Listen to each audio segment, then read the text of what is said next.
Ooh, we're in 2012 now. The last ones have been in 2010, so now we're in 2012. Getting closer and closer to the day of the actual thing. This appears to be a fast food joint. Tuna melt. That's a thick-ass tuna melt! I pull up to the old fast food joint in my shitty old truck to fan blasting hot desert air. So, a truck driver that could be either Leo or Flynn, I believe, drove a truck.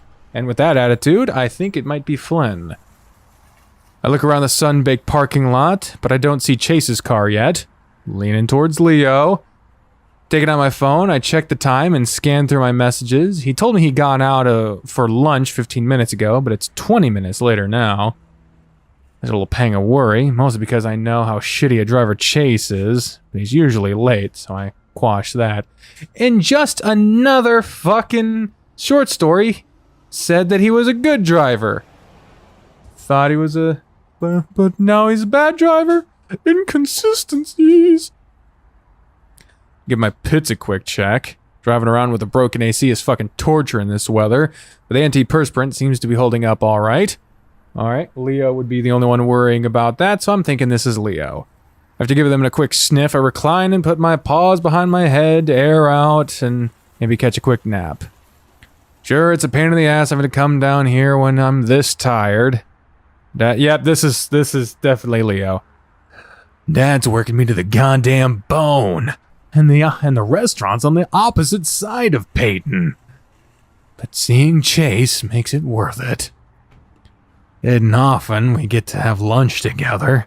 The lunch hour being as short as it is only gives us about 20 minutes to really talk. Starting to doze off when I hear a knock on my window. Give a little start and open my eyes, squinting against the desert sun reflecting off a car bumper in front of me. There he is. Looking to my left, Chase's adorable otter face greets me through the window, grinning. Oh, the bad mood I had earlier evaporates away, as if it were water under the fucking sun, and Chase steps back as soon as I open the door. Hey, babe. I step out and pull him into a hug. Hey. He says it against my chest, rubbing his nose in like he always does, while I rub my paws around his back. Man, that swim team is really slimming you down. I pinch his sides appreciatively. He wiggles under my fingers and returns the favor to my own waist. And you're getting squishy. Hey! I pretend to be offended, giving him a mock growl, letting it vibrate from my chest into his nose. Wouldn't be that way if you didn't keep picking fat factories like this. No more football didn't help either. Guess this is after they graduated. I like it. I'm actually really proud of him right now. He used to be so worried about people seeing us like this, but now he's hugging me like no one's around. I decided to go a bit further and give him a quick lick on one of those stubby, cute ears. Yeah, lick on the ear. It's weird. There's shit in that. Yeah. And he gives a little shiver and laughs. Stop. I want to go inside. It's too hot out here. As he turns away from me, he lets his thick tail push up against my crotch, shoving my junk up against my body. It actually hurts more than it feels good. He really doesn't know how strong that thing is. And it gets me going anyway. Yeah, hey, look at this diner. After we put in our orders and get our drinks, we both stare down at a greasy table. Chase swiping an old fry off his booth. You know, I would go to a different restaurant if we had time and I had the money. It's fine, as long as we're not doing it every day. I stretch back, purposefully puffing my chest out so my already tight shirt hugs my body even tighter. Ran out of breath on that one, sorry. Not lost on Chase as he gazes at the chest ruff poking out through my shirt, and I'm satisfied as I see a longing look come across his face. It's not fair, Leo. I've got another 3 hours of school. Just showing you what's waiting for you at home. He rolls his eyes before pulling out his phone. Hey, no texting. Let's talk. What do you want to talk about? He doesn't put it away. Well, I toy with the straw in my cup. Is now a good time to bring it up? I always get annoyed when I see people making a scene in restaurants. Like it's the perfect place to tell someone it's over or that they're gay. But Jay seems to be in a good mood. It's probably as good a time as any. Have you decided on what you're gonna do after school? Chase finally puts his phone down on the table and closes his eyes, sighing. And that makes me nervous. Don't worry about it right now, Leo. I've still got a few months to decide. Fuck. How can he not worry when all that's gonna do is make me worry? And the way he says it, sounds like he's already made a decision. I open my muzzle again, but he stands up, straightening his tight shirt as he does. Going to the bathroom. Be right back. Oof. Oof. I grunt as he heads off towards the back of the restaurant while I slump in my seat. The idea of Chase leaving is fucking terrifying. We've been this way for the past 2.5 years. The way he's treating this decision like it's just a fucking annoyance makes me all the more frustrated. I feel like this relationship has only really come into its own over the past year. Mostly because Chase turned 18 and we don't have to worry about this stupid shit anymore. His phone buzzes a few times and I look at it out of habit. And then it really starts buzzing and I realize someone's calling him. Incoming call, Jared. Fucking Windows security, for God's sake. A face I don't recognize pops up on the screen. It's a wolf of some kind. A gray wolf, I think. He's ridiculously handsome. Model handsome, actually. I furrow my brows, then look back behind me at the bathroom, but Chase isn't there. Fuck it, I could say that I was picking it up for him anyway. I grab the phone and stare at the green pickup symbol before holding it up to my ear. Since Chase has the stubby muzzle thing going for him, his phone doesn't pull out like mine, so I have to try and direct my voice to the side of my mouth. Who's this? I curse silently as I realize that if I wanted the guy to talk, that probably wasn't the best way to do it, and sure enough, I hear a click as he hangs up. I feel my heart beating fast as I pull the phone down from my ear. I stare down at the screen for a while and barely realize as it goes black. There's no way he'd do this, would he? I slide my finger around the blank screen for a while, then turn it back on as I navigate to the texts. Sure enough, there's a thread under the name Jared with over 1,000 texts. My throat's dry as I tap on it and look at the most recent messages. 11:52. Hey boy, where you at? 11:55. I miss you. 12:02. Call in now. Heart emoticon. Hey! I whip my head up and see Chase staring down at me, an exasperated grin on his muzzle. I almost lower my ears in shame at being caught, but I catch myself before I do. He's the one who has some explaining to do. Who the fuck is this? I shove the phone in his face, realizing that I've lost my chance at approaching this delicately. I also notice a few heads turning our way, and that I've suddenly become the guy I didn't want to be. Chase takes his phone and quickly sits down, his eyes wide as he makes a shushing shape with his mouth. That only pisses me off more, but at the same time I feel something really sharp and painful in my chest. Is this really happening? So you are leaving? Running off to fuck some other wolf? Now people are really staring, and Chase winces as he ducks his head lower to the table. It's a joke, Leo. Calm down. A joke?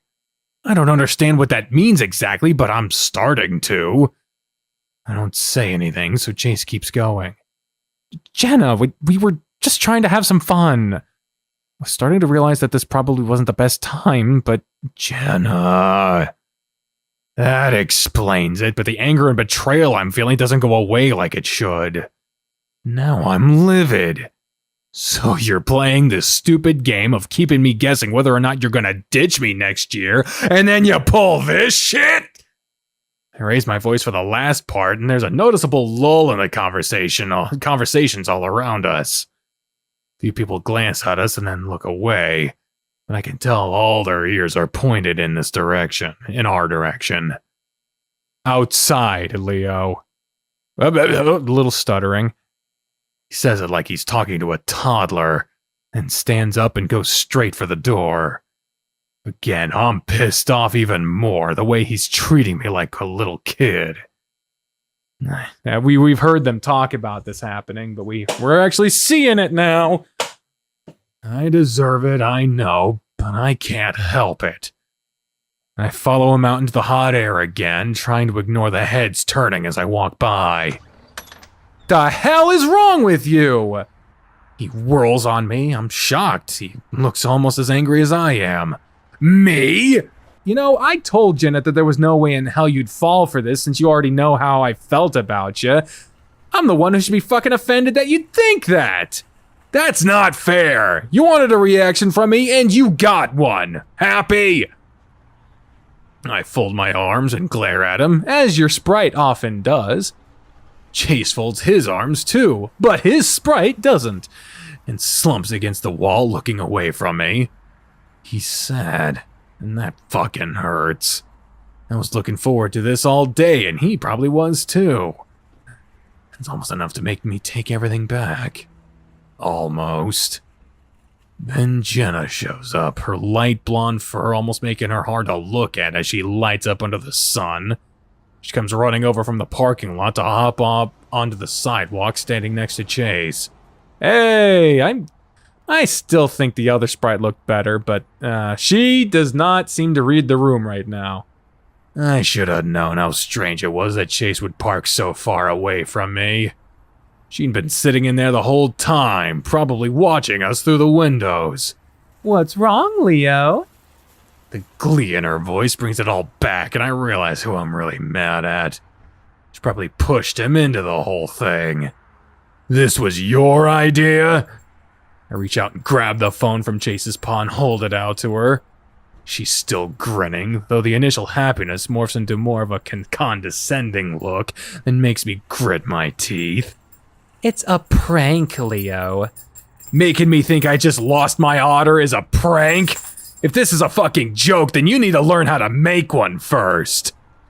Why don't you learn how to take one? There is a very unfortunate trend that I've been wanting to comment on for a while, but there's a very unfortunate trend, and it's not universal, but there's a very unfortunate trend with these furry visual novels, primarily focusing on male attraction, that make the one and only or very few female characters be making them very, very intolerable.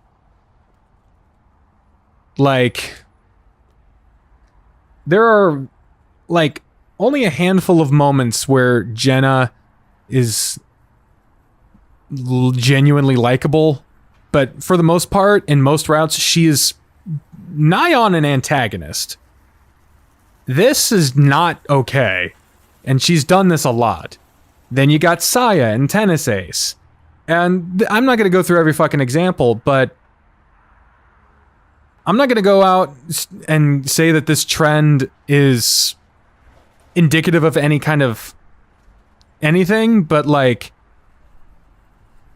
there is an unfortunate track record here where you get games that are focused on male attractiveness, and there's a lot of male diverse characters, not only in your dating characters, but in your NPCs, but then you get one or two female characters, and they generally tend to be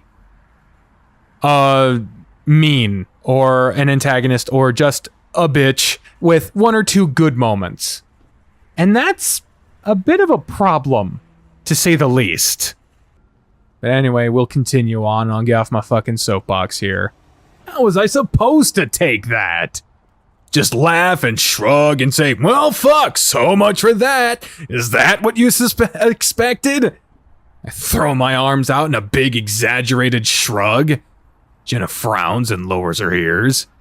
Actually, we just thought you wouldn't fall for it. At least not this hard. I mean, come on, I cropped that from the cover of some teen magazine. It was my number, too, if you didn't notice. She continues to frown at me. Chase is still looking away from us, and I feel like the big asshole that's ruined everyone's fun. It just wasn't a good time, all right? No. No! Why the fuck is she doing this right now? I just wanted to talk to Chase, alone. Look back into the restaurant, and a server behind the counter is looking at us, a tray of food in her paws. Some of the patrons are staring too. Like I give a fuck. The hell are you doing here anyway? Semester ended last week. So you're staying at home for the summer? I give her a confused look. Of course not. I'm staying with Emily. I take a deep breath and close my eyes. I'd honestly be happy to hear Jenna was going to be around for the summer if she hadn't introduced herself in such a fucked up way. I hear her give a heavy sigh, and I open my eyes to see her rubbing her head, like I'm just the biggest disappointment. You need to calm down, Leo. How can we ever have fun if you're exploding all the time? I grit my teeth again and have to work not to snarl. Telling me to calm down is the worst thing you can do right now. I'm tired, I'm hot, and I just wanted to have lunch with Chase. Oh, we gotta burn. I think it got darker. This is the moment where he breaks the phone, right? I glance at the phone and see it's already 20 past the hour, which means Chase has to leave now. I squeeze the phone hard in my paw, but Jenna doesn't seem to notice. You're overreacting. I feel something snap inside me, and rather than chuck the phone in Jenna's direction, I spin and start to throw it down on the sidewalk. Oh, yep, there's the fucking outline. There it is. There it is. I realize at the last second that it's Chase's phone that I'm throwing, and I try to grab it back up at the same time I throw it. I only succeeded in clipping a corner, which sends it into a flip before it hits the concrete. Krakatoa! The crunch sound, along with the sparkling spray of glass, tells us that I just smashed the phone to hell. I wince and flatten my ears. I stare at the little black square for a while, feeling both their eyes on the back of my head. I don't know what that means. Like, what the fuck was that? What the shit? Alright. Curse myself, though I've said it enough times before that I know Chase recognizes the phrase. Slowly, I turn around, my face flushing as I try to meet eyes with him. Chase is mad. Otter, I'm sorry. I'll buy you. I'm going to Pueblo, Leo. Yep. We've seen a version of this cutscene. But yeah, it cuts off there in the game. Yep. He's looking at me now, and his hazel eyes feel like they're piercing right through me.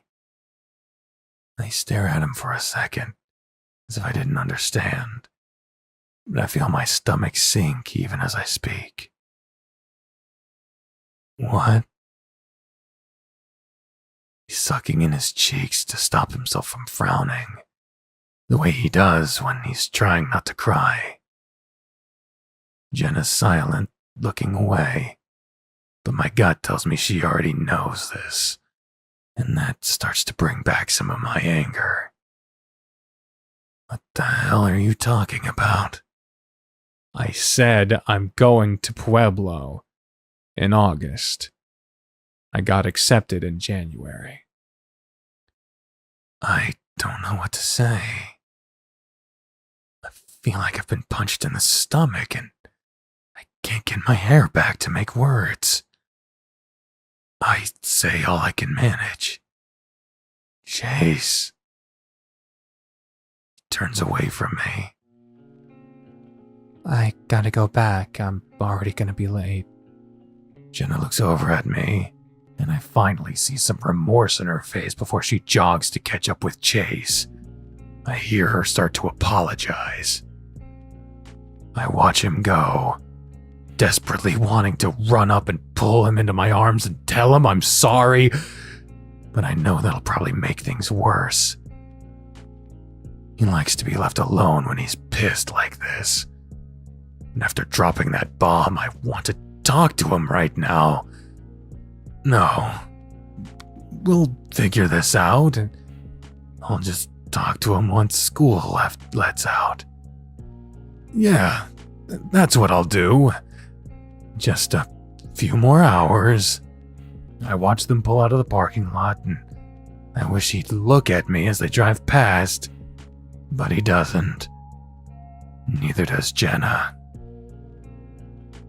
I hesitate, then pick up Chase's phone, because he's gonna need to recover some shit from it when I buy him a new one, then hop in my truck.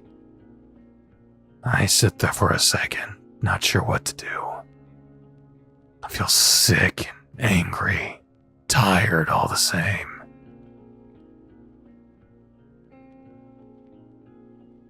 A lot of this is my fault. Woo! He punched the steering wheel. Sorry, that startled me. And that feels good, so I do it again. But then I realize people are still staring at me through the windows. I flip them off before I put the truck in gear. Is this why Chase is leaving me? Because I can't control my fucking temper sometimes? No, not leaving me, just working things out. As I'm driving down the road, the churning feeling in my gut finally gets to me, and I pull my phone out, looking up now and then correct my steering. I type out what I hope is a heartfelt apology. In the middle of it, I remember that his phone is sitting in my cup holder, fucking broken. I finally let out the snarl I've been holding back and throw my phone into the passenger seat, accidentally swerving and setting off a few honks. I grip the steering wheel with both paws, blinking furiously as the road starts to blur. No, I'm not gonna cry. This'll work out fine. We just need to talk like we always do, and even if he does leave, we'll work something out. I'm not gonna fuck this up. I'm not gonna lose my temper ever again. I'm not gonna lose him. I knew you'd be back. You all come back eventually. War never changes. War never changes. I'm sorry. Why do you try to run away in the first place? It doesn't matter. Even though you're here, you're gonna try and run again. Just stop. Because just like this town, you're only moving in circles. Is this town like that restaurant and that used to be in Chicago that was on the circle? Like, oh, Jesus. Yeah, Mom, I brought it. No, I've got everything. No, TJ's with us. We picked him up yesterday. No, I did call you yesterday. There was no answer. Fine, yeah, I'll try more than once next time. So, of course they're clean. Listen, I'm driving right now, so... Yeah, so I shouldn't be on the phone, should I? I'm gonna hang up. Okay, love you too. Bye. I sigh and finally hang up the phone, dropping it on my lap. TJ, next to me in the passenger seat, stretches back and scratches behind his ear. Aw, that's cute. It's been a while since I've seen your mom. How is she? I shrug. Fine, I think. She wouldn't tell me if she wasn't, anyway. TJ taps a foot against the dashboard before yawning. Wow, feels like we've been driving for days. Normally TJ wasn't one to whine, but the long drive was obviously getting to him. It was getting to all of us, honestly. I look over at him. We're almost there. Why don't you listen to some music or something? My phone's been dead for the past 2 hours. I didn't know it was going to take us 8 hours to get there. I sigh. Whether that dig was purposeful or not, I still feel a little embarrassed. I'll admit, I got us lost for a few hours. Route 93 is hard to find, even with a GPS. It's no wonder that Echo's in the state it's in. You should have brought a book. Those don't run out of batteries. They do if you have a nook. I don't have a point here. Okay. I look up into the rearview mirror and see Jenna hold a hefty book called Cognition. Cognition! TJ sighs. A lot of sighing. A lot of sighing happening in this car. All of my books are on my phone. Why don't you listen to the radio? TJ starts to reach for the dial. Don't bother. All we got out here is our Hicks stations. I have some music on my phone, though. Do you have an aux cable, Chase? In this clunker? No, but like I said, we're almost there. Just having the three of us here was a little awkward, unbalanced. I wonder if completing our little group will bring back that old chemistry. Thinking about seeing Carl, Flynn, and Leo again makes my heart skip a beat. Take exit 127 onto Flint Road. I jerk back into the present and press on the brakes as I swerve onto the exit ramp. Whoa! Sorry. Chase, come on, pay attention. TJ adds a little giggle to lighten the chastisement, but my face gets hot anyway. Hey, me and Jenna went 3 hours out of our way to pick you up from CCU. You could have taken the bus. No, I'm grateful. I'd just rather this not be the place I die. Ha ha! That's a vote of confidence if I've ever not. It's shitty passengering. We continue down Flint Road for about 15 minutes in silence while I avoid the ever-increasing number of potholes in the road. I think we're all a little nervous now as we get closer to our destination. Unsurprisingly, there isn't another car in sight. You guys excited? I look at my rearview mirror again and I see that Jenna's put down her book, staring out the window. I actually haven't given a whole lot of thought as to how I feel about the whole thing. Yeah, sure. I'm excited. I mean, my heart skipped a beat thinking about reuniting me with my old friends, so hell yeah, I feel excited. It'll be great to see everyone again. It's been way too long. I meant Echo. Are you excited to go back? Oh. I didn't really know how to answer that. Is excited the right word? It's sure as hell stressful. As long as we can go for a hike. I don't want to be sitting around in the motel all day. Well, it beats having a heat stroke in the desert. Are you seriously hiking the trail? Oh, come on, it'll be fun. At least I know Chase will come. TJ smiles at me, raising his brows.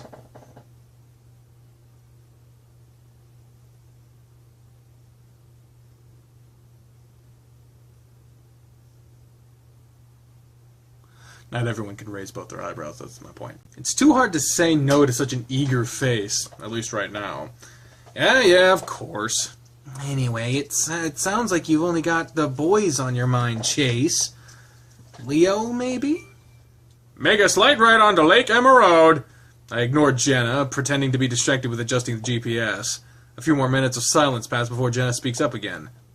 So, this news thing you're making, what's it about exactly? I swerve a little to avoid another pothole. A news packet. If you remember, there was that one crazy thing that happened here in the 1920s. I read a little bit about it, and it's pretty fucked up. Come on, Chase, language. Just thought I'd do a little more digging. Honestly, though, I just need to make something that is good enough to pass with. Well, that sounds kind of fun. Are you gonna have enough time to hang out? I know Leo made some plans. This whole thing was Leo's idea, actually. When I told him that I'd be coming down to Echo for spring break, he suggested that we all use it as an excuse to have a reunion. He says it hasn't been the same since the three of us left. Yeah, I should. I just need some B-roll and shots of the old creepy locations. Shouldn't take too long. I catch a flash of blue and I see the lake to our right. The conversation dies down a bit, and pretty soon we're all lost in our own thoughts. Finally, we round a bend and I start to catch some glimpses of the town. The tall, rusted signs for the gas station and motel loom over the rest of the old community. Lake Emma Road merges onto Main Street, where the motel is at. Soon enough, we're turning into the parking lot. Oh, wow. Oh, Jesus. Shady motel as fuck. There are only a few other cars in the parking lot. I park in the closest spot to the door and switch off the ignition, relieved to be done with the driving. I sit back for a moment, rubbing my eyes. Hope you're grateful, TJ. I never want to drive that long again. Thanks, Chase. TJ hops out of the car, clearly happy to be out. Oh, Jesus. Well, this isn't a bad art style. That just caught me off guard. I had no idea who I was voicing. Ugh. TJ puts his paws out and stretches out from his toes to his ear tufts, and I hear a few cracks. Gosh, it feels good to be out of there. I smile as I follow him out and stretch as well, though less flamboyantly. It's good to see TJ reverting back to his old cheerful self. Oh, look at you, Sass Factory. Alright, I made reservations, so I'll check us in. You boys want to bring on our stuff? Sure. Me and TJ head around to the truck of the car, getting our bags and camera equipment while Jenna heads inside. Oh my God! Oh, Jesus. This is Motel Diggs at best. Oh my... God damn. I'm pleasantly surprised. Well, it's a bit musty. The room is spacious and generally clean. A lot more than I was expecting from a town like Echo. Although I've lived in this town for most of my life, I've never actually been in the motel. Hey, this is nice. And 2 double beds? Yeah, I thought I'd get one of the nicer rooms, since everything here is dirt cheap. TJ sets down his bags on the bed. So I guess this will be me and Chase's bed? Jenna can have her own, obviously. That's nice of you, TJ. Anyway, here are your key cards. She hands us both our key cards, which I slip into my back pocket. So, where are we gonna eat? I'm starving. My stomach grumbles. We haven't eaten since breakfast, and it's late afternoon at this point. I pull out my phone, checking over my text with Leo. Leo says he's gonna get us some sandwiches from the diner. Did you tell... Yes, I told him to substitute the bread with lettuce for yours, TJ. Nice. Alright, well, I've texted everyone that we're here. Let's at least unpack.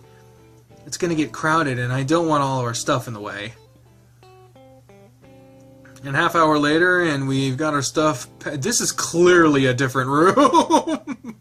This is a way different room. Oh my God. Half an hour later, and we've got our stuff packed away in the hotel drawers. Now I'm sitting on the bed, toying with my camera equipment while TJ watches TV and Jenna organizes her schoolwork. You know you're on vacation, right? And didn't you already get into grad school? You should relax. That's exactly why I need to be keeping up. There's a knock at the door, and being the closest, I get up to answer it. I'll get it. I look through the peephole excitedly and see a beanie cap with a pair of some familiar horns poking through it. I grin as I unlock the door and swing it open. Oh, hey, look at you! This is Carl. Chase! I slap paws with him and pull him into a hug. And immediately get a whiff of the pungent scent of pot. Oh, Jesus. Oh, God, my life, though. You're not a pothead. No, but I have a lot of friends who are. Like, Christ, half of my high school just smelled like pot all the time. Like, same, dude. hey, buddy, nice to... Oh, all right. It's like you go for a hug and it's just like a cloud comes off of a... Right? You just like pat Pigpen with fucking pot. You pat their clothes and it's just like... Like dusty clothes out of grandma's attic. Whoosh, whoosh. Despite that, his embrace is warm and plush, and his belly squishes against my body like a pillow through his jacket.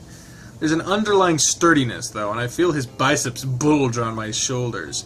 Has he been working out? I put my paws on his shoulders and push him back, looking him over. He's changed a bit since I last seen him. He's definitely bulkier, and the fur on his face is a bit shaggier.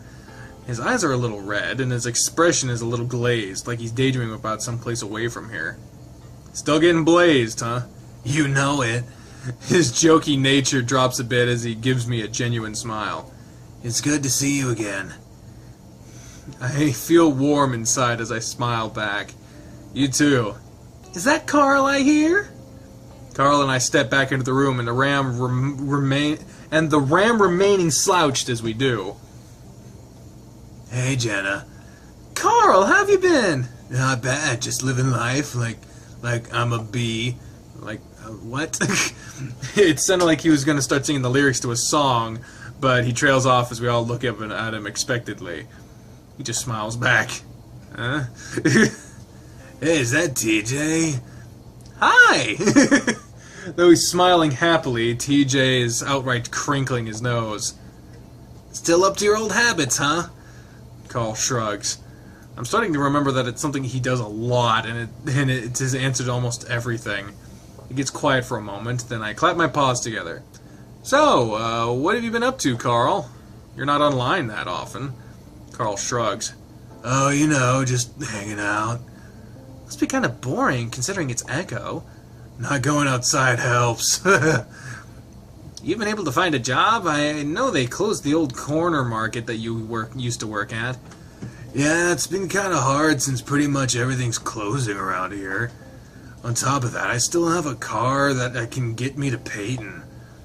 Ugh, that's right. You crashed the one your parents got you. TJ's grinning sympathetically, but Carl hunches further into himself, looking sulky. Man, don't kill my vibe. What about school? Been thinking about going back? Not really, maybe. Carl's starting to lose that faraway look as he narrows his eyes. You should! You went for what, a semester? That's not really enough time to tell if you're really cut out for college. Classes get easier to handle once you get used to it. Yeah, well, it wasn't exactly the schoolwork that was the problem. You could try smoking less weed, that might help. What? What was it? Was I set up for an intervention or something? Carl looks over at me as if asking for help. Hey, don't look at me. I had to deal with them for the past 10 hours. Yeah, I guess I forgot how naggy they can be. That's because we care about you, Carl. Anyway, I'm pretty sure Chase has been missing you ever since you left school. Carl and I were in the same class throughout school. As a result, we entered college together. We even roomed together for that one semester, which was a lot of fun. Of course I had missed him. Carl seems pretty eager to get off the topic, though. Speaking of school, didn't you get accepted into Weston, Jenna? Yep, going into experimental psych. I start in the fall. That's pretty cool. Congrats. Carl turns back to me. And you're into journalism, right? He looks over the equipment, looking confused. What's all this? Oh, yeah, one of the reasons why I'm out here. I'm doing a news segment on Echo. Sounds like the feel-good movie of the year, Chase. That's what you get out of the feel-good town of the century, Carl. Yeah. Carl scratches his muzzle before turning to TJ. And you're doing what again? Sports? Something? Bible Olympics? Athletic training, but yes, it's a Christian school. Carl gives a thumbs up. Super. So are we gonna eat? I'm hungry as hell. Hell is a little extreme there, Carl. Not even you can be that hungry. Sure. Where's Leo? He's bringing the sandwiches, right? He actually just texted me that he's here. He was picking up Flynn. So we're all gonna be here, just like old times. TJ almost looks like that little kid Lynx again, his ears twitching around with excitement. Oh, there they are. I grip the bread spread and watch as Carl moves around the corner and to open the door. I hear it open, followed by the distinctive, deep, brassy voice of Lynn. Deep, brassy voice. Okay, I can do that. Alright, bring on Flynn. Hi, why you get the door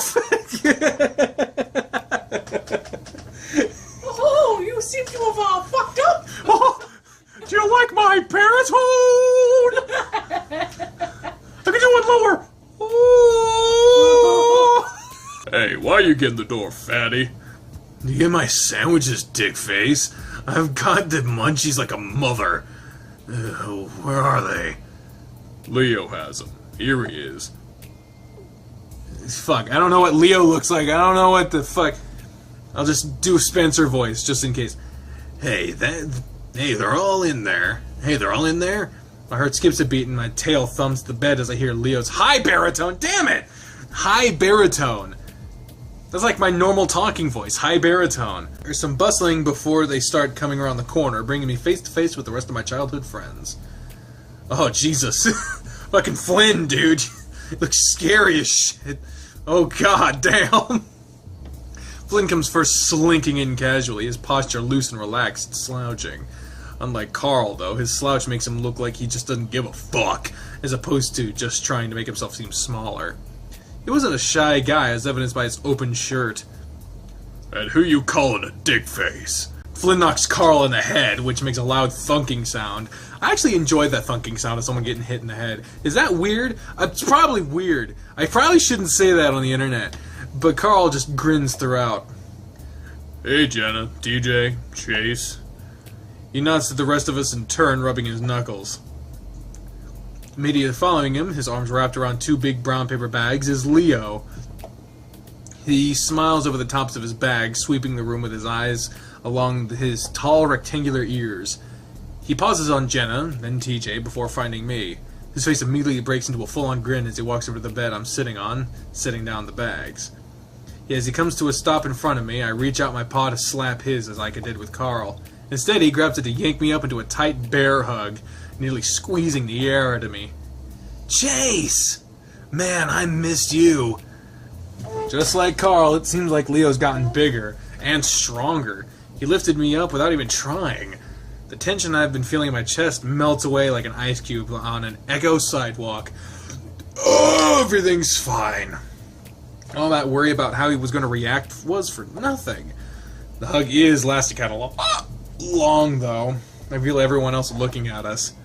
And just like that, he forgets we exist. Leo finally does pull back, then smacking me on the shoulder before turning to greet Jenna and TJ. I shakily sit back down, feeling a whole lot better now that the introductions are out of the way. Fuck, leave Carl in a room for 5 seconds, it smells like a goddamn skunk sauna. The weed is just oozing out of your pores at this point. Flynn theatrical plugs his nostrils, and as he pulls the window open a crack. Carl rolls his eyes, slouching further and jamming his paws into his pockets. Oh, shut up. I think everyone here agrees that my smell is a lot better than your shedding. Nothing like leaving a big pile of lizard dust on the couch for the next person. And by the way, dude, that skunk comment was speciesist. And that lizard comment wasn't? Flynn turns to me while at the same time fanning air from the outside with his hand. What's worse, Chase? Carl's smell or my dusting off? Dusting off, that's not a thing. Try saying white flakes that chip off me with every step I take, except when I scratch my ass, then it's like a fucking blizzard of dead skin. And some of it might land in your mouth. That's what you should call it. Hey, you furballs do it too, it's just less noticeable. Either way, it's hot in here. Aren't you cold-blooded? Someone turned down the goddamn thermostat. Somebody turned down your language, haha. TJ says it to him like a cheerful kindergarten teacher pep-talking a student into using his words. They stare at each other for about 5 seconds, Flynn's expression like a stone, while TJ slowly loses his smile. Well, Jesus butt fucking Christ, I'll be sure to watch that. Flynn! TJ actually looks pretty outraged, but Flynn just reaches out and yanks him into a chokehold, which the much shorter Lynx easily is dwarfed by the lizard. Shut up, you priss, I'm just kidding. There was this famous wrestling travel story. It was Stone Cold Steve Austin, and I don't remember who it was, but it was someone who was this self-professed Christian, but they were also like a partier, not so holy that they were. But they were traveling, and Steve Austin was in the back, and the guy was in the passenger seat. And Steve was telling the story, and he likes to drop the goddamn all just out in goddamn this and goddamn that and all this other stuff. And you could just see the guy in the front's face just slowly turning red, and then finally, after like an hour, he just turns around and is like, Steve! Don't say the fucking Lord's name in vain, or something like that. And Steve just totally is just like, oh, I'm sorry, I didn't mean it. I didn't know that you were that, all this other stuff. I apologize. And the guy is just like, slowly calming down. He's like, okay, thank you for apologizing. You're goddamn welcome. The guy's like, you son of a... And eventually they just get so mad that they start just laughing about how mad they are. It's so funny. I guess TJ thought he'd get some respect now that we're all adults. Hey, ow! You still said it. Normally I might step in to help, but it's been a while since I've seen Flynn or TJ to go at it. It's just too funny to stop. Look, no lightning. Look, no lightning. What does no lightning mean? So much for your almighty goof! Oh, Jesus. That was an anti-God comment. Jesus. Right after my goddamn story. TJ jabs his elbow into Flynn's stomach, doubling the lizard over in a second. Ha, see, God works in a mysterious way. Ah! Flynn reaches up and grabs at one of the tufts of TJ's ears and yanks, earning a yowl from the feline. Foul! Stop! Foul! Species features! Species features was something we made up to make our little tussles a little more fair. It involved any physical difference between our species that might pose a disadvantage, like my tail, Jenna's ears, or TJ's ear tufts. Carl was especially keen on it, being a ram. His horns were often used as leverage against him. TJ, come get your sandwich.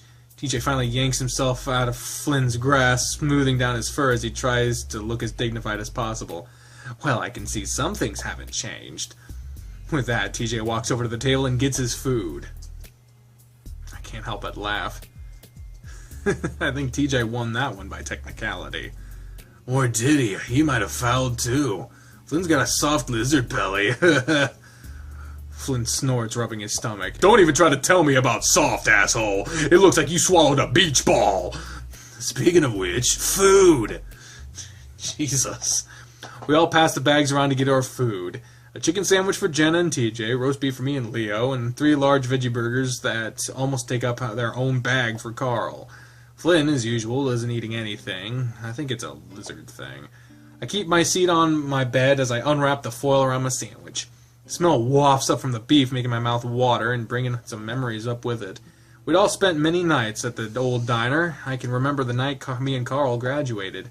Leo took us all straight from Peyton High to the diner, skipping out on the all-night graduation party and for sandwiches and milkshakes. I took a huge bite, and a yellow bell paper slips out on the other end, landing back in the foil. Whoa, slow down, you're gonna choke. Suddenly, almost falling over to the side as someone heavy plants itself next to me on the bed. I quickly grab a napkin and bring it to my muzzle, wiping away the grease. Hey, Leo. Leo chuckles at my embarrassment and unwraps his own sandwich. Sorry if the bread is a little soggy. Garibo over here took his sweet time getting to the car. Hey, walk into the town hall, serious business. I don't have a family business I can just waltz out of like you. Hey, Flynn, I bet that I can eat this whole burger in 1 minute. Is that a fucking joke? Of course you can! Yeah, but what about 2 burgers? Don't choke, Carl. I decided to keep the conversation on Leo's job, since that was the whole reason why we were here, that he's still here. Is business still pretty good? Yes, Peyton's getting bigger, and so is the number of customers. I guess it's a good thing that your dad moved out of Echo, huh? For sure, the place is turning into a ghost town. It'd probably be another decade or 2. By the same standards, and by some standards, it already is. Taking another bite of my sandwich, biting right into another bell pepper. I'd forgotten how good the diner food is. I noticed TJ is sitting next to Jenna at the table, picking unhappily at his lettuce-wrapped chicken. Jenna seems to as well as she leans towards him. What's wrong, TJ? It's just... Never mind, it doesn't matter. Are you sure? It's just the mayo. I forget they put it on everything here. Jenna lifts up the bun to her sandwich, inspecting its contents. None of the mayo really got on my chicken. Here. No, you don't have to. Jenna picks up TJ's sandwich and swaps out his grilled chicken. She rips off the layer of mayo-tainted lettuce from his lettuce bun before swapping her chicken in. There, how's that? Thanks. It's then that TJ looks up and sees Leo and I staring at him. I see his ears flatten in embarrassment. What? Nothing, TJ, nothing. So are your parents still letting you live in the house here in Echo? Yeah, we actually tried to sell it last year, but of course no one bought. I think 2 people came to look, but took off once they saw the town. Anyway, my parents are living in Peyton in a house twice as big as the old one. Well, it must be pretty cool living in your own house. My parents aren't constantly breathing down my neck, so that's, nice. Leo's already finished his first sandwich, and now he's unwrapping the second. He sure could eat a lot. How many people are still here, anyway? In the town, I mean. Leo takes another bite, and I hear the crunch of peppers through his muzzle. He chews thoughtfully for a moment before swallowing. Not too sure. Of course, I know almost everyone here, but most don't actually live here anymore. Most everyone's turned their old house into a sort of vacation home now. Really? Why? I can't imagine anyone coming here for a vacation. Unless your hobbies are meth or dying of heat stroke. Well, they've all got their old houses here, and it's cheap to build. And this town is actually trying to turn that old lake into a recreational thing. Lake Emma? Yeah, they're putting in docks and stuff. Huh. Lake Emma is an old reservoir just a few minutes outside of town. As kids, we used to play around there all the time. It was generally an ugly place. Dead fish on the banks, a terrible smell, and mosquitoes everywhere. Then again, if it could have changed since then. I haven't been there in 12 years now. None of us have.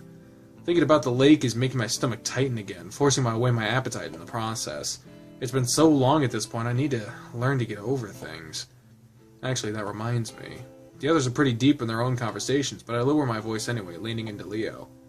Hey, Leo. Leo turns to me. He had been in the middle of a massive bite, and now he has bell paper half hanging out of his muzzle. That throws off my train of thought there for a second. Oh yeah. So I wanted to get some shots of the lake for my project.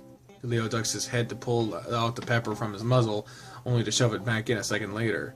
He chews for a while, but his ears are still tipped towards me, so I go on. It's kind of important to Echo's history. Anyway, you told me that on Monday everyone's free during lunch.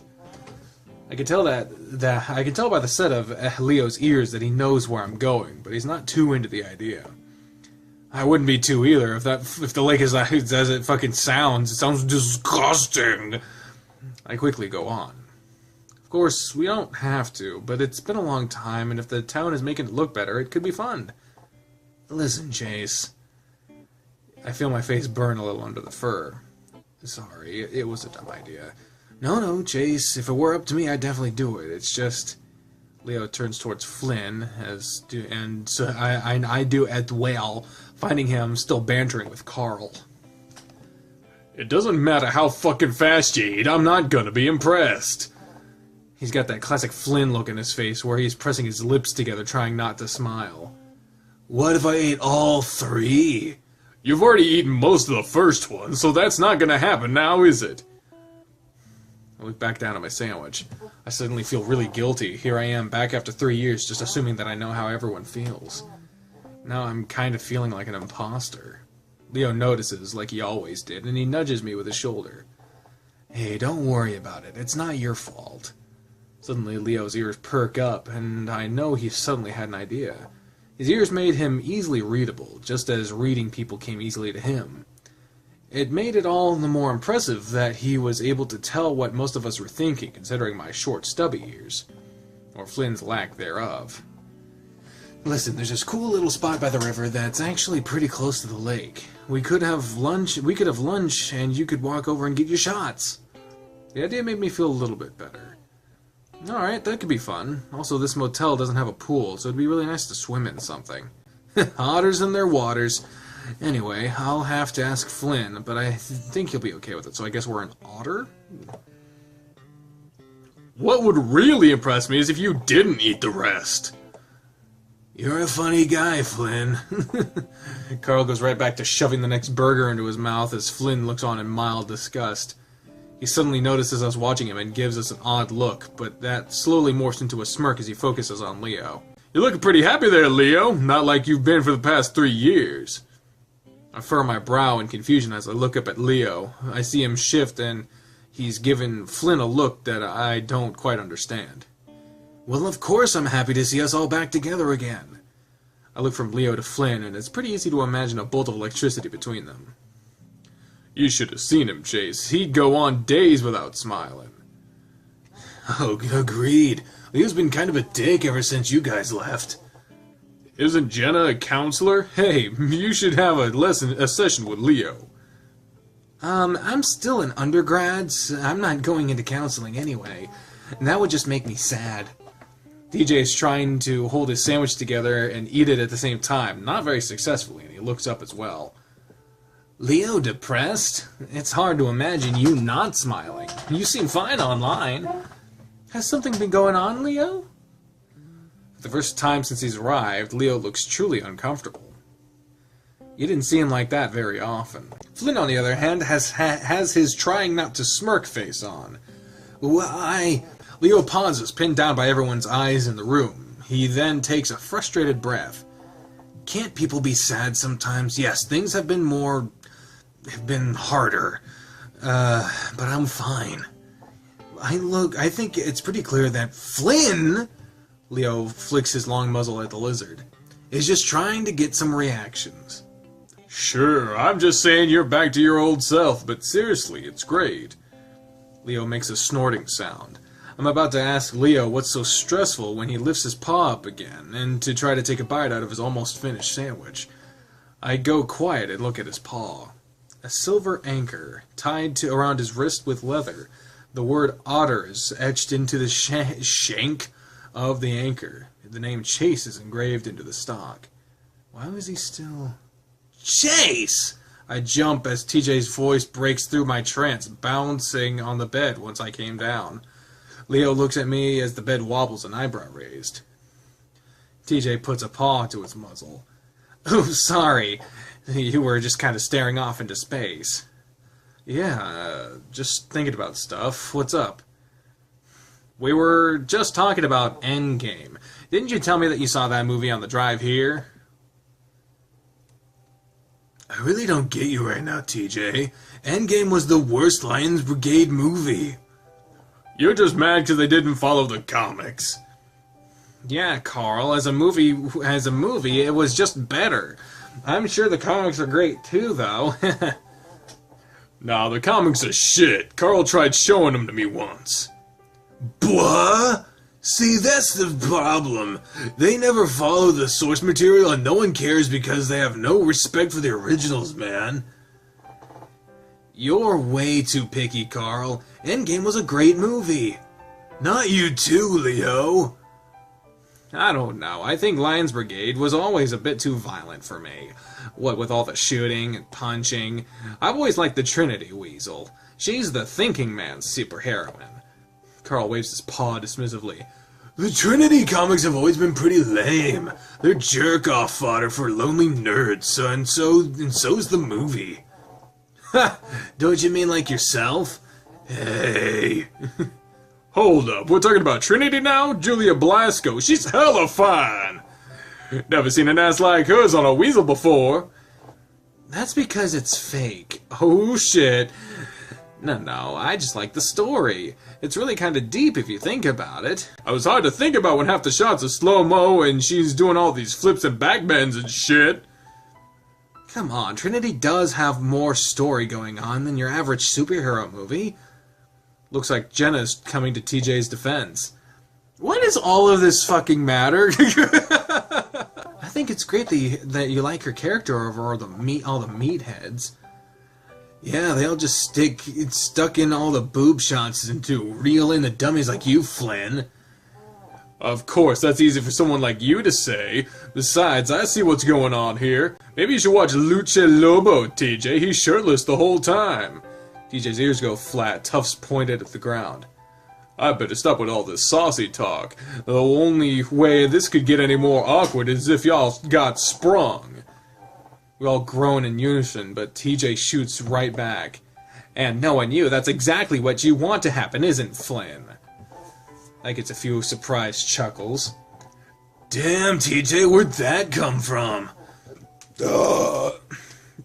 It isn't that it's a particularly good joke. It's that it came from TJ that makes it so funny. I don't think I've ever heard him talk like that. Even Flynn can't keep from grinning a little bit. Oh, look at this. We talk into the late afternoon. At this point, all my worries have disappeared, instead leaving a happy, warm feeling in its place. It seems silly that I worried so much earlier. In face, I'm starting to look forward to the rest of the week. All right. Leo steps forward, indicating that we should all shut up. Now, we all need to remember that Chase is here to do his school project, so that comes first. But I did make a few other plans for things that we can do in his off time. I'm pretty sure all of us know that we're going to Southwest Adventures tomorrow, so I'll pick these two up. He jerks his head towards Flynn and Carl. And then swing by the motel to get you guys at 9, alright? Sounds good. Then I was thinking about doing some stuff in Peyton towards the end of the week, but we'll make those plans later. In between those times, we should find time to hang out as well. Make the most of this. Leo looks about done, but suddenly snaps his fingers as if remembering something. Oh yeah, Chase, I saw you had a camera. Think you could get a picture of us? It would be nice for all of us to have something that isn't camera phone quality. Oh sure, I was messing with the self-timer earlier. Should be able to get it to work. After a few minutes of me adjusting the tripod and Leo adjusting everyone at the end of one of the beds, we managed to get into position. Alright, here goes! I set the timer and fast walked to the spot Leo saved for me. I think that was a good one! For the next 2 hours we watch a movie on TV, not really paying attention, mostly catching up with each other and how we've been. It's good to be back, and it feels like we're all just picking up where we left off 3 years ago. It's really nice. Finally, about 10, Leo, Carl, and Flynn head out. I spend the next 20 minutes tinkering with the equipment, making sure it's all in order for shooting the next day. Once TJ finishes getting ready for bed in the bathroom, I do as well before getting into bed, head to toe with TJ. There's a soft glow from the corner as Jenna sits at the table reading something. I lay in bed, staring at the ceiling, waiting for her to go to sleep. Aww. There's a chain attached to my ankles. I walk away from the lake, my legs and feet caked in mud. I guess this is our dream, probably. I look back, seeing the chain snaking back around the rocks and reeds before disappearing into the water. Looking ahead again, I see Leo. He's smiling, waving at me. I walk towards him, and the chain stays slack, pulling easily out of the water. There's an anchor in the lake, I say. I stare at him, but he doesn't say anything, it just keeps on smiling. I crouch on the rocks, wrapping the chain around my wrist a few times. Leo kneels next to me, rubbing my back and sticking out his arm to compare our bracelets, saying that everyone gets one. He seems happy, but now I'm stuck here. I can't even stand up to walk. Sunday, Sunday, Sunday. I guess he just feels anchored down to this town? I don't know. Peyton is about 30 minutes away. To get there, you have to get on Route 93, which Flynn tells me isn't even called that anymore. That would make sense considering how it was impossible to find with the GPS. Anyway, to get to the city, you have to merge from the remnants of 93 onto I-40, which runs straight through the city of Peyton. About 15 minutes from Peyton, we all pull over at a rest stop, which sits at a higher elevation than Echo. If you're looking at the right direction, it gives you a great view of the town. I stand outside the old, run-down restroom, a paw over my eyes as I stare out over the desert. A distant, hazy view of a group of small buildings huddled together signals where the town is. From the vicarious distance, it looks small and harmless, hard to imagine all of the things that happened there. Alright, how do I use this thing? I look over and see Leo fumbling with the camera, obviously worried that he was going to break it. I walk over and show him how to use it, checking the white balance and exposure myself. I wasn't too good with cameras, but the equipment manager at the university had given me a quick lesson on how to do things.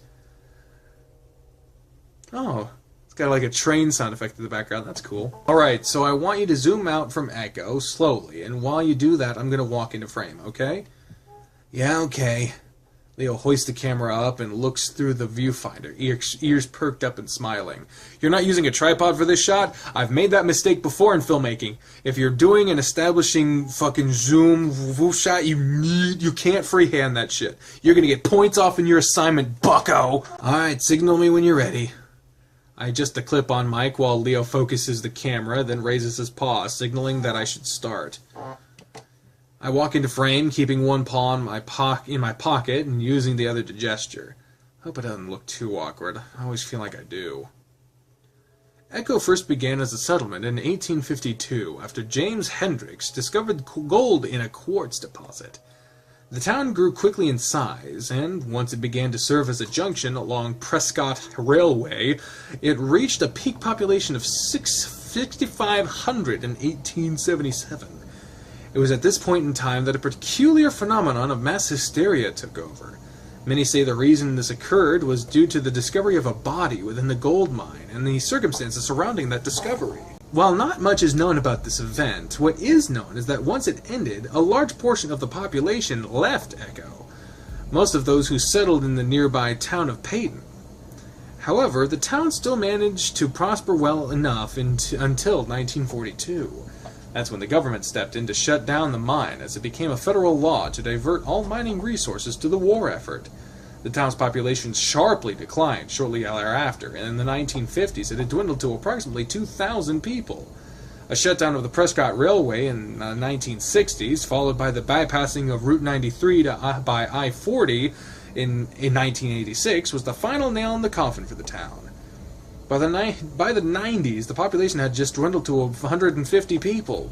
My goal, however, is to investigate the first event which led to the town's decline and possible demise. What happened in that mine almost 150 years ago? I've come to Echo to try to find out what information, if any, can be gleaned from the events of 1877. I wait for a few seconds, then look at Leo. That good? Yeah, I don't know how to stop this, though. Here. I walk over to take the heavy camera off of Leo's paws. That was pretty good. You want to be a reporter? Maybe. I'd rather just write than be on camera, though. Yo, Chase! Leo and I look up towards the car, greeted by the sight of a bright white ram's ass hanging out of the back of Leo's van. I don't really react. I mean, despite being self-conscious about his weight, Carl was pretty shameless about stuff like this. I'd probably seen his naked butt more than I'd seen Leo's, and that was saying something. Make sure you get a shot of my... Hey! For that moment, Flynn, who's sitting next to Carl in the back, reaches around and yanks the ram's pants down so that they hung around his knees. Even though Carl's pretty quick to pull them back up, I still get a pretty good view of his equally white balls hanging from his legs. Leo snorts, and I can see Flynn laughing his ass off while Carl punches him in the shoulder. Unfortunately for TJ, who was sitting in the middle row with Jenna, he was looking back at the time and probably got a much better view than I did. Now he's facing forward, covering his face while Jenna sits next to him reading a book, looking uninterested. 21, and he's still doing that, huh? Yeah, it's a little more awkward without you three around, though. We head back to the car, and I grab the camera bag from the passenger seat and put the camera away. Hey, did you see my ass? Saw more than that. Your thing's about the horrors of Echo, right? It'll be a perfect fit. Well, if you can even fit it onto the camera. I stashed the camera bag in the footwell before hopping in. Southwest Adventures is an amusement park right in the middle of Peyton. It's decent enough that people come not just from Peyton, but cities up to 100 miles away to vacation here. Because of this, it's usually crowded, and today is no exception. Families and their kids are everywhere. It's a generally nice day. Sunny and in the 80s, and it was being on a Sunday that added to the crowd. I didn't mind, though. The point of this is to hang out with my friends. I don't know about you guys, but I'm starving. let's get to some funnel cakes. Jesus, Carl, we just got here. Hey, I didn't have any breakfast. You had breakfast all right, a blunt with a side of the munchies. It's no problem. You can do that while I plan out what we're doing. Carl ambles off on his way to the funnel cake stand. I snag one of the park maps from the entrance and I hand that to Leo. Alright, so usually when my family comes here, we go clockwise and hit all the rides. That sounds like a plan. It's pretty crowded today, so we probably won't be able to do everything, but in this order we'll at least be able to ride Event Horizon. You sure? The line is always so long for that ride. TJ's looking up towards a tall, spiraling electric red steel roller coaster. It's definitely the most recognizable landmark in the park. You could see it from almost anywhere in Peyton. Yep, fastest, tallest roller coaster in the West. I think it'll be worth it. Oh. TJ rubs his arm with one paw, the corner of his muzzle twitching a little bit. I'd forgotten about that. He used to have a pretty pronounced motor tic when the corner of his mouth would twitch up and over again. It used to be a constant thing, but it stopped once we entered middle school. Guess it hadn't completely gone away. You alright, TJ? We can skip the big rides if you... Oh, hell, TJ, if you're a fucking adult now. No, it's fine. It's fine. I'm fine. I just haven't been on a roller coaster in a while. TJ snaps his head back towards us. He's all tensed up and the movement looks like a rubber band being snapped. I'm riding all the rides with you guys. TJ walks off, his paws shoved deep in his pockets. I feel bad for him. I don't want to give him an out somehow. Fuck! I didn't read all of it. Go back. No, please. But that's when Carl comes back with his funnel cake. It's topped with ice cream, powdered sugar, and strawberries. Anyone want to share? Yeah, that looks really good. No? Alright, guess I have to eat this whole thing. Great, now we're gonna wait for Fat Ass to finish eating. Carl pulls his face out of the cake. Even with his white fur, I can still see the powdered sugar clinging to his chin. No, I can eat it in the line. We're going on Event Horizon first. The wait'll be an hour long at least. The line ends up being 2 hours long, and by the time we get to the actual ride, I'm dying to get into a pool of any kind. To put it bluntly, an otter needs water. Part of the problem of living in Echo meant that we didn't have any kind of indoor pool system in our house, being as cheap as it was. We ended up having to get an outdoor swimming pool, which was a pain. Nervous, Chase? I smirk at him. I've ridden it before, Leo. Though your tail's kind of down. You sure you're not nervous? Huh? Come on, Leo. Let's ride in the front. Oh, well, I don't know. I watch as Jenna pulls Leo towards the line for the front, which is twice as long as all the others. I opt for the middle, and it was just so happens that TJ comes with me. His tufted ears had been poking straight up the entire time, muzzle giving an occasional twitch. I lean over to him. You know, there's an exit over there for people who changed their mind. I'll bet you can slip out without anyone knowing. Looks like not all of us are going to be riding the same train. TJ stares straight ahead, clutching onto the railing. I can see his sharp claws unsheathed, pressing into the metal and chipping away some of the red paint. No, I'm fine. You sure? Yep, perfectly fine. Well, we're in the middle, which is the best place to be if you don't like roller coasters. Yeah. I really wanted to be able to get TJ to skip the ride, but it seems like he's pretty determined to do it for some reason. Finally, our train comes along and I step in as two laughing and painting hyenas step out. Oh my god, that was the most intense, holy shit, do I know, I never get scared on rides, I almost fucking pissed myself. I do a quick check of the seat to make sure there isn't any actual piss before I sit down. I look up and see TJ standing on the edge of the platform, his eyes wide, one foot stuck out to get on. TJ?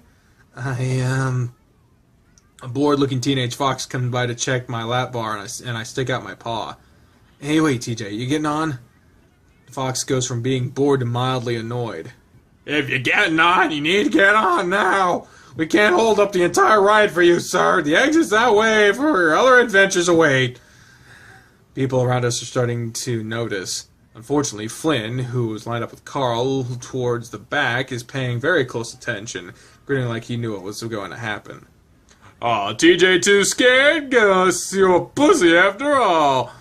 Shut up, Flynn. Hey, TJ, when it gets real bad, say to yourself, at least I'm not gonna die. Actually, a few people have. TJ! I yell up at him seems to jar TJ out of his trance. He almost falls into the car as he stumbles into it, fumbling with his shoulder restraints before the Fox attendant sighs and leans down to do it for him. I can see the red on the insides of TJ's ears as he blushes, and I can feel my own ears burn a little from the second-hand embarrassment. Now that it's too late, I realize that we shouldn't have started with this ride. We should have started with something smaller to build up his confidence. I'm jolted back as the train moves forward. Oh gosh. TJ's paw lashes out and latches onto my arm. Oh no, why am I doing this? I reach over to try to move his paw from my arm and back onto the handle on his shoulder restraints. TJ, hold on to that, my arm, you're gonna... Chase, quiet! I pause, staring at the links. I'm really not used to hearing TJ yell. He's almost puffed out to twice his size. I just need some quiet right now. Ah! Our train begins its ascent up the first hill, and I can feel TJ's claw pricking into my fur and into the skin. Oh, God. He starts mumbling quietly to himself, his eyes closed. TJ, are you praying? He didn't actually say anything, and soon we've reached the apex of the climb. I give up on trying to move his paw and sit back, a little nervous myself. I really hope TJ doesn't completely lose it. I rinsed the blood off my arm in a dirty theme park bathroom. It wasn't as bad as I thought it could have been, though TJ did start crying when we hit the first inversion. He had scratched the shit out of my forearm, grabbing it with both paws once we started the descent. Unfortunately, Flynn and Carl were still on the platform when we rolled back into the boarding station. Flynn looked really ready to lay into TJ again, but when he saw the tears, he had the decency to hold back. I helped the shaking Lynx out of the car, and somehow we managed to stumble into the bathroom where he quickly hid into the stall. I should have forced him out the exit. He's always had anxiety problems, though I think we all believed it was a childhood thing that he'd gotten over. I don't know if he still takes his medication. Hey, TJ! Yeah. We should probably get back. Leo texted me that they're all waiting by the ride. Yeah, I'll be out in a second. The cheerfulness in his voice is forced. I ignore the weird looks I'm getting from the other people in the bathroom and instead inspect my arm. The scratches are pretty superficial, so the bleeding has stopped. No one would notice under the thick fur, even if it's tender as hell. I hear the stall door open behind me, and through the mirror I see TJ come out. He sees me looking over my arm, and his face crumples up again. Chase, I'm sorry. Is it bad? I really don't want him to start crying again. TJ cried a lot when he was a kid, almost every day. Even at 19, he seems like he's still pretty susceptible. It's fine. Doesn't even hurt. Oh, well, that's good. We stand there awkwardly for a few seconds, and then I air out my shirt, which was starting to stick to my sweaty body. Listen, it's honestly getting way too hot for me to wait in lines all day. I think I'd rather just sit down and watch some shows or something. Oh, yeah? Yeah. Do you want to do that with me? TJ's ears come up a little, and he clutches his paws together, the fidgeting subsiding a bit. Yeah, Chase, I think that'll be fun. I could tell he's at least a little relieved. We both head out back towards the ride, and I spot the four of them waiting by the exit. I furrow my brow as I spot Carl crouch on the ground, Jenna kneeling next to him and rubbing his back. Hey, everything all right? Jenna looks up, a sympathetic smile on her face. Carl's not feeling too good. You want to sit on a bench or something? If I move, I'm gonna... That's just what you get for stuffing your face right before the ride. You think they sell ginger pills here, or ginger ale, at least? A joint would be nice. Of course it fucking would be. Like, I've got no reason other than the popular vote to go for Carl at this point. I don't enjoy his character. But there's gotta be something. There's gotta be something that makes everybody want me to fucking go for this guy, so we'll go for him. Well, there's some vendors over there. I'll go check. I'm actually kind of glad everybody's preoccupied with Carl right now. Takes some of the heat off of TJ. Let's move you to a bench. It'll be better if you're sitting down. Slowly, Jenna and Leo lift Carl up, and how I can see from his face that he's really ill. To the average person, our little outing might already seem like a disaster, but this is perfectly typical for us. Nothing ever went according to plan. We sit Carl down on a bench, and he bends over, his face in his hands as he moans softly. Ugh. TJ comes back with a medium-sized cup in his paws. He sits next to Carl. No ginger ale, but they did have some lime soda. Carl takes it and sips a bit of it before sitting back and belching. Ugh, fuck it, I'm done, guys. What? What are you gonna do all day? Sit there?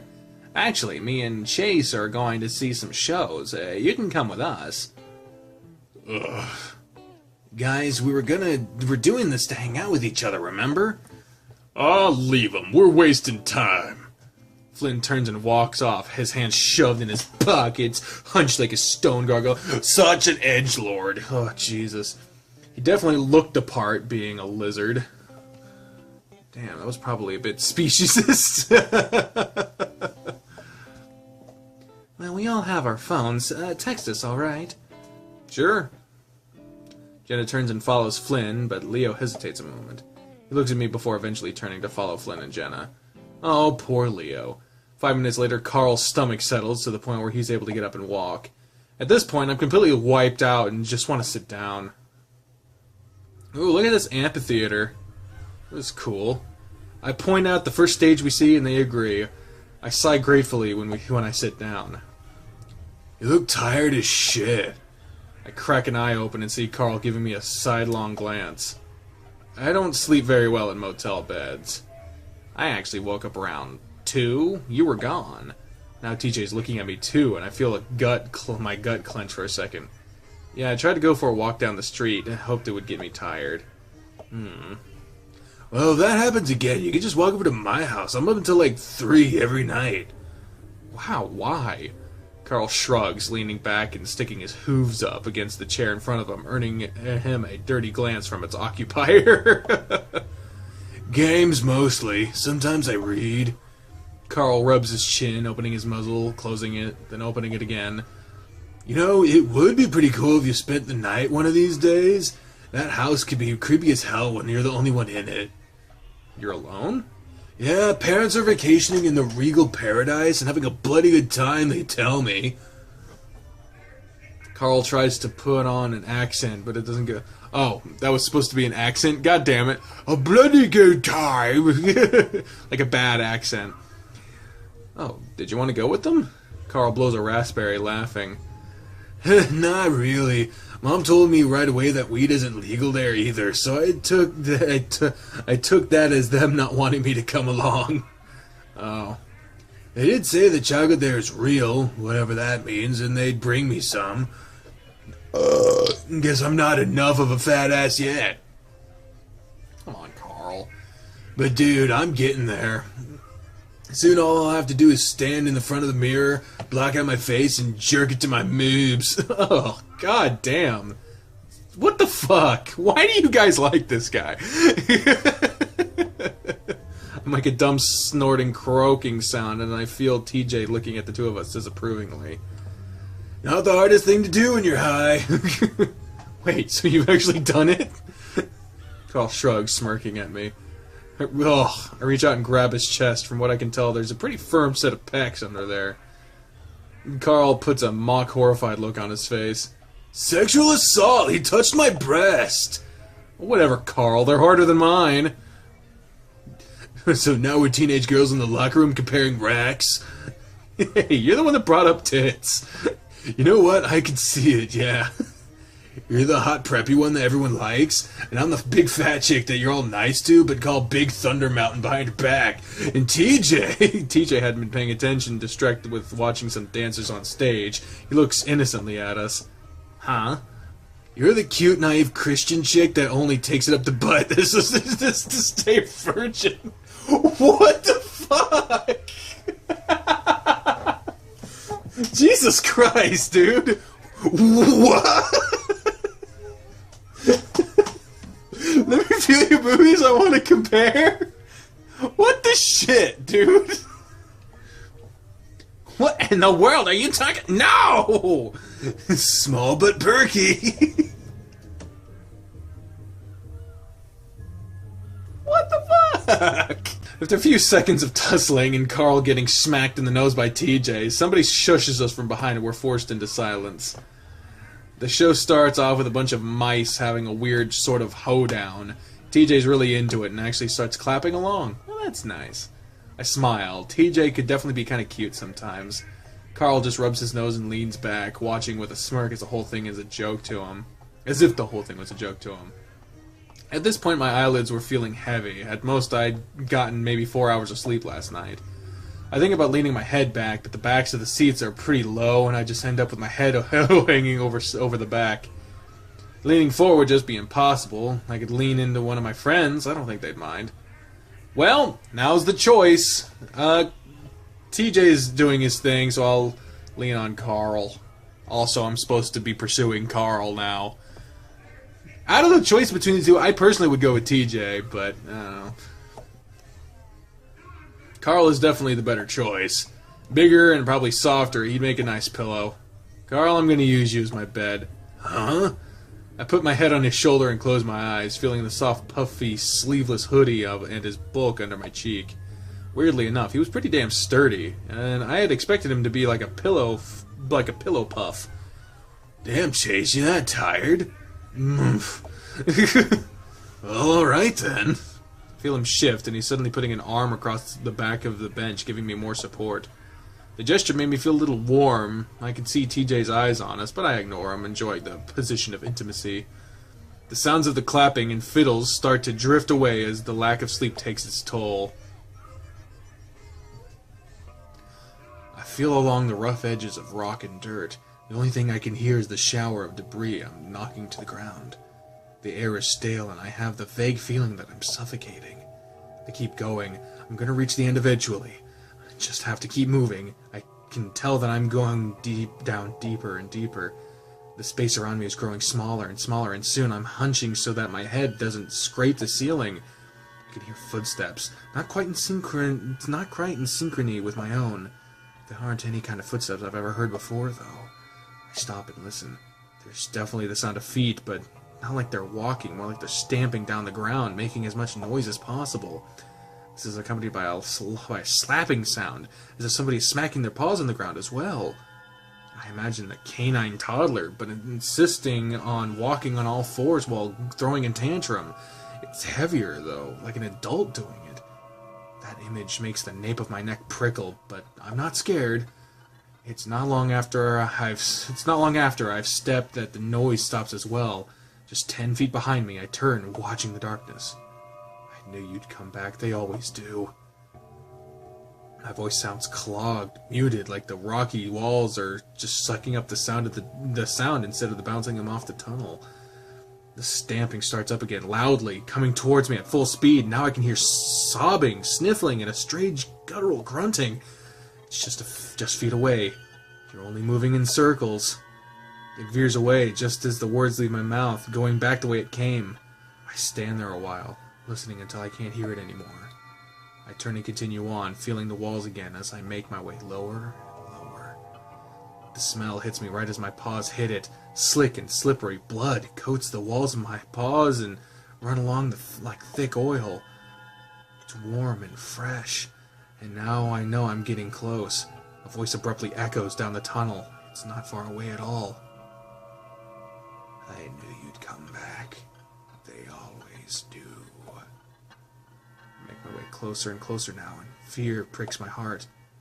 They always do. I hear muffled screams now, as if someone is yelling with their mouth closed. Now the fur is standing up all over my body, but my feet won't stop. I keep going. I'm getting closer and closer. You're only moving in circles. I'm here. It's right here in front of me, and now I'm reaching out to it, reaching out to touch it. I can't stop. I can't stop. What the fuck? I jump, my head jerks up, and my eyes snap open, looking around wildly. It's like I came up from being underwater too long. Shit! Whoa! TJ and Carl both jump shortly after I do. I look back and forth, and they stared wide-eyed back at me. It takes me a second to realize I'm still at Southwest Adventures. At the stage, watching shows. Jesus fuck, dude, you alright? Carl! I lean forward and rub my face in my paws, trying to stop shaking. I'm fine, just really bad dream. I feel a small paw on my back and TJ rubs it. What about? I'm not really sure. Just a really dark place and some things were in there. That does sound pretty creepy. What kinds of things? I think for a moment. The weird crawling thing, the screaming thing. I pull my head up, looking towards the stage, which is empty right now. Yet there's still music happening. It doesn't matter. It was just a dream. Hey, what happened to the show? Carl chuckles next to me, leaning back again. You missed him, dude. We've been here for like 3 shows. We've seen like 3 shows. Yeah, we even had a segment with otters doing water tricks. We thought about waking you up for it, but you were in a really deep sleep. That's too bad. I've always loved seeing my people laughed at for the swimming clowns that we are. What the fuck? How long's it been? Carl checks his phone, which he already has out. Been about 3 hours. Could probably get some lunch now. Damn, I've been out for a while. I'm surprised I hadn't at least woken up a few times, considering the uncomfortable position I'd been in. I guess you feel better then? Yeah, I've been feeling better for the past 2 hours now that I'm hungry. Now I'm hungry. Fuck, how many times I gotta... Ugh. I've composed myself for the most part and take out my phone to text Leo. It's already 2 p.m., so I tell him we're hungry and that we should meet up. He gets back to me pretty quick, saying that they are mostly done with the big rides. He also says that we should meet at the center of the park at the food court. We meet Flynn at a table in the food court where he's already bought some pizza. Carl immediately sits down and pries open the box, taking out a few slices. Of course, you guys have fun. It was alright. Watched a few shows about our state's speciesist history. Chase took a nap. Flynn eyes TJ, who doesn't say anything as he sits to take his own slice of pizza, a bit more daintily than Carl had. Feeling better, Tej? Yeah, I'm fine. TJ nibbles on his slice of cheese pizza. Yeah, well, the pizza here is a hell of a lot scarier than any of the rides, so you're braver than I am. Where's Leo and Jenna? They're all fucking! They're going at it! Flynn rolls his eyes and nods towards a row of carnival games to the right of the court. Fighting? They've been playing those games for a fucking half hour already. I'm not surprised. I grab my own slice of pizza and a napkin and make my way over there. Keeping with the theme of the Old West, the carnival section of the park is decked out with fake saloons and brothels. I spot them pretty quick. Leo's holding a pink unicorn and Jenna's carrying a green dragon. They seem to be in pretty good spirits, though Leo's grin is a little tight. Looks like a pretty successful haul, you guys. Hey, Chase. Jenna's grinning, looking a little smug as well. You guys finished? We're eating now. Leo shifts in the giant unicorn around. Yeah, we're pretty much done, I think. Damn, Leo, you must have won something pretty hard to get that. Yeah, that was me. I look over at the green dragon Jenna's holding. What about that? Yeah, I won this too. Oh, well, I'm sure you've won a couple. Actually, yeah, I've beaten him at every game. Well, you're visiting. I want your memories of the vacation to be good. Obviously, it's getting to your head, though. What the fuck? Did my light just flicker? Was that me having a stroke? What the fuck was that? Oh, please. Chase, you should have seen his face. Sour grapes the whole time. Oh, really? I would usually stay out of stuff like this. Leo always got a little carried away when it came to competition. Yeah, my light is flickering. What the fuck? Especially when I was around. But it was kind of funny seeing him act like this. Let's just go and eat. Wait, there's the high striker. Why don't we show Chase who's stronger, Oh, Jesus. Leo contemplates that for a second, but seems pretty confident about this one. He's literally almost twice the size of Jenna. I don't know if that's very fair to you, Jenna. I mean... He lets that sit, and honestly, I have to agree. Jenna, though, gets a little fox gleam in her eyes that I knew meant she thought she knew something we didn't. Afraid I'm gonna woo your ex. What? Wow, Jenna's going all out. My muzzle flushes under the fur, but that only seems to decide things for Leo. We're exes? I didn't know that.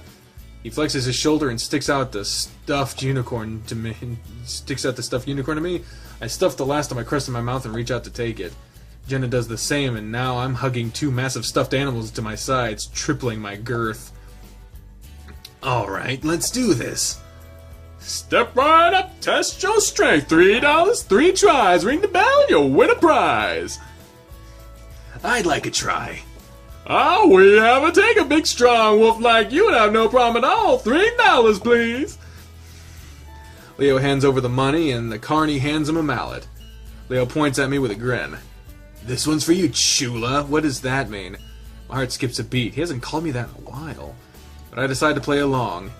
Don't disappoint me, Leo. I really want that stuffed griffin. I didn't know there were exes. I'm confused. We're learning stuff. I point to the griffin at the big carny's long shelf of toys. Sure thing. Leo spreads his legs and squares his shoulders before raising the hammer and bringing it down hard onto the rubber-looking pad. It's a pretty hard hit, but the chaser only raises up to the 40 mark. Oh, almost, Sir Wolf. Try again. Leo's brow furrows. No, I'm not so sure this was a good idea. He raises the mallet again and grunts as he brings it down even harder, causing the contraption to shake a little. This time, the chaser shoots up to the 70 mark. Even better! This time, put your back into it! I can hear Leo growling a little as he raises the mallet a final time and it brings it down with a snarl, all the muscles on his arms standing out. Pretty sure I feel the ground shake this time as the impact causes a few heads to turn. This time, the chaser only goes up to the 60 mark. Damn! Leo gapes at the game. So close! $3 more will get you 3 more tries. Would you like to try again? Nope, my turn. Jenna already has some money ready and hands it to the carny. Oh, a little battle with the sexes, huh? Well, step up, my fair fox maiden. How will you fare against the big bad wolf? Leo reluctantly hands the mallet to Jenna. Alright, beat 70. Jenna points at the mallet at me, winking.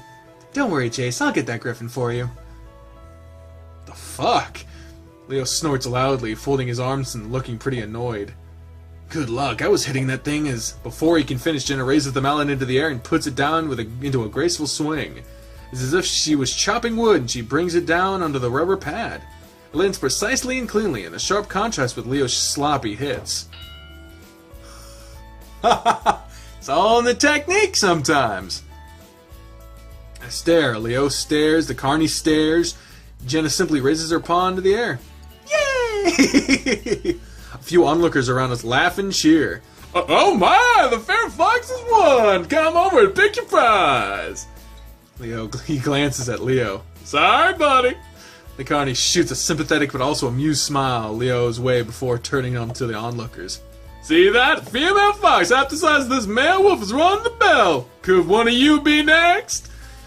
Leo looks mortified, but quickly charges his expression to a sheepish grin. He doesn't seem to want to look at me. Good job, Jenna. Jenna bounced back to us carrying the big stuffed griffin. Give those ones to Leo, so I can give you this.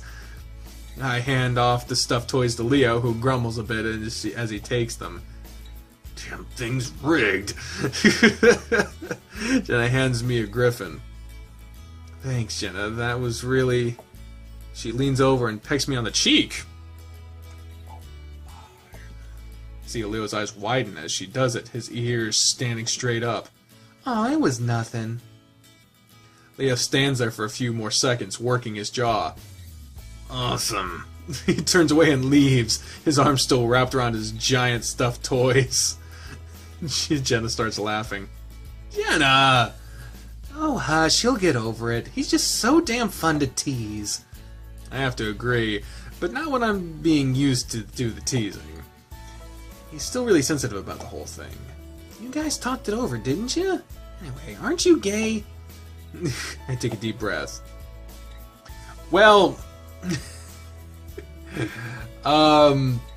if we're supposed to go after Carl, then I guess we have to say yes. I guess bisexual isn't an answer. So I guess yes. Yeah. See, he's got nothing to worry about. I'm not in the mood to go deep and go in depth about my sexuality. Saying anything else confuses people. I sigh and rub my eyes with a paw, so still a little tired. Hey, don't tell Leo that I work at the state fair every year. Oh, she just fucking knows how to do it. Wasn't planning on it. The rest of the day is pretty relaxing. We ride a few of the more mellow rides. Leo seemed to cheer up when I volunteered to sit next to him on the Ferris wheel. TJ even built up his courage to the point where he rode the swinging ship. Oh, I hate the swinging ship. That fucking womp womp. I fucking hate that thing. I don't like it. I don't like it. I've ridden one roller coaster in my life, and it was the Timberwolf at Worlds of Fun in Kansas City. Thing's made of wood. It sounds like you're gonna fucking die. I hate that shit. Flynn and Carl rode the slingshot ride together, and with the video feed from the ground, I think it's the first time I've ever seen Flynn scared. Ha! Carl did end up barfing after that one. By about 6 p.m., everyone's tired enough that we agree to head back. I'm still exhausted, so I sleep for the half hour it takes to get back to the motel. When we get back, I notice how good the sun looks right now. With a sigh, I remind myself that I'm here to actually get a project done, not just play around. So as everyone sits in the motel, I let them know that I'm about to shoot some B-roll, gathering up my equipment and heading out into the heat. Dragging it outside, I set up, sweating even under the evening light. Even this late in the day, the heat was pissing me off. For some reason, it's a lot cooler in Pueblo. My mind drifts back to the many, many days of summer under the blazing sun. The temperature rarely dipping below 100. Oh, God, I hate that shit. I can't do that shit. I'm amazed poor TJ had never had a heat stroke. When I put my eye into the viewfinder, I'm a bit disappointed at how broken down the town looks, even with the amazing backdrop. What a dump. I'll say. It's then that I hear footsteps and talking behind me. I pause my recording and turn around. How's the filming? It's alright. Kind of ran out of sun, but it's okay. Echo looks like crap no matter what kind of light you shoot it in. Do you need us to stay quiet? Nah, I'm just shooting B-rolls. Was about to come back in. Let's stay out here a minute. Carl and Flynn are getting a little loud. Besides, I want to talk to you two. He wraps an arm around Jenna and reaches out to pull me in so that we're both flanking him. I feel my shoulder press into his warm bulk of his side and chest. He'd always been taller than me. My eyes barely come up to his chin, but now it seemed like he was almost twice as wide. He definitely put on more muscle since I last saw him. While he was always pretty muscular, he'd been more on the lean side. Now his chest and biceps pulled his shirt tight. It felt nice, though, like something very sturdy wrapped in velvet. I suppose it was a mixture of adding on both muscle and fat. I'm at least happy that he's gotten over his little defeat to Jenna. Look at us, the OG crew. Leo's strong voice... The OG crew!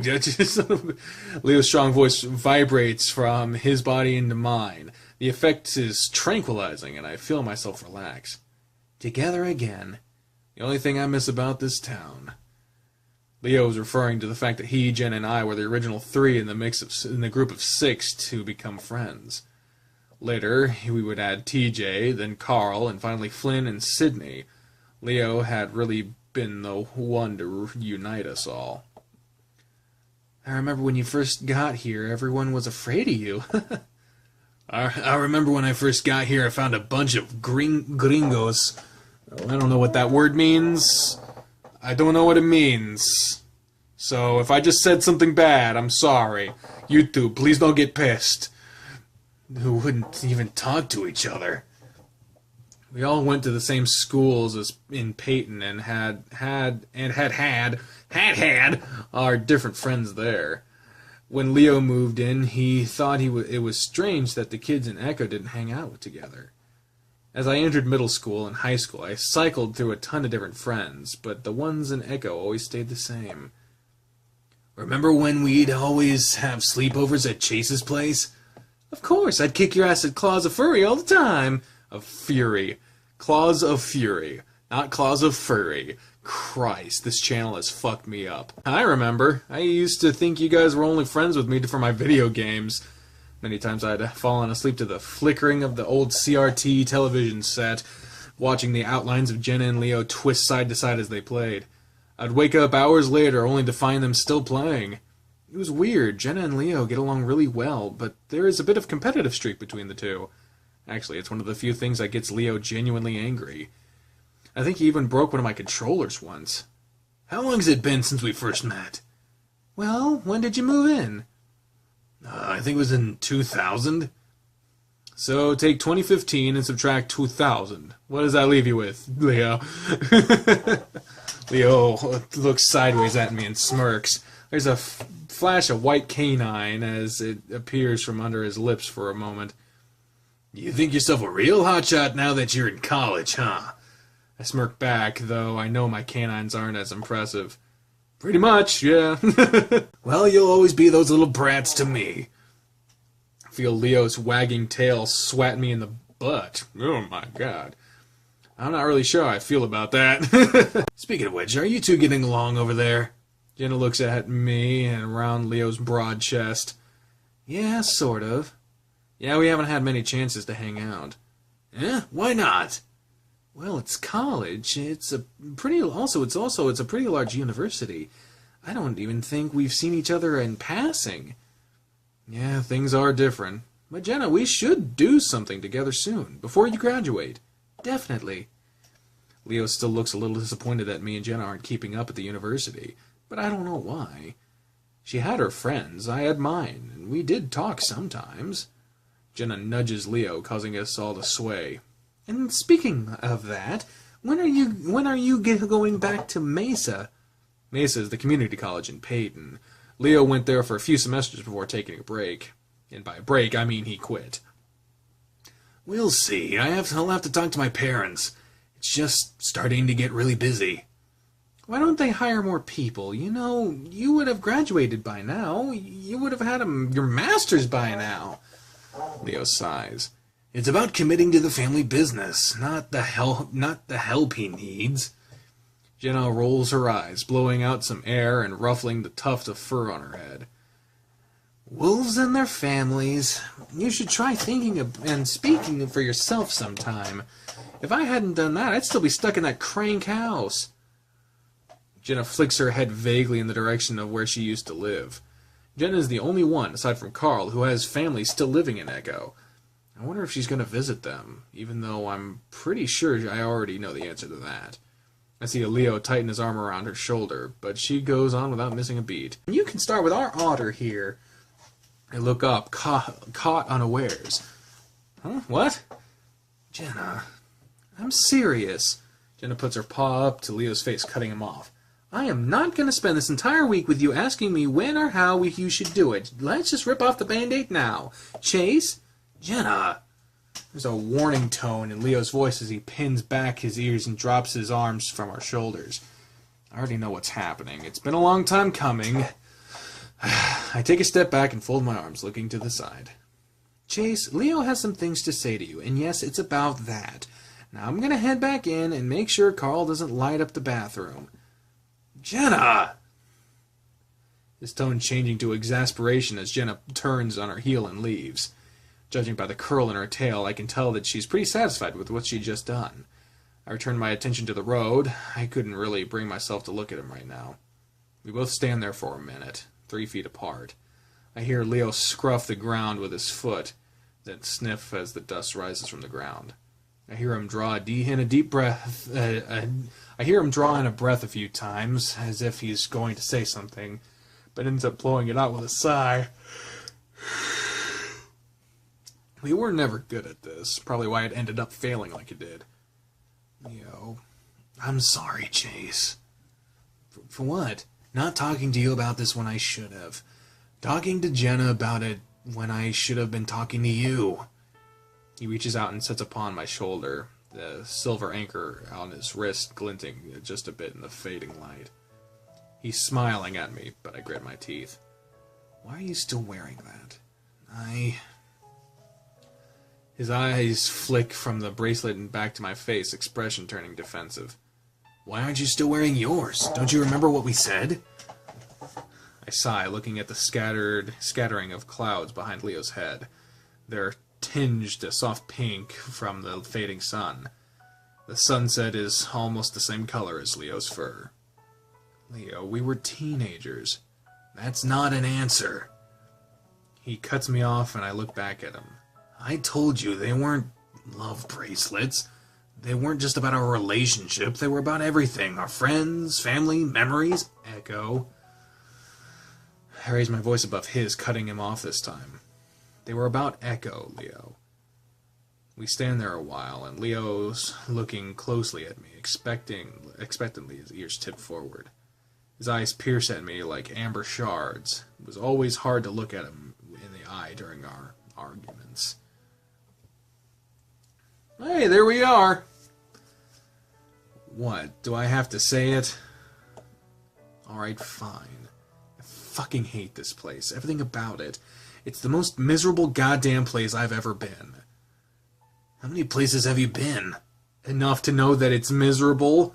Most everyone here is old, obese, on welfare. Half of them are probably on meth. Leo pulls in a deep breath and blows it over my head. I can smell the bell peppers on his breath. No one likes it here, Chase. I mean, it was an anchor. I'm half laughing. Just looking at it makes me feel like I was still tied to this town. I didn't need it reminding me of all that awful stuff. I know it was supposed to symbolize our being each other's rocks or whatever, but it stands for a lot more than that. But a lot of good things happen here, too. No one should forget where they come from. Sometimes I wish I could. At this point, Leo's deflated a bit, going into a slouch, his ears lowered. Wait, you said was. You didn't get rid... No, I still have it. It's just in a drawer in my dorm room. Honestly, if it was anything else, like one of those infinity bracelets we saw, I wouldn't have trouble wearing it. Fuck, why didn't you say anything when we were buying them? I didn't know it was going to be a problem. Leo takes a deep breath again before blowing it out, puffing out his cheeks this time. I don't know what puchika otter means. He puts a paw to his eyes and holds it there for a few seconds. It's a pose I'm pretty familiar with. Even though I haven't seen it in a few years, I'm hit with a wave of memories, mostly of me frustrating or embarrassing Leo somehow. We decided on the anchors mostly because they look pretty. Leo had referenced some wolf metaphor about roots and how we're always drawn back to them. Also some bullshit about how otters were great sailors, but really it was just an aesthetic. For some reason, over the years, we had begun to associate the anchor with being stuck in Echo.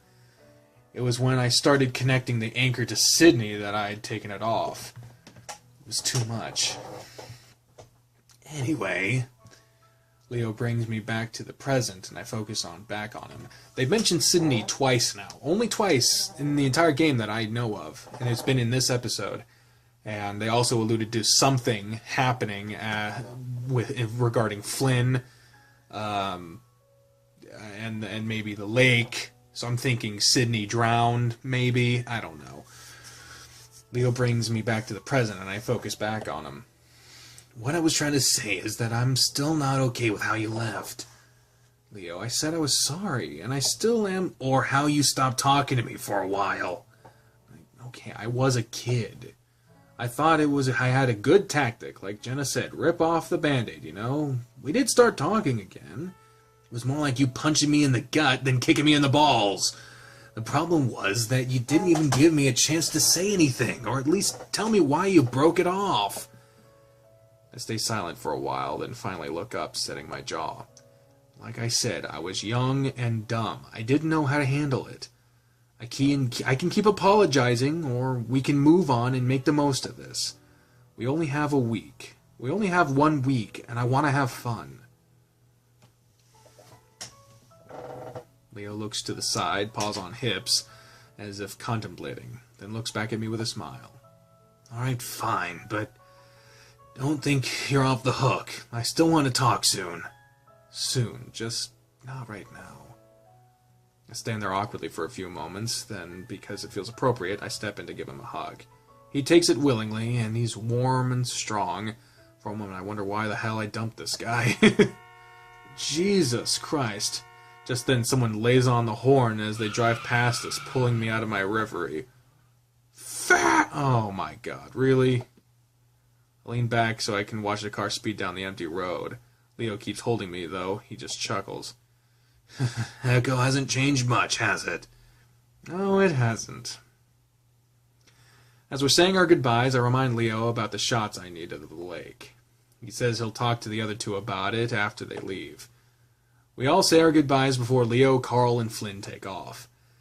TJ takes his usual hour getting ready to bed while Jenna does some homework. By the time I'm finished brushing my teeth, I'm grateful to see them both in bed. I get under the covers next to TJ and lay there for about an hour, staring at the ceiling. Slowly, I slide from under the covers, careful not to wake TJ. Quietly, I slip my jeans on, grab my jacket before heading out the door. Toby built a small sandcastle next to the lake, in the process of digging a moat around it. Jenna drops a few twigs next to it before running off to find more decorations. Flynn is talking to Sydney, pointing at Toby's sandcastle. Sydney looks hesitant, but excited. He seems to make up his mind, suddenly running forward and kicking the top of the tallest castle. It breaks easily, with most of it flying into Toby's face. Toby flinches back, shocked, before immediately crying as he rubs at his eyes. Jenna comes running from across the beach, yelling before shoving at Sydney, who's laughing. She turns to Toby, who's trying to help him clean his face, but the lynx pushes her away before running towards the trail back to Echo. Aww. Little bastards. Monday, motherfucker! Let's do this shit. We're on Monday. Yeah, River feeds Emma Lake from the north. It's a farther drive than the lake itself, but it does have a few nice clearings along its edge. One of them has a few branches and a rusted-to-hell public grill that I'm sure no one has used in decades. This is the place that we go. As we're unloading Leo's van, I decide to get the B-roll of the lake right away. It won't have much of a presence in the packet, so I think I'm just going to narrate over it later. The actual lake is only a few minutes' walk from here. It's a bit difficult navigating around the sagebrush, and I know I'm going to have to check for ticks later. By the time I reach the lake, my friends are pretty far behind me, hidden behind a few bends and hills. I'm getting uncomfortable with the idea of me holding this camera while I navigate the terrain. It probably would have been better if Leo had just parked the car near to the reservoir while I got out to film, but I guess even that still wasn't okay. There's a large square of paved ground next to the parking lot now, several benches and a row of brand new grills. Several lamps have been erected around the area too. Leo was right about the town trying to turn the reservoir into a recreational spot. That's a good fucking word. I can actually see a few jet boats skimming through the water, leaving long trails of white behind them.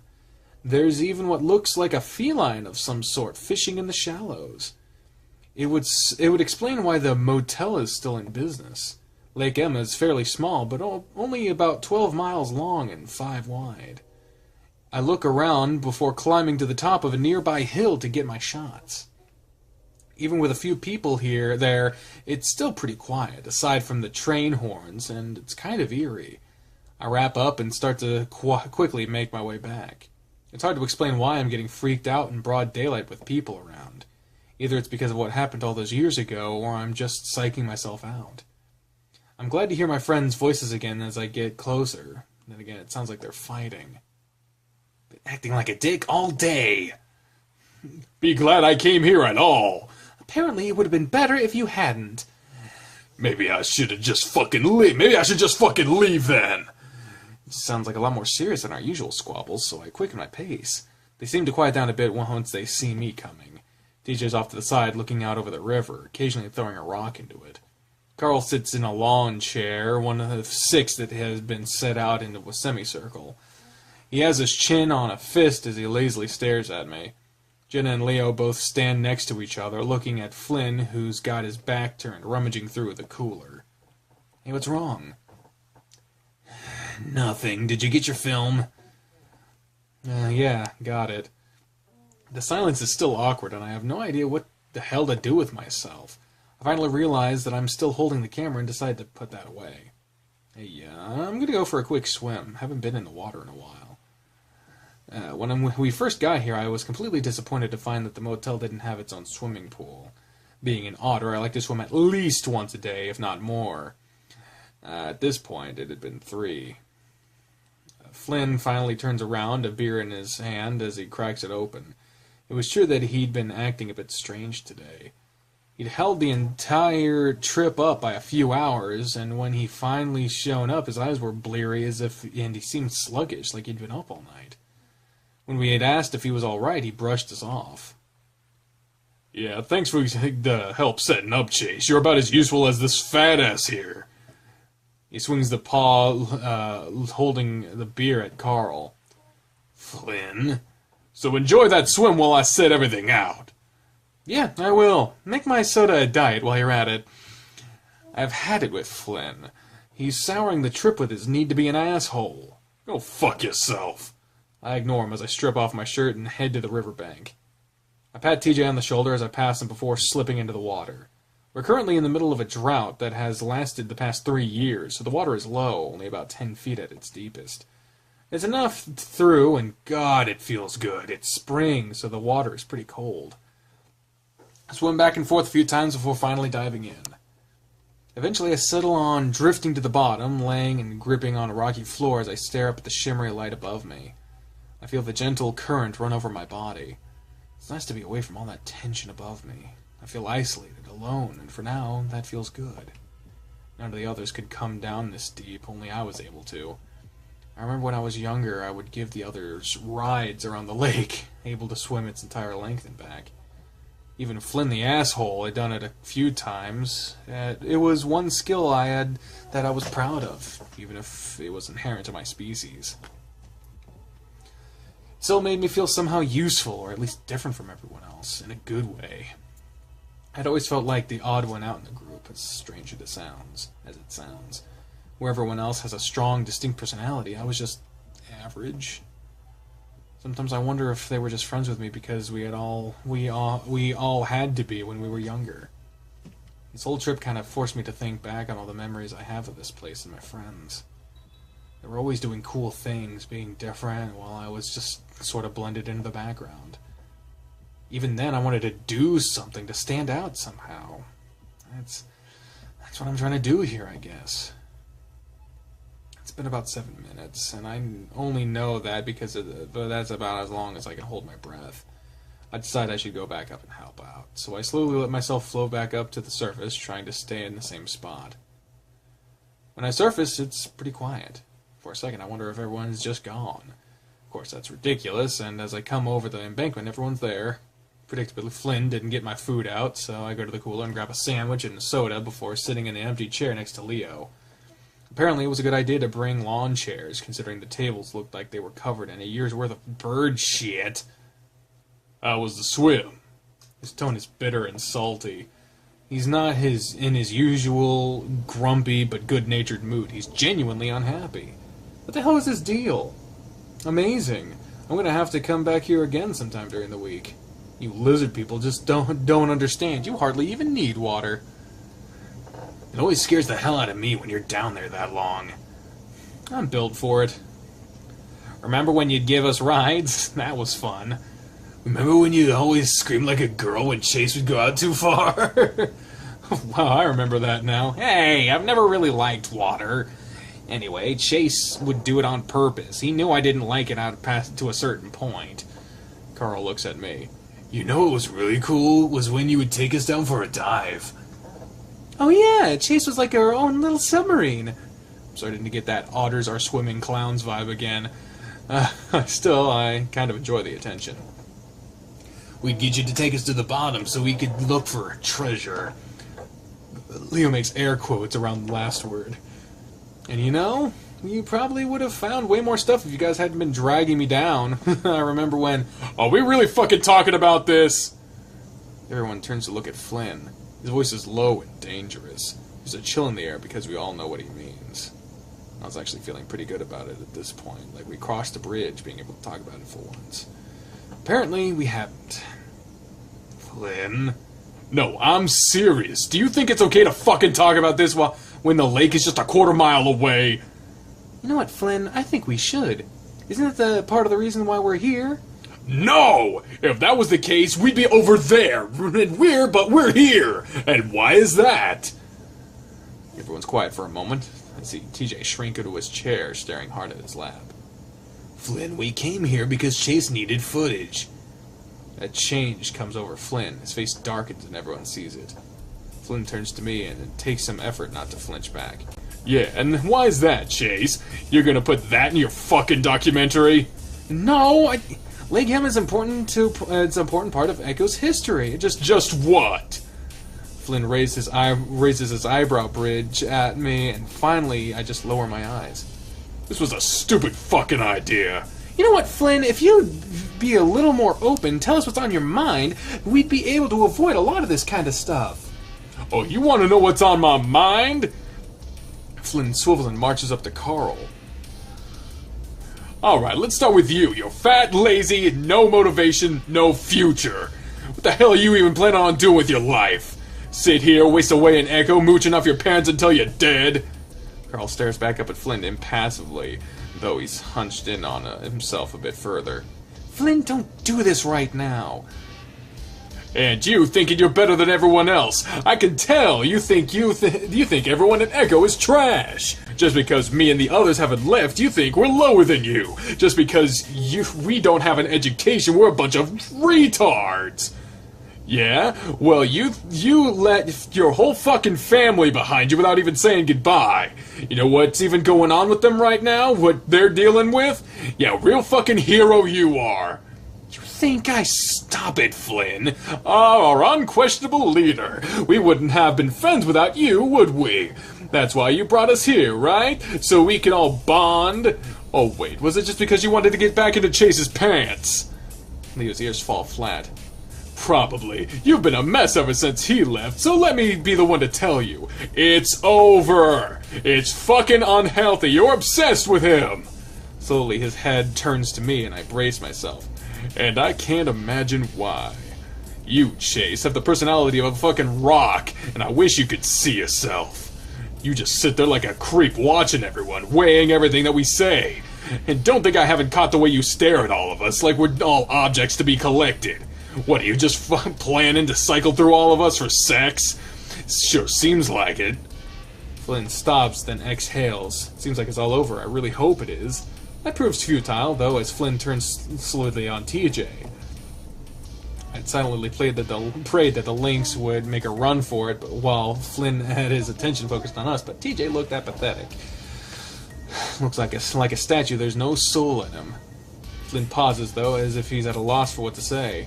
Finally. What happened, TJ? Flynn. Leo stands up. From his posture, I can tell the wolf is ready to fight. Memories are starting to flow back. TJ, Flynn, thinking he'd done something, I stand up too. Flynn may sound like he's a hard ass, but physically Leo had him beat easily. Flynn can obviously tell that he might have a fight on his hands, though, and it's clear he doesn't want that. He drops his shoulders, seeming to shrink, as if invisible strings that had been holding him up were cut. He turns to us, then gestures at TJ. I just want the truth. Can we put a stop to this today, right now? I don't think you know how much of a nightmare this has been for me, not really knowing. TJ. TJ stares up at Flynn, muzzle set grimly. What happened to Sydney? Dead quiet. TJ stares at his lap, not moving. Come on, let's. Flynn holds up a hand towards me, still staring at TJ. Slowly, TJ looks up, his face still stoic, he's still made of stone. I already told you what happened. Bullshit! Flynn steps forward, but Leo's there to grab the back of Flynn's shirt and swing him around. I dodge out of the way as Flynn is flung back to land on his ass, kicking up a big cloud of dust. Shit! Flynn, I swear to God, if you start a fight here, I'm gonna drop your stupid ass! Everyone except TJ is standing now, staring at Flynn.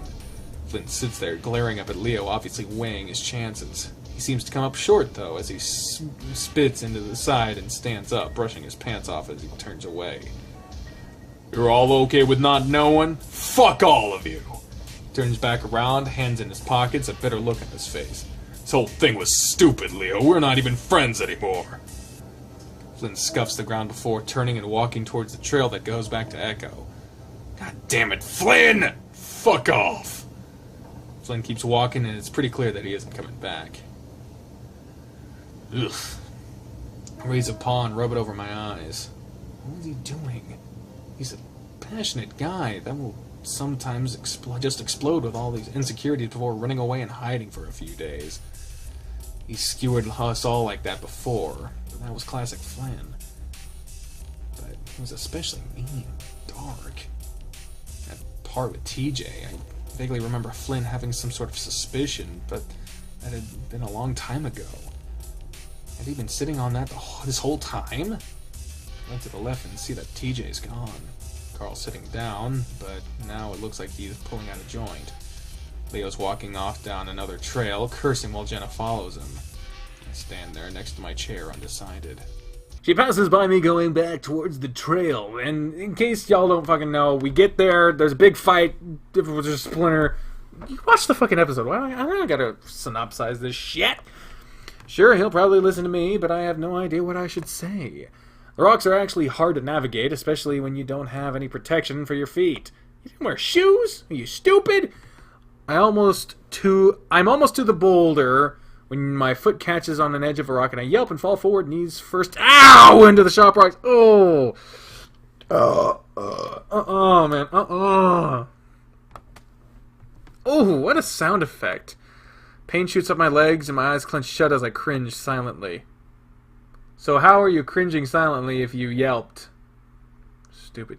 Shit, you alright? I look and see Leo looking down at me, his ears up now, and at the sound of my fall.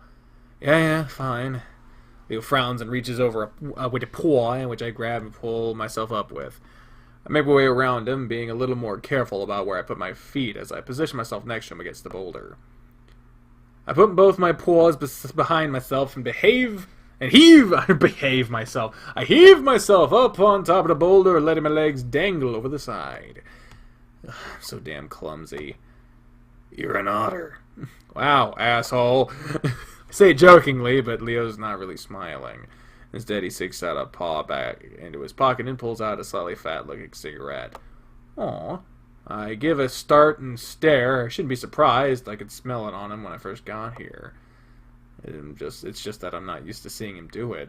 He started right after I left. He pulls out a lighter, lights it, takes a drag, then blows the smoke out of the side of his muzzle away from me. You're meant to swim, not walk on rocks. I mean, technically Carl's built for that, but he's still falling down all the time. I think that's because Flynn's always tripping him with his tail. Speaking of Carl, grunting, I lean over sideways and look at the side of the boulder. I find what I'm looking for instantly, a series of chips and scratches outlining the rough figure of a canine with a long shape of an S on his chest. Is that Sydney? Huh, still here. Carl's drawing? Shit, I forgot about that. Never finished it, did we? Nah, but it's still pretty good. Remember how it's Super Wolf was the only thing he talked about that summer? Yeah. And the movie wasn't even that good. He loved it, though. Yeah, again, I guess that's all that really mattered. Leo grimaces and reaches over to my knee. I wince and look down as he puts his thumb and index finger around a cut, which I hadn't noticed until now. Blood is oozing through the fur and leaking down my shin. Ugh! We'll need to clean that out. I shrug. It's not a big deal. Nah, we'll stop at the convenience store and get some peroxide. There's some nasty shit around this lake. It's fine, seriously. You have to be safe. I smirk. Safe? Like this? I reach up and grab at the cigarette dangling from his lips. He's quick, though, and whips his head away before taking it out of his muzzle. Hey! Don't hey me. Why the fuck are you smoking? His ears fall flat again, and he glares. Why the fuck do you care?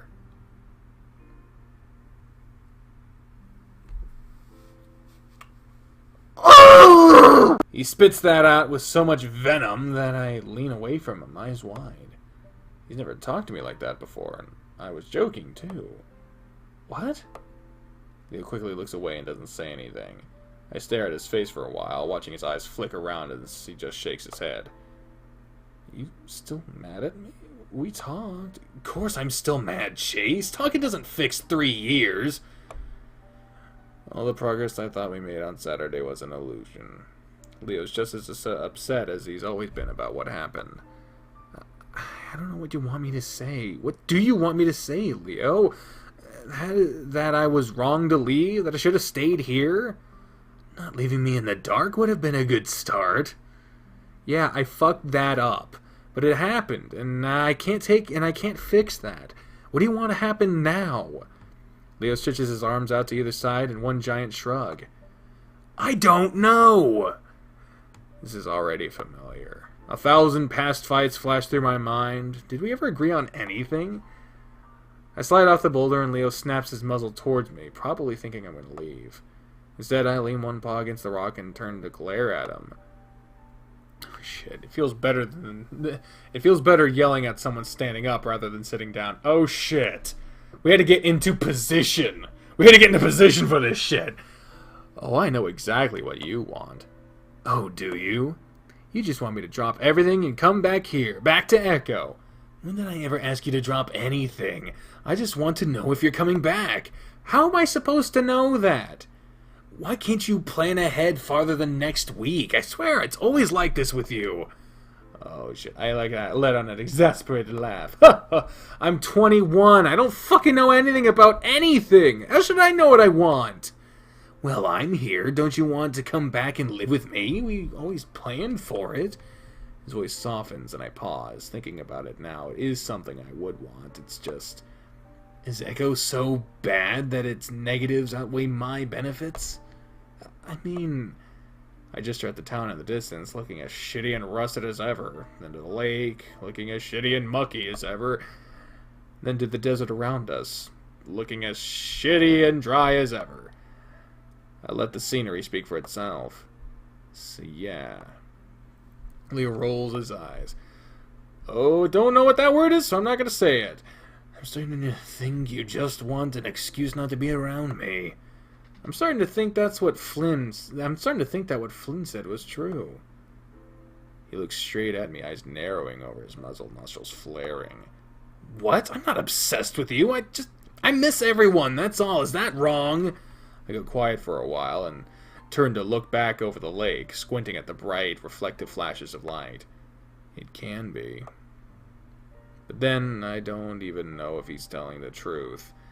He'd never say whether or not this whole thing he'd planned was just for me. He doesn't say anything, and we just sit there for a while. Even for a wolf, his whole sticking together thing is a little intense. He'd brought us together at the very beginning, sure, but after Sydney, it was on a whole different level. He'd barely ever let us leave his sight. That's when I noticed a dark figure across the lake, walking on the side of the road. It's Flynn, and he's heading back to Echo.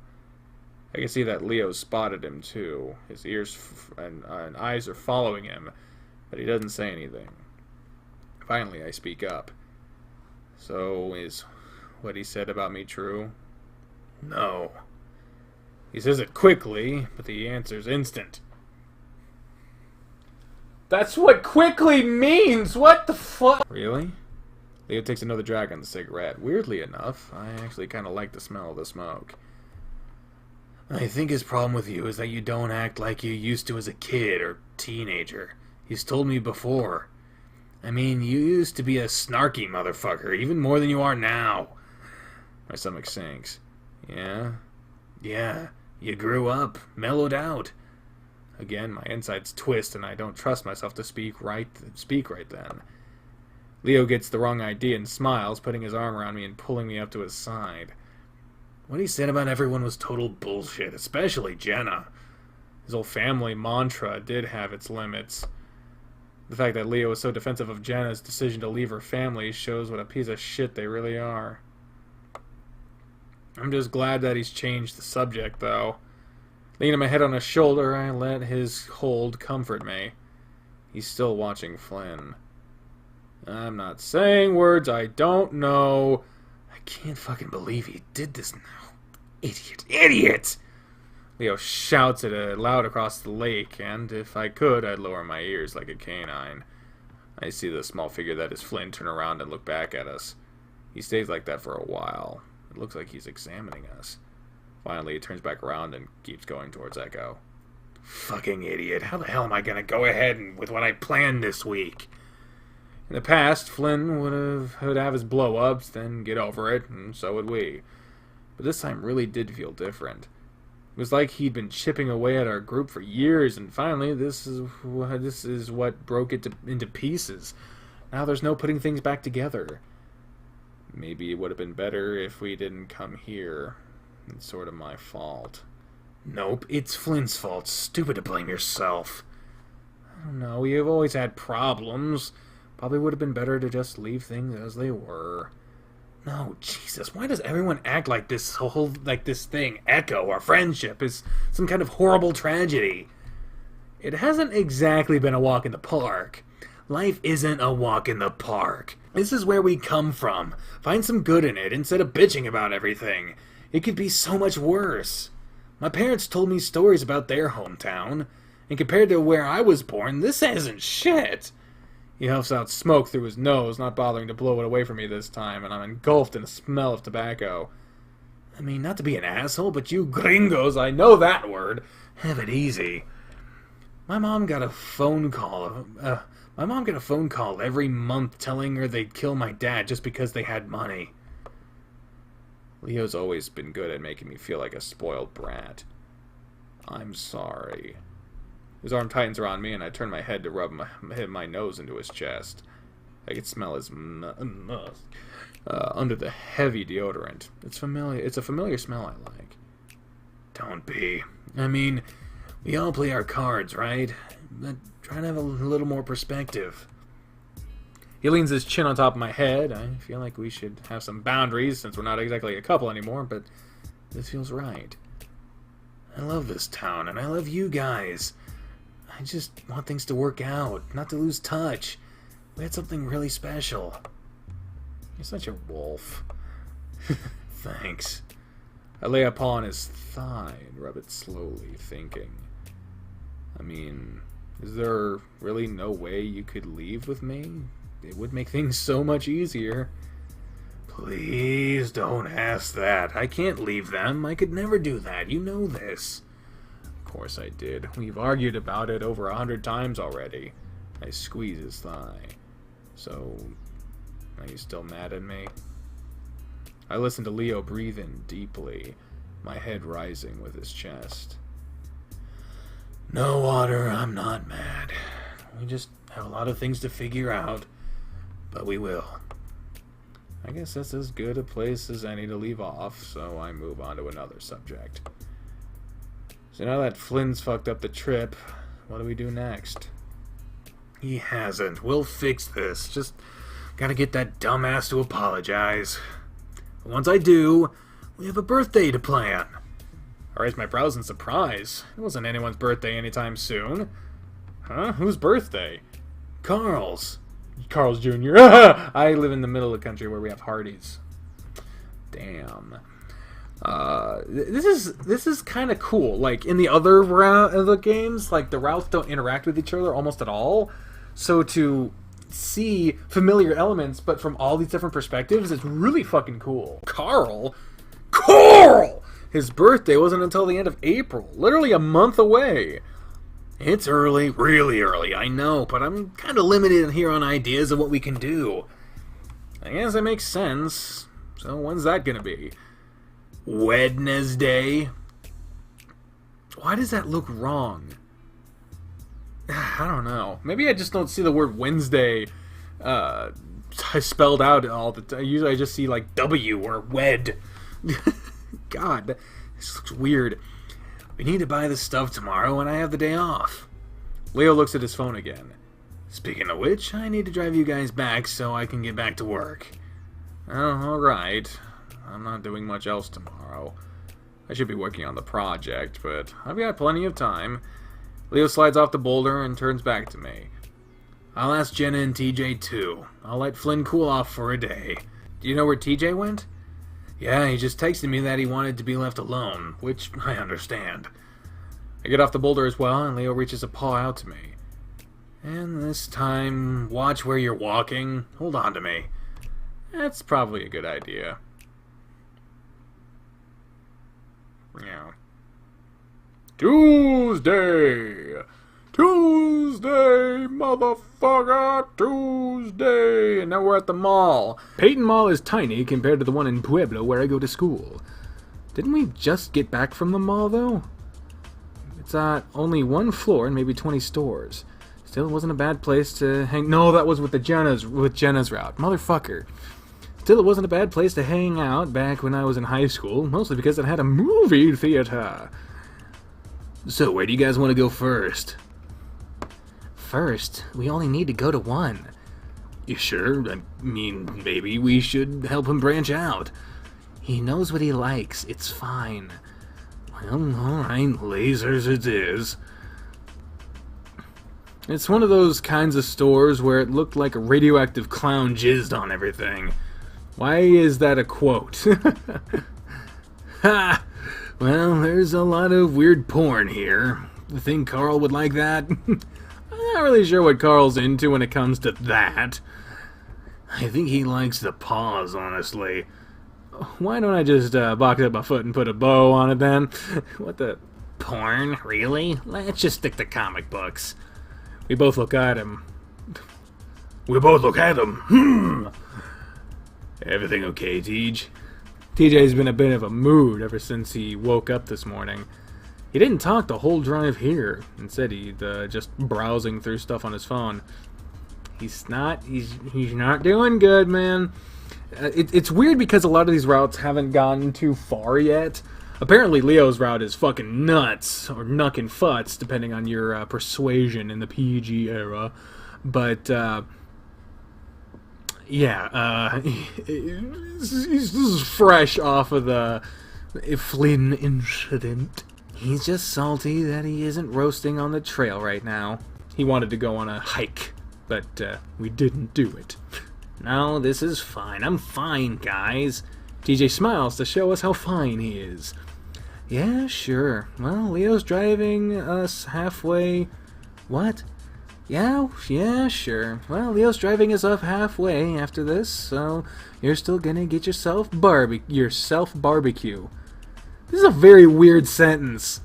You don't have to go if you don't want. I don't know if it would be very fun if you were upset the whole time. At this point, Leo turns to me, smiling.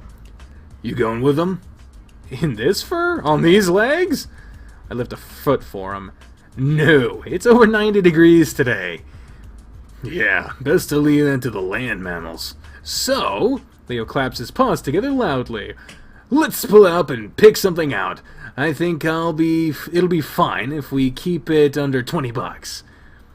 As everyone wanders off, I look around. I'm not sure what I should get him. He doesn't get excited about much unless one of his comic books is getting turned into a movie. Well, he likes comics. You literally just said that, so might as well go with that. Jen is already looking at the comic book section, so I decided to try my luck there. Wait. Let's see if we look at the action figures who we're with. I move further to the back of the store to the action figures, which is where TJ is. Well, it's either Jenna or TJ, and honestly, I think we're gonna go with TJ. Oh, god damn. Turn into a different setting. Blap. There we go. That's the one we like. He's turning over a toy gun in his paws, his ears down.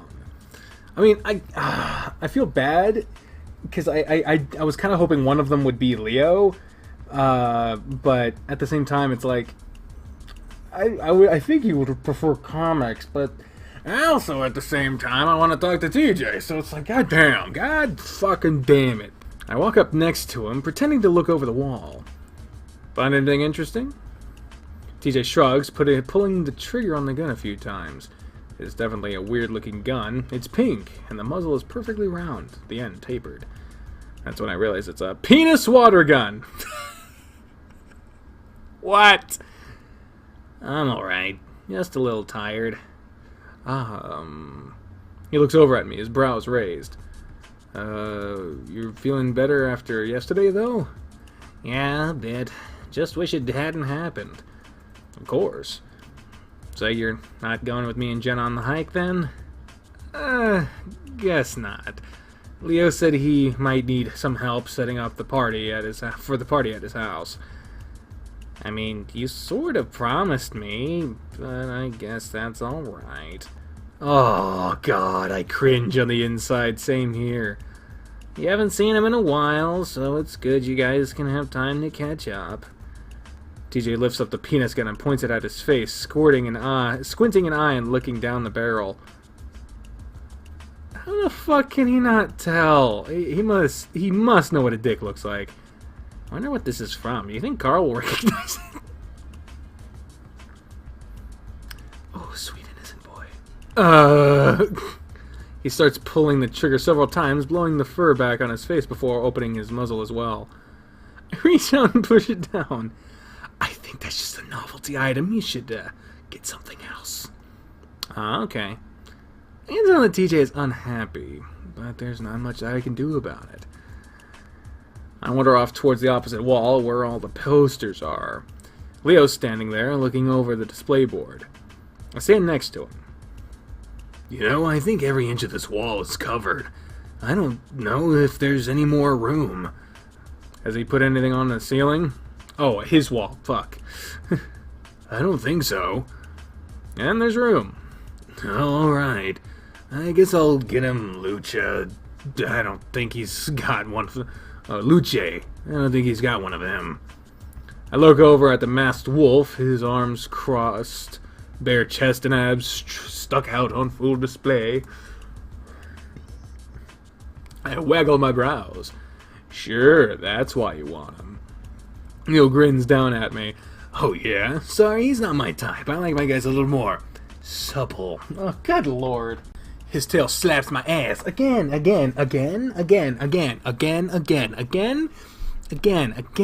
god. Oh, I like him. I love muscles. Leo squares his shoulders and flexes. You god, you meathead. He squares his shoulders and flexes. His biceps bulge to nearly the size of my head. Like these. I feign indifference, shrugging. Meh, I'm more into the cut look like Luce. Leo frowns, but I take that moment to slap him in the butt with my tail. Okay, guys, you're bad at being exes. I'm just gonna say that right now. Because it's not as flexible as his, I have to turn my body into it and practically thuds into his ass. Jesus, Leo yelps and stumbles forward into the posters with a loud clatter. Whoa, calm down, boys. Jenna walks up behind us and stands next to me, her arms folded over a mung with that doe in the schoolgirl uniform in the front. Oh, it's a doe. I said doe. Ah! The baby is sleeping. I want to be sleeping. That looks sexy, Jenna. Good pick. Jenna rolls her eyes as Leo reaches into the poster bin with Luce in it. So I'm pretty sure he doesn't have this one. TJ follows up behind Jenna, a small figuring of Trinity Weasel in his paws. I laugh. And of course you'd get that, TJ. Hey, it was a good price, and he's kidding, TJ. Anyway, maybe it'll help him to take another look at that movie. It really is good. I realized I'm the only one who hasn't picked out a gift, and I look around anxiously. Right in front of me is a rack of beanie caps. One of them has a bloody and decaying zombie face printed on it, its teeth bared on the brim. I assume it's to make the wearer look like their head is clamped inside. I think Carl likes zombies. I snatch it off the rack and hurry up to the front with the others. Well, I don't know about that. How does it look? I asked TJ as we're walking through the parking lot. It looks good, I guess. No, I mean, does it look like a zombie badger is eating my head? Oh, yeah, looks great. He gives me a thumbs up. Ah! I pull it down over my face slowly. How do you think we'd all do in a zombie attack? I lift the hat back up over my forehead. Like, who would die first? My eyes fall involuntarily on TJ. Oh, goddamn! You're really just laying into this poor fucker today, aren't you? Me? Why do you say that? Well, maybe not. You're pretty fast, and I just kind of imagine you curling up into a ball. But honestly, I'd be the first to go. I stick out a leg. Look at how stubby these are. I'm the fastest, and I'd carry you. You wouldn't have to worry. Oh, really? I look over at Jenna and see that she's got a gleam in her eyes that always puts me on edge. Pretty sure I'm faster than you, Leo. Leo smirks. Pretty sure my legs are way longer and way faster than yours, Jenna. Jenna sticks out her bag with the manga in it at me. Oh shit! Fucking hold my purse! I take it slowly, trying to catch her eyes so I can shake my head frantically at her like, don't do it! Don't do it! Leo sticks his bag out at TJ, almost punching him in the nose, just oh, hey, here, hold this. TJ jumps and gingerly takes it from him, frowning. This is a parking lot, guys. Are you sure it's a good idea? But Jenna and Leo have already taken up their positions side by side, leaning forward. Oh, these two.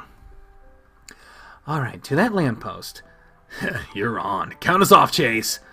How is this proving anything? Don't you need to be carrying Chase? Alright, ready, set, go! Well, Leo has a lead, apparently. Leo actually gets a bit of a head start since he anticipated the go, but Jenna catches up right away. In fact, she's 10 feet ahead of him just 5 seconds into the race. I can hear her laughing as she gracefully speeds ahead, her tail whipping around like a flag as she zips off towards the horizon. Leo, realizing he's going to lose, is frantically flailing his arms around, his ears and head down as he charges forward. I'm actually surprised at how bad he's losing. I mean, he used to play football back in high school, so he's had some training. With his head down, I guess he doesn't see the curb right in front of him, and oh, his foot clips it as he passes. I hear the yelp and see him careen off to the side, then roll on the asphalt before slamming up against the tire of a parked car. Ooh, shit. Damn, even the world shook. What the fuck is this dark gray thing off to the side there? I don't know what the hell that is. TJ gasps and covers his eyes. Oh my gosh! I'm already running up to where Leo's fallen. He's sitting up against the tire, one paw on his head as he grits his teeth in pain. Are you alright? Jesus, you hit that hard. I kneel down next to him, and the second he sees me, he grins and quickly scrambles up, brushing his paws. I'm fine. Just tripped a little bit. I can see the spots on his paw pads that are skinned and bleeding, and I wince. Ugh, Jesus Christ, Leo, that wasn't just a bit. Jenna, having noticed that her competition had eaten shit, jogs back at us, her paws on her hips as she breathes heavily. Wow, you okay, Leo? I'm fine. Want to try that again? This stupid curb got in the way. Nope, you're banged up enough as it is. You're fucking bleeding everywhere. Yeah, I should probably drive. I'm fine, Chase. Leo rolls his eyes to show me how much he doesn't care, but I can see that the insides of his ears are bright red. There's a bit of an awkward silence, only punctuated by Leo and Jenna's breathing. Finally, Jenna walks up next to me and puts her paw around my shoulders. Well, now you know who you're more likely to survive with in a zombie apocalypse, Chase. Remember it. She leans her head up against my shoulder, and I cringe as to see Leo's smile turn icy. Alright, cool. Let's get going. I wiggle out from under her arm. You guys need to get to your hike. The drive back is only a little awkward. To her credit, Jenna does try to apologize to Leo, but he just waves it off as if it isn't a big deal. I can tell by how he's overdoing the cheerfulness that that's not the case. We drop TJ and Jenna off halfway up the trail, which happens to be right next to the highway. Once we're alone in the car, Leo starts messing around with the CD player. You might remember this. As the music fills the car, I'm immediately transported back to my high school days. Jesus, is this carpet stains? Yep. Leo's grinning at me, occasionally glancing towards the road. This is a band we listened to together in my junior and senior year. You still into this stuff? I mean, we're not gonna fucking say it's terrible. It's nostalgic. The music carries a lot of memories for me, and the fact that I hadn't listened to it since I had last been in town made it all the more powerful. Sure, the music is simple, the lyrics embarrassing, but I miss it. Maybe. I think I could be if I listened to it again. Me too. As we drive, I mouth the lyrics under my breath. You haunt everything in my life. I see you in the clouds in the sky so blue. I see your outline in my screen door, too. Finally, we pull up to Leo's old ranch-style house. This looks more like a shack than a house. Good lord. It looks the same as it always has, though the landscaping has definitely taken a turn for the worse. You live in a desert. What landscaping? Oh, you have a different amount of sand everywhere? You'll want to see a different color of dust? What the fuck? A different color water cooler on the front. Now you got two. Holy shit. Leo parks and we both get out. I'm busy staring at the driveway, thinking about all the times I've walked across it, when a gravelly voice pulls me from the reverie. Hey, who are you? I jump and look to the right, spotting a thin and angry-looking raccoon. He's standing next to some bushes, trimming them up. His yard is desert landscaped and looks pretty good next to Leo's property, which is nothing but weeds and sagebrush. Behind the raccoon is an old and rusty-looking trailer home. Hey, thinking back, I'm pretty sure that a really old mouse used to live here, but this guy's a raccoon, and looks pretty young, too. I hear Leo walking quickly around the front of his truck to stand next to me. Hey, Cud, this is Chase. Remember I was telling you about him? Leo puts his arm around me. Cud's demeanor changes immediately when he sees Leo. Oh, hey, Leo. This is him, then. Cud? My voice is incredulous enough to be offensive, but the raccoon notices. His already scowling face gets even more scrunched up. I'm not exactly from around here. Oh, really? No. We stand there for a few seconds, and Leo grabs my arm. All right, glad you two meet. Oh, I'm glad you two could meet. We're actually in a bit of a hurry. Got a party to plan for. The raccoon watches us all the way to the door before Leo finally closes it behind him. Really, Chase? What? It's a weird name. I sniff, but instead of the scented candle smell I thought I'd get I'm instead met with the acrid smell of cigarette smoke. It doesn't look the same either. It's all a bit empty compared to when I was last here. Makes sense, I guess, with Leo's parents and siblings gone. I tell him what a great guy you are for the past 2 years, and this is the first impression of you. I'm sorry. What happened to the old mouse guy? Charlie, he died a few months after you left. Cud moved in a few years ago. Oh, well, he seems a little grumpy. He is, but he's a good guy. Been through a lot. Leo sets his bags down on the kitchen table, pulling out the cake and gifts. So why'd he move here? Said he likes the isolation. He works in Peyton. Some things happen in the city, and he wanted to get away. Leo ruffles through the plastic cups and gifts. I forget what country he's originally from. His full name's Kudzu. How old's TJ again? I think he's 20, but he doesn't drink anyway, if that's what you're wondering. I don't know. People change a lot in a few years. Anyway, let's go to my room. Gotta message Carl. You have the whole house to yourself when you still hang out in the bedroom? What the fuck? This is a shitty looking room, good lord. Leo's room is small but cozy. A little cluttered, but clean enough. I walk over to sit on his bed, looking around at all the posters, most of them related to football or hip-hop moguls. You know, that's weird, because I see one of a bird and the other one of, like, I don't know what the fuck it is, and nothing else. It's in development, guys. Just give it a moment. He's had most of these since high school. Kept the same room, huh? Your parents' room is bigger, isn't it? Yeah, well, I'm used to it being here. It would be kind of weird hanging out in my parents' room anyway. Besides, he plops down next to me, bouncing me up and down on the bed. I don't really need the space. So what do you do around here? Feels kind of empty. I'm really only here to sleep. Otherwise, I'm on the computer. You know, porn. He looks at me and grins. I look over at his computer. It's got a nice chair, and I can guess what the box of tissues next to the monitor is for. But that's not what holds my attention. Instead, I see 3 holes punched right through the drywall. Around those are several more, less successful dents in the wall, some with knuckle-shaped features. Holy shit. Leo's ears fall flat, and he lets out an embarrassed laugh. Yeah, that's my fault. I really get into my games. Stand up and walk towards the wall, examining the damage. Leo stands up too, clearly uncomfortable. That was a few years ago, though. I don't play that game anymore. Damn, Leo, you're fucking crazy. I poke a finger through one of the holes, realizing that punching through the wall with one to try wasn't anything to sneeze at. And strong. So he's still got that temper of yours. There was a theory in the comments. Someone posted this really long thing about how they pretty much called that Leo's gonna be like a sociopath or something. So, and other people are saying that his path is really crazy. So, I guess we're gonna see what the fuck is going on here. Is that a breaker box in his room? Holy shit! God damn! I don't. It was just that one game. I'm willing to bet that those aren't from a game. That probably is from the breakup.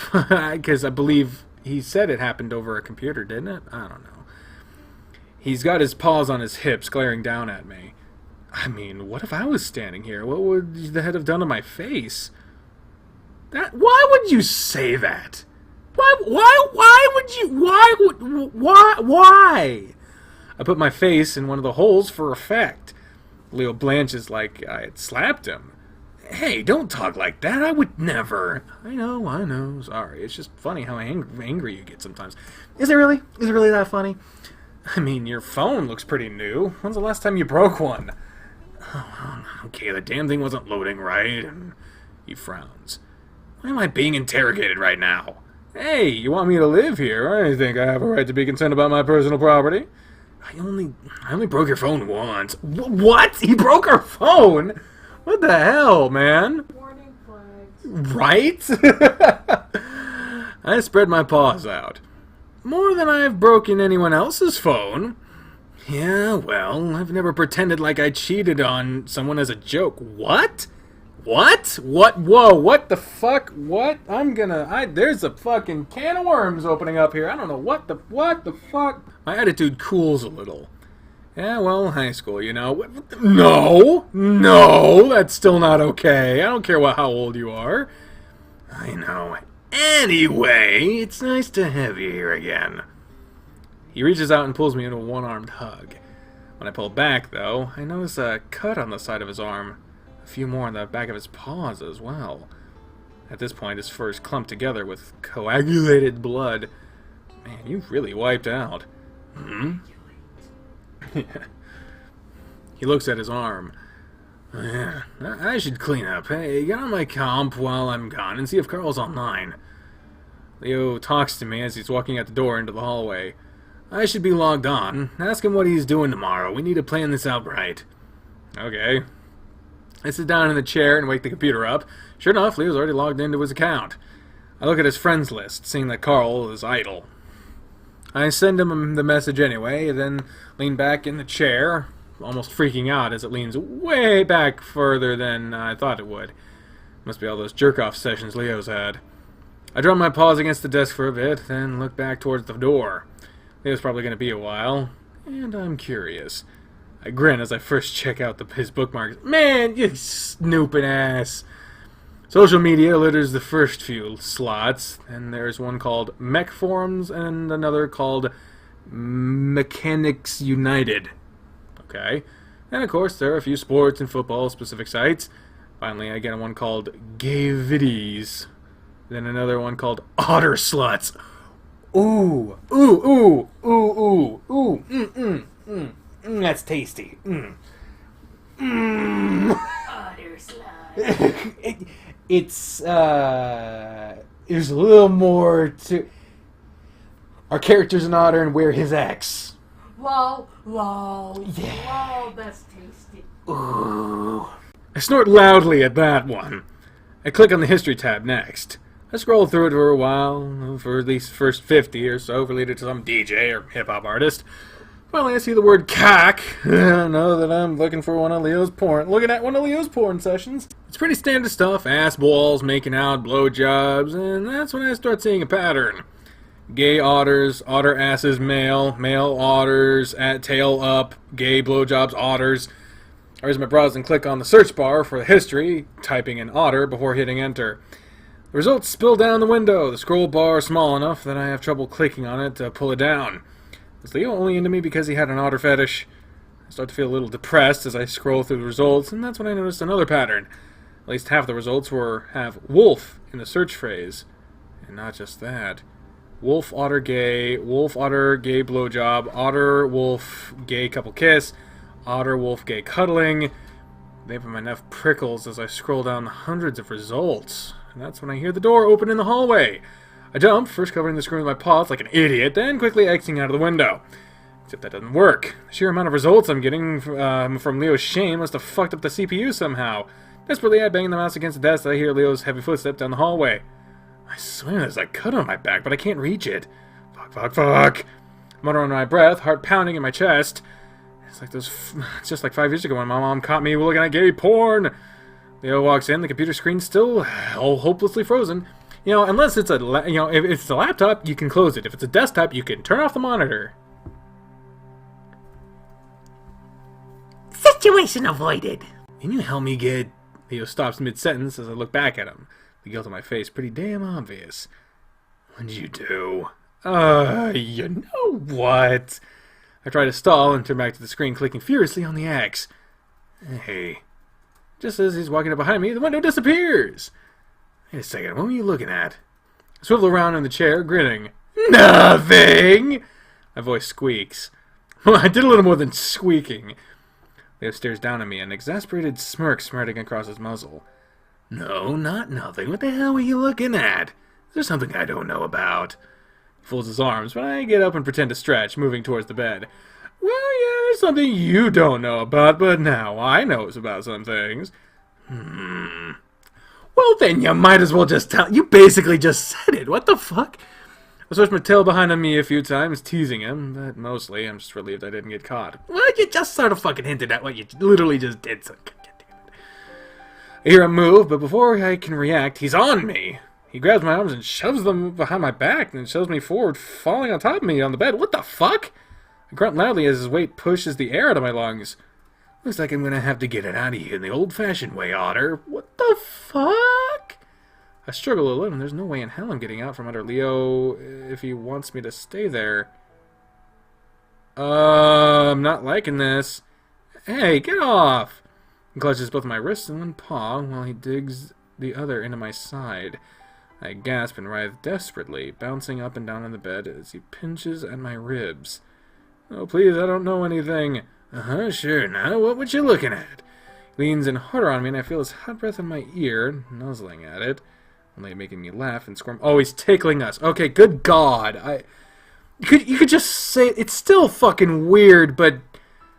God damn, dude. I don't, Well, I'm sure Leo was curious about what I was doing on his computer. I'm definitely sure there's another reason why he's doing this.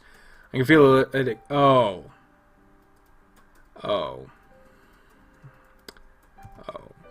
Before I can really think about that, he lets go of my paws and tickling stops. I only have a second to reprieve before both of his paws dig into my armpits. Practically squealing, I writhe around, managing to get on my back now that he isn't laying on top of me.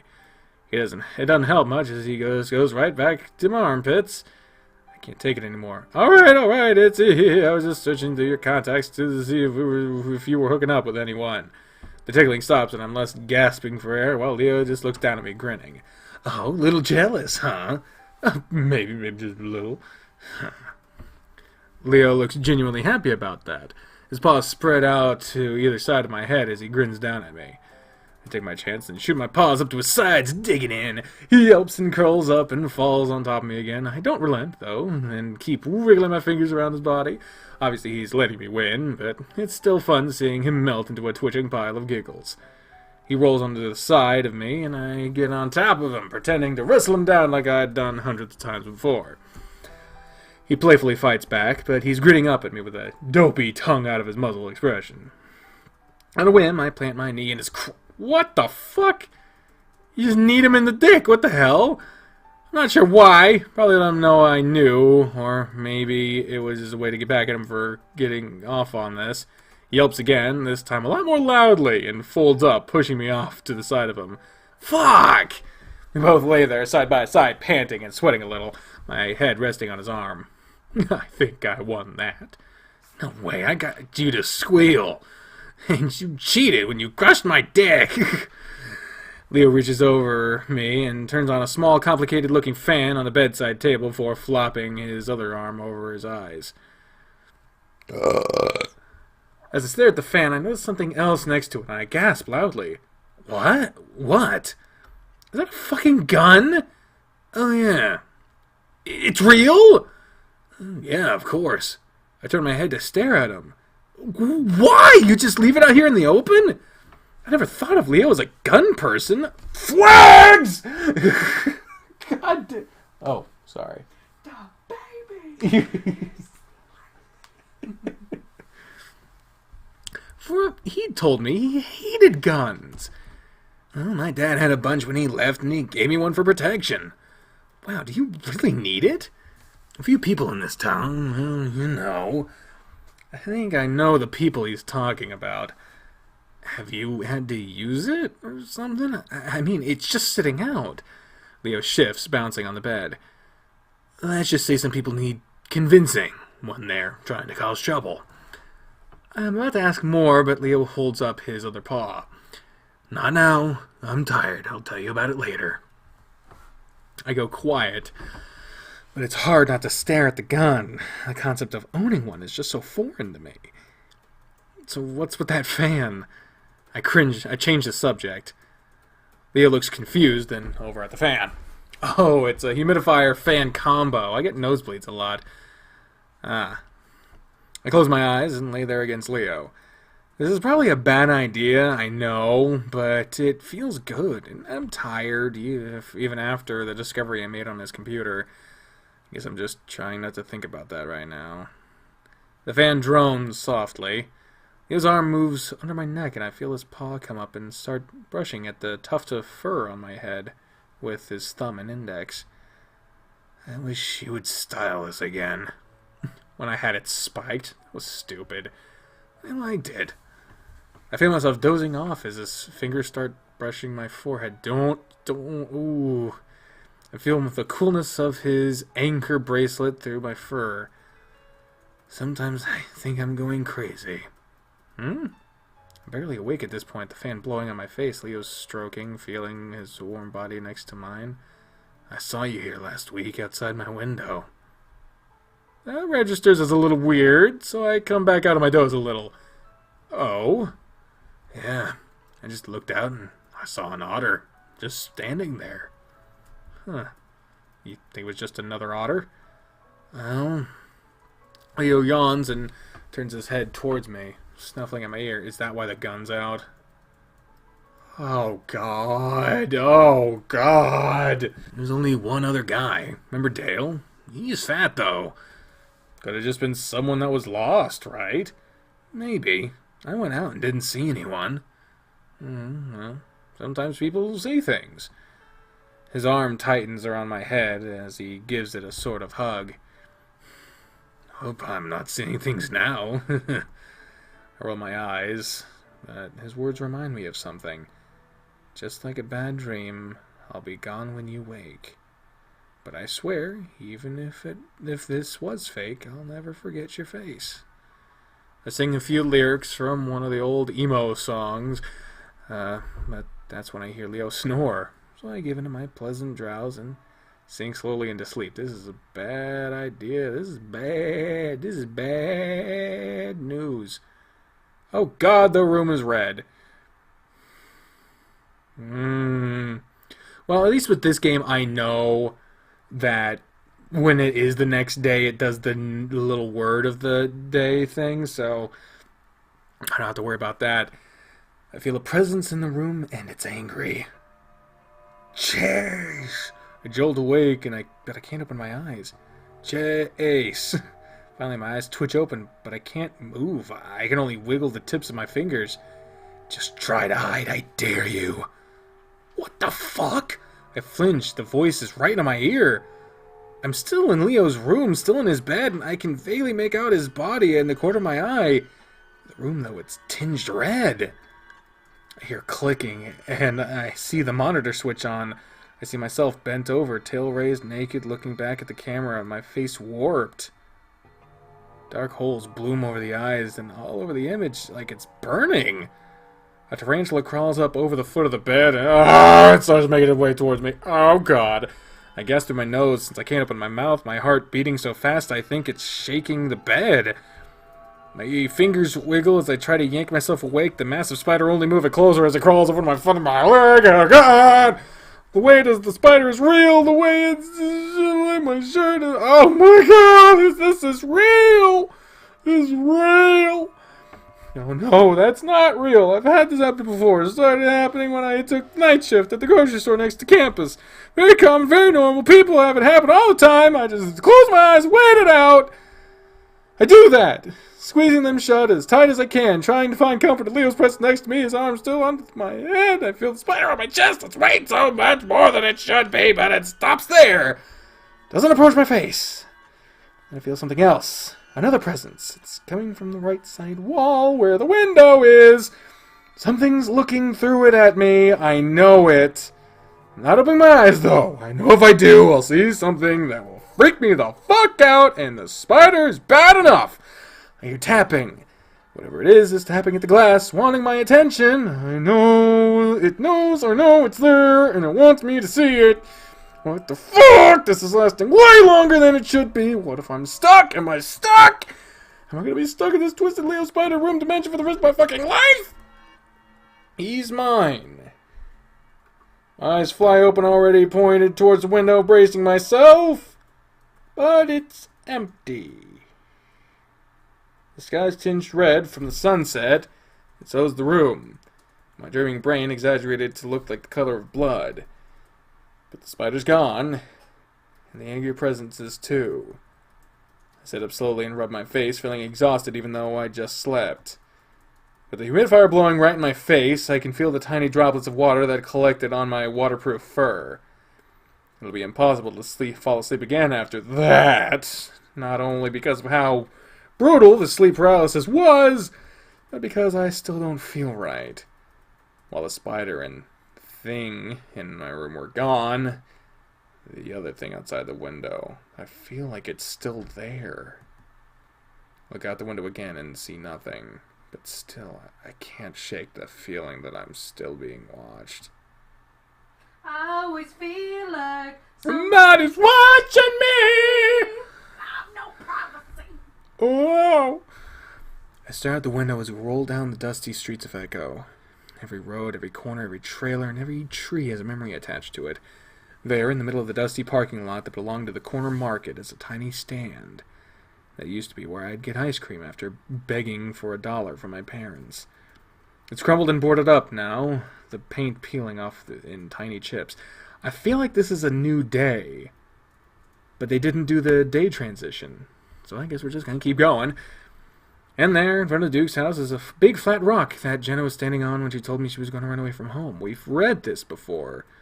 Look over at Leo. He's got one hand on the wheel, glancing up the rearview mirror occasionally to trade jabs with Flynn. I'm regretting not letting him know we're coming, you know. He'll be lucky if he even gets his ass out of bed. This is a new day! Yes, it is. This is where we're gonna see fucking, what is it, her name's Janice? I don't know. Peeing on the road. That's when I see around. You know, we've seen this part, so I don't wanna live this again. Just asking, how was your hike with Jenna? Alright. Wish you were there, though. Yeah, me too. I might go again in a day or two if you'd like. Sure, why not? Oh, God. We're gonna wind up not going because Leo's gonna force us to whatever. I promised myself that that wasn't an empty promise. Well, he's not in his room. Flynn's actually looking a little worried now. Maybe he went for a walk? Carl, walking? In this weather? Hell no! Does he have other friends? Maybe he went out somewhere. I don't think so. Well, let's do a quick sweep of the house. It's a big place. Flynn heads back upstairs, and Jenna Leo head for the downstairs. DJ looks around in the kitchen, then moves over to the living room, checking the couches. I decide to head out back. It's not just, if not to just get away from the others, since the things feel unusually tense and yada yada. I kind of skipped past it a little bit before. This is something that came up a little bit in the interim that wasn't, I don't remember if it was in the other ones. It was, we kept expressing sympathy for Leo. Like right now, while I felt for Leo, I could see where Flynn was coming from. It would have been a way better idea to warn Carl or just meet somewhere else. Leo just gets carried away a little when he has his heart set on something. Probably had the whole scene planned out in his head before we even got here. Mostly, I just feel really bad for him. He's been working really hard to make this trip interesting for all of us. I think it's our fault more than anything that it's not working out. Oh, there you go. That's you blame yourself for the abuse that you're getting from others. Flynn's a dick, Carl doesn't care, Jenna's also kind of being a dick, and TJ's always into stuff that none of us are. I'm just boring. As I round the corner of the house, I'm surprised to see Flynn standing there. He must have come out the front door. Oh, hey Flynn. I thought you went upstairs. Flynn doesn't seem surprised at all to find me out here, which makes me think he was looking for me. I did. Wasn't there, so I thought I'd look outside. Oh, well, he's not in the back, so I don't know why, but Flynn is making me feel awkward as hell. Is something wrong? Flynn folds his arms and leans up against the house. Well, Carl's missing, so I guess that's a problem, huh? Yeah. Try to think of something to say. Well, I'm sure he's just hiding somewhere. Maybe he's out at the diner. Probably just got tired of being stuck in his own house. Yeah. He straightens up again and steps forward, and I don't know why, but I take a step back. You were hanging out with Leo yesterday, right? Yeah, for a little while. You spent the night there? I pause for a second to give them the hint that I'm not exactly okay with him prying like this, but I answer anyway. No, I got back to the motel at like 3. Yeah. So I turn back around. Hey, why don't we check the basement, Chase? He's got the same tone as a disappointed parent. That kind of pisses me off. Turn back around. What? You realize what you're doing is stupid, right? Excuse me? Getting back with him during fucking spring break. Pretty stupid, right? I had a feeling that's where this was going. And now that I know for sure, I'm definitely pissed off now. How is this any of your business? How's it not? You two seem pretty okay with making it our business, right? No. He sneers at me. Cuddling up at the lake where our friend died is pretty messed up, isn't it? What? I saw you two. You know I did. So what? What does that have to do with Sydney? I guess I just find it weird that you'd start up your old flame on what's practically a grave. What the hell are you talking about? Feelings changed from anger to bewilderment. I did know what he was talking about. I just didn't know why. Well, since it's all out in the open now, why not talk about it? You're the one that put it all out in the open. In the worst way possible, by the way. His sneer disappears. I just don't get why you're connecting those two things. We weren't even talking about Sydney. How? What else does that lake make you think of? I'm at a loss for words, totally confused. This is Flynn. I never talked about Sydney with him after it happened. I was too scared to. I don't think of it as his grave or anything. Oh, really? It's just a fucking lake to you then, huh? He didn't die there, Flynn. It was in the hospital. It might as well have been there, right? I swallow hard, wanting desperately to go back inside. Let's not talk about this right now. Oh, I guess I was confused. Everyone's been telling me that I need to talk about it. Well, not like this. Not just with me here. We should all be together if we want to have this talk. I turn around again, making it clear that I'm leaving. Wait. That change of tone in his voice makes me turn around again. It's softer, almost pleading. I'm not used to hearing Flynn talk like this. I'm just trying to look out for you, Chase. He's not... I feel the same anger returning. He's not what? Well, he's not exactly a stable guy, is he? I laugh. And you are? He tips his head and I can tell he's embarrassed, even though he doesn't have the ears to tell me so. And not just you, all of us. We're all a little fucking crazy, aren't we? Flynn smiles a little bit. Well, that's what happens when you live in Echo. That's what all the kids at school said. Flynn frowns again. Listen, I'm just looking out for you. He's just... I sigh loudly and cover my face with a paw for a second. Ugh! I was hoping I'd be able to change the subject, but now we're back to Leo. I'm surprised when I lower my paw and Flynn is just a few feet away. Flynn, just drop it. It's none of your business. His gaze hardens. I think it is when I see a friend taking advantage of another friend. Taking advantage of me? Yeah. Has been since you were fucking 15. I immediately know what he's implying. Fuck off, Flynn. You're acting like my fucking parrot. He takes another step forward and I back away. But he angles it so that I know I'm pressed up against the house. I get the urge to run away, but I feel like doing that would only affirm how much this has escalated. There's a change in him as well. Something unfamiliar in his eyes, in his stance, in his voice even. He leans down to my height. Like playing with fire, huh? You've seen it in his eyes. He's fucking crazy. He pokes me in the chest to emphasize his words. Crazy? Kind of like you're all right now? Flynn pulls away, straightening his back, but still looking down at me. Yeah? Well, maybe I am. The awkward silence stretches out, seems to go on until... You know what? I think... Chase! Both of our muzzles flick in the direction of Leo's voice. Mine to the right, Leo's to his left. Leo stands there, ears perked forward, though his expression seems neutral. I wonder how long he's been standing there.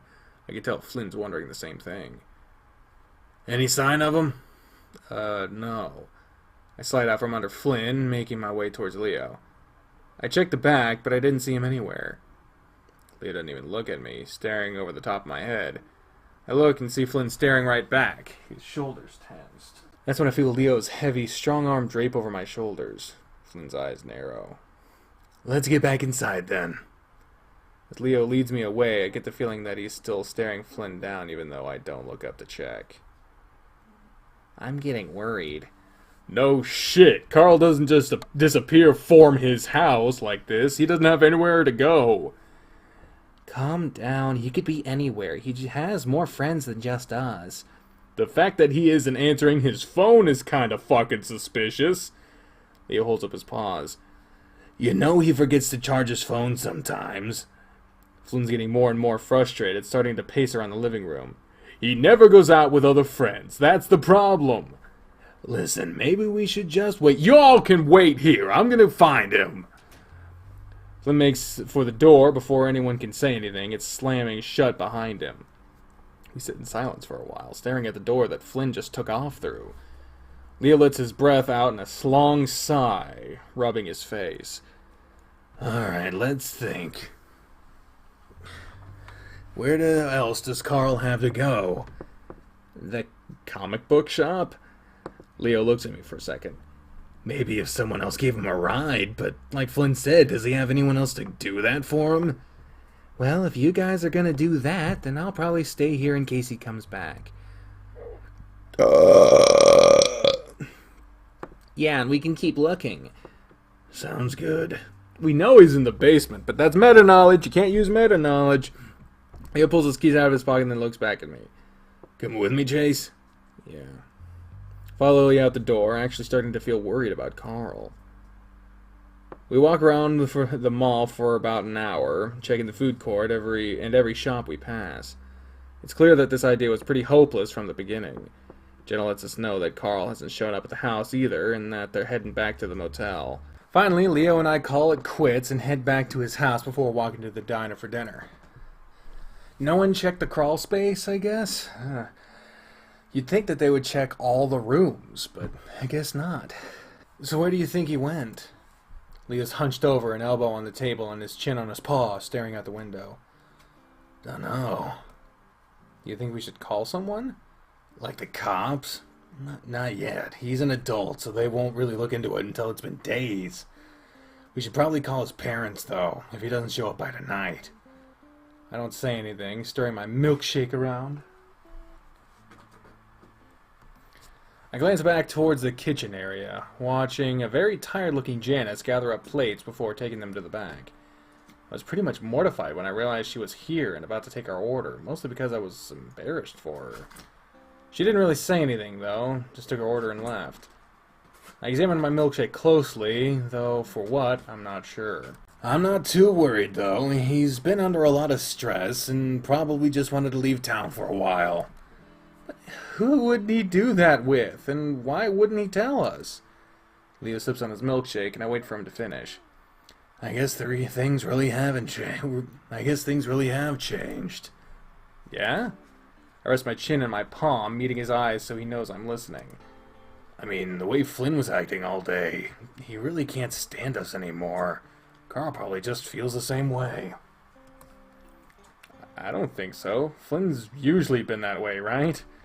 Not like that. Like the way he was talking to you earlier. So he did here. Guess you're right. I should have just left shit alone. We all used to fit together so well, but now we've all changed, and it's like we're bending ourselves to fit again. Fit again. Fuck! I guess that's just life, right? Leo grunts and keeps staring out the window. It's clear how much he wanted this all to work out, to give us the opportunity for one last hurrah before we separated for good. And now I'm actually pretty angry at myself, and the others. This is our last chance to really say our goodbyes, and it's like we don't care at all. Jen and TJ are off doing their own thing. Carl's getting lost and probably high. And Flynn's being Flynn. I lean forward, then grinning. You know, I'm really happy you planned all of this. Slowly, Leo shifts his attention from the sunset to my face. I smile widely for him. This is the most fun I've had all year, even though everyone's acting like a dick. I dip my head self-consciously, including me. I know this whole thing has reminded me a lot of the good things in this town. And even though things have been kind of shitty, I think it's a good note to leave off on. Leo raises his brows. Because weren't things always shitty? It's a part of the experience. Leo stares at me for a long time, and I feel my grin start to fade. But then he reaches forward and rubs a thumb up my nose. I blink in surprise, and he shows me the smear of white on his thumb pad. Sorry, it was hard to take you seriously looking like a cokehead. What the fuck? He grins and licks the thumb. I blush and grab a napkin to wipe my face, but Leo rests a paw on my arm. But seriously, thanks for trying, at least. Leo looks like he's about to say something else, hesitates, and opens his muzzle again. Cute. Leo and I look up to find a lanky, patchy, ugly, ring-tailed cat staring at us with a beady black eyes. I don't know if you knew, but there's a lot of other people in here trying to enjoy their meal. Clint puts a paw down on the edge of the table, leaning in. Could you try not to ruin it for us? He grins at me, showing me just how many teeth he's missing. Guess he graduated from huffing paint since the last time I saw him. The hell are you doing here, Chase? Didn't you dump his fat ass? Fat? He's not fat. I grimace. I can't tell if he's joking or not, or if he's still the same asshole that I remember him as. I haven't talked to him in years. Well, it kind of looks like you dumped your own ads, Clint. What happened to you?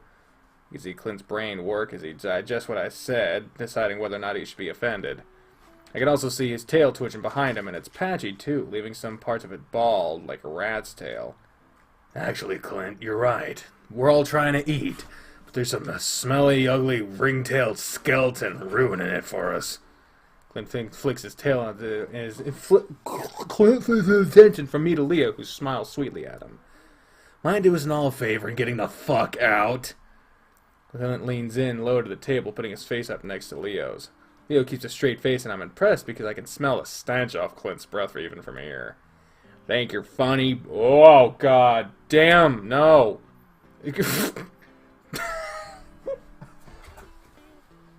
That's a hell of a way to respond to racism. If you're trying to make me mad, you might as well do it right, huh? Christ. He takes a sip from his milkshake nonchalantly while Clint gapes at him. His brain, which I imagine is Swiss cheese at this point, tries to come up with some sort of retort. Go fuck yourself. Yeah? Well, I'll tell you to do the same, but you probably got a sister at home, don't you? Clint moves fast, swinging a fist around towards Leo's jaw. Leo's ready for him and lunges to the side, though his fist still glances the side of his face. He grabs Clint's arm and yanks him down onto the table, which knocks over my milkshake, sending it splashing into my lap. Well, fuck him! I gasp and stand up and move to the side of the table while Leo starts to rub Clint's face into the mess, smashing it into his table a few times. Stop it! I jump as Janice shouts right next to me.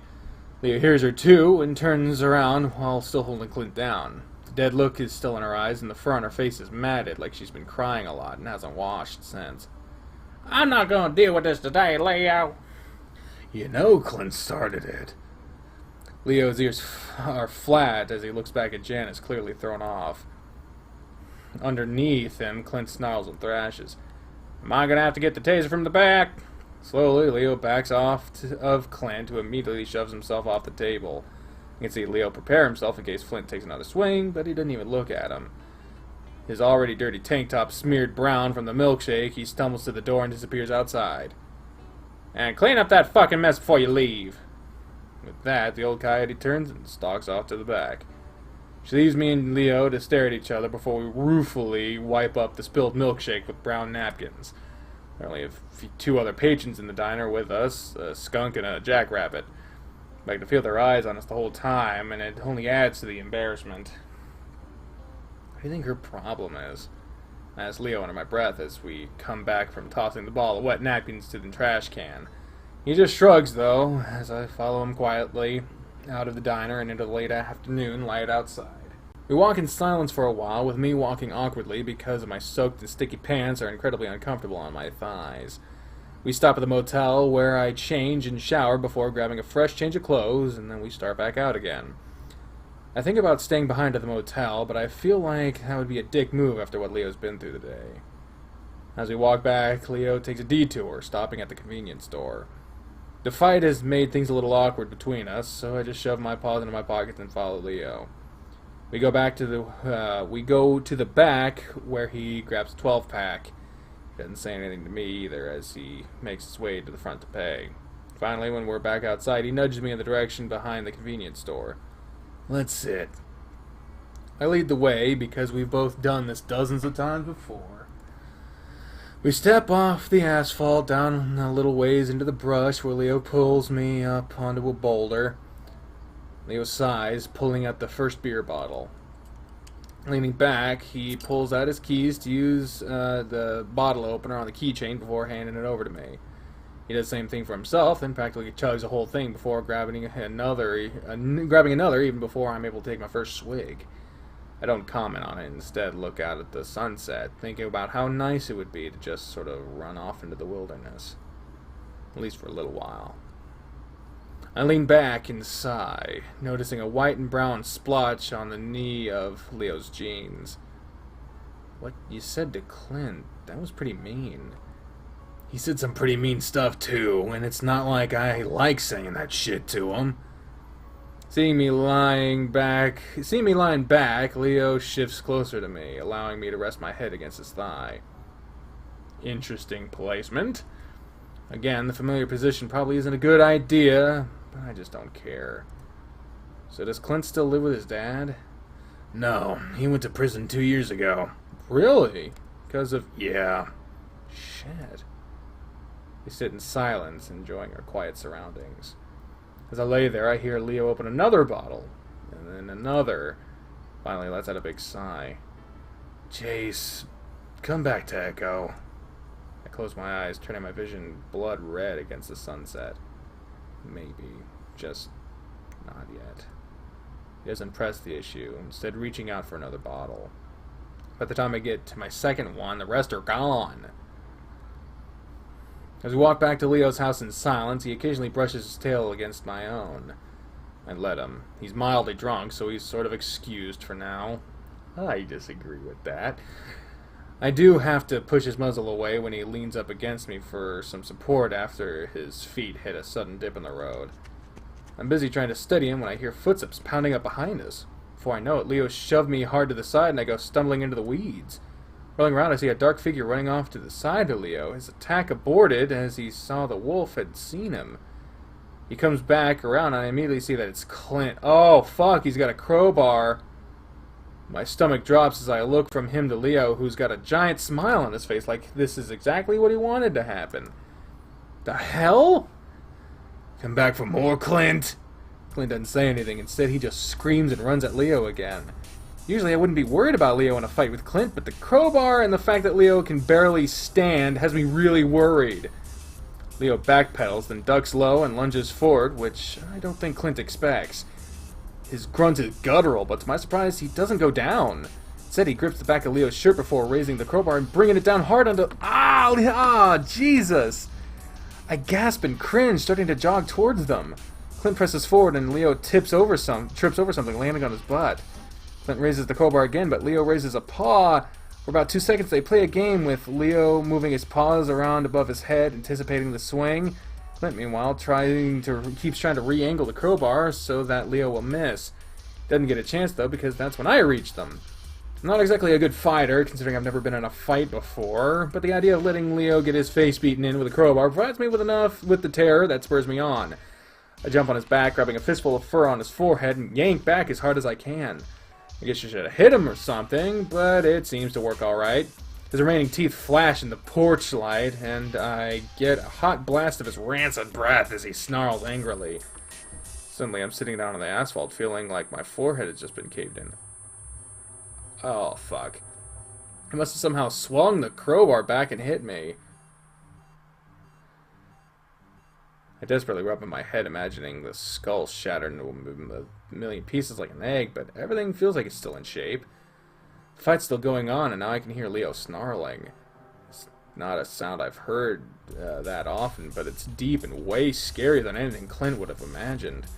I try to focus on the spot that I see their bodies tangled together. When I do, I see that Clint's on top again, with the crowbar raised, pointy end down, aimed at Leo's face. I start to crawl back towards it, but there's no way I'm gonna make it. Oh. Again, the sound of something hard striking flesh, but this time it isn't Clint hitting Leo. It's Clint that hisses in pain, this time as he arches back, baring his fangs. There's a dark shape behind them, but before I can focus on it, Leo's massive paw smashes into the side of Clint's face. Leo's not playing this time. In fact, it looks like he put everything he had into that punch, and the sound it makes is a slab of beef. It's like a slab of beef being thrown against concrete. Clint's body visibly goes slack before he slumps down against Leo, only to be shoved roughly to the side. I crawl up next to the wolf, and he looks over at me as I do. His paw immediately goes to my head, and I steady it as he looks closer at my face. Fuck, did he hit you? That's when I realize I have a massive headache, and it feels like it's full of water. I rub a spot that itches a bit right above my eyebrow, and my pads come back slightly dark and bloody. Fucking piece of shit! Leo sends a back fist into the side of the downed Clint's face.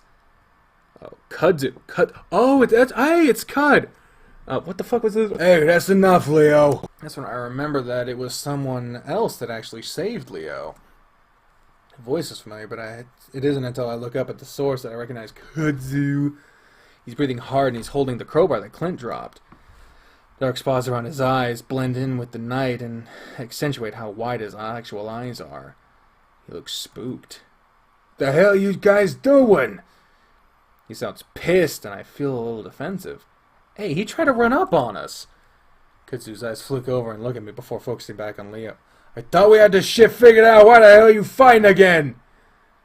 I don't really get why this Kudzu guy's freaking out so much. His nostrils flare with each breath. You'd think he was the one that almost got his brains... You'd think he was the one who almost got his brains run through with a crowbar. Calm the fuck down. You know how Clint is. He wouldn't do half the crap he does if you didn't antagonize him so much. You say he was a bully, but from what I've seen, it's the reverse.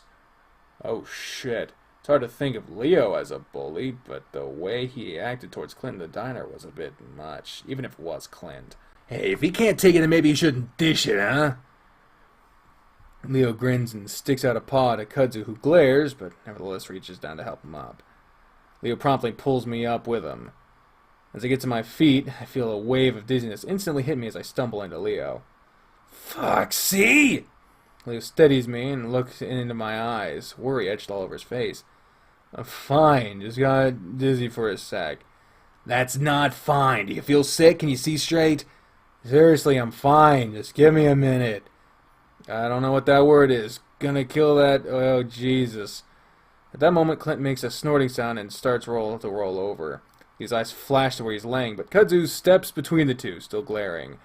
No! Get the fuck back home and take care of the otter. I'm gonna see that I can keep him from trying to kill you later on down the road. Fat chance. He's been wanting to kill me since middle school. Clint starts to sit up, supporting himself with both paws as he looks around. Go! Whatever. Leo turns back to me, and his eyes soften as he puts an arm around my shoulders. Come on, we might need to go to the hospital. I'm fine, really. The low tones of Kudzu's voice murmuring to Clint fades off as we stumble into the night. No, you're not fine. He hit you fucking hard. God damn, that fucking idiot. He could have killed you. I put a paw back to the sore on my forehead and rub at it. Leo grabs my wrist. Don't do that. You'll infect it. We'll clean it up back in my place. God, I'm not gonna leave my house without my gun again. Oh God. So Leo's face takes an odd look. One sec. He makes as if to steady me with both paws and stumbles off to the side of the road. It's dark and I can't see him, but I sure as hell can hear a retch followed by a splash. This happens about 3 more times before Leo shakily, but more steadily approaches me from the darkness, a sheepish grin on his face. You okay? Yeah, just had a little too much. Really? Leo I knew would have downed 15 cans and still walk. Hey, rolling around with a crazy long tail sitting on you won't do your gut any favors. Sure. Leo chuckles and wraps an arm around me again, though this one feels a little more intimate rather than just being there to keep me steady. We walk in silence for a while, just enjoying the evening air. The temperature is always perfect here when the sun's gone. It gets me more annoyed, though, because I imagine we'd be having a much better time if Clint hadn't just tried to murder us. At least that's what I imagine he was trying to do, since hitting someone with a crowbar isn't exactly fucking around. Has it really gotten this bad between you and Clint? Leo squeezes me.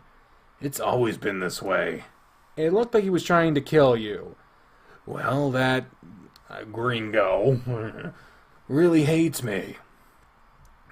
Leo laughs, then falls silent for a while, ears pinned back. Guess he was angrier than usual. I think it's just that I might have pissed him off more than I usually do. I look up at him. About that, what you said to him back at the diner was really awful. You too? How can he expect not to get hit with that if he's gonna go out and call me and yeah, all that stuff? Leo barks out a laugh. Talk shit, get hit, I always say. I don't know, man. What his dad did is different. It's not his fault, you know. Hey, he might be fucked up, but he can still make the decision to be a complete dick to everyone, can't he? I wish Jenna were here to help back me up on how that isn't exactly fair to Clint.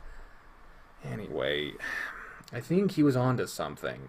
Did you see how crazy... Or he was on something. Did you see how crazy he looked?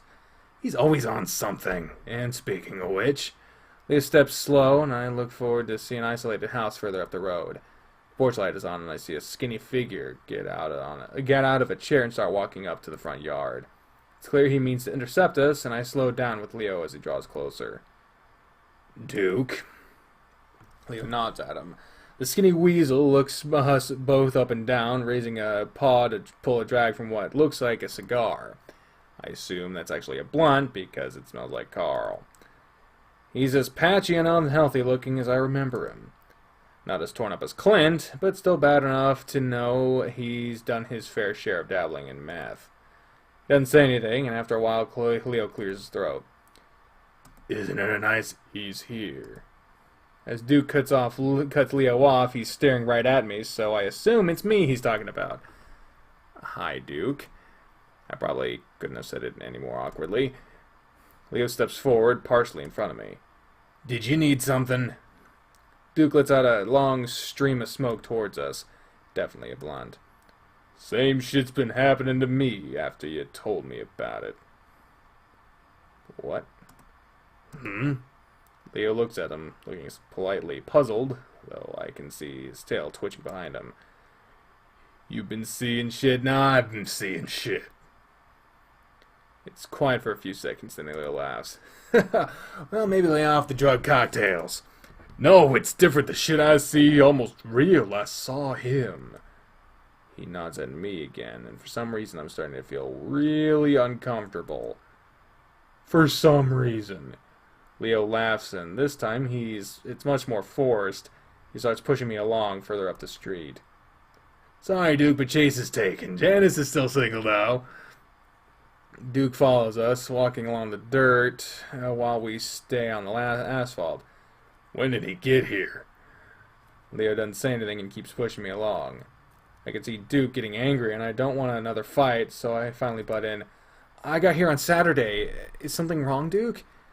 Duke doesn't answer. He just stops and watches us go, a frown stretched across his face.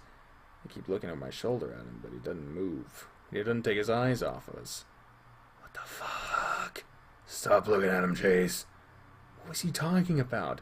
Doesn't matter, just keep moving and hope we don't run into any more of these psychos.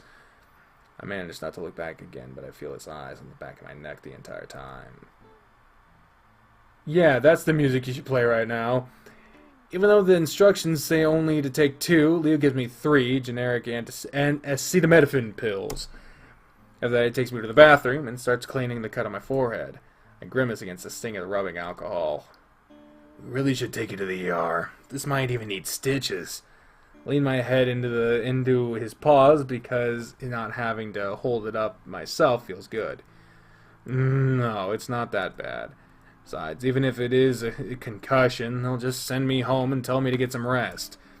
Along with a $500 bill. God damn, you speaking the truth right now. I got almost knocked the fuck out at when I used to work at, I guess I shouldn't say the name of the place, at a thrift store that's very popular. It's not Badwill. But yeah, I got hit in the fucking head by a trunk. Someone opened it and fucking they were like pulled it up, and I was in this crack, and it was my first time riding in an ambulance. They took me to the local hospital, and they treated me like absolute dog shit. And I will never go back to that hospital. Never. No. Not happening. Fuck that place. I played football, I know, but you never know how serious it could be. I sigh and don't say anything, deciding it would be easier to just not to argue. Leo starts to debate whether or not to shave the fur, but I finally get annoyed and tell him to get on with it. As he prods around, I can feel the area around the cut swelling, and I wonder if I'm going to get a black eye. Leo finally steps back and starts putting everything back into the first aid kit. Wait. Leo glances at me questioningly. Aren't you hurt? He thinks for a second. I don't think so. I feel fine, I mean. Turn around. I'd seen Clint hit Leo with a crowbar, and he'd hit him hard. Leo sighs before finally turning around, placing his paws on the sink as he stares into the mirror. Look at his back. The black shirt dusty from the dirt he had been rolled around in. Carefully, I lift the shirt back. It's not as bad as I thought it would be. I could see the raised fur from the growing welt where the crowbar had hit, though. There aren't any cuts there, but I do see some spots of dried blood. Then there were cuts. You have a bunch of little cuts. I see the smooth muscles under Leo's fur shift as he flexes them. Oh, of course he does. Really? Must have been from the rocks in the road. I think my shirt came up a little while we were wrestling around. Maybe the alcohol. Leo sighs again, but hands it over. And take off your shirt. Leo, he smirks at that and slowly, purposely, sensually strips his shirt off. I try to ignore him, but I'd be lying if I said I wasn't turned on by his body. It's been a long time since I last saw him shirtless, and he's kind of changed. He's thicker, broader in the shoulders and chest, the muscles smoother and a little more filled out. I swallow and start to dab the alcohol under the cuts. He makes no indication of feeling any pain, instead switching his tail around and flicking it up between my legs. God damn it. Again, I don't know why, but Leo has a way of making you want to play along, even if you know it's a bad idea. Because he's a sociopath. Not a sociopath. It would be. He's just like, he's fucking crazy. He's been flirting with me this whole time, so I guess he's sort of just broken down my defenses. That's fucking on the nose, bro. Just saying, you've been feeling bad for him, came to his defense when he was being attacked, and you're defending him and letting him get away with shit that you don't want him to do. It is. And he keeps trying to get you to come back. And at first you were like, hell no, and now you're like, maybe. I'm just saying, this is all on purpose. Once I finish the rubbing in the alcohol, I let a paw linger on Leo's hip. We both stay like that for a while until Leo finally turns around, leaning back against the sink. I look over his form, his broad chest down to his thick stomach. Like what you see? When I look back up at him, his brows are raised, and before I can say anything, he's leaning down. I think he's about to kiss me, so I turn my head to the side, but instead he just nuzzles the side of my head as he brings me in for a hug. I freeze for a second, but relax into his hold after a while, enjoying the feel of his warm fur against mine. He doesn't say anything, just holds me. I can feel his excitement through his pants as he presses into me and starts nibbling at my ear. I gasp as he catches it between his teeth and I almost moan. He, of course, knows I have sensitive ears. He moans a little in response, and before I know it, he's pulling me up against him. Then he lifts me off the ground and spins me around and sits me up on the sink. Oh, fuck. Oh, Lord. Well, this isn't explicit, so I can show it. My head throbs again, and I think I'm about to fall. But he holds on to me before he begins digging his muzzle in my neck, kissing and licking. Oh, Jesus. Jesus. This is starting to get lewd. Oh, Jesus, Christian channel, save me. I gasp and hug around his body, pulling him closer as he licks and nips. Leaning my throat back, I expose more of my neck to him, closing my eyes as the back of my head presses against the mirror. Leo growls, his paw sliding up under my shirt, feeling up my stomach before moving under my chest. Fucking hell. He moans it, sounding like he just scratched an unreachable itch, like he had just had his first drink of water in days. Leo! I gasp about to tell him to stop, then I feel his tongue burrows in past my fur to lick the skin, my eyes roll. He pulls back finally and lowers my gaze to meet his. His tongue is hanging out, making him look a little goofy. I can see a few of my short brown hairs on his tongue. Ew! He starts to lean in again, but this time I don't turn my head away. As he almost reaches me, his eyes suddenly flick to the right, looking over my shoulder, and I see shock cross his expression. Then he jumps and spins around, knocking over the soap dispenser and first aid kit. I jump too. What? Leo continues to stare, one paw clutching his chest and the other digging into my thigh. I wait for him to finish, but he doesn't go on. Did you see something? I thought I did. Just seeing things, I guess. Finally, he turns his attention to the first aid kit and leans over, starting to pick everything back up. Slowly, I slide down from the sink, pushing my shirt back into place, realizing that the moment had passed. While I'm curious as to what he saw, I'm also conscious of the fact that the break in our intimacy had made things awkward again. Should we check the house? It could be Clint. No, wasn't Clint. Leo grabs his shirt and pulls it back on before turning to me. Just seeing things. I think back to Clint. Well, alright. As we leave the bathroom, Leo looks back in for a moment before flipping the light off. I think it's a little strange that he makes sure to close the door. Leo doesn't make a move on me again that night, instead keeping a good few inches between us on the bed. I can't help but wonder if I did something wrong. What I do know is that I'm kinda disappointed. Thursday! By morning, Leo seems to have perked up a little. That's good. What day is it? What day is it? Show day! That was dumb. I did see that a finish to Carl's route happened. I saw in the notes for the update that it is one of a few. I don't know how that's going to work, but we will see when we get done with the Leo route how the Carl route, or at least, yeah, we'll get to the end of the updates for Leo, and then we'll go back to Carl, because I want to know, and I can show me, but my arbitrary rules are keeping me from it. It starts with some good news from Flynn. Carl had been in the crawl space. Fuck. Apparently there are multiple endings. I don't know how the hell that's going to work, but we shall see.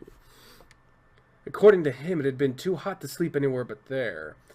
Of course, that's fucking insane, but it's definitely something Carl might do. Well, we know that he was being possessed or some shit, but that's the story we're gonna get, so let's just keep going. In better spirits, Leo suggested that we go out to some burger joint, to which I agree. On the way, we chat about my project. So, obviously, I don't want to spend all of our time just having fun. You do have a project to do, after all. Yeah, I don't remind him that most of this messing around has been his idea, fucker. Though we do need to hang out with TJ today, if that's okay. I promised him we would yesterday. He's been feeling kind of down, obviously. I look down at my sausage! No ghosts. I ain't scared of no ghosts. I'm scared of a lot of fucking things, including ghosts.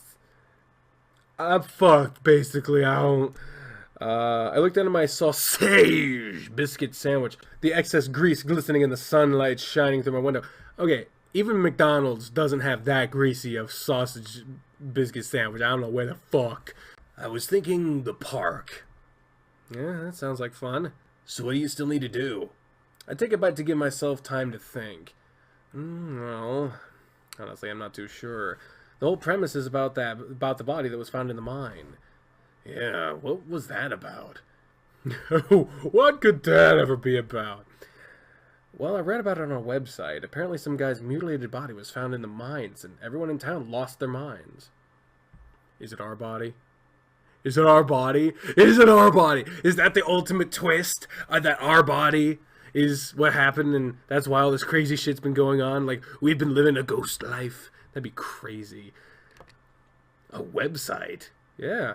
You know those things that you go to for porn? Yeah, one of those things. Shouldn't you have a better source than that? What's wrong with a fucking website? Like, not everything you read on the internet is fact. But if you have a website for, like, a university or a well-researched, like, news source, that doesn't mean it's discredited just because it's on a website. Like, fuck you, Leo. Gosh. Lies! Lies! All lies! Yeah. My itchy ear. Especially if the whole idea of your project is based off of that. I blush. Someone like Leo chastising me about journalistic integrity is kind of embarrassing. What, is he a fraud? It's not that he's stupid. I guess I'm just used to feeling like the brains of a little dynamic. I mean, it's cited. I just need to get the book, which is something else we need to do. Do you have a library card? No. Oh, surprising. First of all, dick. Second of all, Echo is a library. Maybe it's in Peyton, I don't know, but fuck you. But I could sign up for one. I mean, usually library cards are usually free, in my experience. Leo nudges me. Don't be bitter. I just want you to do a good job.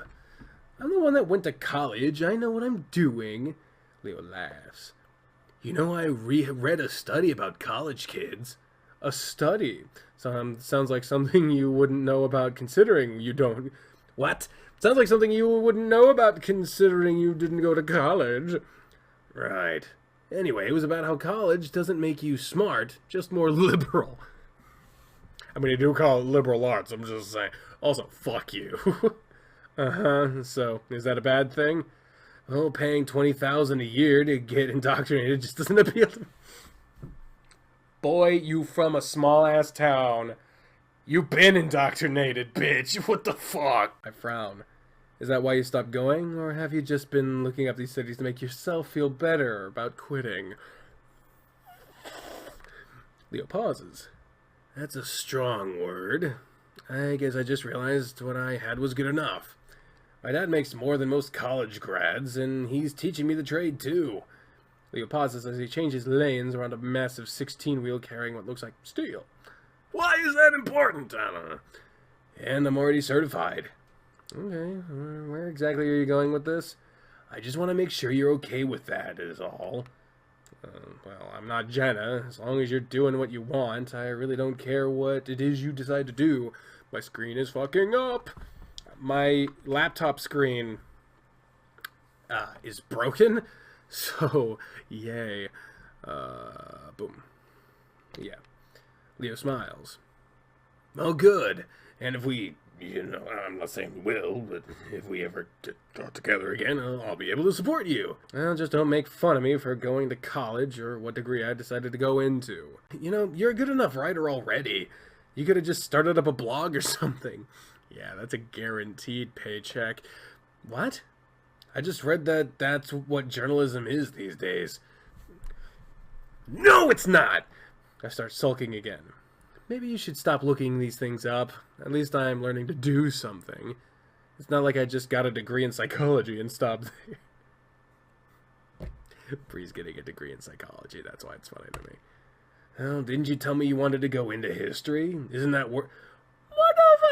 How is history worse? Fuck.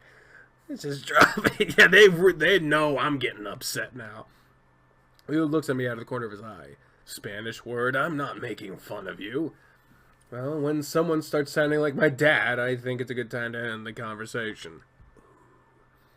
Oh, you're not into that? Definitely not. We drive in silence for a while as Leo pulls out his food from his brown, grease-stained paper bag. As we're heading back, he nudges me. Hey, I have an idea. He talks with his mouth full. One hand holding onto his sausage biscuit while the other steers. Are you asking me? Hey, both hands on the wheel. Leo chuckles as he swigs from his orange juice carton with his steering paw while returning it to the wheel. Even when I'm in the car, you drive like shit. Hey, I'm way more careful than you're with me. You're with me. You are. Yeah. Makes me feel so much better. Good. Takes another huge bite. How big is this fucking biscuit? I wait while he chews, and when he finishes, he takes another bite. How many big bites can you take out of a sausage biscuit sandwich? What the fuck you were saying? Oh yeah, you know those train tracks behind my yard? Didn't you say they were important somehow? Yeah, Echo used to be an important junction. Well, why don't we go there and you can film some stuff? The rail yard is only like a 5-minute walk away. I think. Actually, yeah, that's a good idea. Leo smiles, panting a little in the heat, looking proud of himself. Cool, we'll go over once we get back. There's not much left of the old train yard. The building that used to service the junction is basically gone, save for the foundation. That was the building that they lived in. There are 2 groups of abandoned freight cars with Golden Gate Southwestern and ship paint on the sides. I'm happy to see it, since it'll help with the scenery I'm trying to capture. After doing a few panning shots along with some close-ups of the cars, I lean against an old freight car with my head back. I close my eyes against the heat. It's almost noon, so it's impossible to find any good shade out here. For some reason, it's only now that I'm realizing how stupid it was to do this so early. The sunset would have looked a lot better, along with it being a lot cooler. Leo's been gone for almost 20 minutes at this point. He said he was gonna get some water bottles, but it's been a while. Sweat seeping into my shirt makes my skin crawl. After looking around, I peel it off and hang it up against a small metal ladder on the frame of one of the freight cars. I lean back against the exact same spot I was earlier, when it isn't burning hot, and resume closing my eyes. Vaguely, I wonder how many miles this thing has covered, how much of the country it's seen. The railway was closed down in the 60s, so it's at least over 50 years old. Unless they're just using Echo as a dump for unwanted train cars, then left them here recently. A lot older than I am. There's something weirdly comforting about leaning against something that's been through so much. Almost reassuring. Almost reassuring. It's like swimming in an old river or lake that's been around for millions of years. Something brief connected to things that are permanent. I hear rustling through the grass on the other side of the car, but I keep my eyes closed. Bad idea! Yeah, I think I'm gonna die. I'm not built for the heat. This is bad, this is bad, this is bad, this is bad.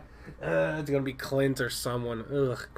Or maybe it's Flynn coming out here to lick us. I don't know.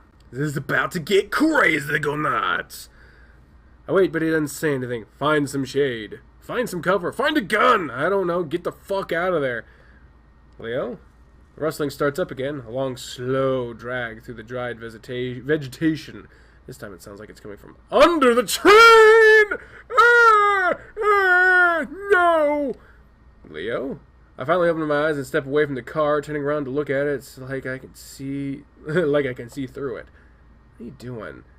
Obviously, trying to scare me. Obviously trying to scare me. Leo was never as subtle as Jenna, he did his fair share of at least trying. I lean over to look into the car, glaring. You know, if you're trying... Shit. I met with the emptiness under the car. Just dirt, dead grass, and rusted rails. Was it some kind of animal? It sounded pretty big to be... Fuck! Chase! Fuck! That's what I said too. Heavy paw slams on my shoulder and I jump as Leo shouts right next to my head. I stumble forward, but he grabs me up, laughing. Ha ha ha ha! Holy shit! I've never seen you jump that hard before. Normally I'd be pissed, but that build-up just had me glad it was Leo. You said no ghost. How'd you do that? Do what? That whole setup you did. You see, first I take my hand and I slap it on your shoulder. Oh, the whole walking around behind me and making that dragging sound out of the car. Huh? Fuck. Leo looks confused. A frown. I guess it would have been kind of impossible for someone Leo's size to sneak around like that without me seeing him. Did you hear something? Leo mimics my earlier position and bends over to look under the train. Yeah, but there wasn't anything there. I thought you were trying to scare me. Well, I was, but I didn't do that. Probably some animal or something. There's a lot of weird wildlife out here, you know. He stands up. Would have been a good idea, though. It sounded really heavy, like a person. Could have been. You know, a lot of weirder people around here like to come here to get drunk or high or whatever. Sounds fun. I must still look a little unnerved because Leo sets a hand on my shoulder. Well, I'm here now, so don't worry. I'm invincible! Also, you just look psychotic, man. You look scary. His eyes drift down to look at my torso. Damn, you've kept in shape. Better shape. Well, better shape. Fucker. I smirk, rubbing his shoulder. Swimming every day helps. Leo rubs my shoulder, grinning. Yeah, you're good. You always say that, and I always mean it. Oh, thanks. We got to the point where I've just stopped pretending that there isn't at least something still there between us. There isn't anything. It's just him being a manipulative asshole. And I think I've stopped pretending that nothing's gonna happen on this trip. Eventually. What really worries me is what will happen after. Leo, meanwhile, slides his hand over my stomach. Not that I'd care if you gained any weight. That happens. But I'd like you this way. What? I don't get that one. Yeah, it happens. I only hesitate for a moment. I slide my own hand under. Oh my god. Leo. Ooh, leave room for Jesus. The hand under his shirt, and Leo makes a soft gasping noise as I press up against his stomach. His ears fold back, though he keeps a grin on his face. Being wolf makes it harder, you know. I believe you. As if to try and convince me he hasn't really gained weight, he flexes his abs, flattening the soft fur of his stomach against my palm. Steel wrapped in velvet. But you know I'm into that. God! Pfft. I get the urge to adjust my pants to my dick! Isn't jamming so uncomfortably into the crotch. I don't want to make it that obvious that I'm aroused. You mind feeling some other part of me? You're making me feel fat. Demonetized. WrestleMania. I giggle before I slide my hand up his torso. Okay, you're defying gravity. I will just say that. Gravity is a law, motherfucker. This exposes more of his white stomach all the way up to his chest, and I can feel his pounding heart. I want to see why that would be a bad thing. Yeah. That better. Leo just gives me a breathy, laughing exhale. As he lets me feel him. He sidles closer, resting both of his hands on my way. Oh my god! I feel the peck in my hand as I rub through his fur to find the nipple! Oh god, nipple! Underneath, feeling it harden in response. Leo shudders and grins at me. Yugi! I think this place does things to us, Chase. Remember our first kiss? This isn't the exact spot. Was it really 6 years ago already? I sigh, then slide both of my hands under his shirt and wrap them around. One was under his shirt. And then wrap them around his waist, burying my face in his chest. Leo hugs back as he starts nibbling at my ears, which makes me gasp. Can't we just enjoy the moment? Leo giggles. I am. I look up at him and I'm not sure if I just run into it. But we kiss!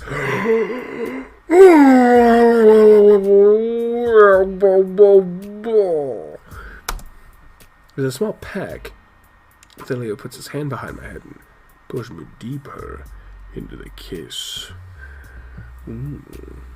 Tattoos would probably just be like more permanent fur dye. He opens his muzzle to clamp around mine, his warm tongue pressing up against my lips. I am still for a moment, and so is he, waiting for me to respond. When I do, it's with my paws around his back, me kissing back. A soft crack into my right makes me jerk my head from the kiss to look over. Kudzu! Ruining the moment! Standing there, his arms folded. Oh, fuck. That's what he looks like? We didn't see him in the, Oh, did we? I don't know, I feel like this is the first time I've seen this raccoon motherfucker. Leo coughs in surprise, pulling back as well and wiping his muzzle. Fucking blah. Kudzu, what's up?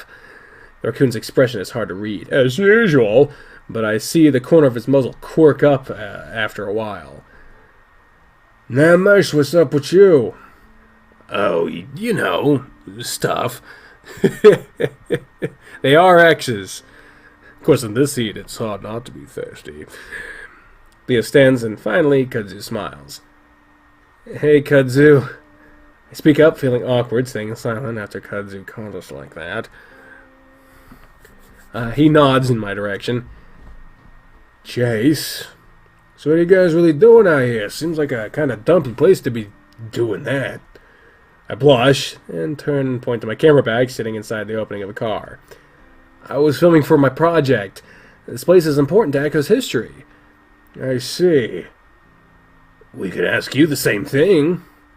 Well, I'm not exactly doing that, am I? Anyway, I just take walks sometimes on my days off. In the middle of the day? Usually. He narrows his eyes at me, clearly thinking that I'm suspicious about something, so I quickly add, I mean, it just gets so hot out here at this time of day. I'd die. Oh, God. Kudzu shrugs his shoulders nonchalantly. I don't know. I go for walks a lot. That's what I was doing last night when I found you two. Thanks for stepping in last night. Oh, fuck! Ugh. Okay, yeah. Automod caught that one. And Leo takes all the cork!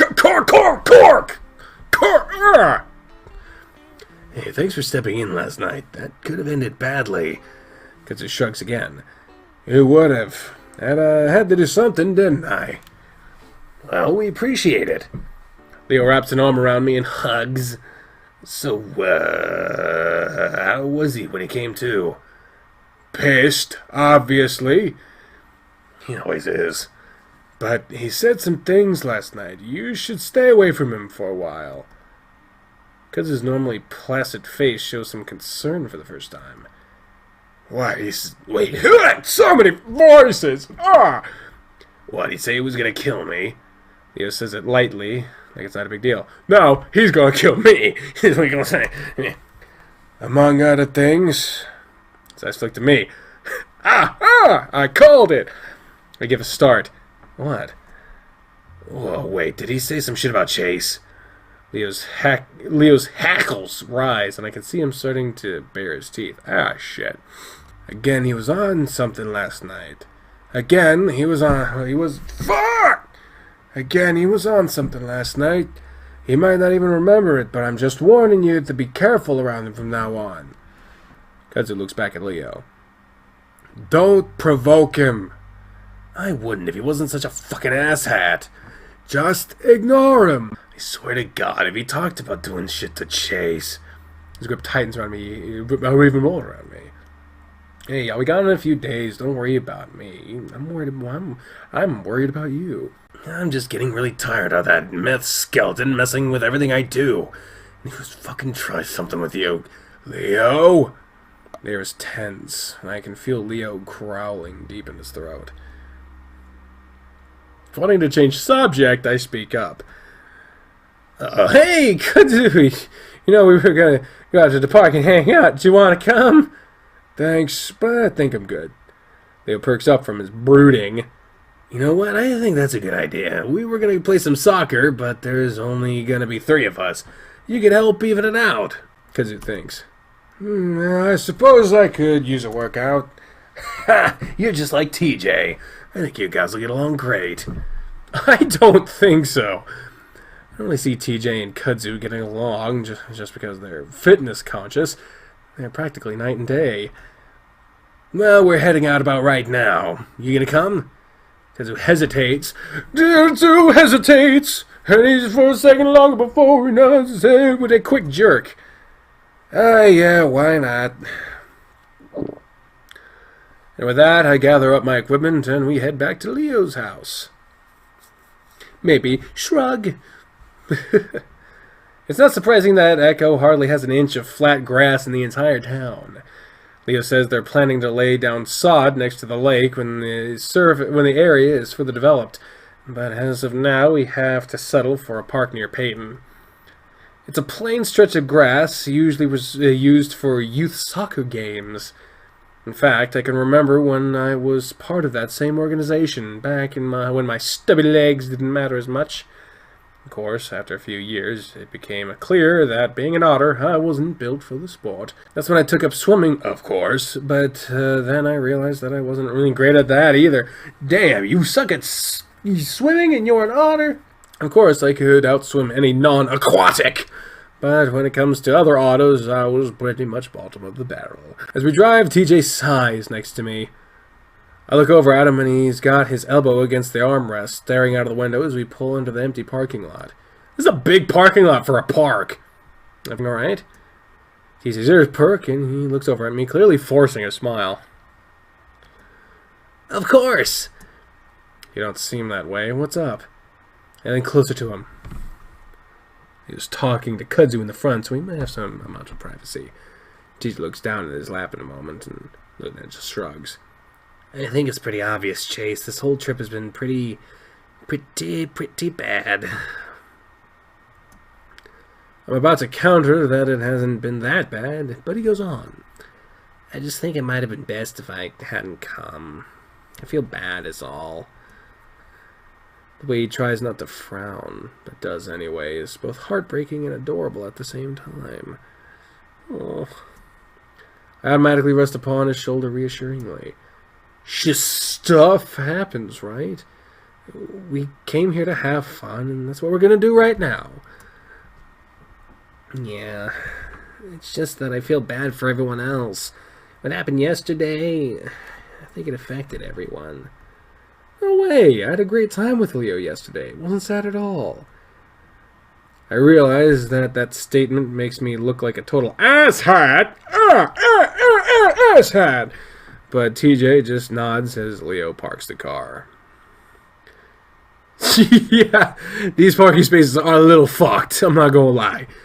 We're here. Yay, happy music!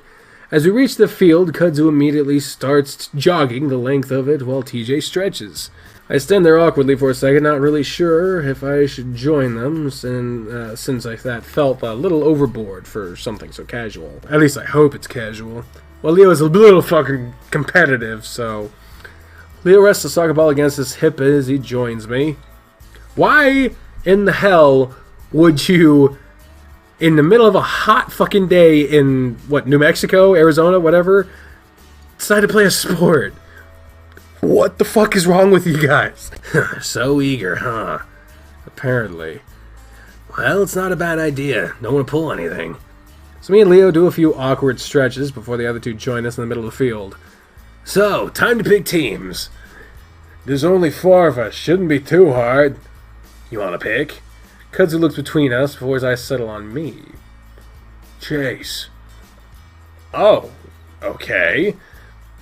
Probably best to keep the lovers off the same team to avoid distraction. I, at least, want a little bit of a challenge. Asshole! Kudzu gives Leo a little smirk. I blush, but Leo he smiles easily, rolling his eyes. It's not like that. Sure. So, I'm on Leo's team? TJ sidles up to Leo's side and Wolf puts an arm around his shoulders. Yep, you're lucky to have me. You know, in my country, we had a war over soccer once. I don't believe you. It's true. Thousands died in the football war. Football. Wait, did you just call it football? Because that seems pretty confusing since you're really into the other football. God, my throat is drying up like a motherfucker today. I live here now, so football is soccer and football is football. But if I were to call soccer football, I'd call it football. Wait, what? Spanish word. Let's just start. Kudzu looks around. Since there's so few of us, why don't we just play half field? Grab us a few rocks and mark the goal. Makes sense. After that's done, we start playing, and for me, it's pretty much a disaster! TJ, of course, dominates all of us. He dodges around me with ease, making me look like an idiot as I spin around trying to catch him, falling on my ass more than once. Says my God, I don't fucking know. Kudzu is able to hold his own for the most part, but TJ gets past him without much difficulty. I think the Lynx realizes how badly he's beating us after a while and starts to ease off. Dick. He passes it to Leo more often and only really steps in when we near the goal. Leo, while big, is slow as hell, and I actually managed to steal the ball from him a few times. I also think it's because he's not taking this as seriously at all because he keeps laughing and slapping me with his tail when I run past. At one point, the score was like 7-0. I managed to get near the goal. TJ jogs in and I kick the ball clumsily, and it's so clear that he misses on purpose that everyone busts out laughing as he rolls it in as it rolls into the net. TJ frowns. What? That was a great kick, Chase. Fucker. I lean over, resting my hands on my knees as I gasp for breath. If you're gonna let me score, you have to make it look more convincing than that, man. Also, I'm not 5. I can handle getting my ass kicked. After a while, we switch up teams with TJ on my side and Kudzu and Leo together. It's a bit more even after that, with me being TJ's handicap and all. After about half an hour, we call it quits and head back to the parking lot where Leo throws us water bottles. Well, this was so fucking worth it, I bet. I wipe my face as I sit on one of the parking blocks. Even though it's early evening and the weather is still way too damn hot. Leo and TJ are already up again. TJ showing him some of the moves he had viciously used on me. Jesus. I'm glad to see that TJ is somewhat happy again. His ears are up and he's smiling as he runs circles around Leo. Hey, come on, how am I supposed to learn anything if you're just using them on me? Just trying to make me look dumb, huh? Sorry. Alright, first thing you need to do, I noticed Kudzu standing a few feet away watching along with me. So I guess you've known Leo since you moved to Echo? Kudzu looks over at me before leaning back against Leo's van. Leo has a van? I thought he had a truck. What the hell? Yeah, he saw me moving in and insisted on helping, so that's how I met him. Sounds like Leo. Kudzu takes a swig of his water bottle. He's a good guy. Definitely. So you still live here, right? In Peyton? Unfortunately. I guess Leo told you? Yeah. I also remember Leo saying that some bad things happened in the city for the raccoons, so I wonder if I should press it or not. Sorry if it seemed like I was making fun of your name a few days ago. It's a cool name, just different, you know? Kudzu smirks. No, I know it's weird. Just caught me at a bad time, is all. I spread my legs out. Wow, that is an odd response. Oh, it's okay. Whomp!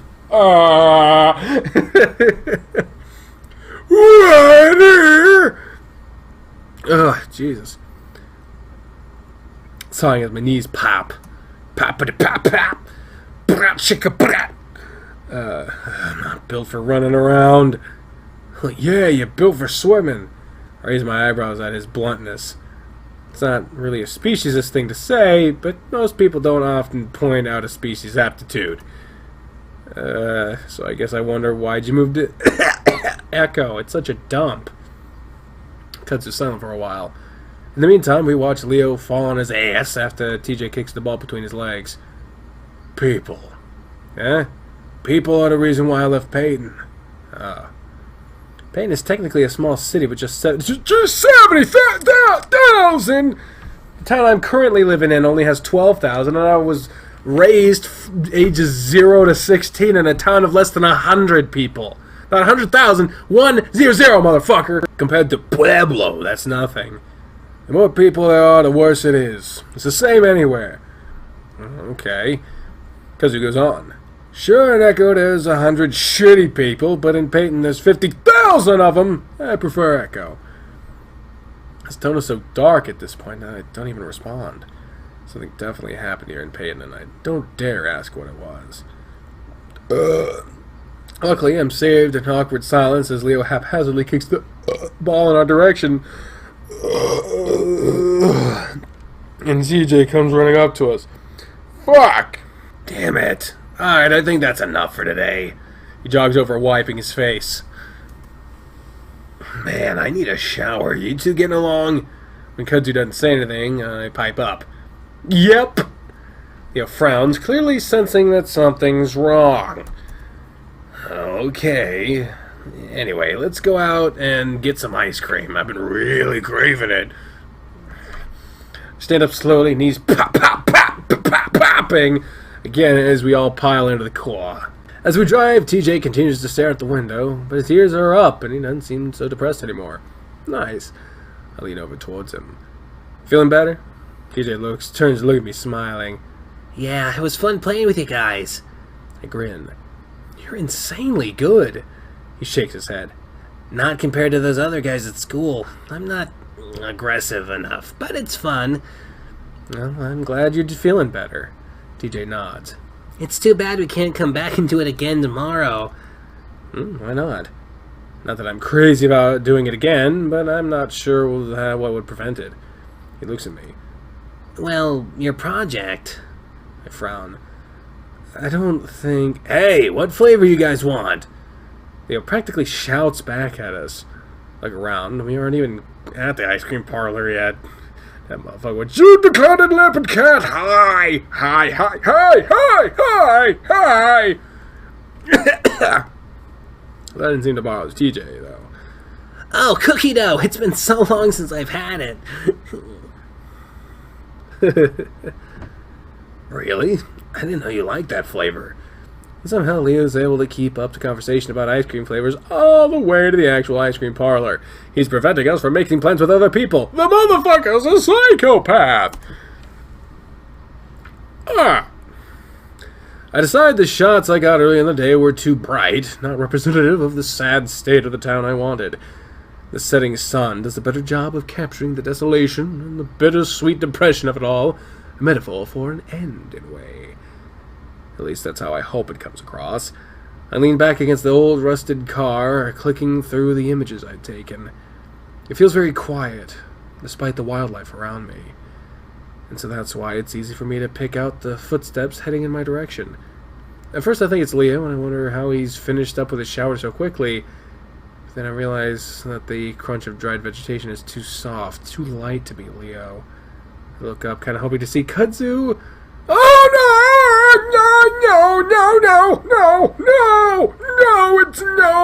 It's Clint! Oh God! No! It's Clint! I grab tightens on the camera, watching as he approaches around the bend of the tracks. He doesn't see me at first. As he gets to the tracks, he hops onto one of the metal rails and balances there, walking along like he's on a tightrope. Does everyone in Echo just come here to take a walk? I think about walking around the train car out of a line of sight and hide until he passes me. While I'm thinking this, he loses his balance, stumbles off the rail, and that's when he looks up. Of course, I'm the first thing he sees, and we both just sort of stand there, watching each other. I don't know what to do. Cud said Clint probably didn't remember anything from last night, but I'm not willing to bet on it. Bet on it! And it looks like he's not even sure who I am, though. His eyes are squinted, almost shut, mouth all screwed up as he scratches his head comically. He leans forward, almost to the point of falling over again. Definitely on something. At that moment, a look of recognition spread across his face, and his mouth opens wide. Jesus, no! And he starts jogging straight for me. Oh, Jade, no! The abruptness of his movement startled me, and I almost dropped the camera. I angle myself away from the car. I'm not backed up against it, and start taking steps back as he gets closer. He stops, though, about 10 feet away, and points at me. Hey! I know you! I don't remember his fucking voice. I'm at a loss for what to say. He's wobbling back and forth, his eyes wide open. Your name! There's an awkward pause as I try to determine whether or not he's asking a question. My name? Chase? Why did I tell him that? You're... Oh, ooh, Jesus. Ooh. Is everyone ready for what will be coming up? No, jeez, no, psych me out. I'm distracted again because that's when I see the handle of a.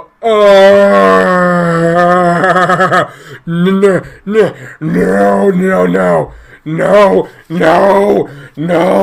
delete. There's a pistol. Clint glares. Fucking Leo, why do you hang out with that creep? I'm looking around trying to decide the best way to escape in case he loses it. I mean, he's always saying shit to me. Always saying shit about my dad. He had a perfect fucking life and rubs it in my goddamn face. I take a few innocuous steps back so that the end of the car is right next to me, in case I have to duck behind it. I don't think Leo's life was that easy. It was pretty bad luck. Pretty back in his country. Fucking not saying that. Coming here trying to make my fucking life even worse. Couldn't go home and be happy. Couldn't go outside and be happy. I can't be happy anywhere. He sneers at me. And you fuck him. Yeah, Jesus. I just stare at him and don't say anything. I feel like anything I say could set him off, but he waits patiently, expecting an answer. Clint. Don't you! He shudders visibly, clenching his eyes shut. Fucking it's explicit. Christian channel. I don't even fucking care that you... Wow. If I wasn't so afraid of the whole situation, I probably would have laughed just then. I take another step back. Hey, I was actually just about to head out. I'm doing this project, that's why I'm here. He glares at me. Me and Leo broke up a few years ago. We're just friends now. You don't know what he's like, the things he did to me. It was way worse than what I ever did to you. I do need to head out. We can talk about this later. He sees me stepping around the car, and immediately his hand shoots the handle of the gun. Ah!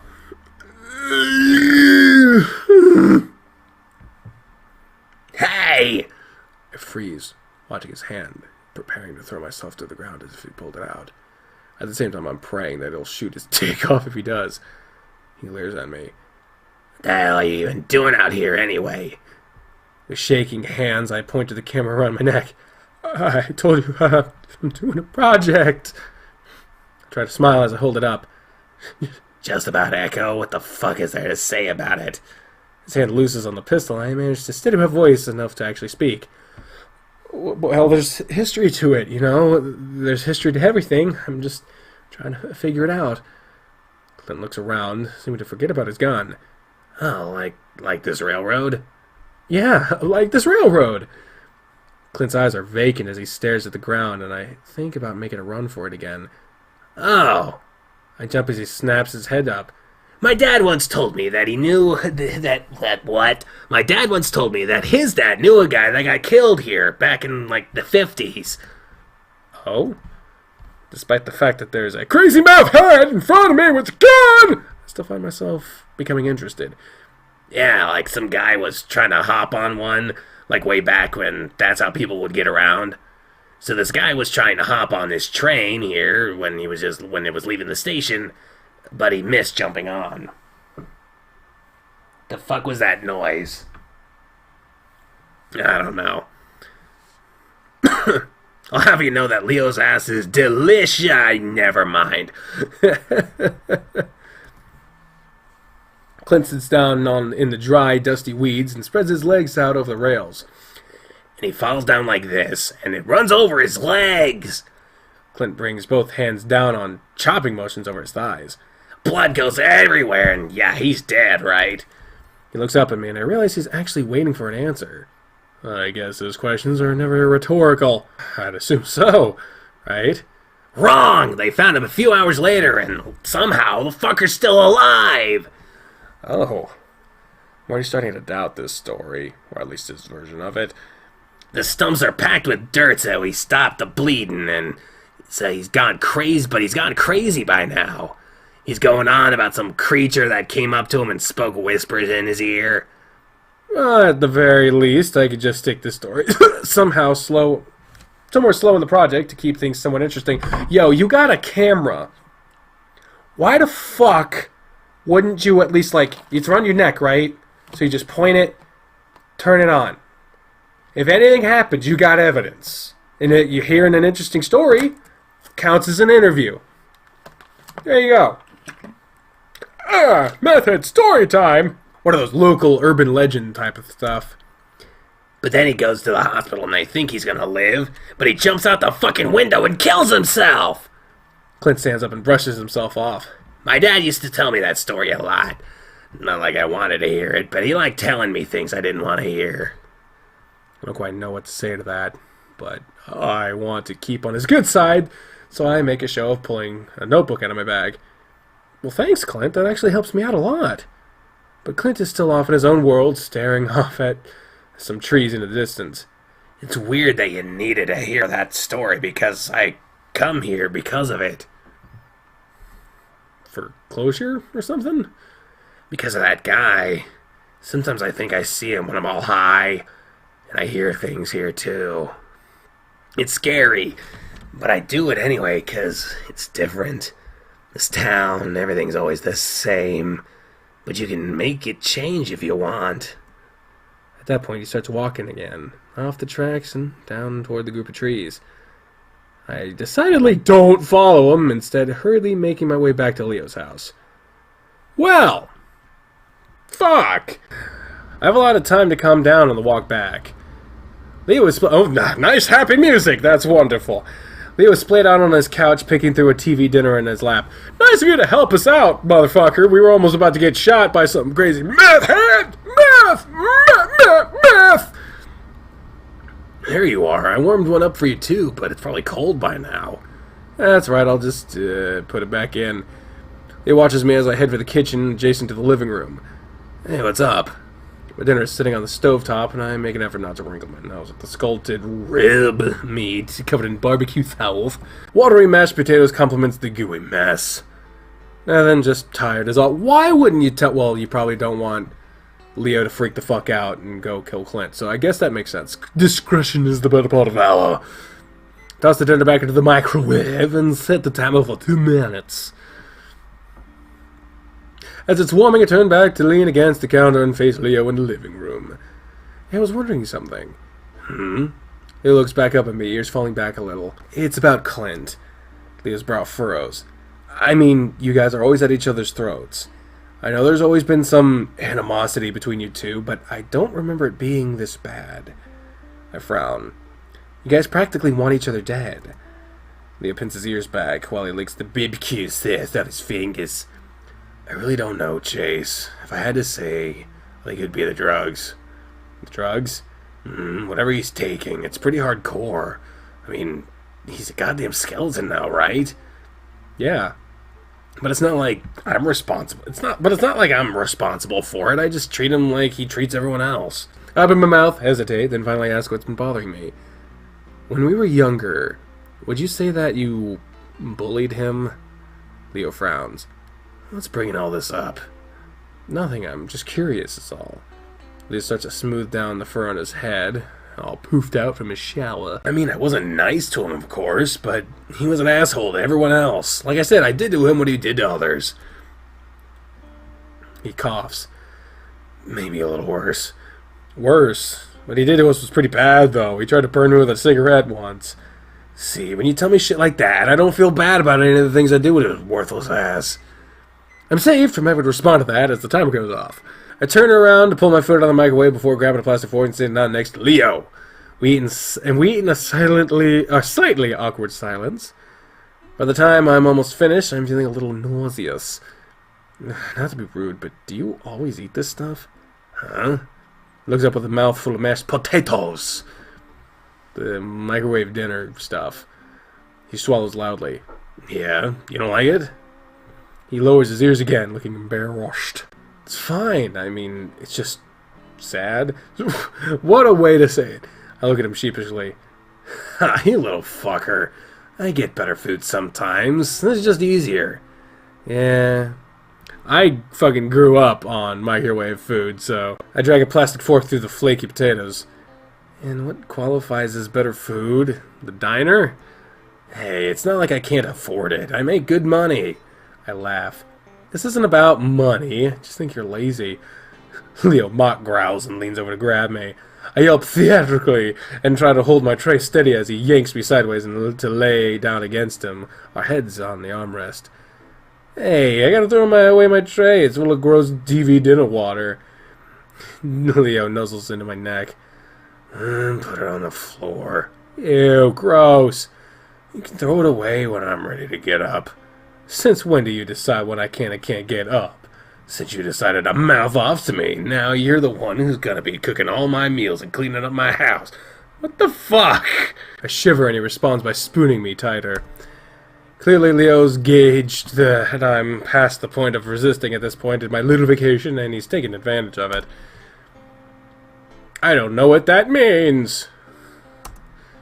He rolls the R dramatically.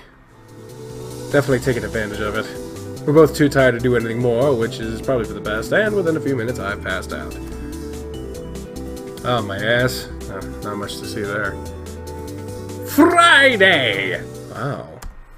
Clinton hadn't been lying after all. What? Leo whispers at me from across the table, and I want to look up from his phone. Nothing, just finding some interesting stuff. I whisper back. Good.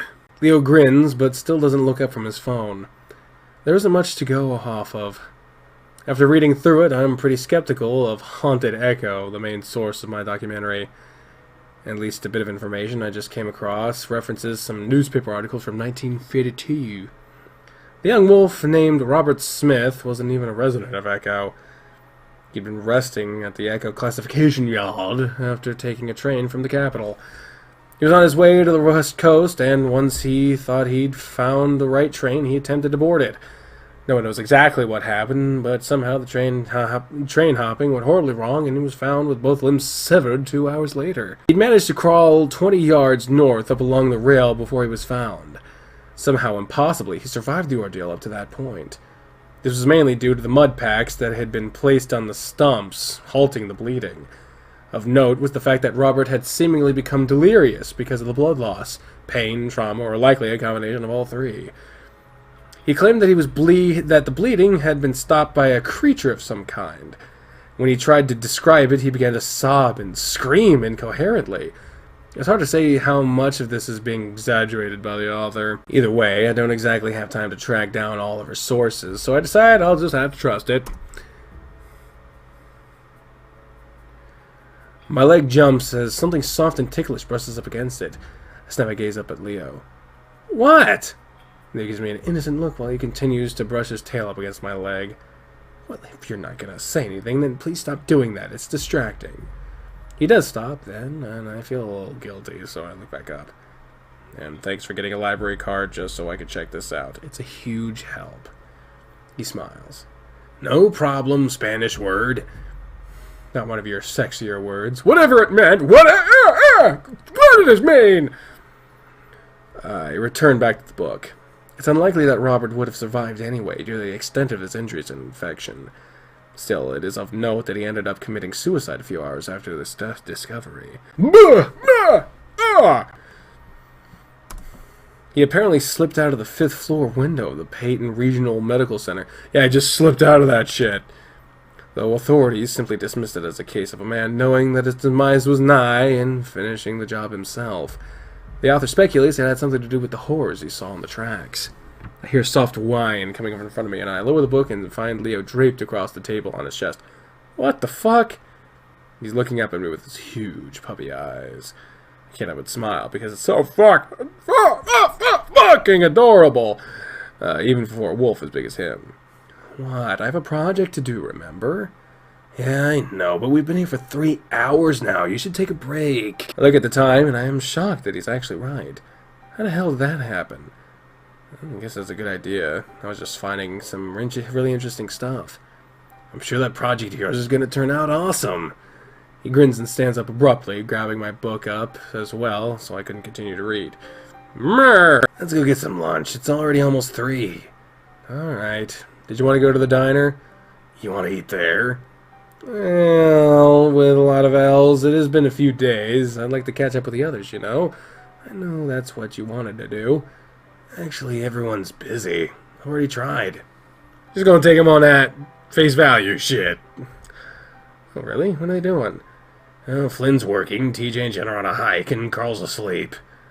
Oh. Doesn't really seem like Leo to just blow off meeting with everyone, but I guess at this point in the trip, he's just tired of trying. I know I would be. Ooh. What the fuck is this place? It looks cool. Big pink building. Probably just to show me up after what I said last night. Leo takes me to a semi-fancy steakhouse. Oh my my! He, of course, insists on paying for everything. I'm not really sure when Leo became so concerned with how I perceive his income. I don't mind, though. The meal is good, and I'm happy to not pay the $30 price tag. Well, it is actually. That is a decent amount. It does remind me of it does remind me of his job, though, so I ask him about his schedule. He says his parents gave him the entire week off, which surprises me. I remember how Leo worked almost every day in that shop. I guess his dad just mellowed out with age. Or he's dead! Again, I have no reason to complain, though. On the way back, Leo nudges me as I'm nodding off, and you always falling asleep, what the hell? And gestures out his window. Peyton High. Sure enough, our old high school is visible out of the window. Want to swing around? Just to look at it? Yeah. I'm tired, but we're not doing anything else. Alright, why not? It's past 5 at this point, and as we pull up into the parking lot, there are only a few cars scattered around. Ah, look at the stands. We walk around the side of the school, then onto the football field. If Peyton High School puts his money anywhere, it was definitely sports. Much like any small town. I fucking hated that shit. That was one of the reasons I was so mediocre by comparison. Every sport in the school was extremely competitive, each one winning state regularly. Wow. They win state once again. What? They win state again since I've been gone? Nope, came close last year, though. Almost as close as we did back in 09. Yeah. Still sore about that? He sits down on the bottom bench at the concrete bleachers, and I sit down next to him. Sometimes. Maybe because we were so damn close tonight. It really just feels like it was yesterday. It does kind of feel that way. I can remember it pretty clearly. It was the first and last time I had seen Leo really cry. He wanted that championship so bad. He is a competitive motherfucker. I lean back and look around, breathing in deeply. Oh, it's really nostalgic being here, isn't it? Leo looks off towards the sunset, and I can see him getting glassy-eyed. Is it weird that, if I could, I'd go through high school again? You see, you might think that! A lot of people have thought that. But then you realize how shitty it was. Never again. I think for a moment. Not really. I'd like to do it. I made a lot of mistakes. Well, not really because of that. More like it was a lot of fun. I just want to experience it all again.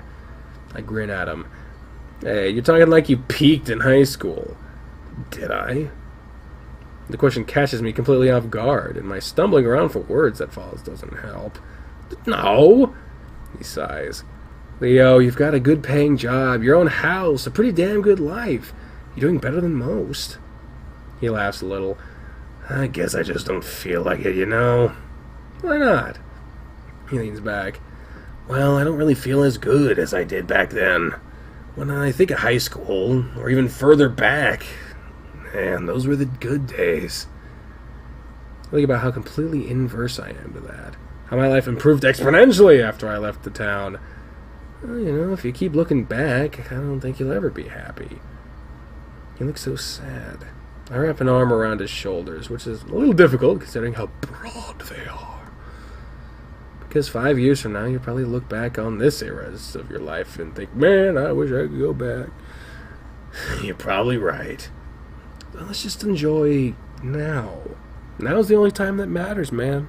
Leo sighs again, and then looks straight down at me, meeting my eyes. Jace? Yeah? He pauses, looking off to the side before turning his eyes back on mine.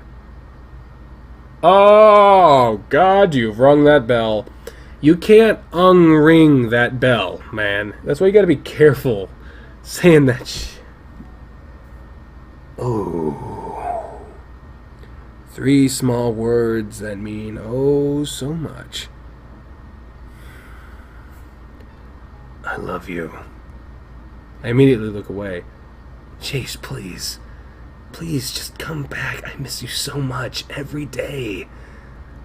I stare out across the field, not able to meet his eyes again. I'll stop smoking. I'll stop picking on Clint. I'll get rid of the gun. Just please, come back. I don't know, Leo. You know how I don't like it there. And I feel like I should keep my options open. Find a good job, a good place to live. Just for a year or 2, while you're getting on your feet. I'll give you a place to stay. That sounds great, Leo, but to get back together, it's like setting ourselves up for another breakup. And I don't want to do that. But then we'd know for sure, without parents or school in the way. It'll just be us, and then, even if it doesn't work out, there's some closure there. For the first time, I feel myself seeing things from Leo's point of view. I'm not necessarily losing anything by at least trying. Yes, you are! Oh, God! He's such a... And he's right. There really wasn't any closure, mostly because of me. Leo must sense my indecision, because he immediately presses forward. And I'll be making enough to support you while you figure things out. Hey, I don't want to mooch. I don't mind. I just want you to be comfortable so you can do what you want to do. But, Echo... He was quiet for a while, a long while, before he finally speaks up. Now that I can't fix. But I guess one way to decide is to weigh what's more important to you. You're asking me to choose. I'm not asking that, exactly. Leo glances at me. But if I did, I'd blow out a long sigh. So you are. He doesn't say anything, so my mind starts wandering over the years we've spent together.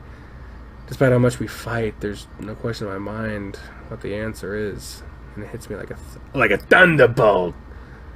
Well, I choose you. China! I choose you! Oh, fuck. Fuck. Oh, it's so bad. It's so bad. Oh, no. No. This is wrong, man. All at once, his face explodes into a grin. So much happiness in one expression that I don't think I'd ever be able to take back what I just said, even if I wanted to. Can't unring that bell. Instantly, I'm wrapped up in a tight, warm hug, one that crushes the air from my lungs. Oh my god, Chase, I love you so fucking much. Oh, Jesus. Hey! But you still got a year of school left, so we're gonna have to get back into contact, and we're gonna have to exchange. I clasp his muzzle shut with my hand around it, and he just stares back at me with wide eyes. I didn't even say yes. I take my hand away from his muzzle. What'd you say? I look again towards the sunset, past the concrete bleachers and the goalposts in the direction of Echo. I take a deep breath. I look back at Leo. Yes.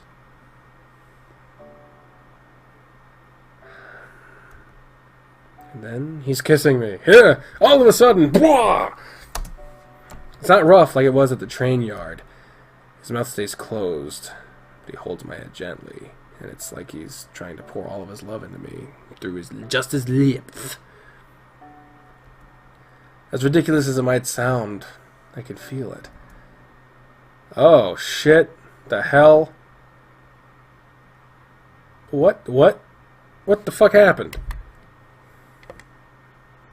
That's a very sharp transition. Is this the same day? I don't even know. Leo's heavy, soft body presses into the bed, licking and kissing up my neck.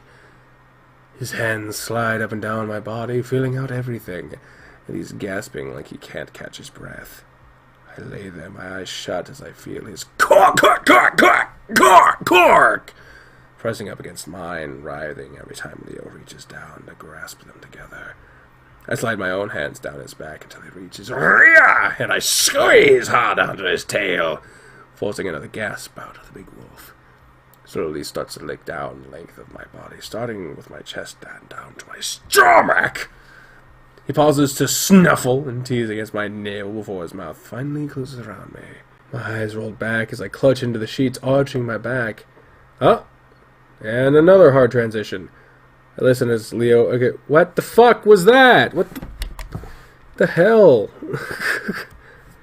What is happening? Are these two different days? I listen as Leo showers down the hall as I smile as I hear him singing. I usually shower with him back in the day, but I was so tired I passed out as soon as we both finished. Oh, did you fuck? Ah, you fucked! Once I opened my eyes again, Leo was already in the shower. I'm about to drift off again when I hear Leo's phone buzz. He'd been on all day, probably trying to coordinate a meeting with the others. It's already Friday, which is hard to believe. Way to get back together again before we lost the chance. I look over, the screen is already lit up, so I sit up and look. A message from Flynn.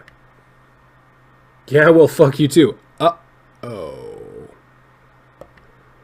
Not exactly a surprising message to get from Flynn, but I wonder what they were fighting about. Time to snoop! From the sounds of it, Leo is still in the middle of his shower, still rocking out to his diva pop song. No. Oh, shit. How about we do this? We check his phone, see what it was, and then go back and then not snoop. But then our character wouldn't know in canon. But I want to know. I want to know. I want to know. We're going to do it. We're going to check his phone. We're going to be assholes. We're going to do the bad. This is very bad. Do not do this in a relationship. But we're doing it now. With some amount of guilt, I reach over and grab his phone and open up his texts. I scroll through the conversation to earlier this morning. Chase has a project. Toto? Bullshit, you're fucking with him again, huh? I'm helping him. You planned this from the start, didn't you? What? This whole thing was to get back in his pants. How about I plan this after you ruined it the entire week, huh? Yeah, well, fuck you too. Shit. Absolutely, it'll go on YouTube. It'll go on YouTube unedited, and then I will edit it down for an official episode on the main channel. I frown. It's too bad Leo and Flynn are still fighting, but for some reason their exchange has me feeling uneasy. I pull up his next recent text thread, the one with Carl. Carl asked Leo when we're hanging out again yesterday night. Leo pokes some fun about him sleeping in the crawl space. Leo tells him he isn't sure, that I'll probably be too busy with my project to hang out. Leo never asked me. I feel my heart start to pound. Today Carl texted again asking how things were going. Leo tells him that I wanted to go to the high school for nostalgia's sake, that I wanted to be alone for it. He sent that 2 hours before we even got there, before he acted as if it was on a whim. Manipulative asshole. I knew it. I knew it. Then Jenna asked if Leo is avoiding her, if she said something wrong. Leo tells her everything's fine, but again, I'm too busy to hang out. Then his text to TJ. Hey, yesterday was so much fun. I knew you said you were probably going to be busy, but I wanted to check. Chase is still pretty sad about what happened Monday. I think he needs more time. Oh, okay, please do tell him I'm sorry. He told me he was fine yesterday, but I guess he might have been faking it for my sake.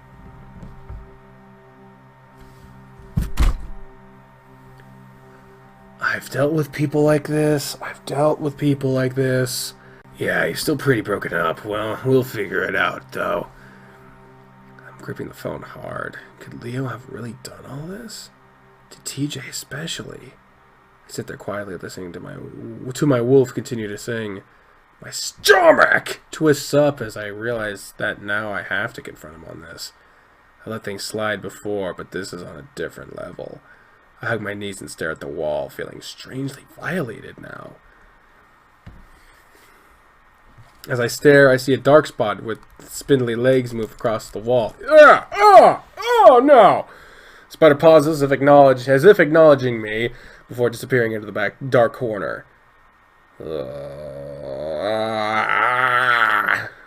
sit on hard, uneven ground, shivering as I try to cover myself up with the blanket.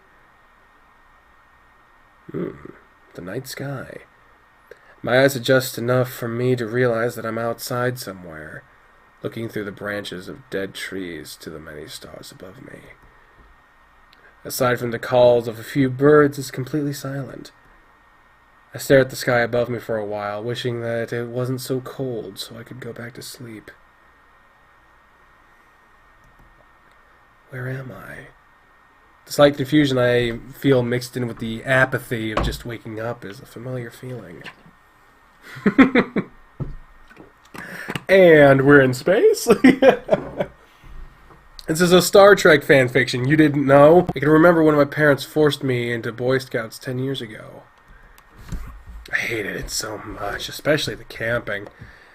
I could never fall asleep, and when I finally did, it would be marred by me tossing and turning, waking up in confusion as to where I was. I'd sit up straight in the tent, looking around me for up to 10 minutes, wondering why I was in the complete darkness and sitting in a sleeping bag. It's like now there is no tent or sleeping bag.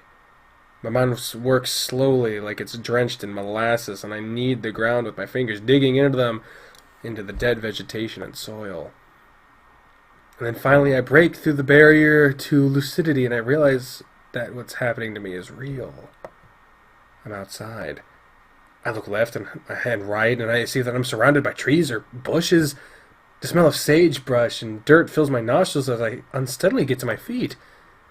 My limbs and flesh are numb from the cold, and I rub my hands up and down my arms, trying to find some warmth. Did I sleepwalk? I must have, unless Leo took me out here for some reason. Or someone else did. I shiver. There's not much else I can do except walk forward. Ahead of me it looks like the branches clear out into more darkness. I hope that I'm just behind Leo's house, where I know where there are some bushes and trees. Either way, I can't be that far from the house. So I start walking, reaching out blindly to move past sharp branches and prickly bushes. The pain wasn't that bad, not nearly as bad as you'd think it'd be. I look back behind me, staring hard into the blackness. I can't see anything beyond the branches right in front of me, which give the impression of gnarled teeth in front of a dark, endless mouth. Quickly, I turn back around and push through the dead vegetation in front of me, trying not to panic. But I knew I was dead the moment I looked down. A branch scrapes across my cheek, and another stabs me hard in the hip as I run right into it. Two stumps gush. Oh!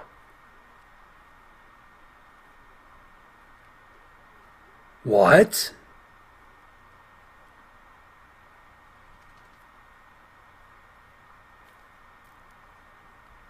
Two stumps gushing blood, splashing the wheels of the train and rails. I finally break out into the open. I can see more stars above me, but the complete lack of the moon makes almost everything around me impossible to see. I can at least tell that it's a large clearing, but no matter how hard I squint, I can't see ahead of me. Tentatively, I start walking forward, looking left and right for any sign of lights that might help guide me back to town. I can feel a worrying seed of panic starting up in my chest, and I worry it's going to explode out of me at any second. The last thing I need is me running through the night screaming my head off. Pretty soon I become aware of what looks like a large block in front of me. Again, I reach out my hands, walking slower as I approach whatever it is in front of me. They press up against something rough, hard, and cold. Whatever it is made up of some type of metal. It feels broken and rusted, so I assume it's old. Was it a warehouse of some kind? I sidestep to the right until my hands run up against some bars that stick out from the structure, and that's when it hits me. It's a freight car from the old train. Sure enough, the next thing my hands meet is empty space as I come across what I remember to be the open door I had sat in earlier. I was out in the train yard. I almost laugh. Did my anxiety about finishing my project cause me to sleepwalk all the way back out here? At least now I know exactly where I am. I rest my hands on the edge of the car, breathing in the musty air inside. There's a hint of something sweet and sick on top of it, and it crosses my mind that anything could have crawled inside and died. I quickly move away from the car. Turning my body in the direction I know Leo's house is in, I start walking again, poring through my recent memories to see if I could somehow remember how the hell I got here. I remember Leo coming back into the bedroom, putting his arm around me, and then nothing. I definitely fell asleep. Sleepwalking is the only answer. The sound of rustling behind me makes me jump, but I keep moving forward, among some tiny creature in the grass getting me spooked. Squinting ahead of me, I see no lights yet, which is strange because I know Echo should have at least a few lights on, street lights at least. A loud metallic clang fills the air, and this time I do whirl around. Hello? My voice is still scratchy from waking up, and I cough to clear it. Hello? The loudness of my voice actually startles me, but the response is silence. The bird hit it. Maybe I knocked into something loose when I was feeling around. I'm definitely not going back to check it out, though. So, with a quickened pace, I start moving again. That's when I hear more shifting around in the car, like something is rolling around inside. I stop walking again and hold still, perking my ears as I try to hold my breath, heart pounding. This time I don't call out, and instead just listen. I swallow, and it's so loud I almost jump at the sound. But again, the sound stops completely. I wait a while longer before I start moving again, this time at a slight jog. a crazy thought enters my mind where I think maybe Leo and I got really drunk and maybe we both came out here and blacked out, and that Leo is in the train car right now, hungover and rolling around. It's in the middle of that thought, though, that the sound starts up again. It's louder this time and ends with it cutting off for a split second before something heavy thuds to the dead vegetation below. I stop again. But this time it's so that whatever it is doesn't hear me. Knowing that if I keep walking, the heavy crunches of my footsteps will allow for it to pinpoint me immediately. My throat is completely dry. And the new thought enters my mind. It could be Clint. I wouldn't be surprised at all if he comes out here to sleep in the train cars. That'd be totally something he would do. Christ, you have to show up now. Well, it does ease my worries a little bit. I'm not fully relaxed because I know the dumb fuck has a gun. I also know he wouldn't hesitate to shoot at something if it startled him. So I crouched down a bit, waiting, listening, and now I'm pretty sure that I can hear breathing. Ragged, wheezy breathing. Definitely sounds like Clint. I gather up some spit in my mouth so my tongue doesn't stick to the roof of it and take a small breath. Hey, Clint? I say it gently, quietly, but I'm sure he can hear me. I get some more silence in return, but I also get the distinct feeling that he's listening back. I try again. It's me. There's an explosion of energy in the sound in front of me, but it's not a gunshot. Instead, it's a sense of forward momentum that I can physically feel that whatever is in front of me is lunging toward me. Two loud thuds, one following the other in less than half a second, followed by an explosive dragging sound. The cycle repeats, and the second it ends, whatever it is sounds desperate, almost manic. But I don't stick around to find out what before I know it has my legs in what? Find out because before I know it, my legs are carrying me through the clearing as fast as they can. All thoughts of what it could be are gone from my mind as I dodge into the trees and bushes to my right, knowing that if I break through the other side, I'll be right in front of Leo's house. What's behind me, though? It's moving impossibly fast. Already, it sounds like the distance between me and it has been cut in half, and I'm struggling between the branches and the sagebrush. I hear it break into the brush with me. I gasp as full-on panic sets in. Leo! Leo! I scream as loud as I can, knowing that he should be able to hear me, also knowing that he sleeps like a rock. The thing behind me starts to double its efforts at the sound of my voice, and the cycle of its movement increased. It now has the momentum of a gallop. My breaths are coming in panic gasps, and now I know I'm not going to be able to make it because it's only 3 feet behind me. As if a window opens up in the back of my mind, I can see it. 2 clawed hands outstretched towards me, a face that flashes past too fast for me to make out.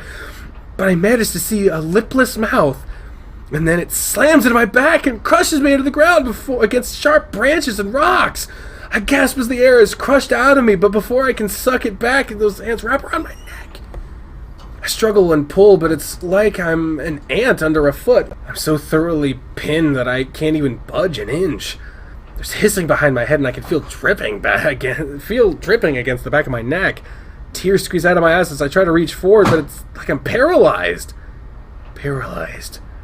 I'm yanked back suddenly, my face coming out of something soft and white. A pillow. Chase, you okay? Leah's husky voice whispers into my ear as I take in a huge gasp of air. Whoa, can't breathe? I cough and gasp, my face wet with tears as I sit in the bed looking around. Oh, baby, it's okay. Leo draws me into a warm hug as I take it limply, my mind only now catching up. I cough a few more times. Sorry, paralysis. Couldn't move. Yay, spoofy! Spoofy, spoofy, spoofy! Yay! Yay! He's a spoofy. Hey, spoof. Hey, spoof. Oh, gosh. Oh, gourd. Oh, God. Oh, Jesus. Buddy. He just loves you so much. He's turning around. Oh, spoof. Oh, what's going on? You tired? Oh, he wants food. He wants it. He needs it. He's not a German Shepherd. He's a Husky Australian Shepherd mix. Yeah, so basically Husky Collie. Yeah, Husky Collie, essentially. Leo rocks me a few times, making shushing sounds. I remember you telling me about that. Good thing I was here to pull you out of your pillow. What the fuck, man? I'm doing the thing. Keep reading. You could not give less of a shit. I had to burp! What the fuck? Not against his chest. Realizing how dangerous it could have been if he hadn't been there. I usually come out of the process in under a minute, but sometimes I shudder and pull back out of the hug, wiping my face. What'd you dream about? I try to think back, but the dream is fleeing my mind as fast as whatever it was that was chasing me. What was chasing me? I can't remember. He rubs my shoulder and looks at my face. It's dark, but I can see the white of his eye patches, giving him an almost ghostly appearance. You want to stay up? I can make you tea or something. The adrenaline is already leaving me to be replaced by fatigue, but the offer sounds nice. Sure. Alright, want to come with me? I pause and shake my head, wanting to collect myself alone for a moment. No. Just give me a second. Alright. Leah leans forward and kisses me on the forehead before leaving me alone in the dark room. I lay back down on my side, trying again to remember what I had dreamed about. I was in the woods, and something was after me. That's about all I can recall. The warmth Leo left in the bed quickly has me drowsy again, and I'm about to drift off when something pokes me in the foot. I try to ignore it, but the thought of an insect or some kind has me reaching down to feel at it. It's hard and crackly, whatever it is. When I pull it up, I find a dead leaf.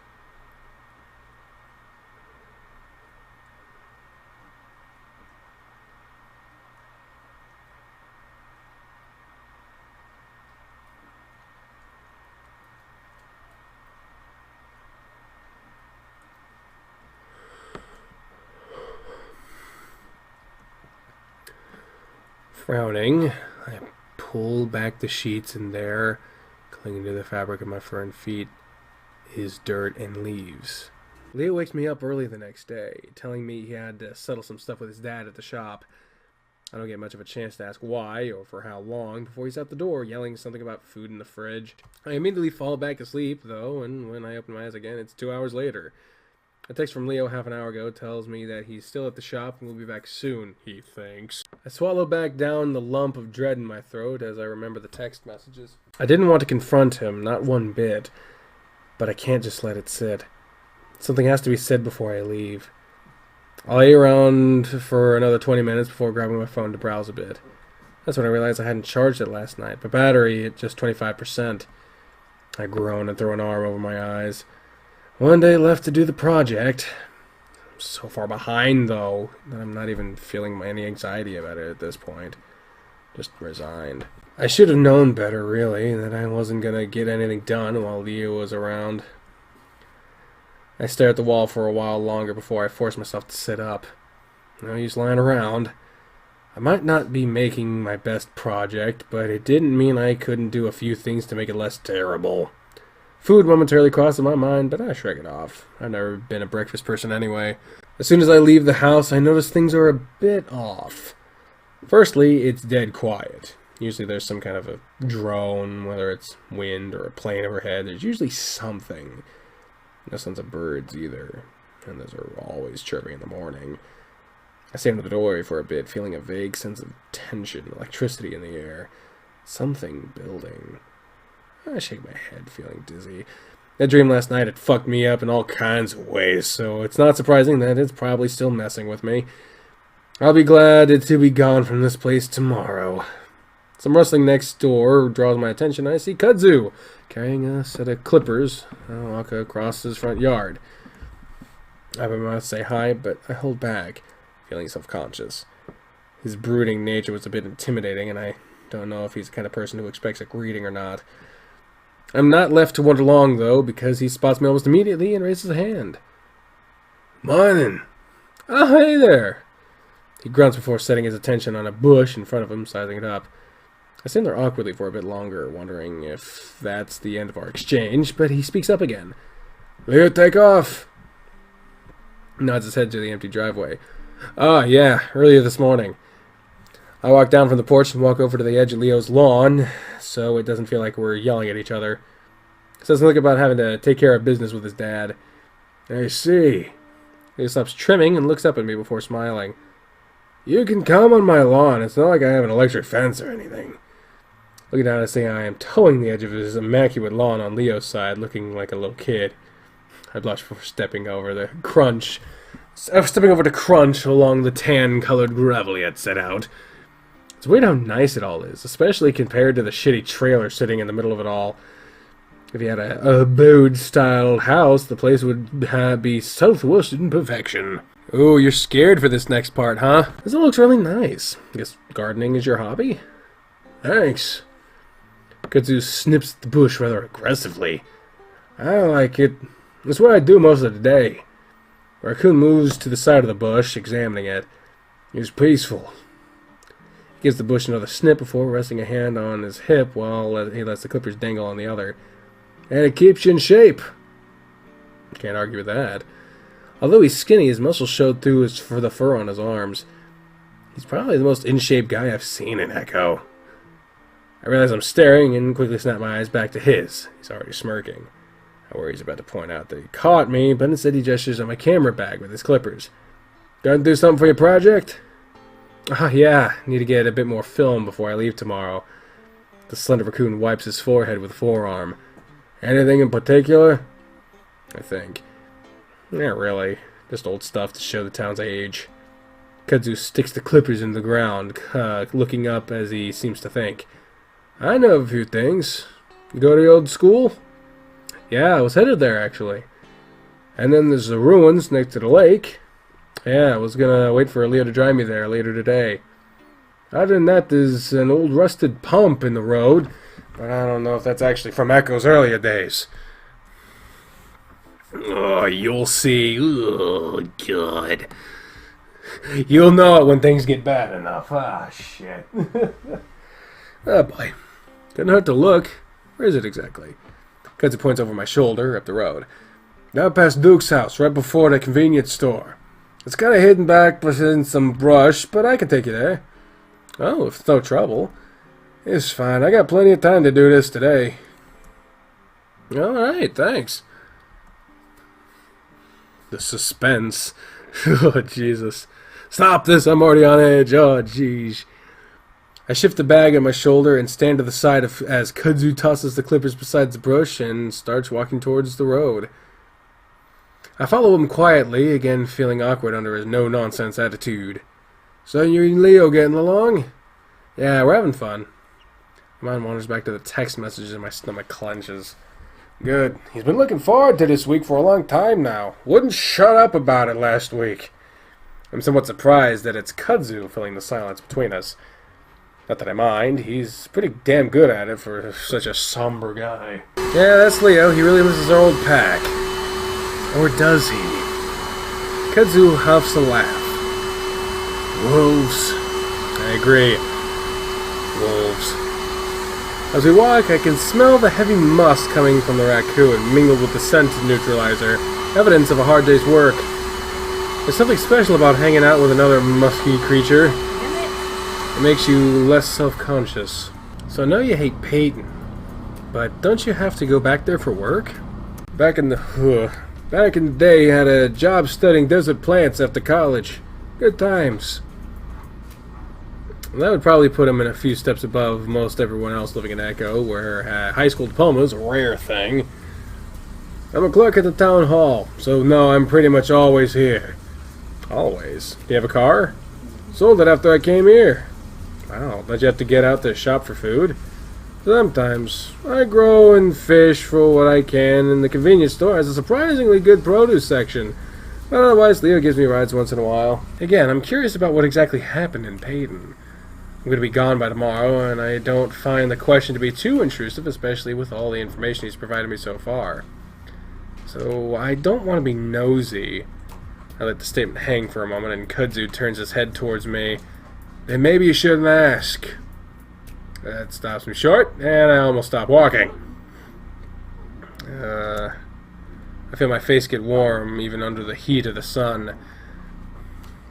I glance over at the raccoon, but his expression isn't accusatory or angry. It's just as neutral as it always is.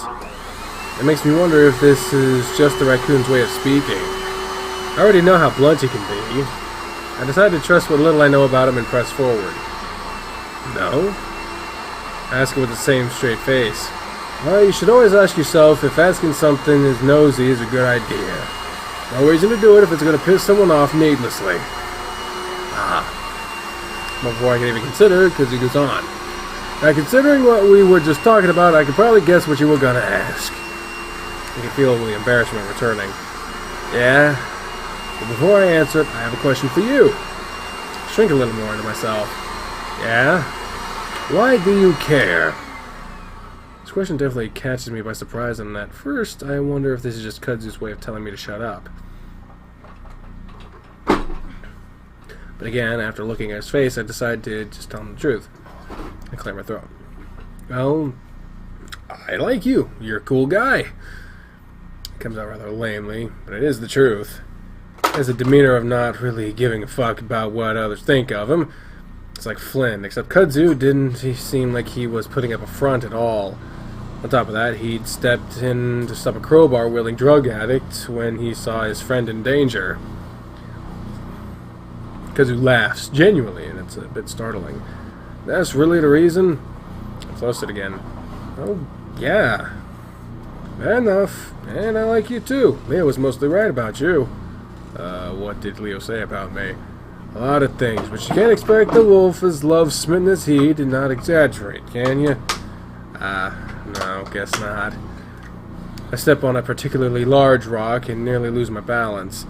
Before I can even stumble, though, Kudzu's grasping my arm tightly, stopping me from running into him. Oh, sorry, man. Thanks. The raccoon had a damn fast reflexes. No problem. I start to walk again, but Kudzu doesn't move. I stop and glance at him, but he's looking up at the road, not me. I lost someone in Peyton. Oh, no. It takes me a moment to realize what he's talking about, but then I do. By a guy with a gun who didn't give a fuck. I swallow and don't say anything, looking down at the ground. It happened on the same street we lived on. Of course, I have no idea what to say, and wait for Kudzu to go on, but he doesn't. When I look up, I see that he's looking right at me. I swallow. Yeah, that would make me want to move too. Yeah. People. And there's less of them there. You have less of them here.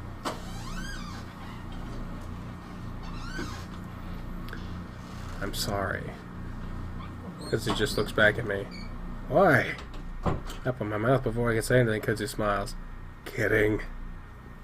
I let my breath out in relief and laugh a little. Should we keep going? I make as if to walk the road again, but Kudzu doesn't follow. When I look back, he nods at the brush on the side of the road. Right near. I wasn't expecting much, and I'm not disappointed as we come up to the pump. Mostly, it's just a rusted piece of metal sticking out of the ground. Kudzu seems a bit put off by how lame it is himself. Smaller than I remember it being. Something at least. Get a few shots out of it. I start unpacking the camera from the bag, a bit reluctant to do so for something so significant. How'd you find this thing anyway? I look towards the road, which is basically hidden by the dense brush in front of me. Needed to take a piss. I know my house is right there, but peeing outside is liberating.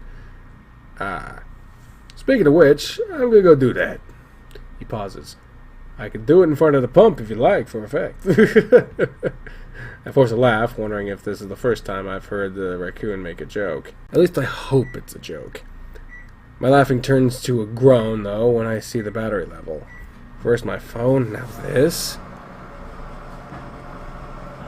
What's up? Kudzu asks from a bit deeper in the brush, facing away from me. My battery is low. I'm not going to have enough for the school. I'll have to go back and grab a spare. Ah, well, why don't you finish the footage at the pump while I run back and grab you another battery? You sure? Oh yeah, it'll be faster. I've been in his house a few times. Where's it at? In the dock, on his computer. No, on his desk next to his computer. Alright, now I'll be back. And with that, Kudzu jogs off into the brush and back to the road. What a nice guy. Then in a minute, I feel like I have all the footage I can get out of the pump. I sigh and rub my face.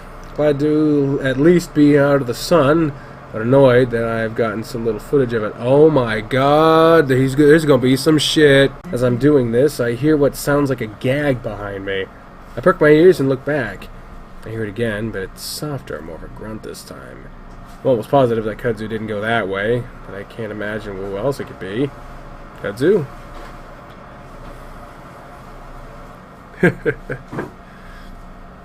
I wonder if maybe the heat has gotten to him. I know how dangerous a heat stroke can be. Getting a little bit worried, I start moving further into the brush. Again, I hear it go, oh, goodness. Again, I hear a gag, and it's much louder this time. Man! Good, you alright? I start pushing deeper with a bit more urgency, and not 20 yards in, I come into a clearing. The ground is covered in dead grass, and the sun hits me again with a vengeance. I blink furiously, eyes watering under the brightness of the clearing and the blazing red behind my eyelids.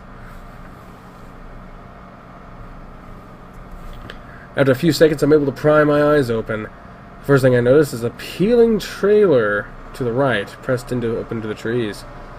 I have some vague memories of a trailer back here when I was a grumpy badger, where a grumpy badger used to live. Straight in front of me is the meadow. In the meadow is a dead tree, one with dried, gnarled branches that twist up into the sky. The tree itself would be eerie enough, but what's under it is what stopped me dead. It takes a moment to comprehend what I see. Oh, that actually works. It takes a moment to comprehend what I see. Hanging from the lowest branch is a ball.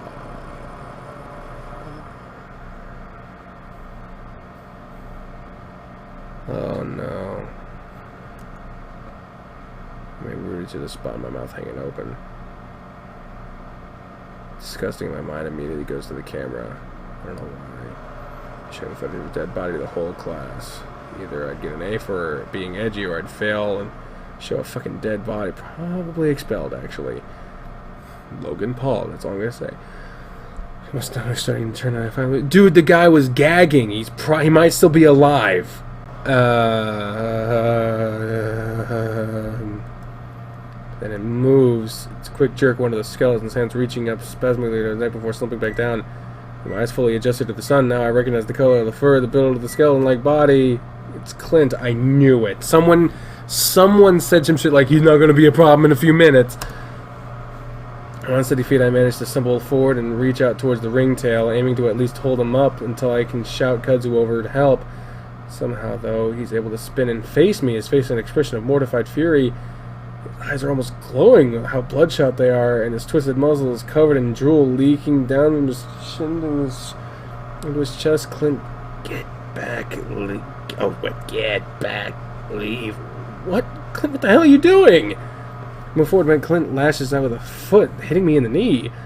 That's when I see his toes are touching the ground, but at least barely. I stare in confusion and look at me, Clint's furious eyes. Fucking leave! Spit flies from his muzzle as I take a step back, completely at a loss for words. I don't. As well as eyes move from mine over the shoulder to the enraged expression melts. Eyes growing wider. So I turn around and my vision is filled with a mountain of brown fur. As I'm able to draw it and focus when I do, I realize that I'm actually looking at a bear. A huge one, even for a bear. Huge, naked, and carrying a long, thin branch. The bear stands in the direction I'd come from, grinning stupidly at me. Safely, I widen my stance, eyes looking left and right. What? All reason has seemingly left the land of Echo, and now my brain is left to try and put the pieces of this crazy place back together. I watch as a huge tongue sticks out from between his blubbered lips to lick them, sliding slimily between the gaps of missing teeth. Once he's done with that, he breaks out into a grin again, his black lips shimmering under the sun. Lifeline cat. really high-pitched voice. Oh, it's high pitch. I hate that part. I hate this about this game, is that they tell me how things sound after it's said. I mean, it just talked. The really high-pitched voice is about as startling as the size. It looked like a Clint who's still struggling to stand on his toes, clutching at the rope now. So hard finding a good switch back there, but now it's worth it for this 2 years. Squeak that comes out of my muzzle seems to perk the bear's stubby ears, and he licks his lips again as he eyes me up and down. I should keep going. Which time as the bear takes a step forward and starts sidestepping, preparing myself to make a run for it. The bear mimics my stance. My stomach drops as I see him take another step forward. I change my trajectory back away instead. Tommy doesn't follow me, just grins as he watches me move back into the brush. Then struggles on the end of his rope, twirling around lazily as he tries to get a foothold. I get one last look at the face as he spins around, and I'm struck by the expression. For a moment, I'm 9 years old again, running behind the building of the main street, probably from imagining foreign agents of some kind. I'm gonna hide behind a tree next to Clint's house, and I hear the screen door open, and for several minutes watch Clint breathing deeply into a rag. I'm too young to understand, but for some reason I know that it's not good. I need eyes. His are wide and wild, confused and hurt, just like now.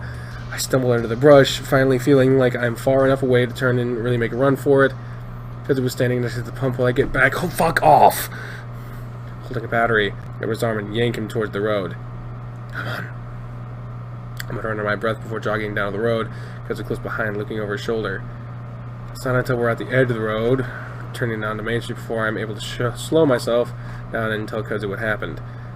Holy shit, that's Brian. Oh shit, that's not his voice. Oh shit, that's Brian. Who? Still panting, sweating heavily in the heat after a short jog down the street. Big ass bear that lives in the bush, right? He has a trailer in there. I don't know him. Did he move there after I left? I thought a badger lived in that trailer. I assume so. He was here when I got here. What the fuck was he doing? What the hell did I just see? I was still trying to process it. I don't have the answer. Can't say I'm surprised though. Are you serious? This is the most fucked up thing I've ever seen. Kudzu smirks. Well, I guess I would have had to been there, huh? I stare at him. Yeah, I guess. If what I know of Brian, he's dumb and violent. Pretty sure he came here because he caused too much trouble in Peyton. It's Clint that's the fucked up part. He's a fucking homophobe and he's doing that shit? I don't know much about Clint either. What I do know is that Brian is his dealer. Really? Well, really the entire town's dealer. It made sense that Clint would need one in Echo, considering he was banned for life from driving under getting like 3 DUIs. But I thought Jeremy did that. Carl told me that's where he gets his weed. Kudzu shrugs again. I assume Clint is using more than just marijuana. It's becoming clearly what kind of relationship Clint and the bear have. I shudder, just wishing that I hadn't had to witness it. I already feel bad for Clint, but now Kudzu holds the battery still in his hand. Want to move to the school? Yeah, let's do that. Anything to get your fucking mind off of that shit, right? The next hour is pretty uneventful, though I do get enough footage to the point where I'm satisfied. There's a point where I nose Duke down the road. Stands there for a while watching us as I'm getting different angles of the school. It's annoying, but even though he's a complete fuck-up, he likes to pretend he's in control of things in Echo. Probably just promoted himself to sheriff or the town, of the town in his mind or something. Ignore him. I ignore him, though, and the next time I look up, he's gone. I turn my attention back to the project, finally able to calculate how much work I actually have left. Now most of my work is going to have to happen the night before the due date. I swallow, stomach churning at the thought. On the bright side, all the stress is pushing the memory of Clint being hanged and whipped out of my mind. Later on, I finally get another text from Leo, just before my phone dies, that he's heading back, finally. I managed to text back that I'm hungry and that we should meet at the diner. He agrees to it, and I invite Kudzu to come along, but he tells me he can't stand diner food, and that he was going to go fishing anyway. It's too bad, because I've really enjoyed the raccoon's company, and fishing sounds relaxing. I try to exchange numbers with the raccoon, but my screen dies the moment I turn it on. Kudzu takes my... fucking hell... Kudzu takes my number, though, and promises to text me. I'm feeling better walking to the diner, but then I remember what happened with Leo, what I might have to do. Should I bring it up now? I don't even know where it'll end up going. Could I even trust him again? He's not in the diner when I get there. I take a booth towards the back, resting my head against the patchy cushions before unclosing my eyes. The week's gone by so fast. It feels like only yesterday that we actually got here. Thinking back, I remember worrying that everything was going to be awkward, that our past would catch up in the worst way possible. And it kind of did. We didn't fix or talk about anything. It gives me a jolt of realization and sadness. This whole time I'd been preoccupied with Leo, and Leo with me. Wasn't Leo the one that was all concerned about us not keeping the pack together?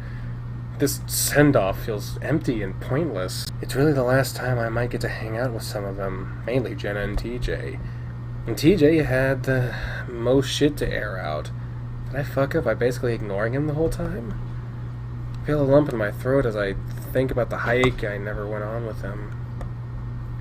Sure, I'd figure things out with Leo, at least temporarily. Very temporarily, actually. Already things are in jeopardy again. But now it feels like things I should have talked about with the others have been buried further. Even though I haven't seen the others in a few days, I can feel their resentment, knowing that Leo and I got what we wanted. Or at least I thought I got what I wanted. Especially after leaving them to deal with the fallout of Flynn's meltdown. And now, because of that, it'll be harder to reach the root of the problem, harder to talk about it. And because of that, we probably never will. I glanced at my dead phone, reminded of the complete lack of text from anyone other than Leo. I suppose this is life. Sometimes things are buried and never get talked about again. And in a way, I guess that's for the best. Sydney's death will die with us. It just sucks that we all carry it, but can't rely on each other for support. I take a deep breath, wondering how long it'll take me to process this whole trip. Or maybe my entire life up until this point. It's at this point that I notice Janice hasn't come up to take my order. That in itself is completely quiet. No old rockabilly coming over the staticky speakers. I look around wondering if maybe the place is closed. I remember a few businesses didn't lock their doors. Mostly because of negligent employees, because burglary is somewhat common here. I look through the plastic window in the swinging door to the kitchen past the counter and notice that the fluorescent lights are definitely on. In fact, it looks like I can see some movement from the shadows on the wall. I think about getting up and knocking on the door to let them know I'm here, but that's when the front doors push open. Leo comes in, the big grin on his face. There's the words. My stomach twists as he sweeps up to my side, and I can't help but jerk it away when he kisses at my cheek. He pulls back, frowning. Chase? I sigh, not able to meet his eyes. Leo, I need to talk to you about something. Immediately I can see the worry in his eyes. He steps back, watching me. What? Sit down. Why? Leo asks, but sits down anyway. First off, I have to tell him that I looked at his fucking phone, and that's bad enough. I looked at the right heart pounding. Otter, what is it? No bites. His voice is soft, but I can hear the slight tremble in it. Leo, I looked at your phone. What? I jump as Leo's hackles rise and he bares his teeth. It's not an angry reaction, more defensive, fearful. Leo, why the fuck would you do that? I shrink back, looking down as I listen to his breath and breathing picking up. I'm sorry, but you know what I saw. Fuck, man. Leo puts his face in his hands, which gives me an opportunity to look up. His ears are down, drooping towards the table. Why'd you do that? I wait while Leo continues to hide his face, his body rocking. Not now. Not now what? You can't do this to me now, not after... I didn't do anything. You're the one texting people that I don't give a fuck about them. No. His head snaps up then, and I can see his eyes glistening. I didn't say that. I just said you were busy. And what you said to TJ. Leo winces at that one, and he slumps back into his booth, his face dejected, desperate. Please, Jace, just try to understand. What? I let some anger in my voice, just wanting to know, Leo, that I'm not going to forgive him just because he's sad. I think he realizes that because his face changes, lips bared out of anger in this time. Yeah, I'm real fucking guilty, aren't I? Yeah, you are. This is the asshole that just ditches me, avoids me, won't talk to me.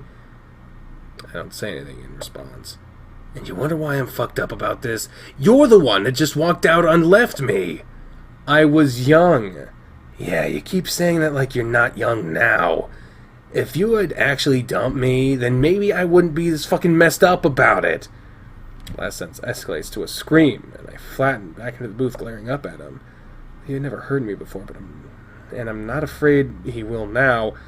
I've endured plenty of his tantrums. You know how crazy this makes you look? Oh, great, you too. I'm serious. This is fucking unacceptable. I'm drawing the line here. The snarling face turns up, and that's when I hear movement behind me. I turn to my seat, and I see Janice striding out from behind the counter, the kitchen door swinging shut behind her. Janice? Leo sort of flattens back down like he's forgotten all about our argument. Makes sense why. Something's wrong. Janice was acting strange all week, gradually looking more haggard and pissed off as time went on. Of course, I hadn't forgotten about what happened on the side of the road a few days back.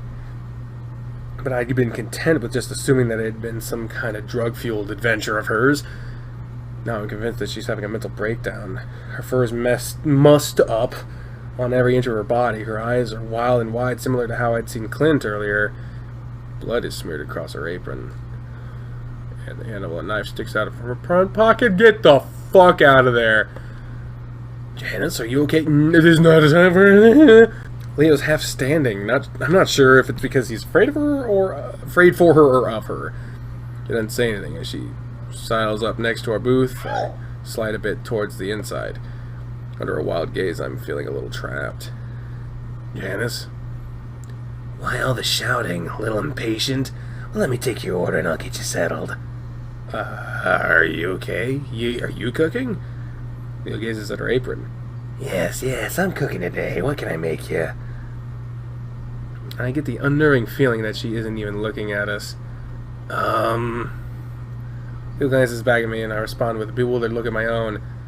You know, I think we might... Nonsense. I've got everything fired up in the kitchen. Leo doesn't respond, just stares at the big coyote. Jenna smiles crookedly. Well, if you're not gonna order something, then I'll just make your favorite. With that, she turns and starts waddling off, having not even acknowledged me. What the fuck? I reach in my pocket, thinking about calling an ambulance for the poor woman until I remember my dead phone. Whisper over to Leo. Should we leave? Maybe. Leo doesn't move, just stares after Janice. Like at the window and the sunlight-baked road. Have you noticed that something's off? Yeah, get the fuck out. Just get the fuck out of there. Janice, no shit. Not just her, the whole town. I think about mentioning the meadow with Clint and Brian, but I'm still trying to absorb that myself. Leo sits back, still looking back at the kitchen door where Janice disappeared. Honestly, people act so crazy around here. I don't even know if it's because of drugs or if they're actually crazy. As his nose twitch, I don't think she knows how to cook. Something smells funny in there. Look back out the window, wondering if I should bring up our argument again. It seemed with Janice has totally thrown me off, and I'm reluctant to waste more energy on yelling. It has to be brought up again somehow. We can't just let this sit. But you're not here! Not here! Get the fuck out of this building! It's clear that's exactly what Leo wants, though, so I huff and stare out the window. This fucking town. I haven't been paying much attention to it in the past few days, being too infatuated with Leo. Sure, I'd seen some weird things, but it seems in my absence, everyone's gone to the fucking wacky shack. Look at Leo. I've been noticing any of this weird shit going on. Why are you still there? Leo sighs. Again, I never know what's weird or not here. I guess I've noticed a few things. A frown. Were you just hoping I wouldn't notice? Leo doesn't say anything. Instead, he just goes on staring at the kitchen. Yeah, let's go to Peyton and let me just get the fuck out of this place. He really just let me blindly move to this town when he knew everyone was going crazy. Looking out the window, I noticed a figure moving up the street, jogging. A feline. TJ? Is that Tej? Leo glances out the window. Looks like it. Not for a child guys, of course. Wolf turns his attention back to the counter as Janice comes out, a messy, dribbling milkshake in her hand. Hey, Janice, what are you cooking back there? I glance at the crazy coyote. She wobbles over to us, staring at the milkshake with wide eyes. Oh, you know, meat. She killed the chef. She killed someone. Someone's dead. Leo lets out a hollow laugh. What kind of meat? I'll be honest with you, it's a bit tough and stringy. I lose interest in their conversation and instead look back out at TJ. I feel like something's off for sure. He's a ways away, but he looks kind of afraid. What if his hand reaches to a bat or something? Something's wrong. I let her on my breath and start to stand, set on getting out of here to see what's going on with him. But at that moment, a truck pulls into the parking lot right in front of our window. I find myself staring right at Duke.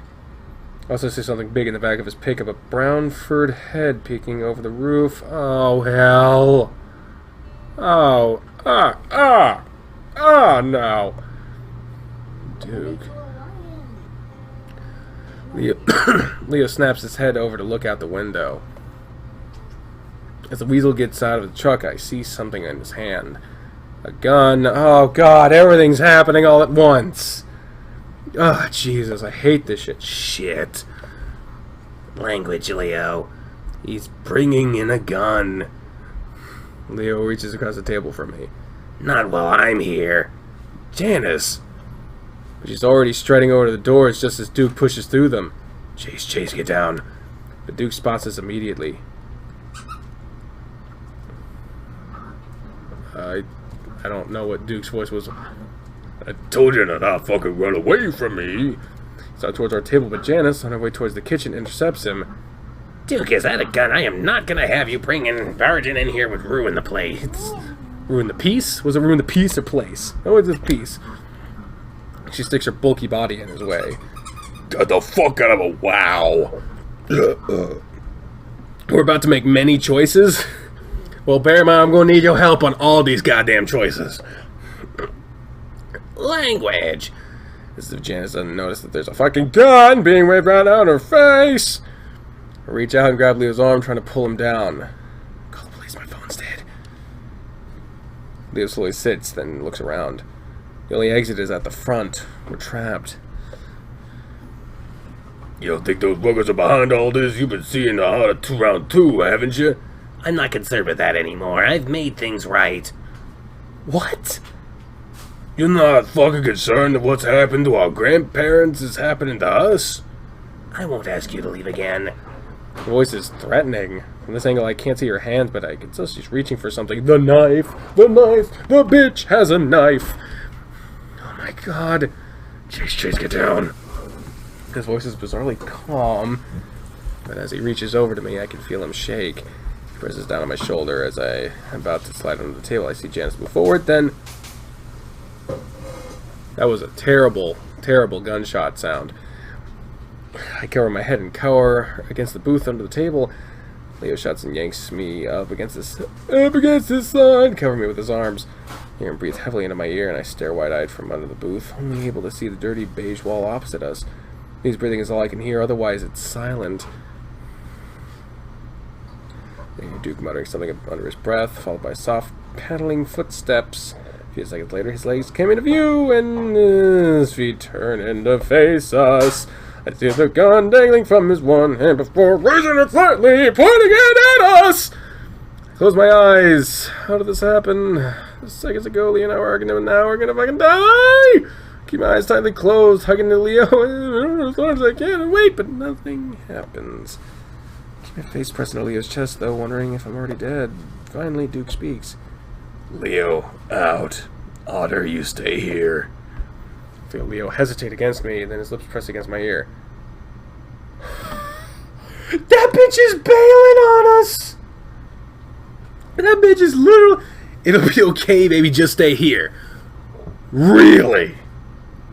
Really, bitch? You just gonna scoot out? Oh! Fucker!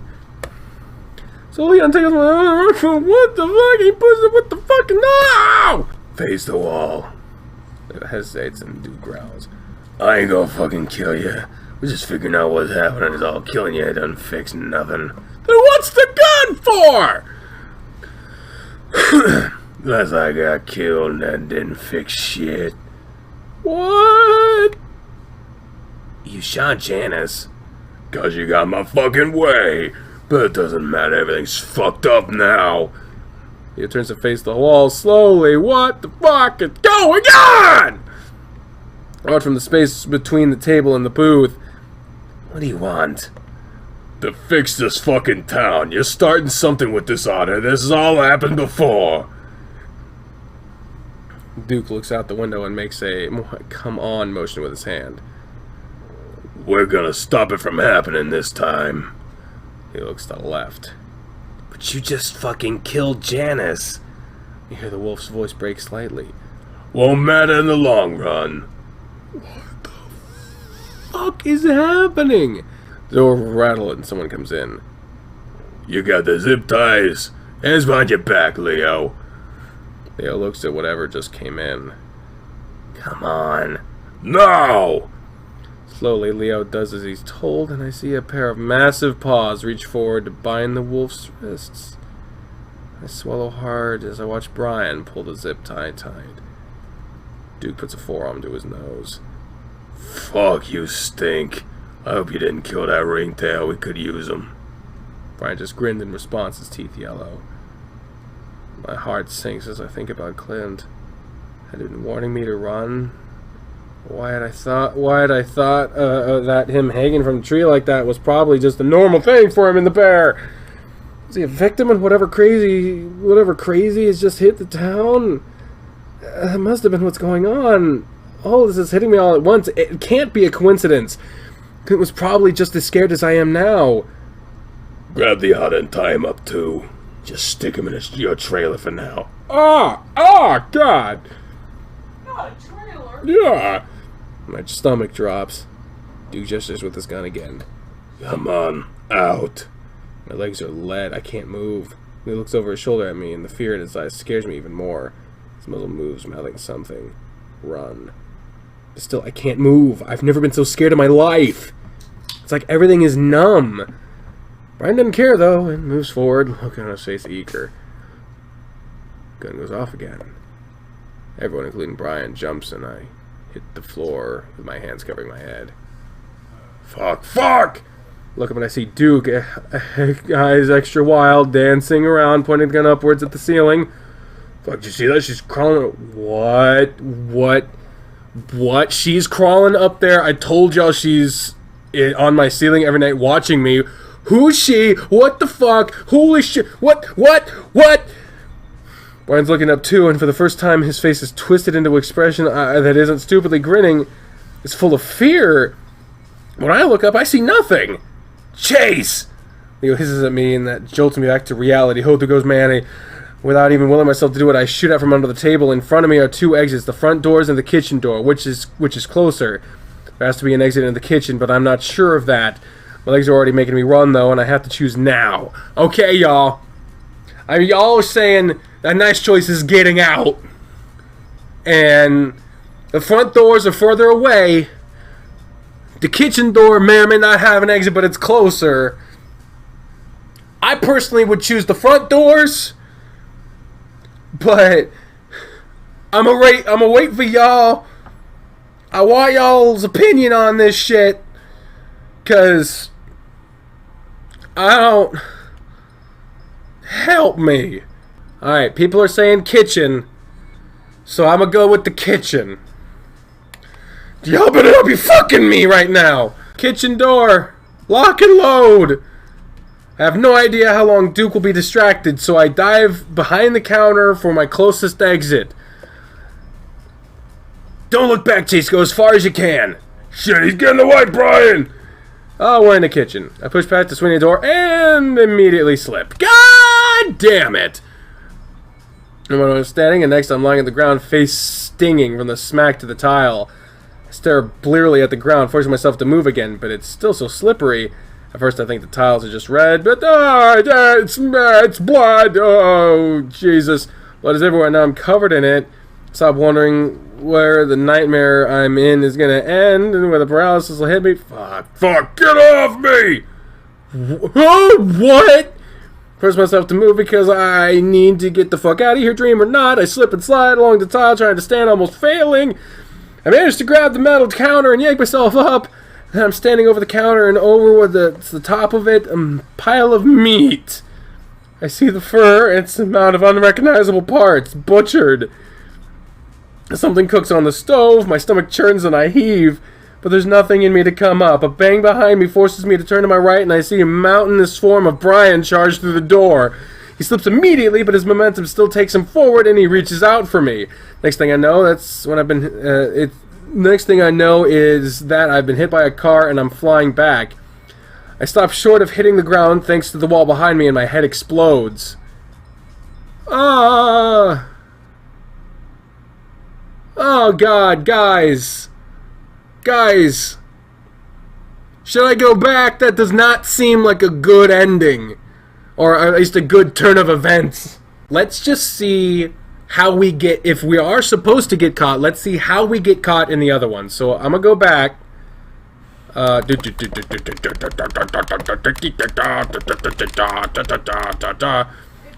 What, man? I love you too, now leave me alone! Alright, we're gonna try the other option. I have no idea if that kitchen has an exit and there's no way I can risk it. Don't look back, he's saying the same thing. As I charge down the aisle, I almost trip over the large form of Janice. She's laying on her stomach, hands outstretched. A smear of red leads to the knife a few feet in front of her. I don't have time to dwell on it as I leap over her body, then charge through the doors. We got out! But we're gonna get caught. The bright sun and heat contrasts heavily with the cool dimness of the diner, but I don't have time to wait for my eyes to adjust. I take off down the road, and a few seconds later I hear the door smash as something larger and heavy comes right after me. I don't look back. I gasp and wheeze as I run up the road and turn onto Leo's Street. No one's around, and aside from the dull thumping of someone some distance behind me, it's completely silent. Something terrible has happened. Not just in the diner, the entire town. I'm not sure why I decided to run for Leo's house, but my mind is numb and reasoning is gone. Briefly, I think about Kudzu. As I run past his yard, I don't see any sign of him, and I don't have time to try his door. I slam into Leo's door, pushing it open as I do. I slam it back shut and lock it with a deadbolt, then take off down the hall for Leo's room. I hear the doorknob turning back and forth as something heavy slams into it. I don't even know if Leo has a landline. I look left and right wildly, not spotting a single thing that might... Hey, telephone! Yeah, there's the gun! I reach Leo's room and shut the door, wishing it had a lock. Jumping in out of the outlet with my wall charger, I clumsily take my phone out of my pocket. It takes 3 tries to successfully jam the damn thing into my phone. Bouncing with terror, I watch as the screen lights up, giving me the battery charging symbol. Grab the fucking gun! Grab the gun! Not enough power for it to power on. Something shatters just down the hall, and I almost pissed myself. It's followed by silence. I don't dare to even to breathe, and then the house seems to shake as the berry almost about looking for me. I did down on my knees to the screen of my desk. Look at my phone again, but it's still at 0%. Grab the gun! I'm out of time. The door swings. Oh, what a crowd and the bears bother me instantly. He rushes at me and I let out an involuntary scream. I dive about it on the desk, and as soon as he sits on top of me, I try to roll away. He's big but slow as hell, and I manage to get on my feet. It's that moment that I remember Leo's gun. Just my eyes flick in that direction, he lunges at me and swings a huge fist at my face. Ooh! I jerk back but he still clips my chin, sending me into a spin and the world into blackness. I stare at the floor, mind wandering in circles. There's heavy breathing above me, and I get to my hands and knees before something impacts my side. Ah! And something rolling into the wall. I stare at the ceiling, lungs broken as I writhe around for air. The rib obscures my vision, then reaches down to grab me by the shirt and yank me up. He stares at me, and I stare back before he swings me into the wall again. My vision goes dim. Is it again, then again? Oh my god! The fist swing dim finally turns to black.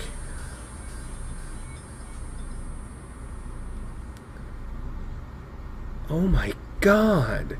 The darkness that surrounds me is painful. I feel like I'm floating in a black sea and nothing about it is comforting or peaceful. It's like a fitful doze when you have a really bad fever. It feels awful, and murky, and sick. I feel my head tilt back, and a lightning bolt arcs through my head. I try to open my eyes, but they only manage to flutter, and I see flashes of red above me. Something is hooked under my back, and I'm dangling from it. I imagine a rope tied around me, holding me above the dark abyss below. Is this hell? I grit my teeth as the searing red becomes too much to look at, and I close my eyes again. This must be a nightmare, one that feels too real. I've had them before, and I know how to deal with them. Just need to go back to sleep, to drift off, and I'll wake back up in my bed, go back to sleep, and wake up in my dorm. Wait, an echo? I try to think, try to prod back through my memories. Where was I last? What was the last thing I remember doing? Trying to remember is monumental, more than I can handle, and fortunately, I drift back into unconsciousness.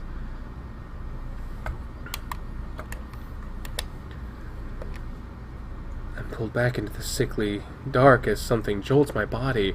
I grimace and gasp. I'm filled with such a feeling of unprovoked loneliness and despair that I actually feel my eyes watering and a sob escapes from my mouth. I hear a soft chuckle above me and I go quiet. I still don't know where I am or what's going on at all, but that laugh is enough to tell me that I don't want to be where I am. The feeling of hanging from a rope is gone now. Instead, I'm lying on something flat and hard, and my arms and legs are spread out. The air is cool now. My skin is cold and wet, like I've been sweating a lot. The feeling is especially strong along my back, and I want to roll over, but I can't. Something is holding my arms down. There's a rattling sound when I try to move.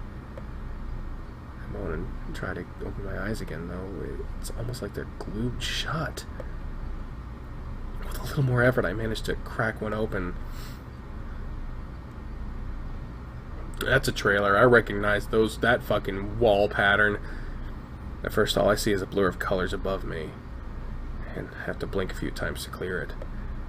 Slowly, the image comes together, and I'm able to make out that someone is there above me. Oh, what the fuck? What the fuck? Ooh, ooh. I feel my blood run cold, realizing that someone has been watching me this whole time. But I'm lying down. How was someone on the ceiling?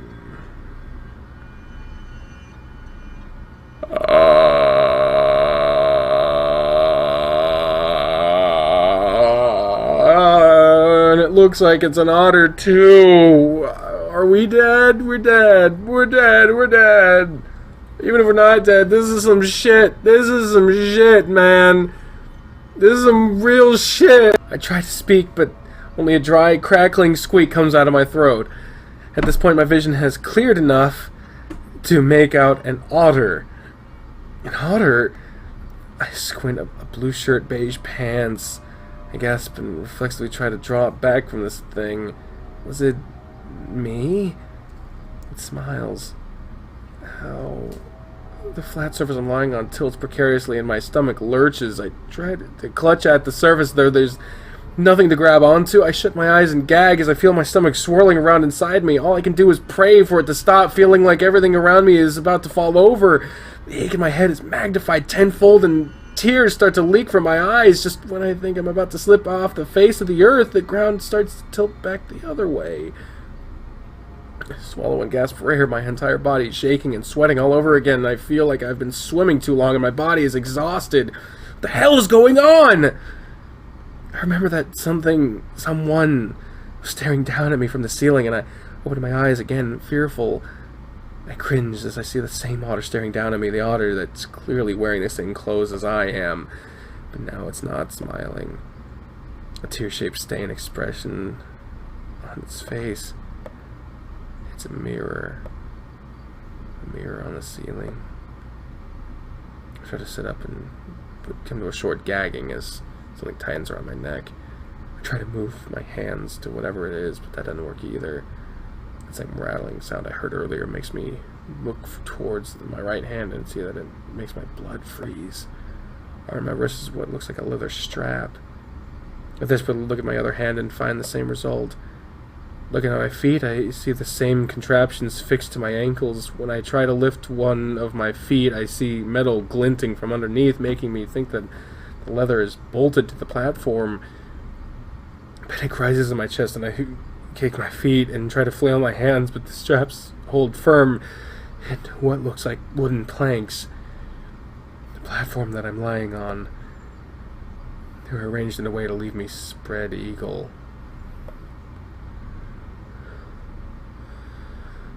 Over the leather I can smell all kinds of musk, though the strongest one reminds me of Clint. I try to lift my head, but the thing around my throat is too tight and it instantly makes me choke again. My head throbs. Tears start to form in my eyes again as I try to think back. Where the fuck am I? Is this a prank of some kind? Maybe my friends are in the dorm trying to scare me. Had I been drinking at a party? Oh, wait, I'm an echo. It's the last place I remember being. For a project, and I had been with my old friends. I was with Leo. I'd been at the diner. Suddenly, all the horrible things that happened that day came rushing back. Janice, Clint, Brian, the gun. Oh my God. That really happened. I struggle a bit more to try to think. I had run to Leo's house. Leo, I don't know what happened to him. I left him with Duke. And then Brian, he chasing me, and he tried to break in. I start breathing heavily again as I realize where I might be. Riding out of the house where when I was in Leo's room, he attacked me. I look around. I'm in a small room. It looks like a living room of some kind. There's a couch to my right, and a wall with a clock on it to my left, ticking away. There's a window too, and along with the ticking, the wind blowing outside is the only other sound that I can hear. Looking down towards my legs, I can see what looks like a tiny kitchen with some cupboards and a countertop. Dishes and junk are piled high, and the length of the counter makes it smell like cigarette smoke. Judging by the layout and the size of the place, it looks like I'm in a trailer home. A small amount of terror escapes my lips. I'm in Brian's house. I remember Cud telling me that he lived in one. Tears start leaking out of my eyes again, even though the crying is making my head throb all over again. All I can think about is what he was doing to Clint. Oh, I have to calm down. I don't want to attract any attention if he's actually nearby. After what happened at the diner, the cops have to be on their way, if they aren't already here. People in the diner all the time. Someone, one of my friends probably, would find it and call someone. I just have to wait until they find me. I swallow again, feeling my body break out into a cold sweat all over again. What is going on?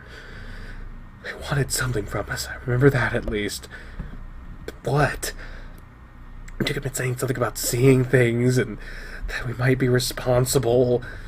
I squeeze my eyes shut and shake my head, but then immediately stop when my head throbs from movement. None of this makes any sense at all. Am I still dreaming?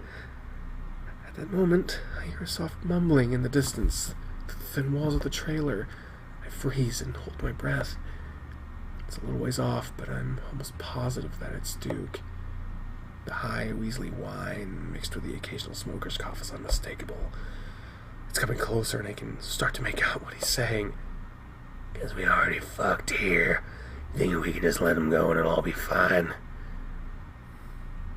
I don't know who he's talking to, but it sounds like a accompanying heavy, lumbering step gives me an idea. If it's worth it, though, we can figure out what the fuck is going on. Sounds like they're right up against the trailer now. I can hear them walking around it, talking towards a small door on the right side of the kitchen. Leo ain't saying shit yet, but I think it might be the otter. He's been the one I seen last week. The footsteps stop in front of the door, and I listen hard, my heart pounding in my chest. Hope you haven't done anything to him. I didn't. His voice was high too. I didn't. Brian's uncharacteristically high-pitched voice sends a chill on my spine, my fur flaring down with it. You bet your ass you haven't. If you do anything, if you're fucked up shit to him. I stopped breathing, staring at my terrified expression in the mirror. What I'm saying is we still got a chance to get out of this. What we've done is bad enough, but we can get him to understand. He stopped talking, and that's when I hear Brian's heavy, labored breathing. I'm not breathing at all. Worried that they might be able to hear it, even though they already know I'm here. I let it out with a gasp as the door suddenly swings open and Duke comes up the steps, looking around before spotting me. Brian, you are one sick fuck. I tense up as a massive shadow appears behind him, and it fills the entire trailer tips a bit as Brian makes his way up the same steps. Brian's presence is so imposing and frightening. I didn't even notice that Duke is now right next to me. I jump when he sets his hand on my left arm. I jerk my head to look at him wide-eyed. Hey, calm down. I ain't gonna hurt you. Brian chuckles, and Duke shoots him a look. He turns his attention back to me, softening his expression, at least as much as he can with a scraggly, drug-fucked face. We just needs to get some information from you. I open my mouth to speak, but all that comes out is a dry squeak. Brian chuckles again and makes his way to stand to my right. I cringe away from him, and the stench of old sweat as he grins down at me with his yellow teeth. Brian, get some fucking water. Brian looks at Duke with a strange face before turning back to the kitchen. Hey, don't worry about him. I know this thing. Duke taps one of the boards with a finger. Looks bad. We just gotta hold you here for a bit. Wow. Wow. Wow. He's a fucking... Fuck you, Brian. Duke glares at him as Brian comes back from the kitchen with a ceramic mug. You're going... What the hell? Brian visibly bristles and his face loses any of the sick humor it once had. Duke clears his throat. Things have been happening here, and we want to find out why. What? Duke furrows his brows like a kid trying to figure out something difficult. You see, people ain't right in the head here. Oh shit! Duke seems to immediately read my thought process because he holds up his hands and shakes his head. Yeah, I know. What we're doing ain't exactly right in the head either.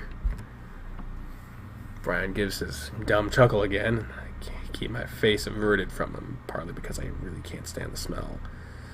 But we're all a little fucked up here. Well, I'm talking about something else, like what you saw with Janice. I shift a little as I'm reminded of what happened in the diner. Is she dead? Duke looks genuinely sad. I don't know. And it's a damn shame.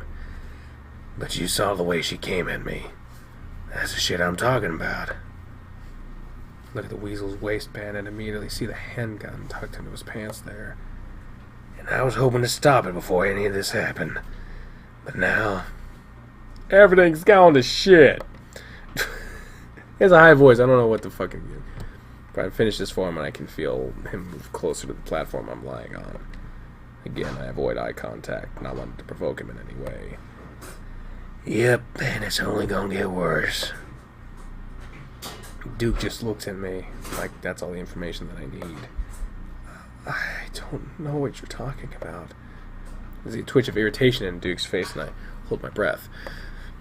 I mean, what's happening out there? Duke shakes his head. What's happening everywhere? It wasn't just Janice that lost her mind. Duke looks back at the window suddenly, his fur standing on end. I look too, but all I can see are leaves and branches, the late afternoon sun filtering through them. Duke's quiet for a while, before he starts speaking again without turning around. It happened to my granddaddy, my daddy. Now it's happening to me. I close my eyes, wondering if Duke is just as crazy as Janice was. If he does, I doubt he even has a clue what he's doing right now. Dale's missing. Cynthia drove off into the desert. Duke turns around and looks at me. We saw your cat friend running down the street the way here, saying someone was after him. TJ? Thing is, we've all got something after us. Something bad. We won't let you leave when it starts. What's after you? I flinch as Brian speaks just above me, leaning down towards my face. I don't know what you guys are talking about. Bullshit! Flinch again as Duke's concerned demeanor immediately drops away.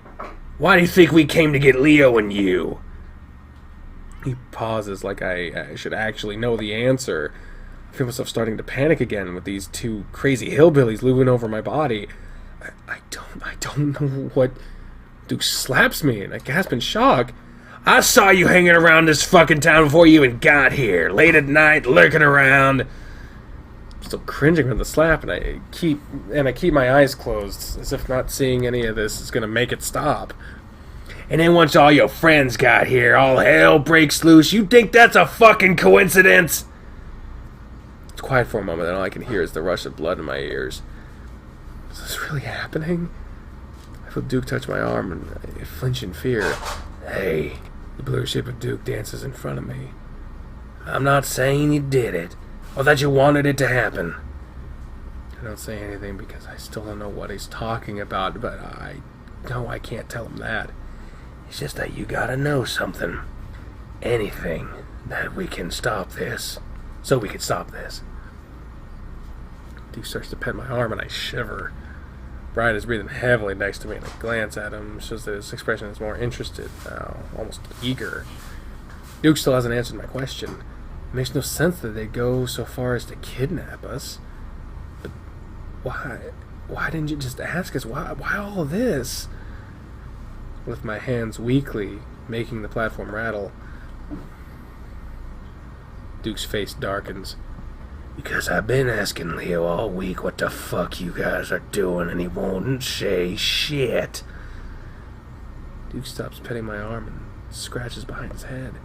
And, someone told me that you would know. I stare at him. Who?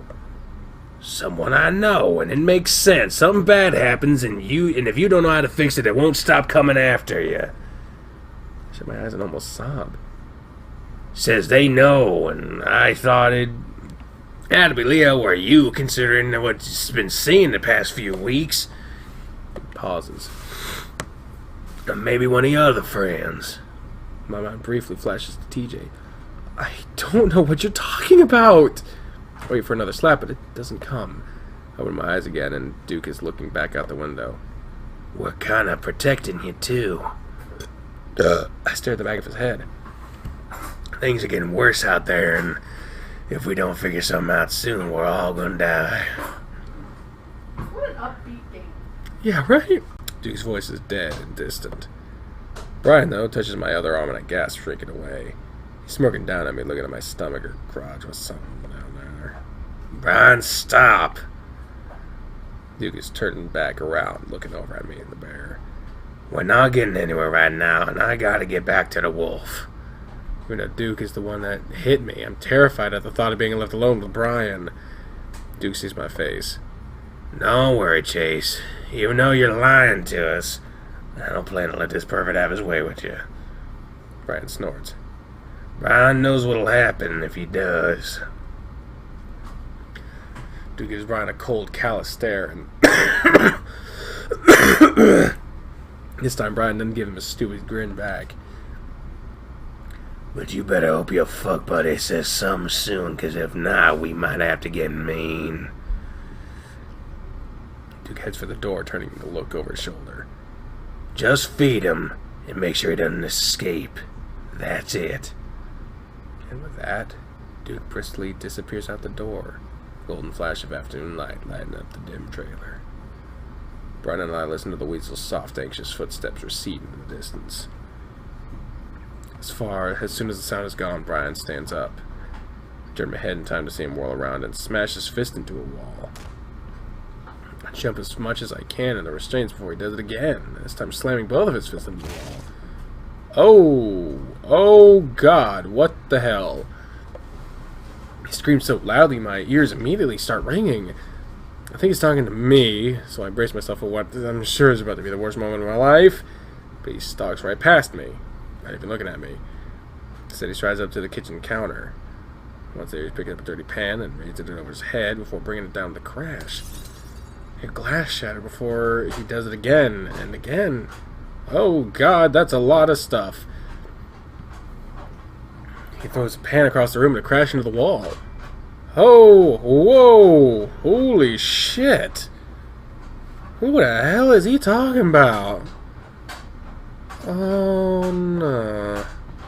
I stare at him, my eyes wide, and I watch him stamp his feet like a little kid. He slaps himself across the face twice. After that, he closes his hand into a fist and punches himself in the head repeatedly. It's with a force that would knock me out cold. It might be funny if I wasn't tied down to a contraption in a trailer belonging to Brian. Brian stumbles after what seems like the 5th blow and covers his face. His massive shoulders shake with sobs. He thinks he can do with me whatever the fuck he wants. Thinks he can boss me around. Brian whirls and around and slams both of his fists into the counter several more times. The sound of shifting glass accompanying it. Oh, Jesus. His voice crescendos in pitch and volume before he finally slumps against the counter, head in his hands, and he starts crying again. I breathe as quietly as I can, not wanting to draw any attention to myself. What are you doing out there? I breathe as quietly as I can, not wanting to draw any attention to myself. He's going nuts. He's going crazy, go nuts. I'm not sleeping tonight. No, I mean, I gotta get up in 7 hours anyway. Why are you still fucking streaming? Because the day hasn't ended yet and I can't stop. And it's interesting. Suddenly his quaking shoulders freeze. Slowly he turns and with a sinking heart I realize he's looking right at me. The fur on his cheeks, already matted before, now flat and shiny with wet. Snot runs down his nose onto his upper lip. Then I see red dripping from his left fist. The fur on his right is matted with blood as well. He watches me for a while, then grins. Am I funny to you? I open my mouth, but nothing comes out. He suddenly strides right up to the end of my platform, staying between my... Oh, God! Oh, God, no! God, no! Do not do this! I feel numb, the fear taking up every fiber of my being. I feel nothing else. You like seeing them make fun of me? I try to speak again, but still nothing comes out. I swallow. My lips tremble and my voice shakes. I never stuttered so hard in my life. You know what I'd do to you if I could. Brian sneers down at me, the wet fur on his cheeks bristling out. I'm not saying that! There's a huge hand on my... Oh, God damn! Is he gonna take you bowling? Is that what that is? Don't even right now. I cringe and whine. Please. Brian's grin only gets bigger when he rubs his... Oh, good, you already know how to beg. He leans forward from my face, moving his hand to clamp over my mouth. Then I hang you for hours. Stare at him, breathing hard through my nose, tears leaking outside my face. His hand slides down to my neck and starts to squeeze.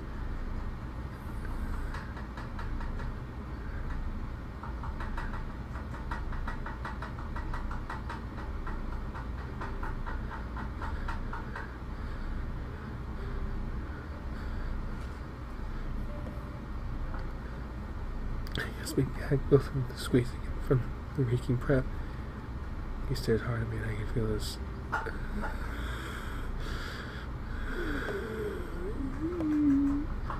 He clicks and slowly pulls back.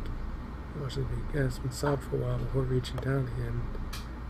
I turn my head away, letting out a moan of terror, but he doesn't grab my neck again. Instead, he prods and teases the fur, checking the skin on my neck. You better not bruise that fucker, son. His expression darkens again. You fucking tell Duke about this. Here's the fist and I cringe. I don't want to swear. I turn right away, eyeing the raised fist. He holds it there a while, watching me. He seems to be calculating something, like he's wondering if he can get away with what he's about to do. And he seems to make up his mind. Good.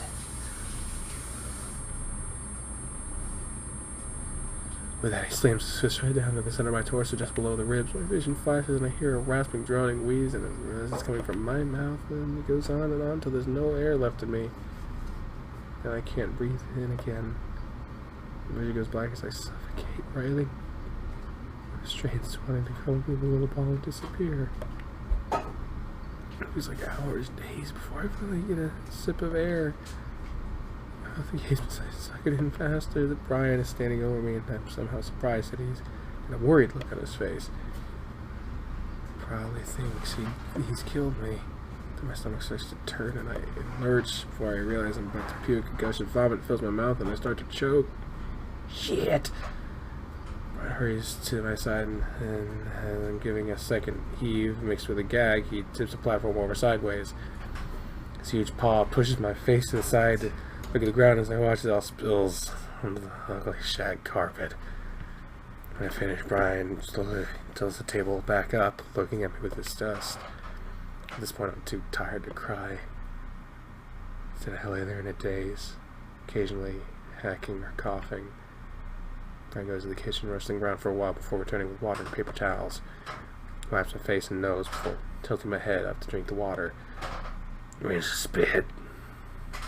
He holds the mug there, and until I do as he says, and he gets down on his knees. I watch his head bob up and down as he busies himself with a mess on the floor, muttering about what Duke finding out. I'm too numb to really care right now, though. Right now, I'm starting to realize that I might not survive this. Ronnie calms down pretty quick after his tantrum. Once he cleans up the mess, he splays out on the couch and starts watching TV.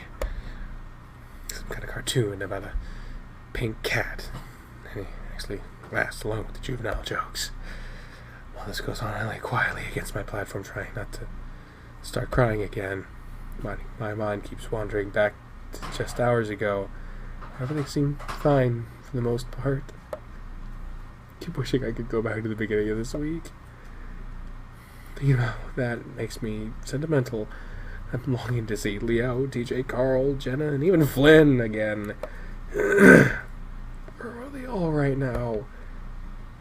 Duke said things were bad out there. Are they all in the same sort of trouble? If that's the case, the cops should be here by now. Someone would have gotten the word out, wouldn't they? If people were murdering each other like what happened to Janice, there's no way that wouldn't be the case. Unless you're in the middle of nowhere. Brian lets out another explosive laugh, wiggling his feet in the armrest of the couch. Earlier he tried to feed me some dried cereal, but it was like cardboard in my mouth, and after only a handful I couldn't eat anymore. I'm just thankful that he's preoccupied with something else right now. There's a soft knock at the door, and Brian jumps, quickly changing the channel to golf before he gets up and lumbers onto the door. He pauses and rifles through some magazines on a small table next to the couch. He pulls out a handgun, looks cartoonishly small in his hands before making his way to the door. I quickly turn my head in the direction and watch Brian open the door crack. He chuckles. Where's going to shit and you're still coming here for more, huh? Brian pushes the door open a bit more, and I catch sight of a skinny, malnourished polecat. Clint is looking up at Brian, appearing even more disheveled than usual. So, how are we doing? Clint had stepped up onto the first step and looked into the trailer, immediately spotting me. He stares, the shock in his face almost comical. Brian turns to see what he's looking at, as if he'd forgotten that I was even there. He gives a start before shoving Clint back out the door. I'm full today. Alrighty, got someone taking your spot. Clint's now out of my line of sight. I can hear him shuffling around in the dead vegetation. Please, I really need something right now. We can do it outside. A moment of silence as Brian seems to contemplate that. No, I got them business to take care of. In the bar, maybe. Clint starts to whine again. Brian swings the door shut with a bang. Fucking dopehead. Brian walks back into the room, looking down at me, then back to the TV. Probably shouldn't let them see you, though. And that was before sitting back down and switching the channel back to the cartoon. I stare up at my reflection. From here I can see that my eyes are bloodshot, the fur on my face matted. Dark spots on my shirt too, and distantly I wonder if Brian had broken ribs when he punched me.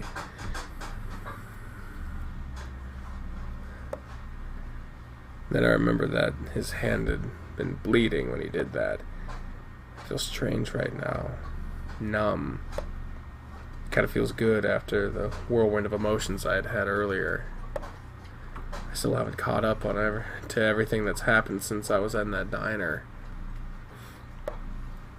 Would I ever be able to? Would I have time if Brian planned to? A tinge of panic pierces through the fog of disassociation, and I clench my eyes shut, screwing at my face. I try not to start crying again. Brian snorts again at something on the TV. I open my eyes, and the distraught otter laying on the wooden torture contraption. Why is there a mirror on your ceiling? I surprised myself a little by asking the question. Apparently I really don't give a fuck at this point. I see Brian look over at me from my peripheral vision. Hey, you really want to know? I shrug the best I can, continuing to stare passively up at the ceiling. The movement sends electric tingles through my arms, which are completely numb at this point. Well, Brian shifts around on the couch as he tries to get a better look at me. when I has my fun, I likes them to see what I'm doing.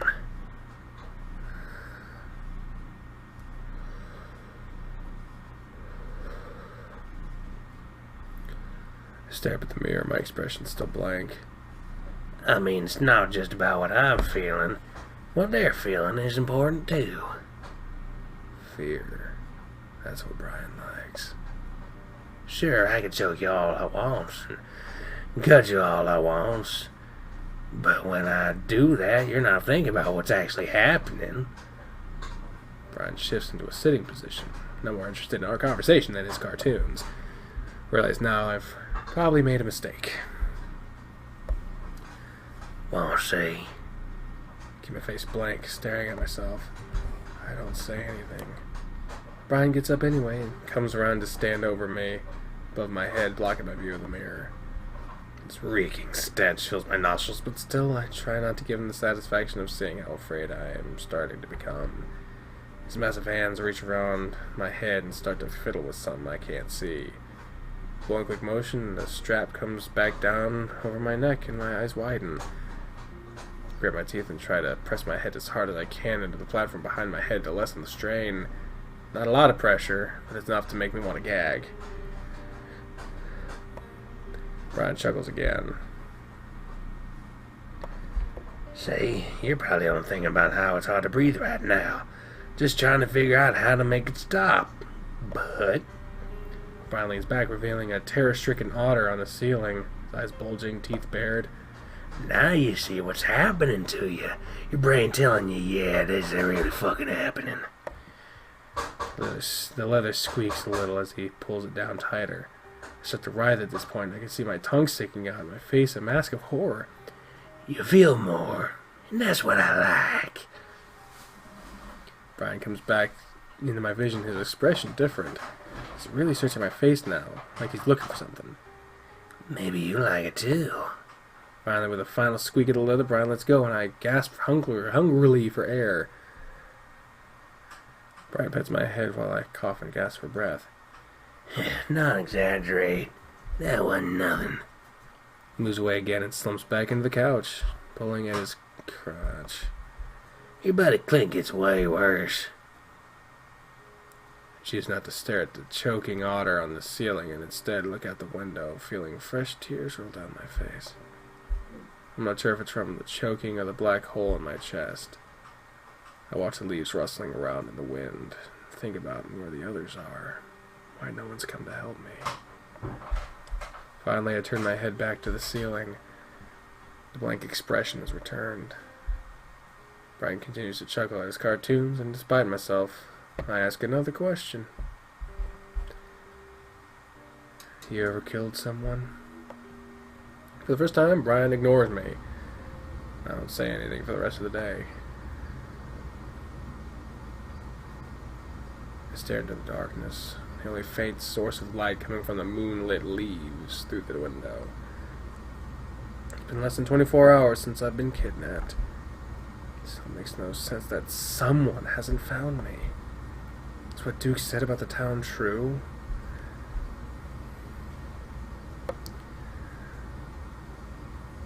I wonder what Leo's doing right now, if what he's going through is just as bad.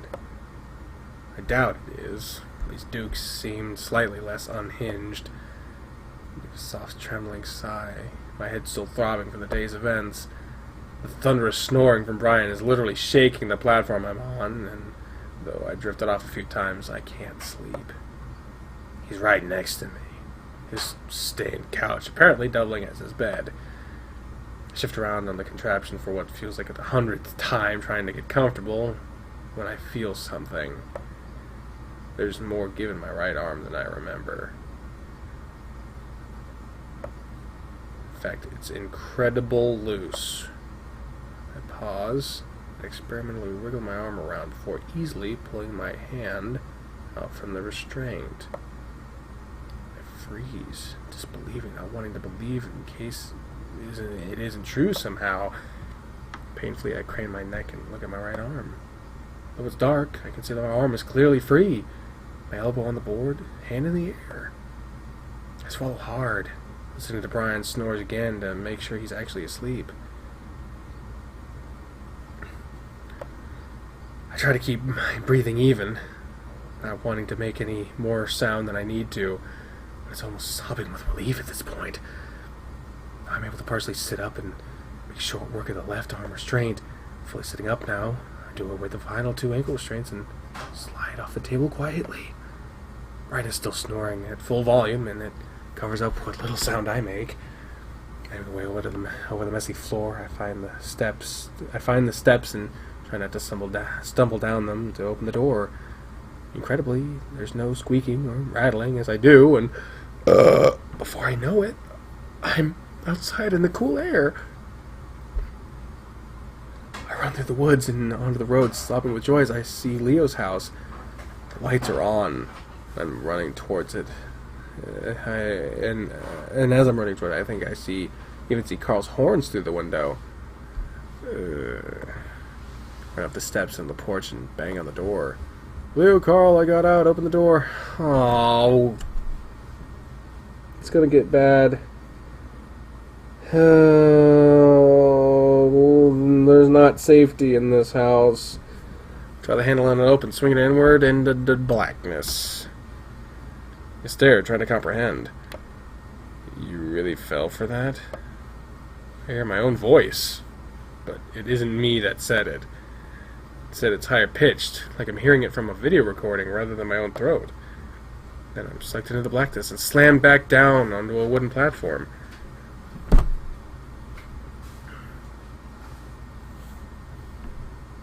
was a dream.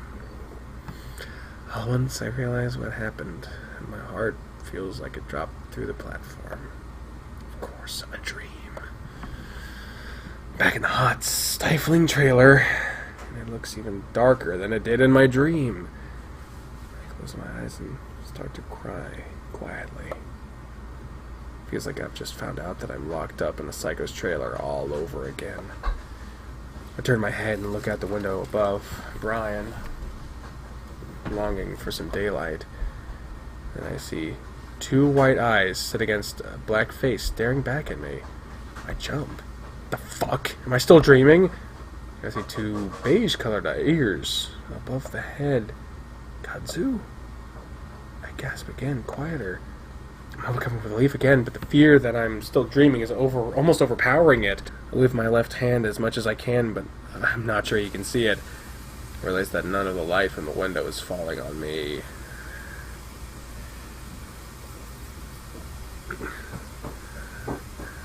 Kudzu moves to the side, and back again, squinting clearly, trying to see inside. Thinking about making a noise, calling out his name, but I have no idea how deep of a sleeper Brian is. It's a fun cue. Brian gives a louder snore and rolls over. Because it seems to have heard it, his big ears perking before he ducks down. My heart hurts just losing sight of him, and I strain at my bonds. Brian seems to be waking up, though, mumbling something in his sleep. You're dead. Pulling my right arm again, in case my dream had been onto something, it doesn't budge. Brian's really starting to kick around now, his massive naked form rolling all over his stomach, rubbing his face into the pillow. He starts making a loud gasping sounds as he gets to his knees on the bed. Back off. He holds his hands up, snarling.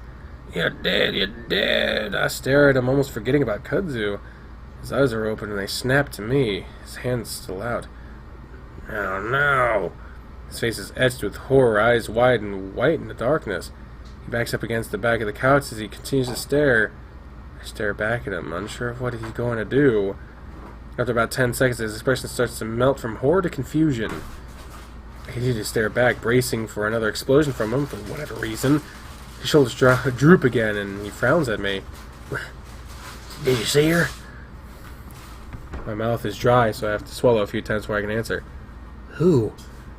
Brian doesn't respond and starts to look around the trailer. I see Kudzu trying to poke his head up again.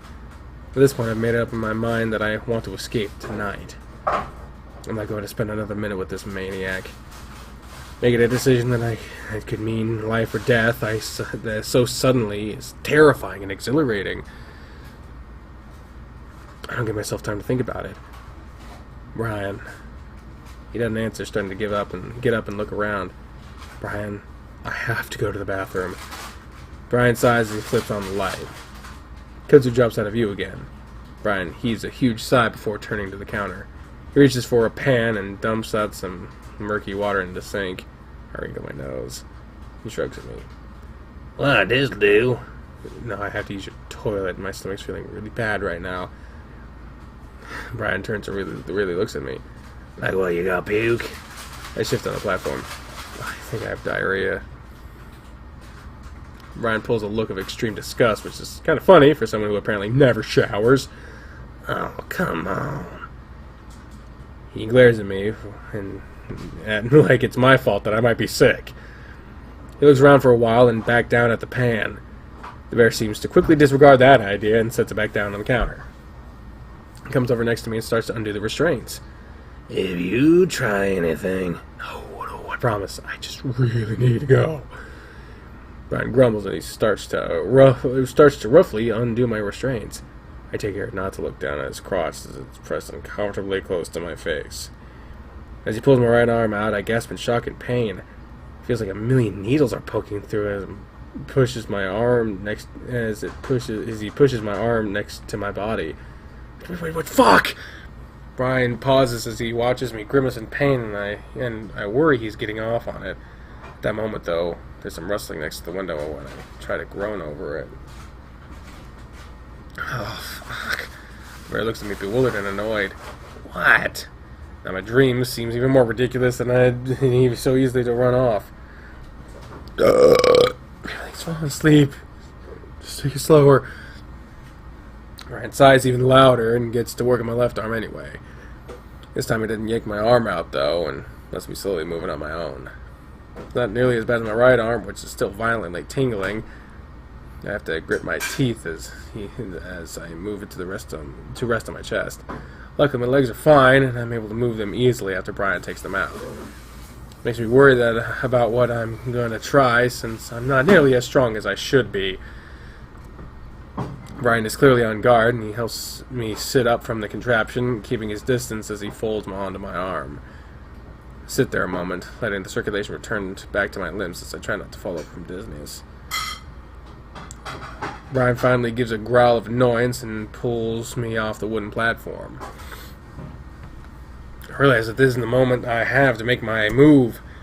There's nothing nearby for me to grab, so instead I swirl with everything I have and smash my fist up against the side of Brian's face. Oh shit, we're going. Something cracks in my hand, and pain runs up my arm. I gasp and cringe as Brian grunts. Brian pauses and slowly brings his hand up to feel the side of his face. I guess I'd hoped I would be able to knock him out with one punch, but doing that as an honor to a bear, especially a bear like Brian, would have been quite the feat.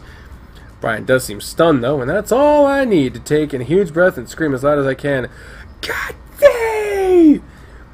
Brian whirls on me, swinging his fist along with him. I duck immediately, covering my head with one arm, the other still locked in Brian's grasp. He only partially misses, his fist catching the top of my head and my arm. Oof! Knocks me to the ground, and I sit there in a daze. And I have long to collect myself because Brian is pulling a foot back to kick me. Shut up! I roll to the side and start trying to back away while I'm crouched, but Brian yanks me up by my arm and head jerking back with force. And I'm starting to wonder if Kudzu ended up leaving. Wouldn't that be some shit? If that is the case, then I'm definitely dead, because there's no way I'm going to break his grasp. I was thinking about this, the door bangs open.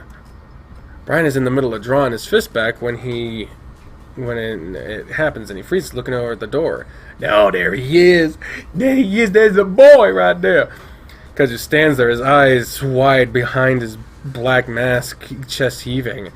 He's scared, I can tell, but Brian's shock gives me the opening I was looking for. Reaching between his legs and grab his balls. Fucking yank! Weirdly enough, the first thought I have is about how fucking big it is. Really? Takes both of my hands to wrap around it fully, and when I do, I twist and yank on it as hard as I can. With all my fear and anger into the attack, snarling as I do. The scream that Brian lets out is so high-pitched that I feel like every glass in the trailer is going to explode.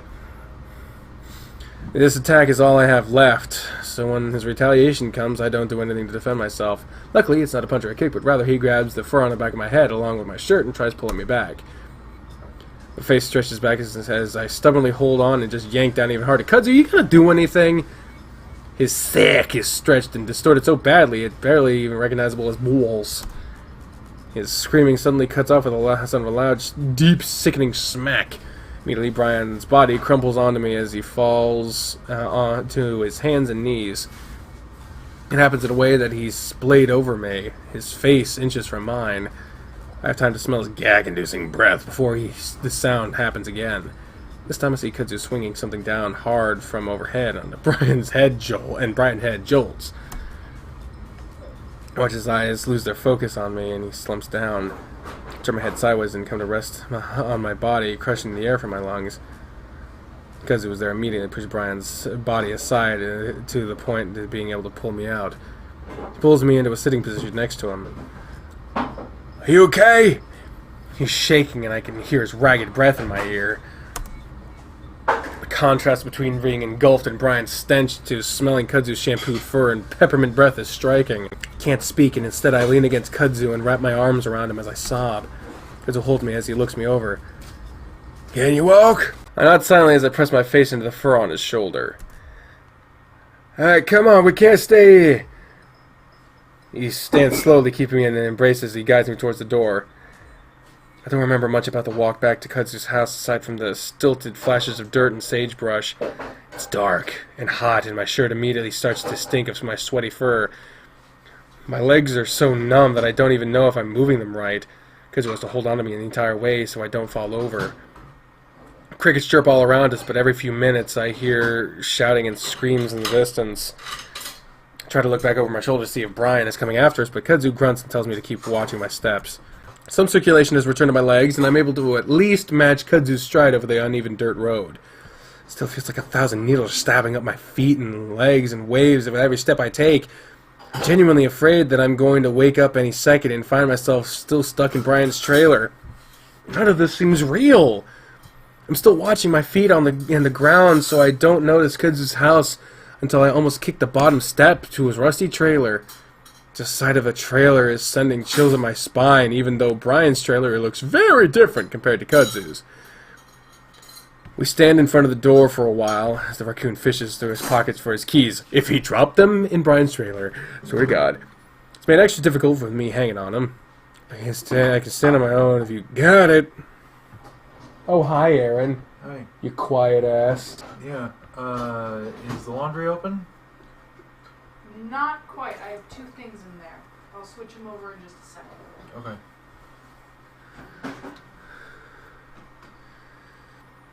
Kudzu whips out a small gold-colored key before sliding it into the lock. Once we're inside, Kudzu immediately kicks the door closed behind us before reaching back to turn the deadlock. Wow, look at this fucking trailer. Inside of Kudzu's trailer is the opposite of its exterior. It's brightly lit and tidy, nothing like Brian's place. It's a little cramped, as any trailer would be, but the furniture is arranged neatly and the kitchen is spotless. So everything looks way newer than the trailer is on the outside. I imagine the raccoon did a lot of work to get it to look like this. Kudzu quickly guides me to a small love seat and makes it as if to lay me down. I put a hand against his chest, feeling my stomach turn. Wait, I think I'd rather sit up. Do you need anything, food or a drink? Kudzu's looking into my eyes with his dark browns, the brows above them furrowed in deep concern. I nod slowly so as to not upset my stomach again. Just water, please. Sure. Kudzu quickly hurries off to the kitchen and I slowly lean into the cushions behind me. I'm not tired at all, but I feel numb, and not just physically. My arms throb, and it feels like the leather straps are still bound against my wrists. It even feels like they're being pulled by an invisible force. Like if I'm relaxed, my arms would float back up into that fixed position. I shudder, hugging my body, and then look around, trying to find something else to focus on. A grouping of 3 picture frames and a small side table next to the love seat catches my attention. Where I was sitting, I could see Kudzu in one of them, beaming at the camera. It's actually kind of weird to see him smiling like that. There's an arm around his neck, and I start to lean over to see who it is. Here. Kudzu appears in front of me again, holding out a glass of water. I straighten back up against the cushions. Once I take the glass, he holds out his other hand, and with 2 white pills resting on the black pad of his palm. Acetaminophen, if you're in pain. I definitely am, so I take it in the glass without a word and swallow it down. For a second, my stomach sours, and I feel like it's going to come back up, but only for a second. Kudzu steps back and watches me. Even though his face maintains its stoic, almost glare, I see his hands fidgeting together in front of his stomach. I nod weakly at a recliner across from me. You want to sit or something? Kudzu seems to consider, then walks over to the recliner. He sits on the very edge of the cushion, back rigid, continuing to stare at me. I take another sip of water, less this time, so as not to upset my stomach. It looks like he wants to say something, but keeps silent, lips pressed together. Kudzu watches me the whole time. What's wrong? Kudzu opens his mouth and closes it, thinking before opening it again. Are you okay? Yeah, sort of. I'm not gonna die, I think. Not really sure if I am completely okay. Everything still feels numb.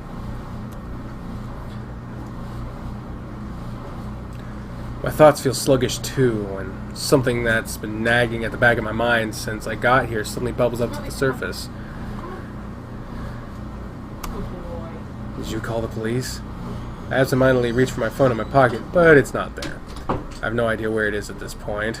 Still at Leo's house. There's a tight look of consternation. $1 million word right there. Kudzu's face. Phones aren't working. Washer's open. Even my landline isn't working. My foggy brain tries to process this. What? Why did phone lines break or something? Kudzu shake his head. I don't know. Should we walk to my car or something to drive to Peyton? Look back out the pitch black window. We need to tell someone right now. Janice and Leo's still out there. There's no way Janice hasn't been found by now. There should be police everywhere. Where are the cops? I turn back to Kudzu, feeling sick again. Kudzu didn't say anything, and he's got a strange look on his face, like he's trying to figure out how to tell me something. Finally, he stands up. I'll figure something out. Listen, I think you need to get some rest. I frown. But we need to get someone out here. What if Brian comes after me? I shrink it on myself at the thought, feeling goosebumps erupt over my arms. As he steps close to me and awkwardly reaches out to put a hand on my shoulder. You'll be fine. Do you want to lay down in my bed? I don't say anything. My head's still trying to catch up. It's a water bed. Kudzu adds, as if making that offer was more tempting. He thinks, "You hungry? I have some muffins." "You got fucking muffins?" "It might help you get back to sleep." I shake my head. "No, I want to get the fuck out of here." A loud pop makes me jump and I stand up. I'm not sure what I'm about to do, but Kudzu reaches out and gently hold on to me before pulling me away from the window. Faintly, I hear someone shouting outside, but it's far away. Was that someone shooting? I look at Kudzu, starting to feel desperate. He puts an arm around me, at the same time moving towards the end of the trailer where a big bed is tucked in. I don't know. A lot of things are happening right now, so I think we need to stay here and be safe. What the fuck is with this stay here and hope it gets better mentality? The same thing was happening at the diner. We were all like, get the fuck out, get the fuck out. Same thing here. We need to get the fuck out, but no, we're gonna sit here and wait till they get us. I hold on to the raccoon, unsure what to do. "Listen," he holds me by both arms, and I look back at him. "You gotta trust me that we can't leave right now. I'll explain it all after you get rested for a bit." "What?" He pauses. "I can tell you, you're not really here right now."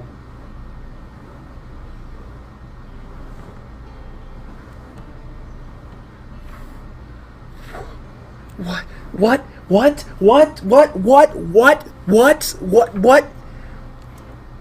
Here right now? You'll feel better once you wake up, alright? Lots of laying down, attempting, despite the what the fuck feeling like I'm going insane. What the fuck? If I sleep, like, what the fuck does that mean? I don't have to think, just blink my head and rest. My head is buzzing and I feel like, what the fuck? Laying down might straighten things out. No, it won't. Gently but firmly forces me to sit down on the bed. Despite his slender build, I can feel the strength in his lean muscles. What about Brian and Duke? Because they're slowly pushing me back down on the bed and the water underneath and the surface sloshing faintly. I haven't been on an actual waterbed in years. Carl used to have one. Where's Carl? Where's everyone? I want to go back to the motel and find my friends again, but Kudzu seems adamant on keeping me here. I got Leo's gun. Saw it on the ground when I went to check on you guys. You must be able to tell from the look on my face that I am not at ease, because he reaches out again and rests a hand on my chest. It's still awkward, but it's comforting, at least. I'll be here all night. Nothing's gonna happen. It does make me feel better, at least well enough. Maybe get some sleep. Okay. I stare at the ceiling as I lay back. I still feel numb, but in a way that helps me blank my mind. It feels like less than a minute I pass out. What? Okay, this is clearly a dream. We haven't gotten the day transition yet, so we go. Where are you going? I feel like if I keep walking along the train tracks, I'll be able to find my way out of here. I make sure to walk in the middle, using the planks as stepping stones. Steel rails on either side of me feel like some sort of barrier, a protection to whatever it is that's out there. I feel a presence in front of me, though, a sort of pressure that builds as I continue to walk. Looking up, I can see that it's coming from that weird grove of trees that bunches up around the train yard. Something is crouched in front of that grove, staring at me from the trees. I keep walking, though, because for some reason I don't feel like I have anything to worry about as long as I stay on the tracks. I know something else behind the hunched figure. A few bulky objects hang from the trees. I know what they are before I can make them out. I keep staring at them as I draw closer, ignoring the thing that's watching me as I do, hearing it breathe as I pass out. As I pass it! Now I can see there are several bodies hanging from the trees. They're all of all shapes and species. Some hang by their necks, others by a wrist or an ankle. One of them passes me within a few feet, and I notice that it doesn't have legs, both of them caught off at the thigh.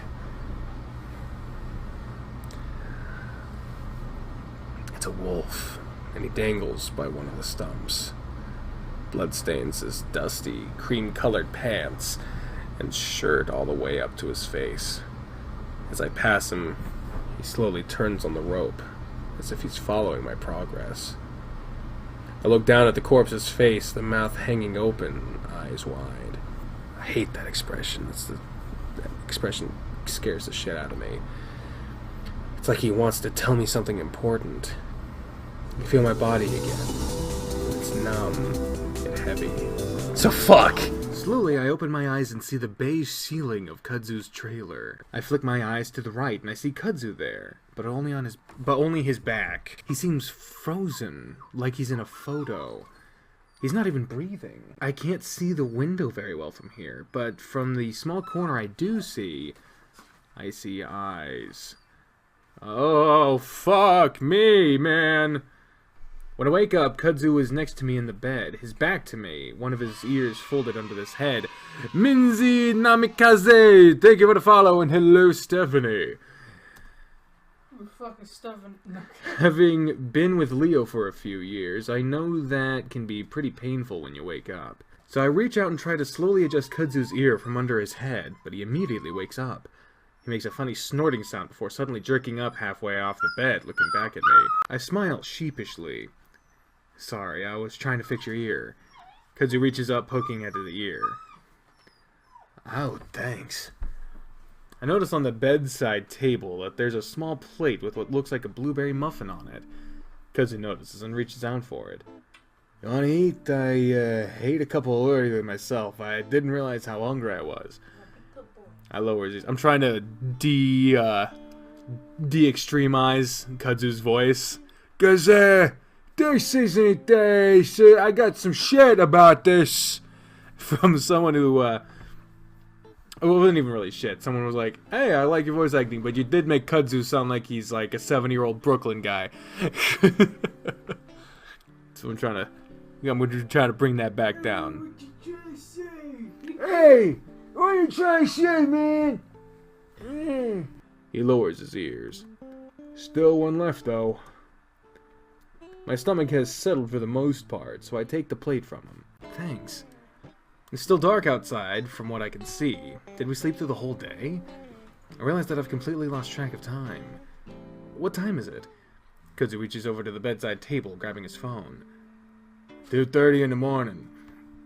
I rub my face. Did we sleep through the day or something? No, you were asleep for like 2 hours. Really? It felt like it had been days since what happened at Brian's trailer. Yeah, I found you around midnight. Kudzu turns nimbly on his rear on the bed. Why? Facing me with his legs crossed. People won't shut the fuck up, including you. E1 Hound to 43, thank you for the follow, and hello again, Stephanie. How are you feeling? I'm okay. Kudzu gives me a long, hard look. Again, he has the expression of wanting to say something, but he's holding back. What is it? Kudzu lets out a breath. Listen, I'm not gonna ask what happened with Brian, but if you ever want to talk about it, talking about Brian's the last thing I want to do, and I can feel the threat of violent shivers coming up my spine just thinking about him. Kudzu reaches out one of his black hands to rub at my shoulder. Awkward and comforting as always. Yeah. Oh, there goes Cameron.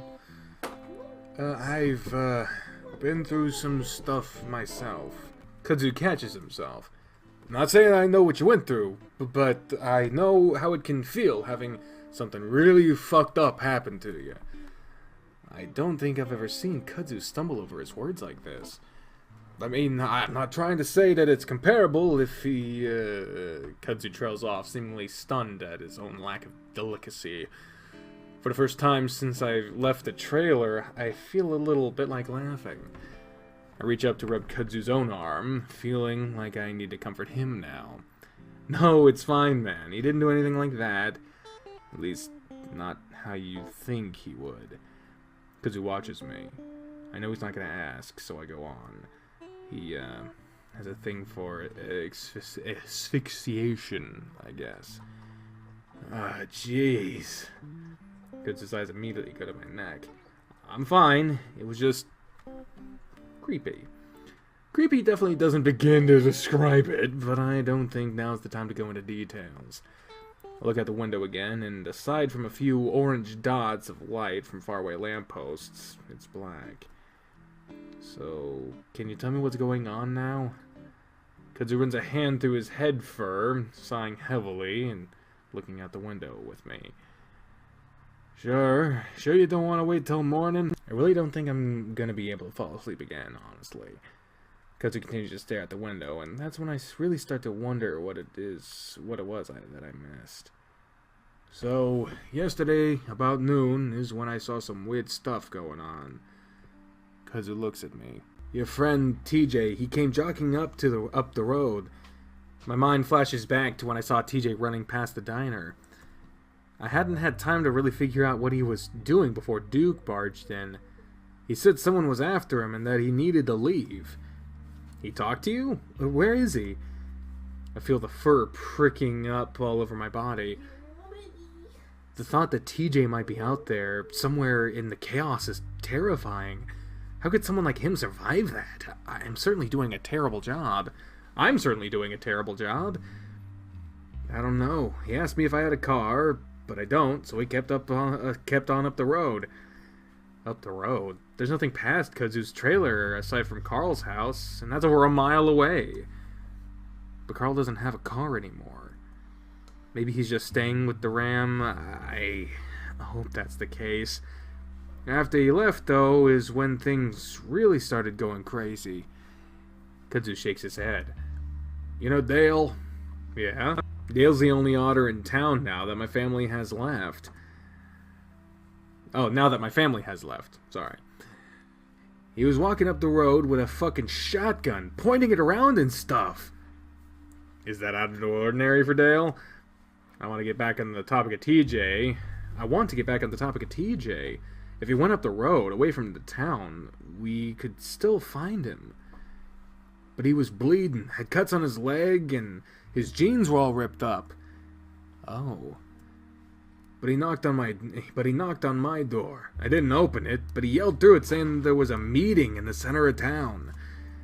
What kind of meeting? A fucked up one, apparently. A racist meeting. Probably. Anyway, I went over to Leo's house to see if he was home. Then I saw the window. Kudzu rubs the back of his neck, his ears lowering.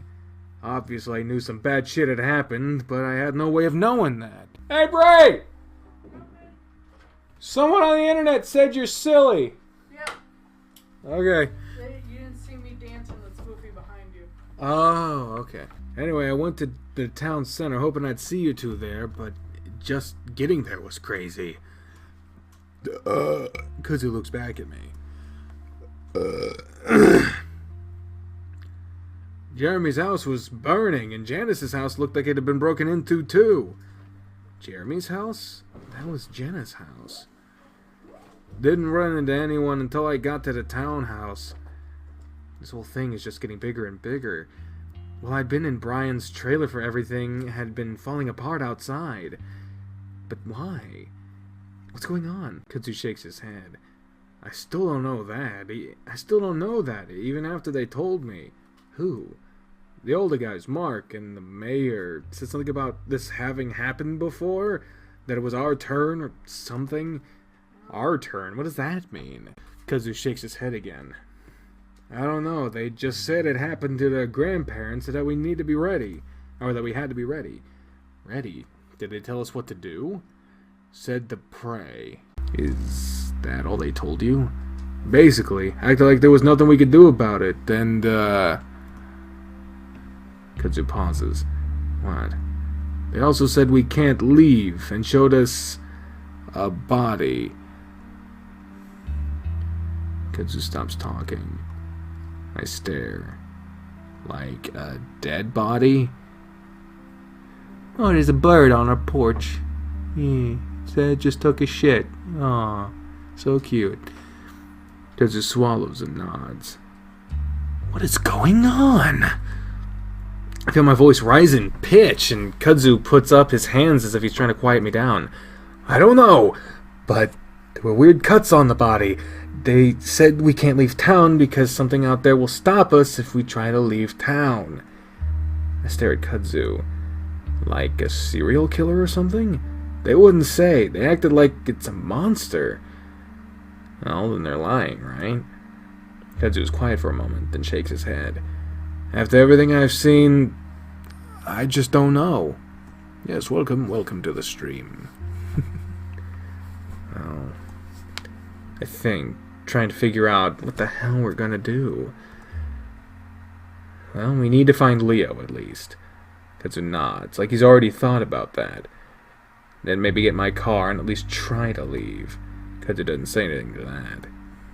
But if we can't leave, for whatever reason, then we at least have to try to find the rest of my friends. I look at Kudzu. Well, I do. I don't know what you're going to be. Kudzu gives me a wry smile. Well, I don't have anywhere else to go, aside from out of here. Besides, I owe it to Leo to get him out. I feel a warm rush of relief flow over me, knowing Kudzu will be there with me. I don't think I'd be able to do any of this on my own. So we're gonna get Leo? Kudzu nods. Well, lie him at least. You really should stay here. Get some more rest after what you went through. Of course I'd rather stay here and hide until Kudzu comes back, but Leo tried to save me back at the diner. Risk his life to do it. After everything Leo had done for me, I owe him too. No, I'm gonna go with you. Kudzu shakes his head. Let me try tilting this back a little bit. There we go. I don't think so. It'll make things easier if it's just me. Kudzu shifts, looking towards the kitchen. Besides, I'll have Leo's gun with me in case something goes wrong. He was my boyfriend. I can't just sit here while you save him. Kudzu pauses. Listen, I know Leo and what? Listen, I know Leo and I know he would never want me to bring you into something like this. Yeah, well, Leo not wanting me to do something never stopped me before. Getting defiant like this is making me feel better. Giving me purpose again. Kudzu looks like he's about to shake his head again, but I continue. Besides, it might help things. One of us could go in while the other distracts Duke or something. Kudzu looks unsure, but I press my advantage. And if something goes wrong, one of us would be there to help the other. Kudzu pulls at one of his whiskers. Maybe. If it's just Duke there. He might not even be there. He might be at Brian's trailer or somewhere else down around town. Kudzu sighs and then looks me right in the eyes. Are you sure you want to do this? I'm not, but I nod anyway. Alright. Oh, Jesus. Oh, Jesus. I'm scared. We tried to keep off the road in the brush on our way to Duke's house. Despite our situation, the biggest thing on my mind right now is ticks. Funny how the mind works. The faint sounds and yells coming from the town are more frequent now. Another pop comes from that direction. It reminds me of the gun Kudzu has tucked into his waistband. He's never used one before, and it took us a solid couple of minutes to decide if he even should stick it there. Another pop. I can't help but think that that's where the motel is, where Jenna might be. Here, though, not much is out of place aside from the smell of smoke on the breeze. That is until we come across a body hanging from a tree about 100 yards from Duke's house. I'm the first to notice it, and when I do, I gasp and instinctively reach for Kudzu. He catches my hand and looks up as he holds on to me. It's high up, maybe 50 feet, but from the markings on the fur, I think it's a fox. Oh, Jesus. Kudzu whispers next to me as I look away, feeling my stomach turn again. What the hell? How'd he get up there? I look back and see that he's hanging by its wrist. I don't think he could have done that himself. Yeah. Both stare at him for a little while longer, long enough to notice the long vertical slashes down his back. Those are the same cuts I saw on the other guy. Kudzu whispers distractedly. But who put him up there? Kudzu's silent and I keep staring up at the guy. The first dead guy that I've ever seen. I got a feeling if we keep sticking around this shit, we're gonna find out who fucking did it real soon. Suddenly all of my motivation to get Leo starts to evaporate. Kudzu rests a hand on my shoulder and I jump. Sorry! Kudzu pats me. You alright? I'll take you back, okay? It sounded like the best idea in the world right now. I hesitate. When I think of Leo, I imagine him in the same situation I was with Brian. Duke didn't seem as fucked up, but I have no idea what he's capable of. That thought makes it feel as if my heart is dropping through the ground, so I grit my teeth and shake my head. Oh no. Okay. Guzzo looks at me closely, then nods. Okay, let's move back towards the road, though. I don't think anyone is around right now anyway. I want to move towards the road, too, mainly because I'm actually starting to worry that moving further away from the town really is dangerous. Duke's house is dark as we approach it. As we get closer, though, I see flashes of light from a window well. We both crouch next to the house, behind a small cluster of sagebrush. Alright, so all I can really think to do is knock on the door and see if he's there. Oh, that's a great idea. I'm sure right now is the perfect time to act like a Jehovah's Witness. I swallow. You'd stay hiding, of course, but if he does come out, I don't know, I may try to put him down right there. Then I'd come out and help. Kudzu lets out a low chuckle. Yeah, but again, I'm not sure if that's what I'll do. We might be able to talk him out of this. Yeah. I don't have much faith in that plan. But if he isn't there, well, we'll probably go in and find Leo, alright? Okay. Yeah, Kudzu rescued Chase. My heart rate picks up as I realize how close we are to making this happen. I start to have second thoughts. Maybe we should have at least looked for the sheriff? Maybe we should have gone straight into the motel? Alright.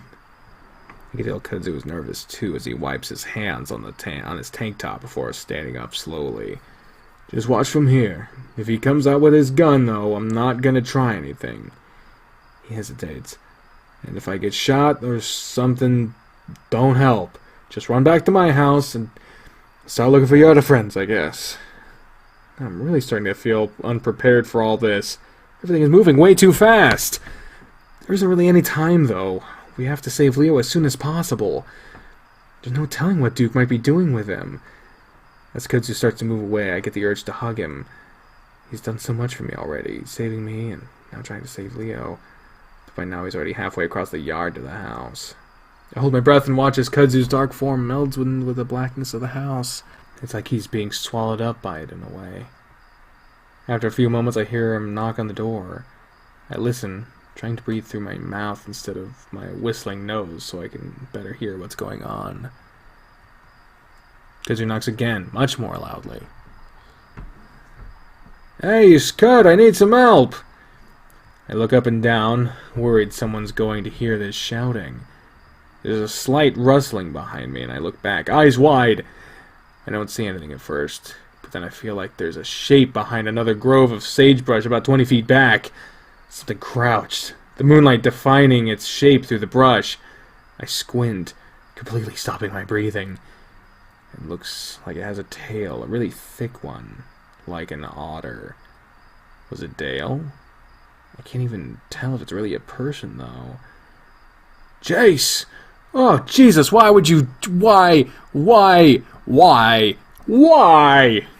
Kudzu whispers, shouts, and I jump before stumbling to my feet. The shape behind me doesn't move at all, and I try to reassure myself that it's probably a rock. I jog over to Kudzu. Why would you not have code names or some shit? Jace is being pursued. Why would you use his real name? Oh, God.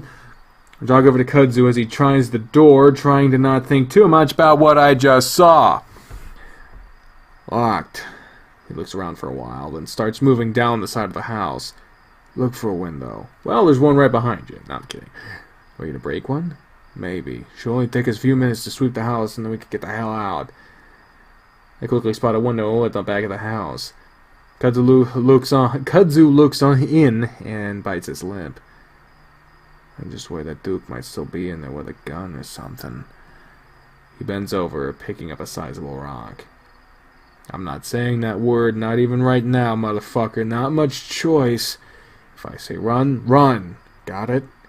I nod, and Kudzu lifts the rock above his head before smashing it through the window. This sound is probably the loudest fucking thing I've ever heard in my life. I cover my own ears, like that's gonna lessen the sound. Kudzu jumps to the side, away from the window, reaching back to hold on to me. The front Kudzu's body frizzes up, and I can see his ears perked up as far as they can go. Once the final tinkling of the glass subsides, we both listen. My ears are ringing, but the only other sound I can hear are the chirping of the crickets. Finally, Kudzu lets out a soft breath. Alright, let's go. I help him push out a few more shards of glass.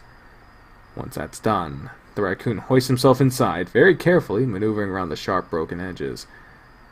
He turns around and reaches out to me, helping me through in the same fashion. Ah, Jesus.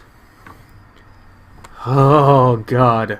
Oh, I don't like this. I don't like this. Why are there lawn chairs in the living room? Even though I'm trying to be careful, when I bring my arm in, it... Jesus. He got cut. I grimace, the fiery pain taking a moment to really set in. You okay? He grabs my wrist so he can pull my arm up to examine it by the moonlight and sucks in a breath. Oh, fuck, I might need stitches for that. That's when I see the blood starting to ooze up from the fur. It's only about an inch long, but the amount of blood coming out is surprising. Damn it. I'll take care of it after we finally go. I pull my arm away, despite Kudzu still trying to take a look at it. Alright, let's see if we can't find something to wrap it in. Kudzu starts fumbling along the wall and finds a light switch. Why?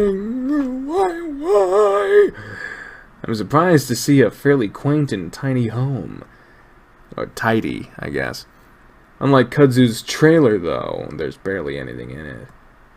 There's a single sofa and a very old-fashioned TV in what I presume is the living room. There's a fireplace and a few dirty-looking chairs on the other end of the room. In front of us is a long hallway and with a few doors on both sides. I check every room and door. It's not a very big house. Oh, ay, caramba. Kudzu sets off down the hall. Look for stairs. I feel like he'd be in the basement. As Kudzu goes into a room to the left, I peer into the one on the right. It looks like a bedroom with a single twin in the middle of the room. I take a few steps in, looking around and not seeing anything else. When I turn back around, I do see some picture frames hung up on the wall. Seems kind of odd for someone like Duke to have those up. In those pictures, I see a much younger Duke, or at least a pre-meth Duke. Next to him was a female weasel, her smile small compared to Duke's tooth-bearing grin. She's in the 3 other pictures next to that one, too. Weird. I wouldn't have thought anyone would want to be with Duke, especially someone as pretty as that weasel. Move on to the next room, and this one is completely empty, painted white. The next door down is the last one on the right side of the hall. This is the only door that's closed, and like the last room's walls, it's painted white. It's taller, and seems to be a bit thicker than the other doors. When I try the knob, it's locked. Yeah, I think this music's new too. Kudzu? I whisper, and Kudzu pokes his head out from the door just behind me. What's up? I point at the door in front of me. This one's locked. Kudzu stands in front of the door and presses his ear to it. I see his hand hover in front of the crack between the door and its frame. And then he reaches out to my hand and pulls it up to the same spot. He looks at me. You feel that? I'm about to say no, but that's when there's an incredibly cooler draft coming from within. It's kind of cold. The basement. I bet my ass that Leo's down there. Well, you better put your ass where your mouth is. That's weird. I swallow. Oh, God, why would you say that right after the mouth that... Oh, God. Should we try to break down the door or something? I don't... Kudzu suddenly perk up straight and his eyes widen. My fur bursts loud. What? That's when I hear it. The crunching of gravel. And you left the light on. Ah! Kudzu grabs my arm and starts pushing me back down the hall towards the back room with the broken window. At that moment, I hear the knob turn, and suddenly, my path changes direction as Kudzu steers me into a room on our left. It's one of the rooms I hadn't looked into myself, and I see that it's a storage room. Boxes are everywhere, and so is a bunch of junk. I guess that explains why all the other rooms are so spotless, and that he's not using his basement for storage. Kudzu looks around desperately for a moment, then pulls me behind a mound of boxes just as I hear the door swinging open. The problem ain't that he got away. God, that was a fucked up accent. Duke is practically screeching when he comes inside, as if he's been waiting to be indoors before he yelled. Underneath Duke's pattering feet on the wooden floor, I hear two loud "fuck" thumps, and I know immediately who's with him. My blood runs cold as my breathing seems to stop, worried that they'll be able to hear that. Yeah, time to hide now. Oh boy. If he's behind all this, he's gonna make things so much worse. I hear a non-committal grunt from the bear, and I shudder at the sound of his voice again. Feel a light touch on my back as Kudzu rests his hand there, trying to comfort me. What do you mean, huh? Like, you like the dreams you're having right now? 'Cause trust me, it's gonna get a hell of a lot worse. I hear a smacking sound, which I imagine is Duke's tiny hand trying to slap Ryan in the face. The fuck you staring at? Duke's grating, nasally voice echoes around the carpetless house. Your window? There's a moment of silence as I hear some shifting around, then suddenly I hear Duke's footsteps bustle down the hall. I duck more deeply behind the boxes as he passes the doorway to our room. Fuck, is someone fucking in here? Brian's lumbered down the hall, basically standing right in front of our room. I hear two more thumps and a bunch of rustling as Duke ineffectively beats at the bear's bulk. I feel like that's supposed to be Duke right there. Or, let's just go with it. Look, an idiot, they broke in! I hear a jingling of keys as Duke continues to shout. Check every fucking room. I'll bet they broke. I bet they broke through the basement window too. Fuck. Now that he says it, breaking through that basement window might have been a better idea. Looking between a crack in the boxes, I get a flash of the weasel walking past the door again. He's holding something long and shiny. I shrink back against the boxes, wondering how in the world I got here. As I stare at the ground, I also wonder if I'm about to have a heart attack. I focus on watching the blood seep from my arm, pooling on the wooden floor. Aw, shit, you're leaving a trail. God damn it. You should have just take your shirt off, fucking wrap that shit. 'Cause, you're leaving a trail now. Oh, hell, those are breadcrumbs in blood disguises. I hear a key go into a lock and the doorknob turn. I swear to God, if that wolf ain't down here, I'll blow your goddamn face off! Duke's voice fades away, accompanied by receding footsteps down the stairs. The heavy footfalls of Brian start to move around slowly towards the other end of the hall. Kudzu moves his hand to my shoulder. I look at him and he holds a finger to his lips. Then he points in the direction of the broken window. I don't want to move at all. In fact, I'd rather sit here and just disappear into the floor. Somehow, though, I'm able to force myself to my feet as Kudzu tugs me up. We move very slowly to the doorway, and there Kudzu holds up a hand, making me pause. I watch his ears perk, flicking in the direction of Brian.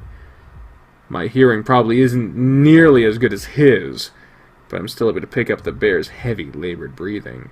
I hear some shuffling, then more heavy footsteps. Kudzu freezes as we both listen to the bear move back into the hallway, and then his footsteps fade away. I imagine he's moved into another room, and that's when Kudzu, hey, Nick8211, thank you for the follow, and hello, Stephanie. Yeah, crap indeed, good God. I imagine he's moved into another room, and that's when Kudzu finally peers around the corner. I hold my breath, but Kudzu reaches back and grabs my wrist, pulling me out into the hallway. It's empty, and as quietly and quickly as we can, we move to the end of the hall and stand next to the broken window. Kudzu sticks one leg out of the window before balancing his entire weight on, but why would you have me? Why would you go out first? The entire weight on the hands that are resting on the bottom ledge. Like a gymnast, he moves the other leg out and quietly drops to the ground outside, his head narrowly missing the top ledge. I don't know if it's because he's a raccoon or an actual gymnast, but there's no way in hell I'm going to be able to do that. Kudzu's already reaching for me, though, his eyes wide with frantic worry. I can hear shuffling sounds behind me again, coming from one of the rooms. Oh, Jesus! Kudzu reaches out towards me, then suddenly waves his hand wildly in the direction of the room next to me. Heart pounding, I almost stumbled through the doorway, into the room. Jesus, why would you go outside first, you fucking ape? This one... That was probably uncalled for. This one has a few chairs stacked up against the side of the wall and what looks like a closet door. Brian's footsteps thump down the hall again, and I almost gasp as I get a glimpse of his massive shadow through the doorway. But then it disappears as I hear footsteps move into the room right next to me. From just inside the room, I see Kudzu slowly pop up in front of the window, then motion frantically towards himself. My legs are like jelly, though, and I hesitate.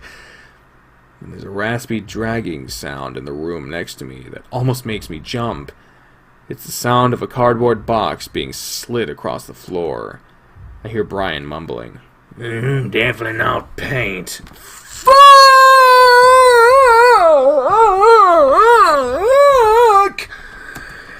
I force my numb feet to stumble out into the hallway towards the window. Kudzu reaches for me, his eyes desperate, and then I hear shuffling behind me again. Oh, yeah. Why is he moving so fast now? Automatically, I step back into the room while Kudzu continues to beckon to himself. Brian's slumbering footsteps move down the hallway slowly in my direction. Yep. Oh, no. Kudzu was ducked back down out of sight. I'm alone and trapped. I remember the closet at the last minute and lunge towards it, not having enough time to worry about the sound I make. Somehow, the closet door glides open with hardly a sound, as if the hinge had just recently been greased. Ah! Yeah, right? Fucking Dukes of Hazzard that shit. Fucking yeah! I step inside, then swing the door shut, trying not to let it snap closed. Oh, the darkness has taken me! At that exact moment, Brian's lumbering gait enters the room. I shrink back against the wall, holding my hands to my mouth, trying not to breathe. My heartbeat is so loud, it's the only thing I can hear as it pounds at my ears. I hear coughing and grunting coming from behind the door. Then it goes quiet. I wait, unsure of whether the bear has left or not. He's not left! He's not left! Oh, hello, and you got me the hound. I'm sorry I missed you. I'm a little panicky! Yeah. Slowly, I walk up to the door, pressing the side of my head gently against it. I listen, trying to see if I can hear anything. I swallow, then reach up the rest of my hand on the doorknob. I think about making a run for it, maybe trying to dive through the window. I might get hurt, but if I'm able to get away, means some shit is about to happen. I wait for it feels like 2 or maybe 3 minutes. It's complete silence on the other side. I wait even longer to the point where I'm sure there's no way someone like Brian could keep that quiet that long. So slowly as I can, I push the door open. He's gonna be right there. And it immediately comes in contact with something on the other side before it's even a foot open. It's soft, whatever it is, and the door almost bounces back from it. I wait for a moment then as I'm starting to realize what just happened. A massive bear paw reaches out to the edge of the door! And the next half second, the door is ripped open, and I find myself facing Brian.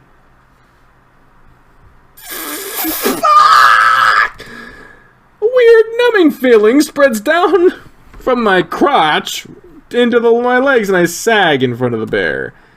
My mind refuses to think, to even process what my eyes are seeing. What it does process is pure terror. Brian seems to have trouble understanding what he's seeing as well. He stares at me for a few seconds, his eyes practically crossing as he focuses on me. Then he grins. Hey, you. I can't respond. Instead, I press back into the closet, flattening myself against the wall as he reaches out to me. Still, there isn't much I can do. As he grabs the front of my shirt and he yanks me out of the closet. He starts to pull me towards the doorway as I stumble into the hall. I'm finally able to start trying to move again. Seeing the window, I lunge towards it, but Brian's grip is too strong. I hear a few popping sounds as some of my threads in my shirt give out, and Brian yanks me back violently. Oh, fucking hell, I hate that shit. Everything goes black as something massive knocks up against the side of my face, and the next thing I know, I'm thrown down the hall, flat on my back. I'm staring up at the ceiling, watching it slide sideways above me, like it's painted onto a treadmill. My right foot is hiked into the air, and I realize that Brian's dragging me along the floor now, back towards the end of the hall. The fur of my back glides easily along the hard wood, my shirt scrunching up into my chest. Brian stops as he reaches the white door, pushing it open. Dizzily, I look up at the window, wondering if Kudzu is there and if he can see me. I reach towards it, but that's when I'm being dragged again, and I land painfully on the first step. I gasp and turn sideways so that as Brian drags me clumsily down the rest of the steps, my spine isn't taking the rest of the corners. Right? Fucking do something! It's dark and the air turns cool and musty. We finally reach the bottom of the steps, pain pulsing at various points of my body from the rough handling. Brian starts dragging me again, and I finally realize that he's gonna have me trapped again. He'll do whatever his sick mind thinks up, and there won't be anyone there to stop him. No. I moan and try to grab something, anything, to stop me from being pulled deeper into the basement. My hand manages to latch onto a wooden beam next to the stairs. Brian grunts as my body is snapped into a full extension and we're brought to a halt. Come on, let's go. Keep clinging to the beam, imagining that at any moment Kudzu was going to come running down the stairs, gun in hand. That comes to an end as Brian kicks me in the chest, and I let go with a wheeze. You know you're the one making this hard on yourself. He starts dragging me again as I curl up and cradle my chest, vaguely hoping that he'd given me a heart attack and I'd be free from all this.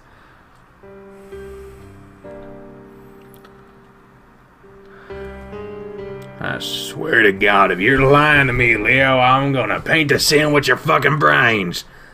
Why am I still here if someone came in to save me then? The sound of Leo's voice has me snapping my eyes open again. While it isn't quite as heartening as Kudzu barging in with a weapon, it's definitely relieving to hear his voice again. Whoa! Okay, I thought those were toys for a second. Some of them are toys, but it's mainly I see they got their stock of what looks like beer up at the top.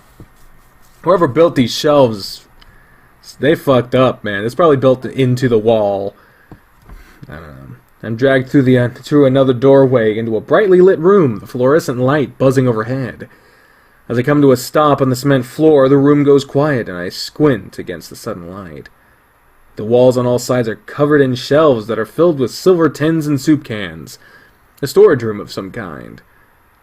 Duke is standing in the middle of the room next to a metal chair staring at me. And that chair is Leo. His arms are down at his sides, and I can see that they're both handcuffed to the sides of the chair. His feet are similarly strapped to the chair's legs. His face is one of shock as he also stares at me, open-mouthed. I stare back, even feeling weirdly self-conscious as everyone watches me. Duke breaks the silence. I knew it! Duke is snarling, but it's not at me. Instead, he's looking at Brian, his lips drawn back as he growls. This is what the fuck happens. Brian scratches his head. What happens? Duke kicks at the air with a foot, like you kick with most things, though, before stamping down on the hard cement that makes up the floor of the room. This! Leo wasn't supposed to know we got away! What? What? What? That's a weird... Well, I caught him, so what's the difference? Duke lunges at Brian, swinging his arms a few times to beat his fist uselessly against the bear's bulk. Brian flinches back anyway, letting go of my foot. Leo's still staring down at me, mouth slightly less open, and I have no idea what's going on in his mind right now. I suddenly realized how stupid I was to come here with kudzu. Sure, saving Leo as soon as possible was important, but when I thought we could have done it alone. I should be in my car right now, halfway to Peyton, 20 minutes away from the cops. Instead, I'm in Duke's basement, about to be murdered. I slowly sit up as Duke seems to finish his beating of Brian. Gasping, he turns to me. Fuck, well, if you're here, I guess we'll just have to make use of you. He waves his hand loosely between me and Brian. Pick him up. Wait a second, just shut up. Brian picks me up roughly, almost encircling my chest with his hands alone as he pins my arms to my sides. He holds me in front of Leo, and Duke stands to the side between us. It's only now that I notice the puffiness in Leo's left eye, some crusted blood near the brow, with some more coming from his lower lip. It's not terrible, but it's been clear he's been hit a few times. As I watch him, I can see the fear in his eyes reflected back at me. That alone almost scares me more than the situation we're in. Not smirking anymore, are you? Duke bares his teeth in Leo's direction. Been trying to wipe it off your face this whole time. Turns out this is all I needed to do it. Duke gestures at me. You little fuck otter, huh? Leo closes his eyes and shakes his head. Why are you here? He mumbles it almost to himself. Duke leans closer to the wolf. Why didn't you run if you got away? Leo opens his eyes, and he's looking straight at me. I didn't know if he expects me to answer, but the look of defeat on his face makes me feel like I have to. We wanted to save you. We didn't know where you were, what was happening. Duke suddenly leans away from Leo and towards me, his eyes narrowed. We? Who's we? I feel my stomach drop as I realize what I've just done. Fuck. I mean, all of us. I saw some of my friends out there before I came here, but I'm alone. Duke studies me closely. Was there anyone else up there, Brian? Brian is sulking behind me, letting go of my shoulder occasionally to rub at his chin. Didn't see nobody except this outer. Duke looks up at the ceiling, like he's listening for footsteps or something. Duke. Duke snaps his attention back to Leo, and I notice his face is practically dancing with twitches and ticks. This is crazy. Leo enunciates each word through gritted teeth, his muzzle lowering so that he's looking up at Duke eye to eye. Look at this. Look at everything you've done. It makes no sense. Duke lets out a high-pitched laugh. Crazy? You know what's crazy? Duke gestures at me again. Ask him what he saw out there. Duke turns to face me, swinging his hand from me to Leo. Go on, tell him. He doesn't believe me. The corner of Duke's eye seems to have a mind of its own, like it's some kind of living creature under the surface, writhing around. Was it a little crazy? I stare at Duke, entranced, until Brian gives me a quick jerk. I saw a body, and there was gunshots. Duke giggles. And that ain't the half of it. Houses of fire. People eating each other. You think I'm crazy for shooting Janice, but if you knew... But how the hell are we supposed to know why that is? Leo leans forward as far as the bonds let him, eyes wide, almost pleading with Duke. This started when you got here. Duke lowers his voice dangerously, leaning back towards Leo. That doesn't mean shit. Leo speaks haltingly back at the weasel. Does this? Duke suddenly pulls out the gun from his waistband of his pants and points it straight at my face. I'm talking quietly because Bree is on the phone. I'm barely able to comprehend it before Brian jumps to the side with me, out of the way of the gun. Fucking Christ, dude, don't point it at me! Go down here so you can see me a little better. Leo almost stands up on his toes, but the chair still attached to his body for a bristle battle with his body. Duke's lowered the gun, though, still wanting Leo. Leo slumps back in the chair, trembling. Just stop, Duke, I don't know anything! Duke stares for a moment at the wall, frowning. Then looks down at his gun as if contemplating something. Slowly, he looks back at me, then points the gun at Leo's head. My heart jumps into my throat, and Brian has to hold on to me as I try to hold out my hands. Wait, what are you doing? Maybe it is just you, Otter. What? It's you I was seeing before you got here, and it was you I saw sneaking around at night. What the hell are you talking about? I feel myself start to panic as I see Duke's finger tighten up around the trigger. I don't know what's happening! He's doing his best to keep his head out of the line of fire, leaning his head back as far as to the side as he can. Duke doesn't seem to be paying attention to him, though, instead keeping his eyes on me. Just explain to me why you think it's me. Maybe I can help.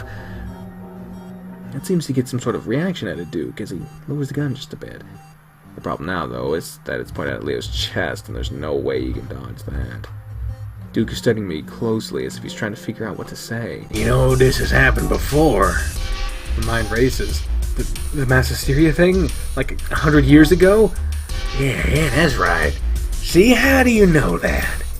He looks closely at me, but I'm relieved as he finally takes the gun away from Leo to be pointed at the ground. I did some research before coming here. I'm doing a news story on Echo for school. Duke is still eyeing me suspiciously. So you know about the murder? I tried to think back on my research about what exactly happened. It was a while ago now, but I planned to fill in the gaps when I got back to Pueblo. Kind of. It happened in the mine. Yeah, it did. And then people went nuts. I wait, but Duke doesn't go on, filling the air with awkward silence. I can see Leo's head looking back and forth, probably trying to come up with a way to get out of this. I hope he's figuring something out. Oh, buddy. I hope he's figuring something out, because I have no idea what we're doing. What? Spoofy, what's going on? You want to see Spoof? Let's see Spoof. Here he is, right there. He's just Spoof. Hey, Spoof, say hi to the camera. Yeah, he doesn't give a fuck. I hope he's figuring something out, because I have no idea what we're gonna do, how we're gonna do that. But do you know why? I'm trying to sift through Duke's psyche to figure out why he thinks it might be related to Leo and I. Duke's breathing has leveled off, and with his calmness, there's a feeling that we've managed to ride out the storm. My grandpappy lived through it all and stayed in the town after. Oh? I notice Leo is not looking around anymore. Instead, his eyes are trained on the door behind me and slightly to my right. I want to look back, but Duke seems distracted right now, so I try to keep him engaged. Yeah, it happens weeks after the body was found. Sort of built up until all hell broke loose. Leo nods his head slightly, eyes still on the door, and my heart leaps into my chest as I realize what might be happening. Do you know why that was? Duke shakes his head. There's something bad in this town. The earth's bad, the air's bad, everything's tainted. So, you think something's in the air, or water or something? I lean a bit to the left to try to keep Duke's eyes on me, away from Leo or the door. I don't know about that, but my grandpappy thought that because they didn't catch the murderer, it planted some seeds in the bad dirt. Duke looks at the ceiling. And grew something terrible. Wasn't until they killed the guy that did it started what? Oh, wasn't until they killed the guy that did it that it stopped. That's news to me. I didn't read anywhere that the murderer had been caught. Duke looks back down at me. So I don't know what it is, if it's murder or guilt or not catching someone that did wrong. I hear the softest sound of a footpad against the floor behind me and pray that none of the others did. But it started when you got here. So you gotta forgive me for wondering if one of you did something bad. Duke starts to raise the gun again. And brought that guilt back to this poison land to grow the seeds again. Duke doesn't sound like himself at all. Not even his recently crazed self. Still, though, I don't want to admit it. I start to have an idea of what Duke might be getting at. Oh, this all fits into our history. What was that kid's name a while back? That died in the lake. Oh! Oh! It's TJ. Or maybe it's all of us because we're all guilty about it.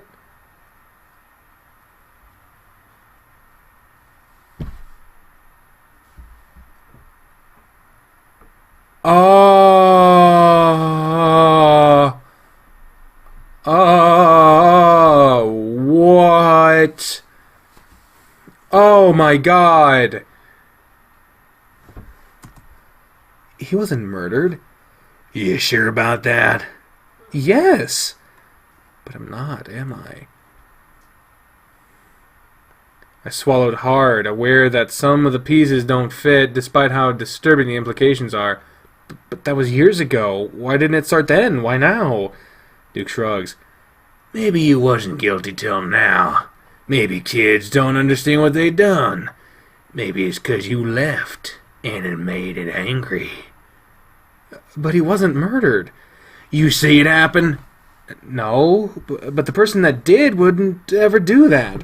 So am I talking to the wrong guy right now? Who was it?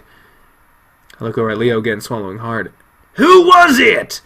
Duke starts to raise the gun again, and whatever happened over the course of the next minute is too fast for me to comprehend until it's over. Leo exploded out from his sitting position, face twisted with rage as he bares his teeth in a full-on wolf snarl. Though his feet are handcuffed to the legs of the chair, he's still able to lunge off the ground with his feet. He launches himself at Duke, slamming into the weasel with a painful crunch of flesh on flesh and metal on concrete. I gasp and watch as Leo starts ripping into Duke with his teeth. Duke screams and flails his arms around, apparently forgetting his weapon as it flies from his fingers. The gun slides across the ground to tap gently against the wall just 5 feet from me. Brian keeps a tight grip on me, though, but that's when I hear a clicking sound behind me. Brian does too, and he turns sideways, allowing me to see the source as well. Ha! That motherfucker's here, man! You see that, Spoofy? Kudzu's here to save the day. And there stands Kudzu, both hands on Leo's handgun as he points it up at Brian's head. It clicks uselessly. Damn it! Though, as Kudzu's face is a mixed mask of horror, desperation, and confusion. Safety! Leo is still struggling on the ground with a screaming Duke, lifting his mouth from the weasel's arm to shout at Kudzu. Kudzu's eye snapped at the gun in his hand, but Brian's already fucking moving! Damn it! He kicks at Kudzu's hands and it connects violently, sending the gun flying into the air to clap against the ceiling. Brian lets go of me at that point, reaching out to catch the gun. Okay. So... I'm gonna take... Okay, so... Someone... Okay, so... Hounda... I don't know how to say your name, but... He won Hounda 43. I don't know. You were saying disagree with something. I think it was related to the Chase's weak thing. You're saying grab the gun, but you could be going for Duke's gun. Kudzu, I don't know. So We got one vote, possibly, for going for Duke's gun. Let us... Oh, Hellbound 43. Thank you. I'm sorry. I apologize. Okay, so Danish is telling me that Chase is weak. Oh, yeah, hard save. Thank you. Let us save. Let us save into the window of glory. Let us save into the time of our lives. Ain't nobody saying to help Kudzu, so we're going for Duke's gun. Because no one's fighting over Duke's gun, I realize that might be the best chance. And hopefully the safety's off. I lunge into the opposite direction. Clumsily, I scoop up the weasel's gun, turning it over in my hands until I'm holding it the right way. Brian, my gun! Leo's still tearing away at the weasels, as Duke holds them up in defense. I turn around, crouched back against the wall as I see Brian standing over a downed kudzu. I can only pray that he hasn't killed him.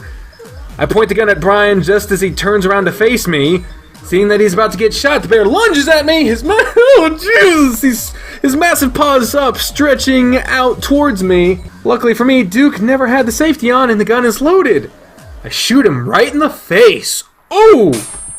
The sound is so loud in the tiny room that my hearing goes out for a moment, something that the Walking Dead show clearly keeps forgetting.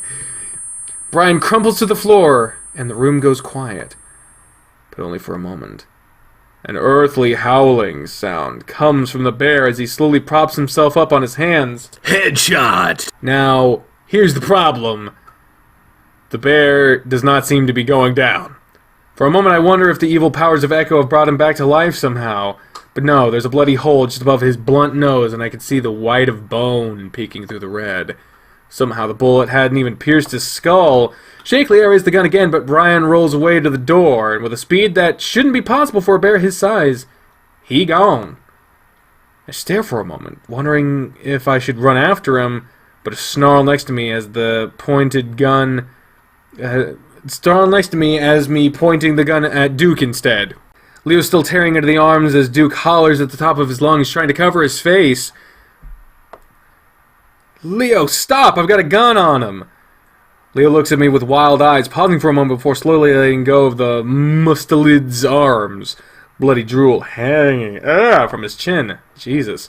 Try to ignore that and keep the gun trained on Duke's head as Leo flops to the side of his chair. After seeing how little the bullet had affected Brian, I'm not so confident that it'll do much damage to Duke. Maybe bears have thicker skulls, but I'm more worried if the gun is just shit.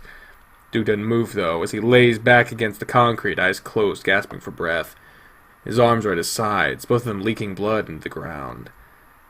Leo really did a number on them. He definitely needs to go to the hospital. A hand touches my shoulder and I jump! I look back and see that it's Kudzu. Oh, thank God he's fine. Sorry, you okay? Leo's gun hangs loosely from one of his hands. Kudzu, you fucking saved our lives! I grin at him and almost sob with relief. I want to hug him, but I have to keep the gun on Duke. Of course. I'm sorry I didn't stop him when he took you. I wasn't sure what to do. He touches my shoulder again and I can feel him trembling. Don't worry about it. We're okay now. Can someone get me out of these handcuffs, please? The arms are fucking killing me. Killing you? You ripped mine apart! Apart, apparently. Duke is practically sobbing now, curling up on his side to hold his arms to his chest. Fuck you, asshole! He spits at him as he tries to adjust his position on the floor. Where are the keys, Duke? Duke takes in a shuddering breath and holds it in for a few seconds before answering. Right pocket. Oh, no, shit. Right pocket. Kudzu walks over and kneels next to the weasel, sifting through his pocket. Keep an eye on the door, Chase, in case Blubber Gut comes back. I try to angle myself so I can keep an eye on both the door and Duke, even though I'm pretty sure that the latter is through at this point. Kudzu pulls out a small metal key before moving over to Leo, fumbling around for a good while before his handcuffs finally drop to the ground. Leo kneels there for a moment, wringing out his wrists. You okay? He smiles at me. I'm a little sore, but I think I'll be alright. He gets unsteadily to his feet, taking a pair of handcuffs with him, before bending quickly to give me a kiss on the forehead. I'm so happy you're okay, Chase. And thank you, Kudzu. He slaps the raccoon on the back before turning his attention to the weasel. Duke notices and quickly curls up tighter. I was just trying to help everyone, yeah! Leo grabs him by the bloodied arms, before yanking him violently to his feet. The weasel screams double as the wolf twists those arms around behind his back, handcuffing them. Why the hell do you have so many handcuffs anyway? Duke starts stomping again until Leo whips him around and slaps him across the face. Goddamn! Duke sways, stunned by the power of the blow before Leo brings his hand back and hits him on the other cheek. Damn! Shut the fuck up, Leo. Leo ignore Kudzu as he pulls the chair back up and throws Duke into it so violently it almost tips over. Please, I'm sorry. I just want to help. Duke cowers as Leo raises his hand again. I realize how tightly I'm holding on to the gun, and though I'm pointing it at the ground now, I'm sure to take my finger off the trigger. While Leo's violence is a little disturbing, it's almost comforting to have him throw his weight around after how the weasel had treated us. Kudzu, on the other hand, doesn't look comforted at all. He's still trembling from the earlier fight, and he's pulling at the fur on his chin as he watches Leo. Careful, Leo. Just take him to the cops or something. Kudzu looks over his shoulder at the door. Going to Peyton was probably a better idea, now that I realize how messed up everyone is. Yeah. I mean, if that monster is all they're talking about isn't real, would have been better to risk that than to get involved with these idiots. I hadn't even thought about the supposed thing keeping everyone from leaving town. It seems silly now that we let a stupid story like that keep us here. Ha ha, that's probably true. He doesn't seem to be listening. You're a fucking lunatic, Duke. Why shouldn't I just kill you right now? Leo! He looks over his shoulder at us, finally shaking his head at Kudzu conspiratorially. Kudzu goes silent as Leo goes back to staring down the weasel. Now explain to us what the hell is going on. Yeah, let's stay on the same spot. All the crazy people know we could be, because they're probably going to fucking ask Brian about it. Leo leans in closer with his bloody muzzle, and Duke cringes back.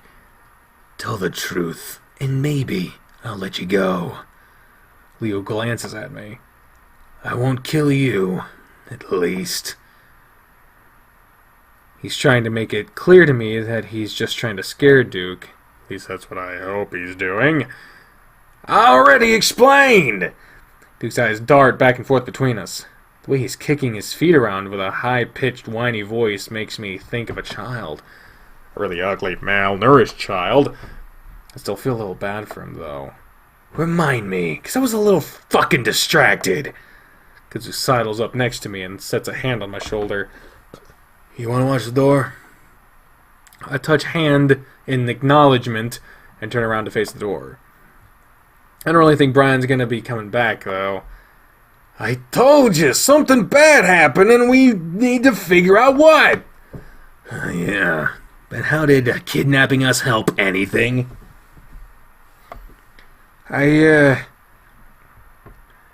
Duke sighs deeply, and I glance over my shoulder to see him slumping in defeat. Last time this happened might have been caused by a murder. Not the murder, but that the guy got away with the murder. There's a moment of silence. Okay. His tone demands that Duke goes like, okay. Good night, Frosty Talons. Good night. Farewell. Until next time, my friend. So the guilt from the guy, or the worry in the town, or the spirits, I don't know, maybe all of that. But it came together to make everything go crazy. Okay, sure, but how does this have anything to do with us? I saw the otter sneaking around town before you says they got here. Look back again and see Duke looking at me. So does Leo. Seemed kind of fishy to me, so I thought he might have something to do with it all. That's my only lead. He doesn't respond at this time. Look back again and see that he's still looking at me. What is it? You told me yourself, Leo, that you saw him sneaking around too. It was someone else. How the hell you know that? What are you guys talking about? Kudzu, can you watch the door? I finally turn around.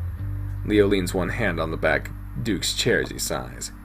If you remember, Chase, I told you about how I thought I saw someone out my window that looked like you. Leo turns his glare back onto Duke. Got drunk with this asshole and accidentally told him about it too.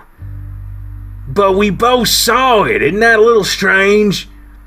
Some otter came into town that looked like Chase. The hell else was it? Leo glances back at me, and I feel like there's some doubt in his eyes. I mean, you weren't here, right? Of course I wasn't. I know, just making sure. Leo turns back to Duke. Why would that mean anything anyway? Duke looks around, visibly clenching his toes. I've heard stuff about doubles, like doppelgangers or something. Doppelgangers? Sure, like people... What the fuck, man? Sure, but people talked about that shit happening back then, seeing themselves and stuff. Okay, so if we believe that shit, why would it mean he has anything to do with anything? Well, my grandpapa said the guy that did it was in 2 or 3 places at once sometimes. There's a moment of silence as we all absorb that bit of information. I want to make sure I read that right. Yeah, I did. Sounds like a load of shit to me, Duke. Duke jumps up in his seat. I'm just telling you what I know! So what's your solution to all this, then? I don't know! It stopped when they got the guy. Duke cowers in the chair, then glances at me. Leo follows his gaze, and his eyes turn steely. Duke seems to notice Leo's sudden change in demeanor, but before he can do anything, he gets a massive slap from the wolf. Damn. Leo, stop it! Duke immediately starts sobbing again and curls in on himself. Me? This fucker wants to get at Chase! It did seem that way. Did Duke think the only way to stop all the problems in the town was to kill me? Duke? Kudzu tries a different approach, his voice much gentler than Leo's.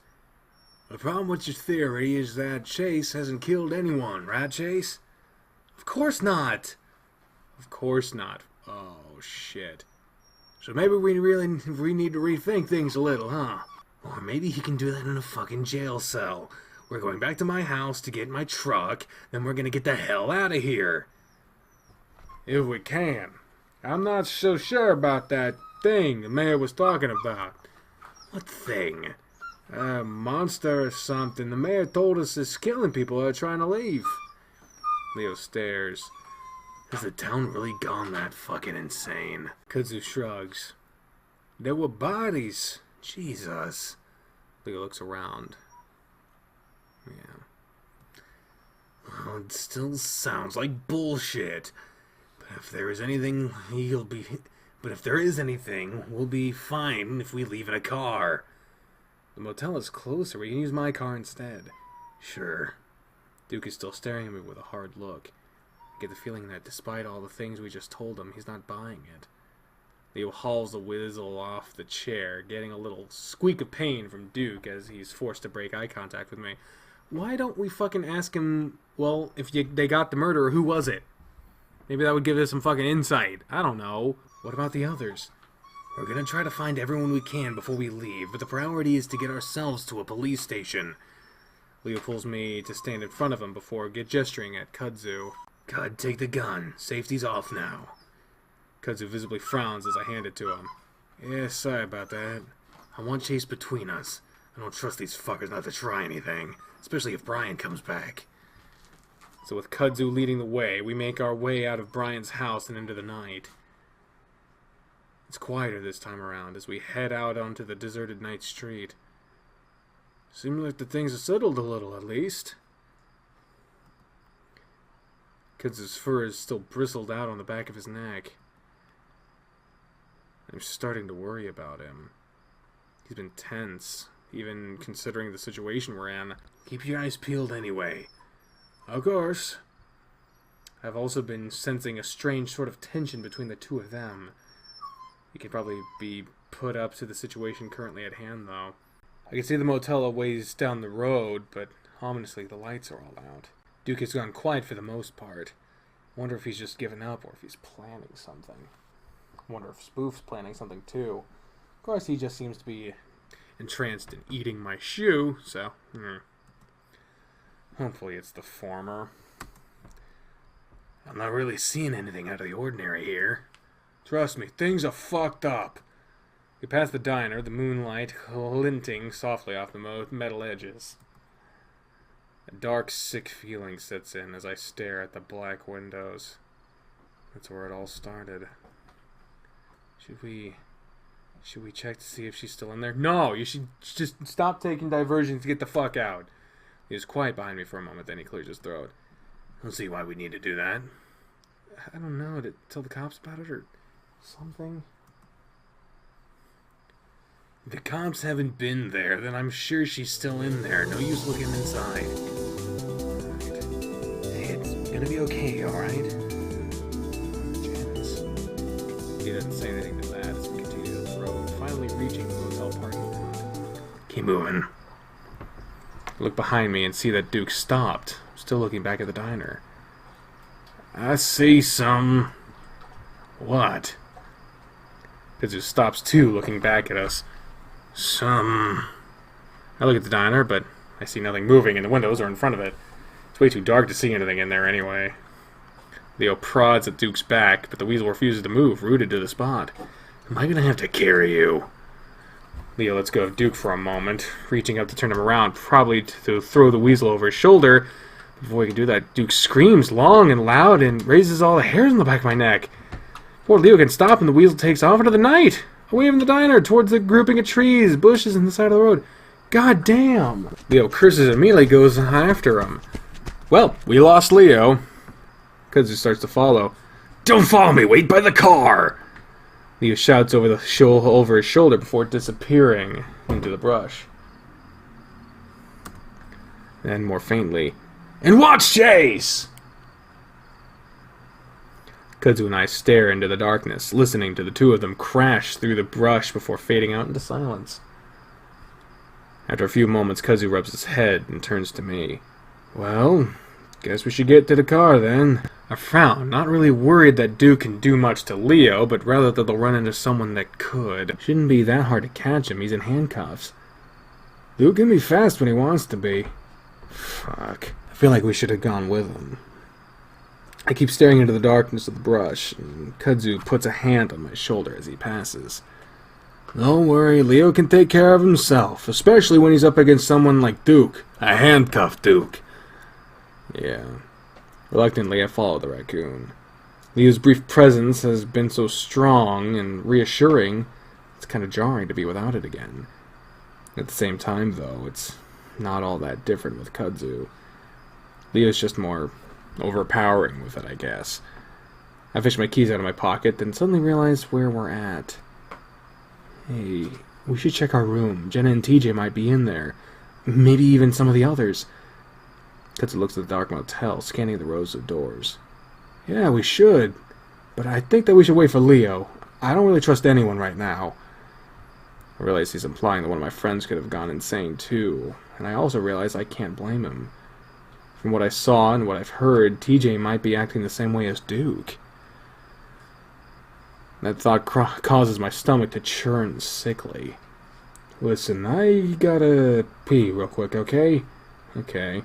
I'm just gonna go over behind that corner. Don't leave him alone! Don't leave him I don't care if you guys see his dick. Just fucking go with him. He points over the side of the motel. No problem. God damn it. I'm getting just a little annoyed that everyone is acting like I'm a little kid that needs to be watched. You do, though! You fucking do! We'll be right back.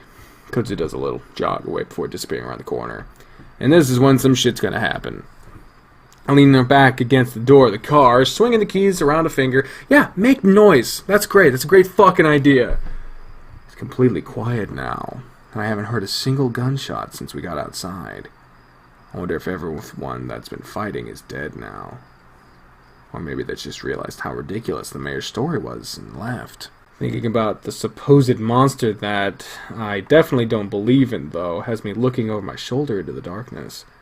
Images of a hanging body crosses my mind. Shit. Look over to where Kazu went. It's been a little while. Shouldn't he be done by now? A pop from the brush across the street makes me jump. Oh, he's itching. Oh, poor boy, he's itching. Leo? My voice comes out in a whisper. There's definitely something there. We are so dead! Its form stands out just a shade darker than the trees behind it. It might be a bush, but it looks thin, like a person. I squint at it, and that's when I see the glint of two eyes in the darkness. I freeze. Whoever it is, they're not responding to me, and that's definitely not a good sign. I decide that I'm just not gonna move until Kudzu gets here. And if it does move, I'll just run over to where Kudzu went. I don't think he'll mind me catching him with his pants down if there's a fucking psychopath chasing after us. Yeah, that wouldn't be a surprise at all if you're trying to pee and then all of a sudden fucking RUN! I see a thick tail swish out. What the fuck? Oh, he's playing with his tire. I see a thick tail swish out to the side of the dark thing. Slowly, I feel behind myself at the keyhole to the car door, sliding the key in and unlocking it. Actually, I'll just get in the car and footstep to my right. Duke! Oh! Woo! Duke is always wild as on me in an instant. Jesus Christ! He slams into me so hard I'm sent to the asphalt in an impact that rattles my brain. I roll over groggily and see Duke bent over, his hands fumbling at the ground. Somehow he's moved his handcuffs from behind himself to the front. I realize that I don't have my keys anymore at the same time that Duke stands up, keys in hand. Kudzu! I yell and reach for Duke, who dodges away, throwing some kicks at me before yanking open my car door. Fuck! I lunge for the handle, but I see the weasel slam down the... What? What? What? He slammed down the lock just as I reach it. Kudzu comes running around the corner just as Duke starts up the car. Duke! I should use this... Damn! I should uselessly what at Kudzu as Duke peels out, yanking the handle from my grasp and forcing me to hop back a step to stop me and run over. Fuck! Of course, I think that Duke's just going to take off down the road to get the hell out of Echo. I have no idea that he's going to turn sharply in the parking lot and come straight for me! Chase! Kudzu screams at me just 20 feet away now, but there's no time. The car's coming at me. I jump through the left. Duke easily follows my movement to see the lights split headlights when Duke hasn't turned on. I jump and land on the hood of the car as it hits me. I feel my body is falling through air. I see stars in the moon. I land.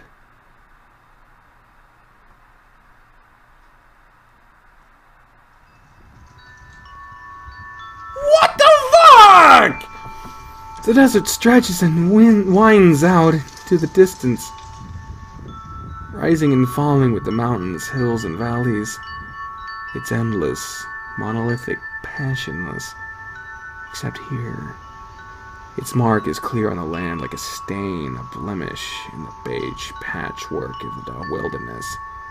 The earth's bad, the air's bad, everything's tainted. Tainted. The mark is old.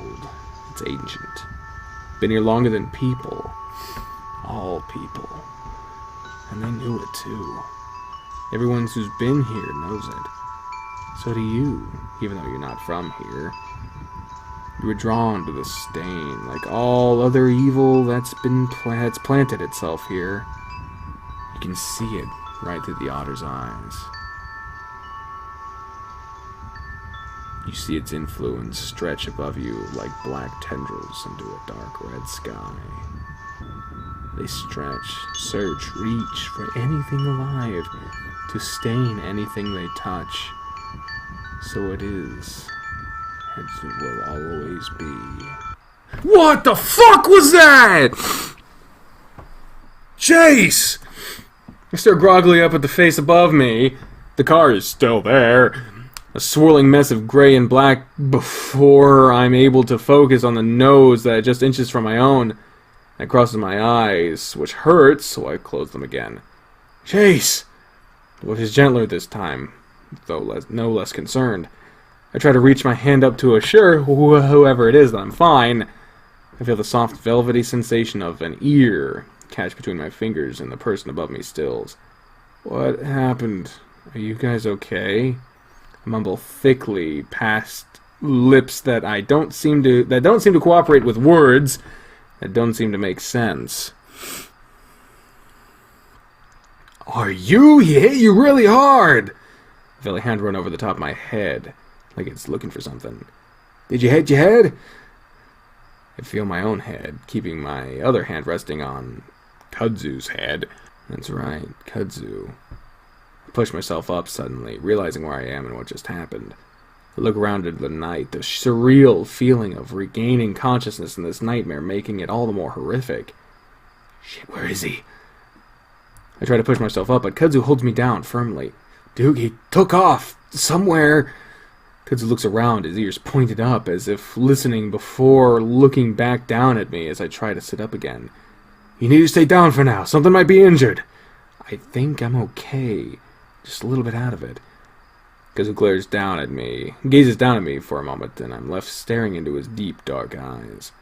That's when the sound of feet slapping against asphalt breaks the spell, and Kudzu looks behind himself. What the hell? Duke just Kudzu was suddenly shoved roughly. Jesus! I find myself up in Leo's arms. What the fuck happened? Leo desperately looks me up and down as he holds me in his arms. Did he shoot you? No, he just hit me with a car. I see Leo's eyes widen as his ears shoot up. He suddenly turns his attention on Kudzu, hackles raised. What the fuck were you doing, Cud? Why weren't you watching him? Kudzu flinches back, then glares. He came out of nowhere, Leo. We were both trying to stop him. I see Leo working himself up to shout something else, but that's when I push myself out of his strong grip. Despite the circumstances, I'm bristling at the way I'm being coddled. Leo! He was driving a fucking car! There wasn't anything he could do! Now standing, I feel an achy sensation in my back, and my head spins a little. I brace my hands on my knees and wait for it to subside. I don't think you should be standing up so soon. I'm fine. Then now that I'm standing, I'm not completely sure of that. Worrying twinges and creaks pang throughout my body, but I force myself to straighten up, facing the other two. We need to keep moving, find the others, and get out of here. Leo moves up next to me, a big paw reaching out to wrap around my shoulder. I cringe, though, and Leo takes his hand back. Need me to carry you, honey? What the fuck? I grimace and shake my head, mostly because I feel like being slung over his back would be even worse. He settles on rubbing my back gently, eyes still looking me over as if trying to spot some unseen injury. Welcome back, Frosty Talons. Let's get the hell to Peyton. Kudzu coughs awkwardly. We've lost the car, though. Yeah. My heart sinks.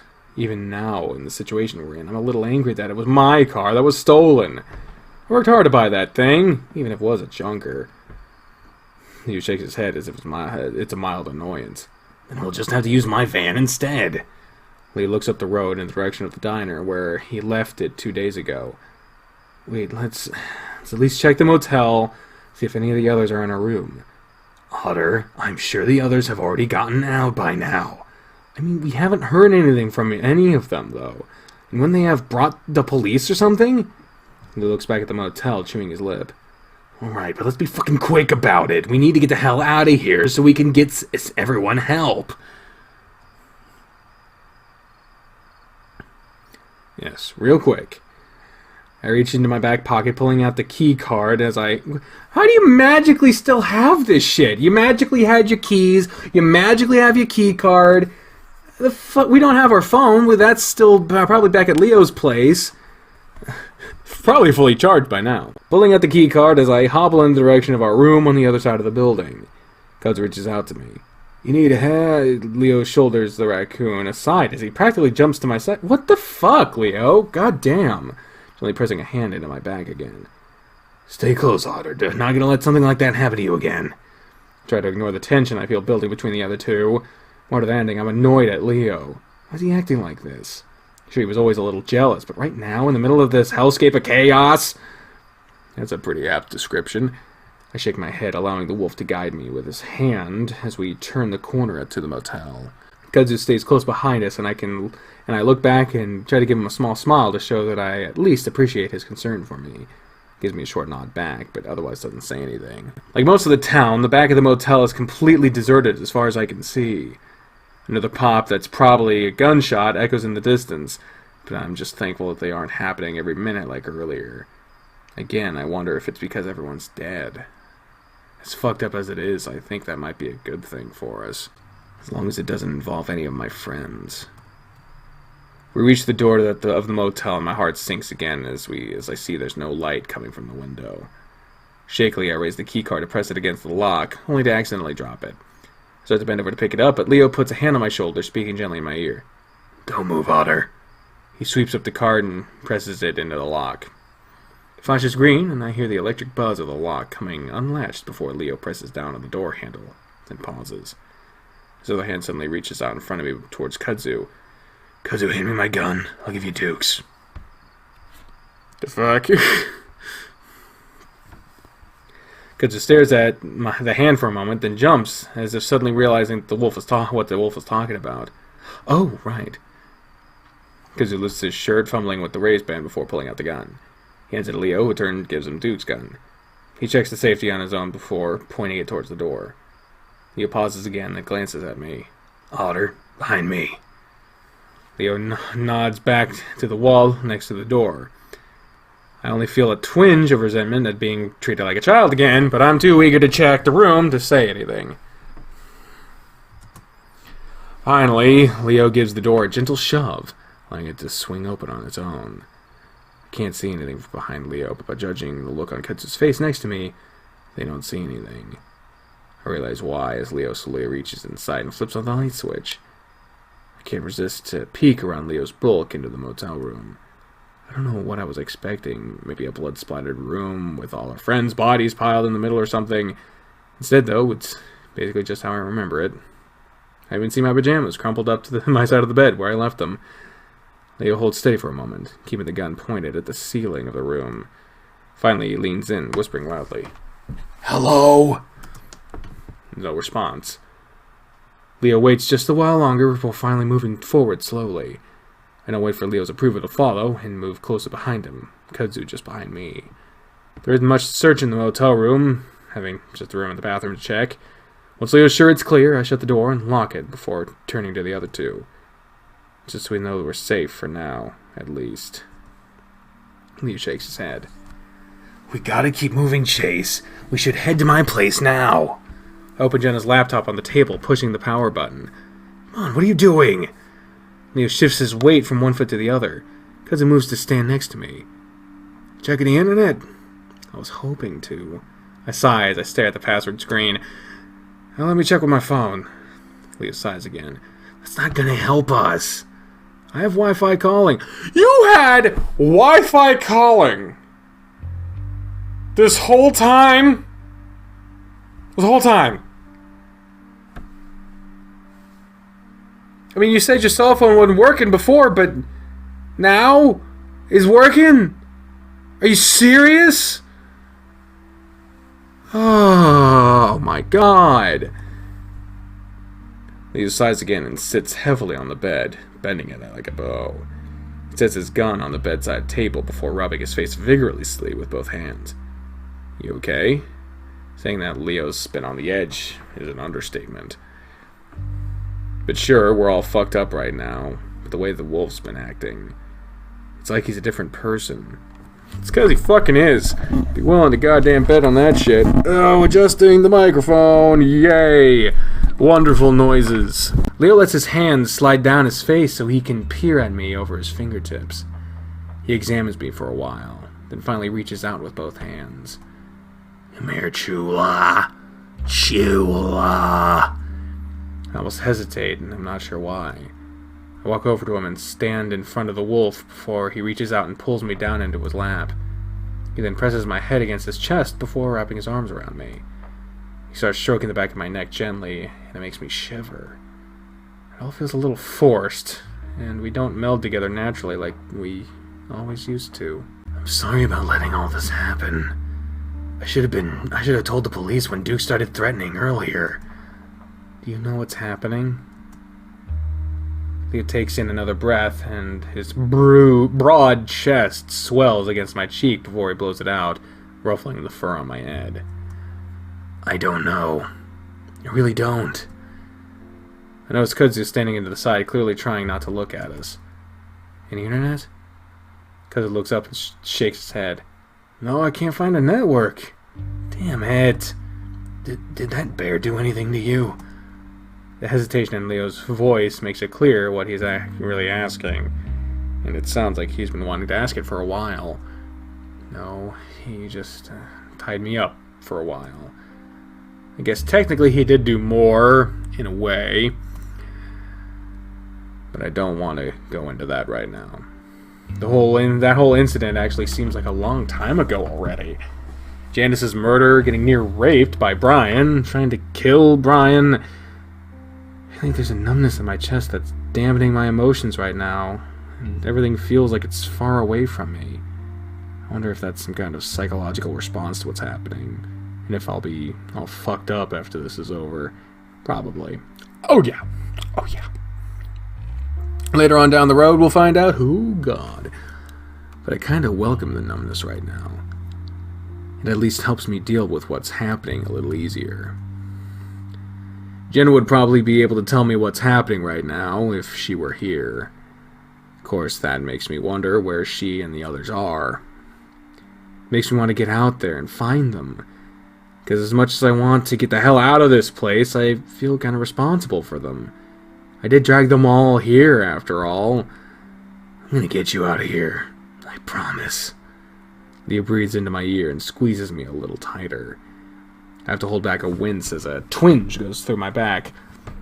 I have a feeling that I'm gonna be very sore tomorrow, if you have a tomorrow. I suddenly lift my head and look back at Kudzu. What time is it? Kudzu takes his phone back out of his pocket to check. 3:45. Yeah, this has only been an hour and 45 minutes. This whole stream. We're only an hour away from it happening in real time. I stare at him. Are you serious? That means it's only been a little more than an hour since we left Kudzu's place. I was hoping that daylight would be a bit closer than that. Kudzu slumps down in the chair at the table. That's what my phone says.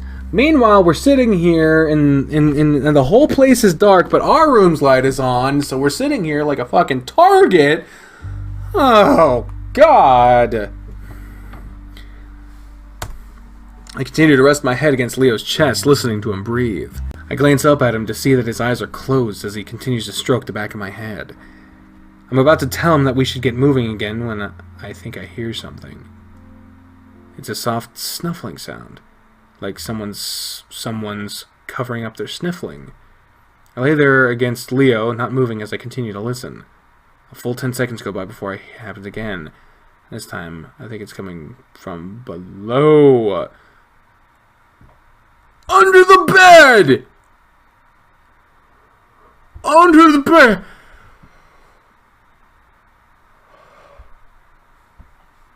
We didn't check under the bed! Under the bed. Under the bed. I look up at Leo again, wondering how to tell him I heard something without saying it out loud. Honestly, with his massive wolf ears, he should have heard it before I did. Reach up and poke at his chin. Leo shakes his head a bit, around the poking, but otherwise doesn't open his eyes. I frown and reach up further, touching his cheek. He leans into it. Leo. I barely whisper at him. Finally, he does open one of his eyes, and I point at my own ears, mouthing, "Listen." As his ears comically perk up, his eyes looking at the ceiling. I motion down at the bed. I can see Kudzu from the side of from his chair, eyeing us curiously, but not saying anything otherwise, thankfully. This time the snuffling sound is quite a bit louder, and I feel Leo's fur rise up on his arms. That was definitely a person, or someone living and breathing at least, and it's definitely kind of came from under the bed. Leo slowly and gently pushes me off his lap, motioning me away. Slowly he leans over and grabs the gun. Then he stands backing up away from the bed and crouches slowly with the gun pointed as he looks under the bed. Leo pauses, staring, and then reaches out and grabs whatever it is and yanks hard. You know what? Who I bet it is? I bet it's fucking Clint. The scream is loud and piercing. Whatever it was, a sounding terrified child thrashes and kicks at Leo and clawing frantically at the carpet to try to get back under the bed. And I realize who it is. Oh no, it's TJ! Fuck! I shouted his name, confused and terrified myself. The hell? Calm down! He's got both his hands on TJ's ankles, trying to keep him while at the same time trying not to get engaged by toe claws. Move closer, though not close enough to get clawed by the lynx, and try to crouch in his line of sight. TJ, it's us, you're okay! Look in his eyes is wild and desperate and feral. I reach out for his wrist, and he immediately slashes at me with his other hand. Chase, stay back! I fall back in my bed and scoot away a little, wide-eyed. Never seen TJ like this. Of course I haven't. I can't imagine what he would have made him like this. I scramble up and stand next to Kudzu, who's just as wide-eyed as me. Despite that, he sidesteps a little in front of me as to shield me from the insane TJ. Leo finally drops the cat's legs, and before TJ can scramble back under the bed, Leo jumps on his back. A wind says, I'm sure I can hear TJ deflate like a tire from Leo's weight. Wolf snatches up TJ's arms, pinning them against his back as he leans over the lynx, shouting into his ear. TJ, stop fighting, it's me, Leo! TJ continues to writhe, making weird yowling noises that I've never heard him make before. TJ, it's me, it's your friends, we're here to help you, man! Leo's voice is quieter now, more soothing as he tries to calm down the crazed lynx. It seems to be working as far as TJ's violent thrashing lessens, his yowling fading out to more feeble whining sounds. See? I'm here now. You're gonna be fine. Finally, TJ's head falls to the carpet, everything going limp. TJ sits on the bed cross-legged as he rests his back against the headboard. I gave him a blanket when I saw him shivering, and he's got that draped over his shoulders, holding it tightly around himself. He hasn't stopped shivering, though. I seem to be the only one he doesn't flinch at when we get close, so I sit next to him on the bed. Awkwardly, I put my arm around him, but he seems to take comfort in that and leans against me. The smell of sweat and piss is strong, but I don't say anything. Leo, meanwhile, sits on the end of the other bed, gently trying to get TJ to tell us what the hell happened. Was someone chasing you? Is someone here? TJ shivers against me and I pat his shoulder.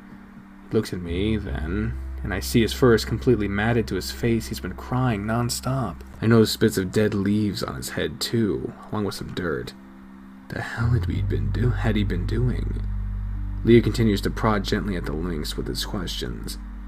You can tell us, we might be able to stop it, or at least watch out for it before we leave. TJ looks at Leo, then opens his mouth, making a squeaking noise. He swallows loudly, then tries again. Do we have any water? Oh, God, that sounded so sad. It sounds like he has an extremely sore throat. Badass Eve. Alright. I look over to the sink, but Kudzu jumps off the chair he's sitting on and makes his way to it. He grabs at one of the small plastic cups before running the faucet. TJ watches him until the raccoon brings the cup back over. TJ drops the blanket around his shoulders and reaches out eagerly for the cup. We watch intently as he loudly swallows giant gulps of water before lowering it from his lips and gasping for air. Leo smiles encouragingly. Careful, don't drown yourself. TJ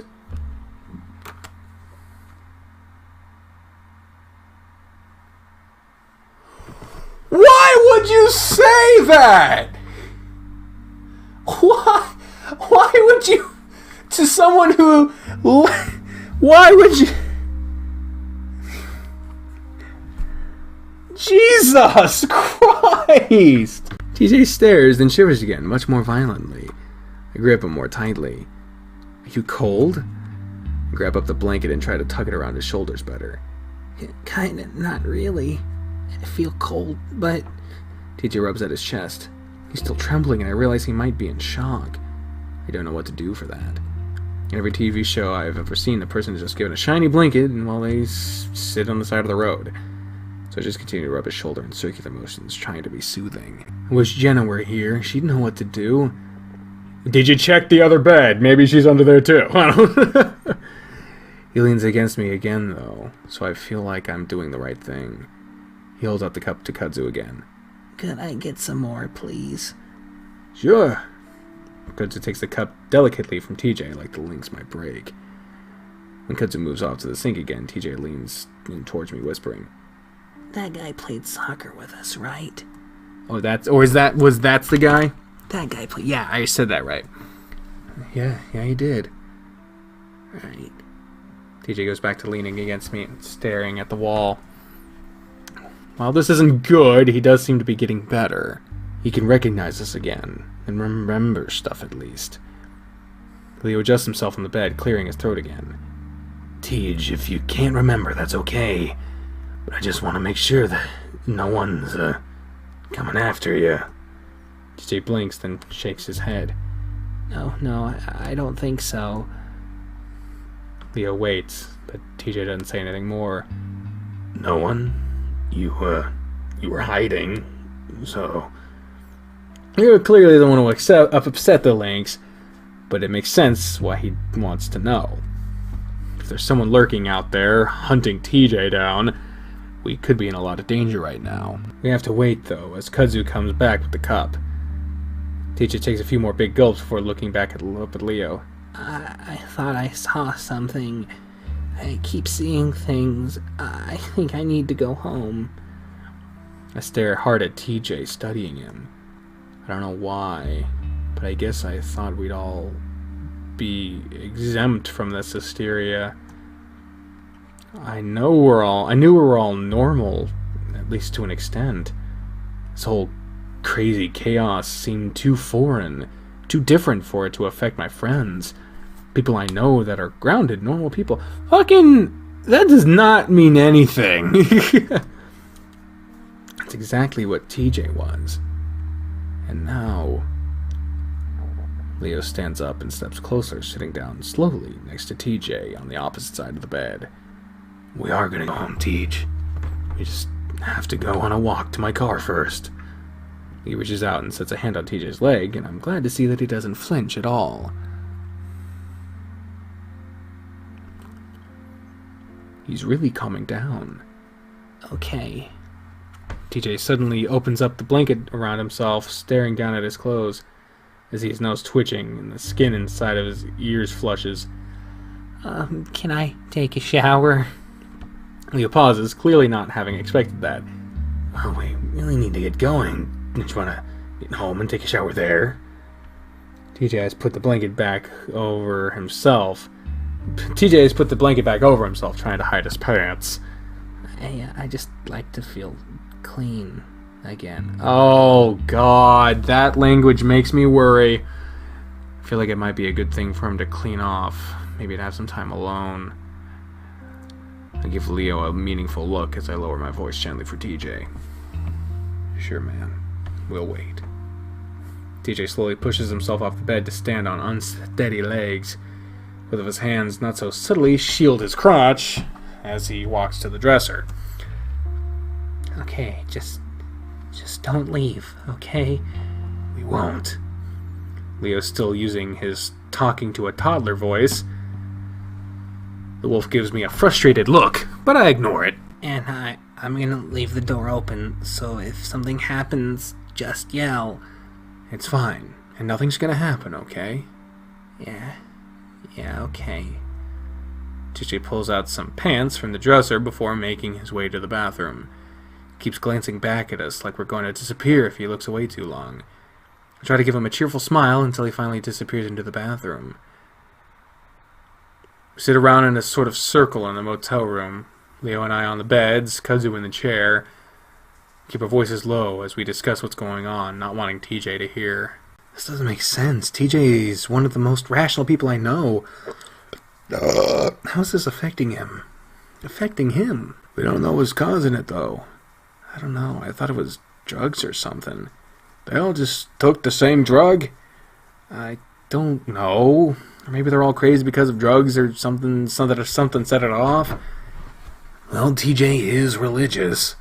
So if he believes that, then maybe it could go further than that. I shake my head. No, that doesn't make sense.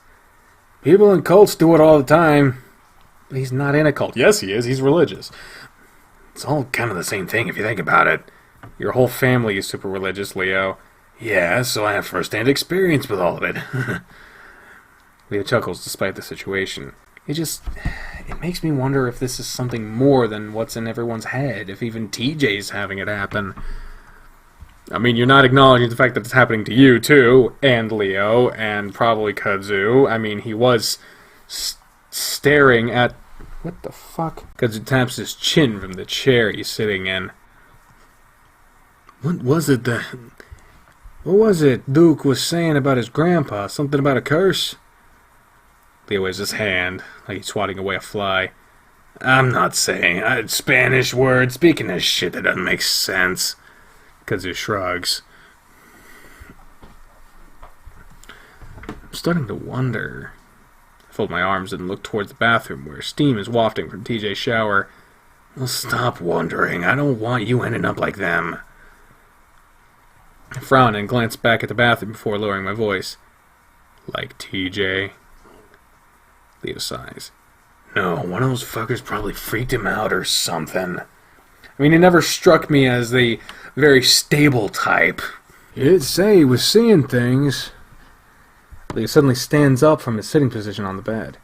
You know what? We should just stop talking about this. We're leaving once he's done anyway. As if on cue, the water shuts off and the automatic dryer starts up. Right after that, TJ's meek voice pipes up from inside the bathroom. You guys still there? I call back gently, cheerfully. We're here, TJ.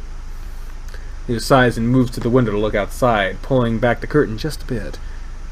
Think the others are out there right now? Your friends? Yeah, Jenna, Carl, Flynn. I don't know why I hesitated with Flynn's name. Leo silently stares out the window a while longer, the yellow light of the street light falling across his face momentarily. Lets it drop back into place. If any luck, they got the hell out of here when this started. Like I said, if they did, then they would have brought someone back. Really, if anyone got out, they would have. They didn't say anything. Electing to lift a gun. Oh, electing. Leo didn't say anything. Electing to lift a gun from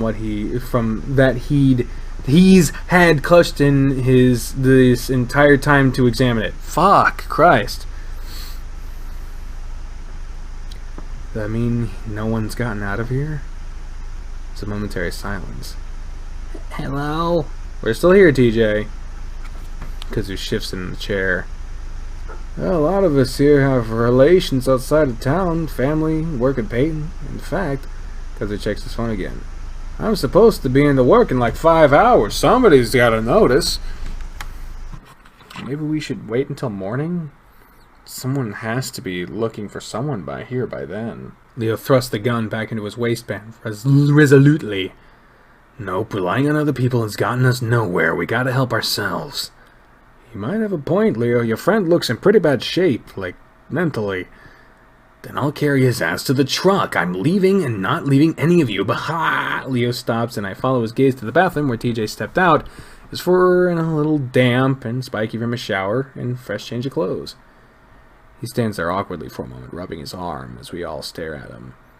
Hey, how you feeling? I'm fine. Things are more clear now. Leo smiles gently. Good. So you remember who we all are? TJ smiles weakly. Yeah, again, things are clear. And you guys don't have to talk to me like that. Like I'm crazy. Ah, sorry. Clear my throat and try to assume a less I'm talking to you, a crazy person tone. Do you think you can make it to Leo's? We can stay here if you want. Wait for someone to find us? I ignore Leo's exasperated sigh from behind me. TJ glances at the bed. I'd like to just lay down, but... He looks back up at us, clasping his hands together. I think something is happening here. Doing something to our heads. I don't know. Leo narrows his eyes. What do you mean? TJ looks off to the side. I just saw things that shouldn't be here. This has never happened to me before, so... TJ looks down at his hands. I remember someone was chasing me, trying to grab me, and I scratched at it. TJ looks up at us. and it was Jenna, but I was too scared. I didn't know if it was really her or not, so I ran and she didn't follow me. TJ's starting to shiver again. Oh, what did she look like when you didn't know it was her exactly? TJ frowns, opening his mouth to say something, then closes it again. Finally, he looks at Leo, apparently deciding to ignore the question. Can't we find her? I can't stop thinking about it, and I want to make sure she's okay. His voice gets a little broken, but he manages to control his tears this time. Leo grimaces. We really need to go, TJ. The faster we can get help, the faster we can get help everyone here, including Jenna. The corners of TJ's mouth tug down in a frown. He didn't say anything. But if we see her on the way, of course we'll bring her with us, okay? TJ's still looking like he's trying not to cry, but nods quickly. Leo rolls his shoulders, keeping the gun pointed at the ground as he moves to the door. Now everyone, stay close to me. Chase, keep with TJ. Kudzu, you bring up the rear, got it? Alright. We're just gonna head up the street to the diner. Not far at all. I look up at TJ, trying to give him a reassuring smile. Wait a minute. Wait a minute. Didn't the reason we go to the motel was because they said that it was closer than where Leo's car was? But we passed the diner to get to the motel, didn't we? Look at TJ, trying to give him a reassuring smile. He's still looking at his hands though, so I move over to him, putting an arm around his shoulder, gently guiding him to the door. The trek to the diner practically silent compared to just a few hours ago. Aside from the nightlife, there's no screaming or shooting. The way there is fairly straightforward, straight down Main Street. Oh, Main Street, fuck! However, we decide to cut through backyards instead of using the road. Good idea. Leo tells us it's the best way not to be seen if there are people around. TJ keeps close to me, wanting me to keep my arm around his shoulder as we move, his eyes either squeezed shut or staring straight ahead. Did we ever fucking wrap our wound, by the way? Because we were bleeding pretty good. It's like we're moving through a haunted house and he's too terrified to look in either direction. It does get too difficult to keep him that close, though, especially as we start to have to move through bushes and hop fences. I have to hold his hand instead. In any other situation, I'm sure TJ would have been running for the hills in embarrassment, but he clings to me like he's never going to let go. We all move in silence through the brush.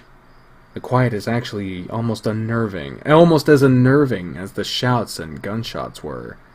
As we move under a few stray trees, I try to keep the memory of seeing the corpse strung up out of my head. There's no way a demon, or whatever they said it was, did that. It was one of the town crazies, killed and then mutilated that person to convince us of their delusions. There's 4 of us now, and 2 of us have guns. We're gonna be fine. You're not gonna be fine! We get to after only about 5 minutes, though most of it has been spent floundering through the brush and old broken fences. Because of the meandering, we actually miss it and have to backtrack. Cautiously, we make our way around to the diner, to the parking lot, and immediately spot the lone van. When we finally do get there, Leo jogs up to his van, shoving a hand in his pocket. Then he freezes and stares down. Oh, shit. They let Chase keep his keys, but he didn't. They took Leo's, I guess? Fuck. Me and TJ arrive next to Leo, and TJ finally lets go of my hand. What is it? I ask, but I see no problem. But I see the problem at the same time that I do. The dude's tires that I can see are brutally slashed. Fuck! That sucks. That sucks. That sucks. Oh, man. But the other 2 are in the same way. I mean, if all your tires are flat, then usually you can just ride on the rims. Leo puts his hands up to his face, rubbing his eyes vigorously with his palms. What? Who did that? TJ reaches out and grasps my hand again. As it moves over to the other side of the truck to inspect it. Now it's a truck. It was a van a little bit ago, and earlier I thought I remembered it as being a truck when I found out it was a van. What the fuck? Brian. Leo growls out the name. How do you know? Leo doesn't say anything and sitting down on his haunches as he stares at the completely destroyed wheel. Who's that? TJ asked quietly from beside me, studying my expression. Wonder if I should tell him. Probably not. Him scared of seeing things is bad enough. We don't need TJ to be worried about an actual person who's out to kill us. I'd actually completely forgotten about the bear up until this point. If it truly was him, then we're in even more danger than I thought. It's just another person we saw, acting weird. It's all right. He didn't seem to take much comfort in that, staring at the tires. Whether or not it was Brian, whoever it was had done a number on the tires, completely tearing the rear tire to shreds. Holy shit. Cozy comes up from around the side of the van, shaking his head. Other two tires are the same. How far do you think we'd get on flats? Leo lets out a ragged growl, standing back up. Not far enough. We'd probably get to the lake before the goddamn wheel falls off. Leo stands there thinking. Should we just go back to the motel? He shakes his head. No, I'm not staying here another minute. I'd rather start walking, actually. To the highway? That'd take half the day. Well, we'd at least be getting somewhere instead of sitting around here. I look down Main Street towards the darkness of the lake and desert. The ominous feeling I get is overwhelming. Like I have no doubt that if we set out into the desert, we wouldn't last long at all. I don't know why. I shudder violently, and TJ glances at me. He squeezes my hand, and I find it funny how quickly the role of the one doing the reassuring is flipped. I think we should go back to the motel. He finally looks back at me, and I see his expression soften. Hey, Otter, it's gonna be fine. I'm gonna get us out of here, okay? I noticed the same tone he used with TJ earlier. He sets his hands on my shoulders, but I honestly don't feel very reassured. TJ pipes up from next to me. Carl's house has some cars. Maybe he's there and we could leave with him in the car. Leo looks out towards the mountain range at Carl's house. We can't see it since all the lights are apparently off. Maybe.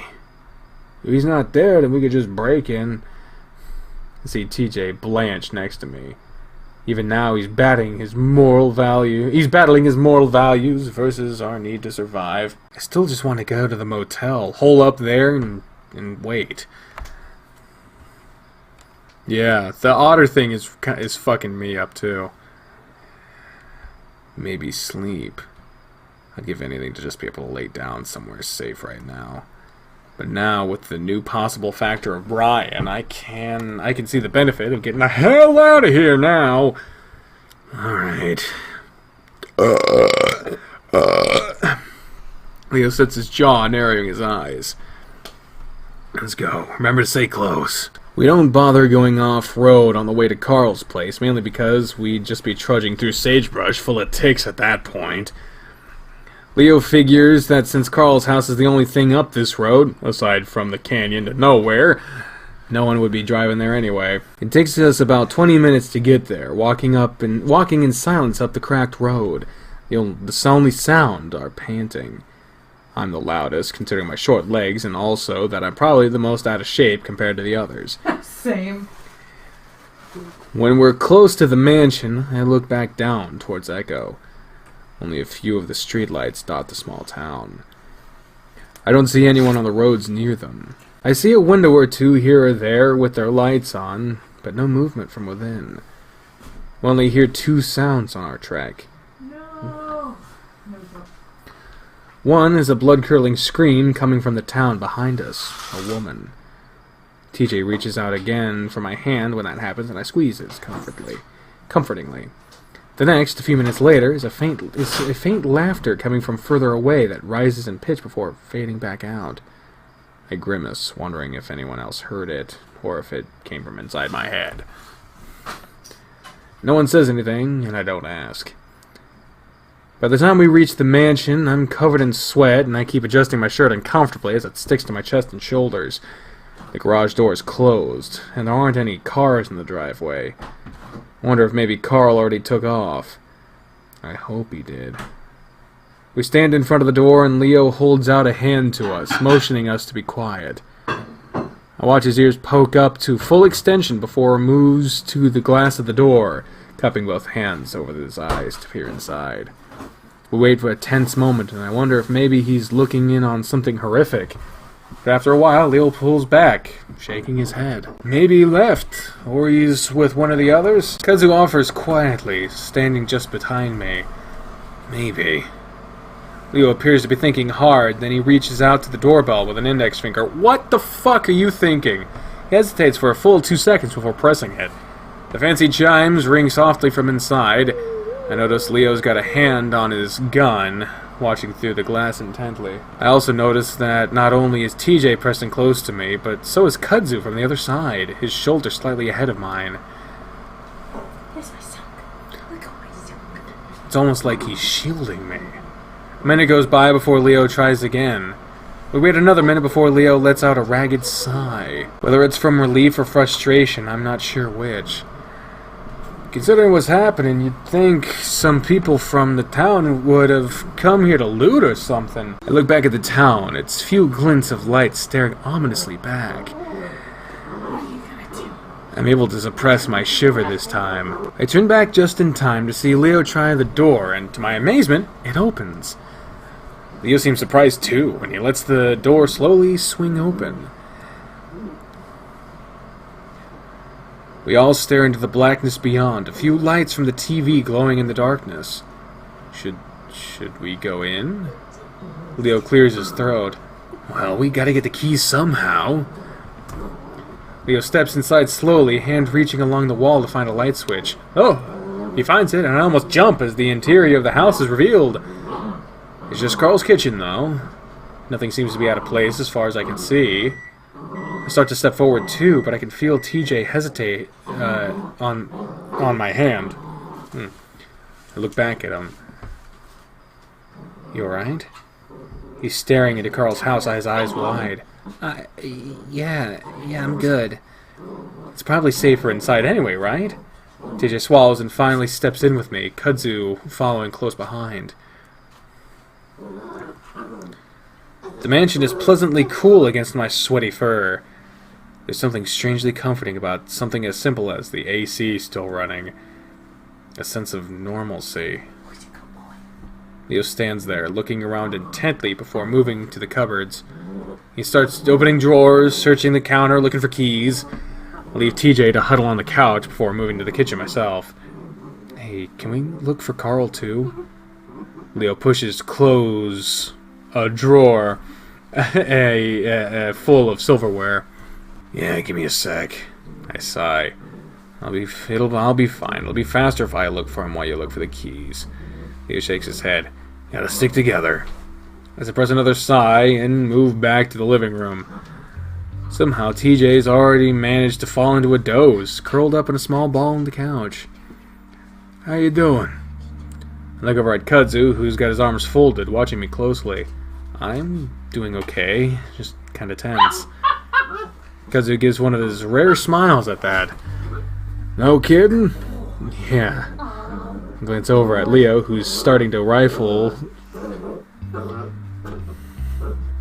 through some drawers full of what looks like open letters. I'm just thinking about Carl, if he's here or not.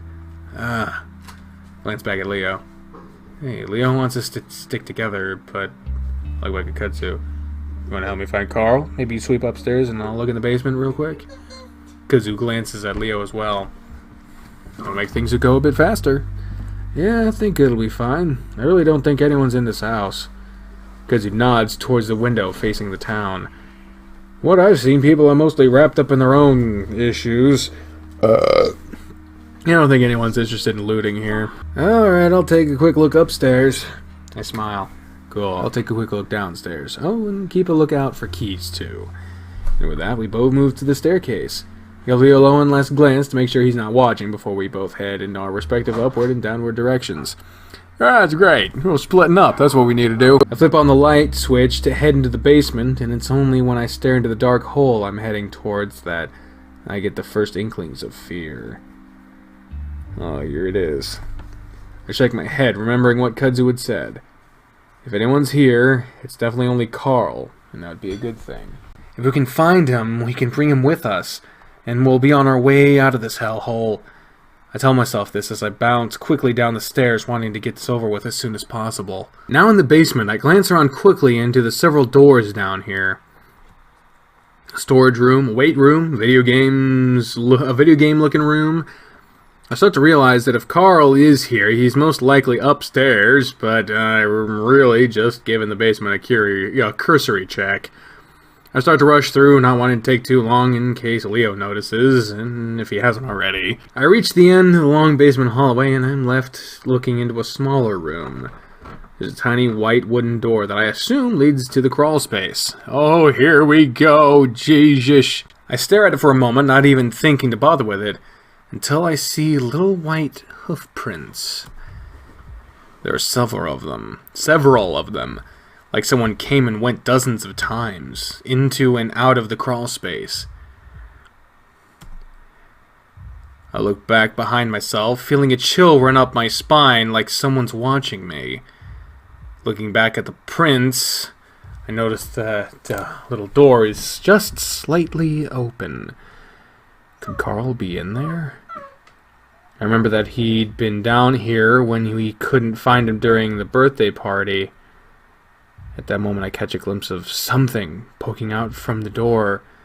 It's skinny and hairy, very long, maybe 6 inches in length. I stare, I wonder what it is. If it's a Halloween decoration that's stored under there. Chase! Leo's voice booming down the stairs makes me jump a foot in the air. I don't have time to stare at the black thing any longer, and instead stumble down the hall towards the sound of Leo's voice. It was probably like Carl's ear or something. Oh, Jesus. The icy glare directed at me as I move up the stairs actually makes me cower a little bit. I'm not used to having his monolithic anger directed at me. I almost got a leg cramp, but I stopped it just in time. I told you to stick together. His voice rumbles out at me. Sorry, I found something. Well, Kudzu did too. Carl's upstairs. What? The thoughts of the hoof prints disappear from my mind immediately. He told me you were down here. Come on. More gently now, he grasps my hand and pulls me the rest of the way upstairs. I'm expecting us to turn into Carl's room, but instead we go further towards the end of the hall. I think this is where Carl's parents' bedroom is. Carl's lying on the bed, looking over at TJ, who's in the middle of talking to him from the side. Well, so he's just fine, I guess. He's probably not fine. Granted, probably not fine, but he's not in the crawl space, so he's at least not there. He glances our way when we enter the room. Leo, Chase? He squints at us like he's having trouble focusing. I smile and sigh with relief. Carl! Carl! I move to the side of the bed next to TJ, and that's when I see that the ram is covered in a white-looking chalk substance. It reminds me of the prints downstairs. It's all over his horns, and a bit of what looks like drywall is covering the pillow around his head. What happened? Are you okay? We just taking a nap? Easy, Leo says to me, so I keep shut my mouth. TJ reaches out and grabs up one of Carl's big hands. Ram just stares at the ceiling now, looking just as confused as we are. I look over at Kudzu, who's standing a little off to the side, like he did when we were trying to talk to TJ. What happened? I mumble at the raccoon, and Kudzu moves a little closer. Hell no, I just came in and thought he was taking a nap or something.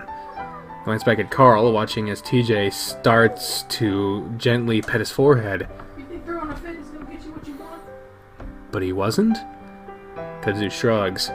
He was sort of, I don't know, he was sweating and mumbling. I kept calling his name, like, really loudly, to the point where that Leo came up. I'll put you in this box. Carl starts to breathe heavily as he covers his face. I think he's crying, so I step back a bit, with Kudzu not wanting to crowd him as TJ leans over and hugs him. It wasn't until Leo touched him that he woke up, like really suddenly. No, I'm fine. Carl lets out a weird shaky laugh as he sits up, wiping his eyes. I was just having a really fucked up dream. Felt like I was in it for hours, man. Carl leans back on his hands, staring at the ceiling again. I had a dream that the town went fucking insane, and I ran back here and just sort of went downstairs, and then I was gone. Gone? Where? Carl shakes his head. I don't know, a hotel or something? A few hallways that went in circles that I couldn't get out or wake up. Ha ha ha ha, we know this! We know this! Carl looks back at us. Even now, I don't know if I'm dreaming. At least there's people around. Carl shakes his head, a cloud of dust coming up from his fur. What are you guys doing here anyway? Actually, the town did go a bit strange. What, really? Leo seems to hesitate, clearly not wanting to rile up Carl more than he already is. Yeah, but we're trying to leave. Actually, that's why we're here. We need a car. So what I saw in the town, however long ago that was, it really happened? Maybe. Like, people were running around shooting and stuff. He doesn't say anything to that. Why do you need my car? What about your van? It broke down. Carl narrows his eyes. How? Listen, we'll tell you everything on the way. We just need to get out of here now. TJ picks up some of the bits of white chalk from Carl's head fur. What's all over you? Carl runs a hand over his head, bringing it away to find it covered in white dust. Ran into the wall. Oh. Carl suddenly points at my arm. Dude, what happened? Huh? Oh. I lift my arm and remember the cut that I got from the broken window. The fur's heavily matted down with blood, and the jagged cut is still oozing a little bit. Oh, god damn! Long story. We'll explain, like Leo said. The Ram stares at the cut, so I lower my arm. It seems to be finally settling in for Carl that things are not right. I've also realized that none of us are immune to the new hysteria setting into the town. Is this what it was like for all those people living in the town over 100 years ago? I managed to think humorously to myself that I actually did do what I set out to do when I started the project. It was pretty clear that it's happening all over again. So you got your keys? We need to get the hell out of here and get this town some help. Yeah, get them from my room. Oh, shit. Well, that was a lot easier. I don't like the word oozing. Yeah, fucking I feel you there. We pull quietly out of the driveway in Carl's car, which makes almost no sound since it's a hybrid. Hey! Leo's driving, of course. Yeah, why not let Carl drive his own car? I mean, he did wreck his other one, so it kind of makes sense, but goddamn. Carl's still woozy, and Leo actually had to help him walk around to find the keys. Okay, that actually is a good reason. I sit in the back between Carl and TJ while Kudzu sits in the passenger seat next to Leo. I'd overheard Leo mumbling to Kudzu to sit next to him while I helped Carl into the car. Something about them needing to be able to get out of the car quickly with their guns if things went wrong. Leo doesn't floor it like I expected him to, but we moved down the bench of the mountain and through the town speedily enough. I see TJ look out his own window intently, and I can only imagine if it's to see if we can spot Jenna or maybe even Flynn. Dude, I don't feel good. Carl mumbles next to me, both his hands on his stomach, twisting at the fabric of his hoodie. Just puke on the floor if you have to. I don't think Leo's gonna stop. Carl leans over and puts his head between his knees, groaning. That gets TJ's attention, and he starts rubbing the back of rubbing the Ram's back slowly. I think it feels like there's nothing in me. So what the hell's going on? Where's Jenna? TJ frowns. We don't know. What happened then? I take a deep breath, trying to figure out how to explain. Well, we're not sure what's going on everywhere, but on Saturday, while I was at the diner with Leo, go through my story as quickly as I can, explaining to Carl what's been going on. The rest of the car is quiet, so I get anxious when I get to the part about Brian and skip over it as much as I can. I only mention that he held me there for a day. By the time I finish, we're already passing the lake. Oh, God! So it's Sunday already? Sunday morning? Yeah, I guess so. So I was out a whole fucking day? I don't say anything in response. What happened to you, Tej? You okay? Carl turns his gaze on TJ, who just nods. And then apparently speaks!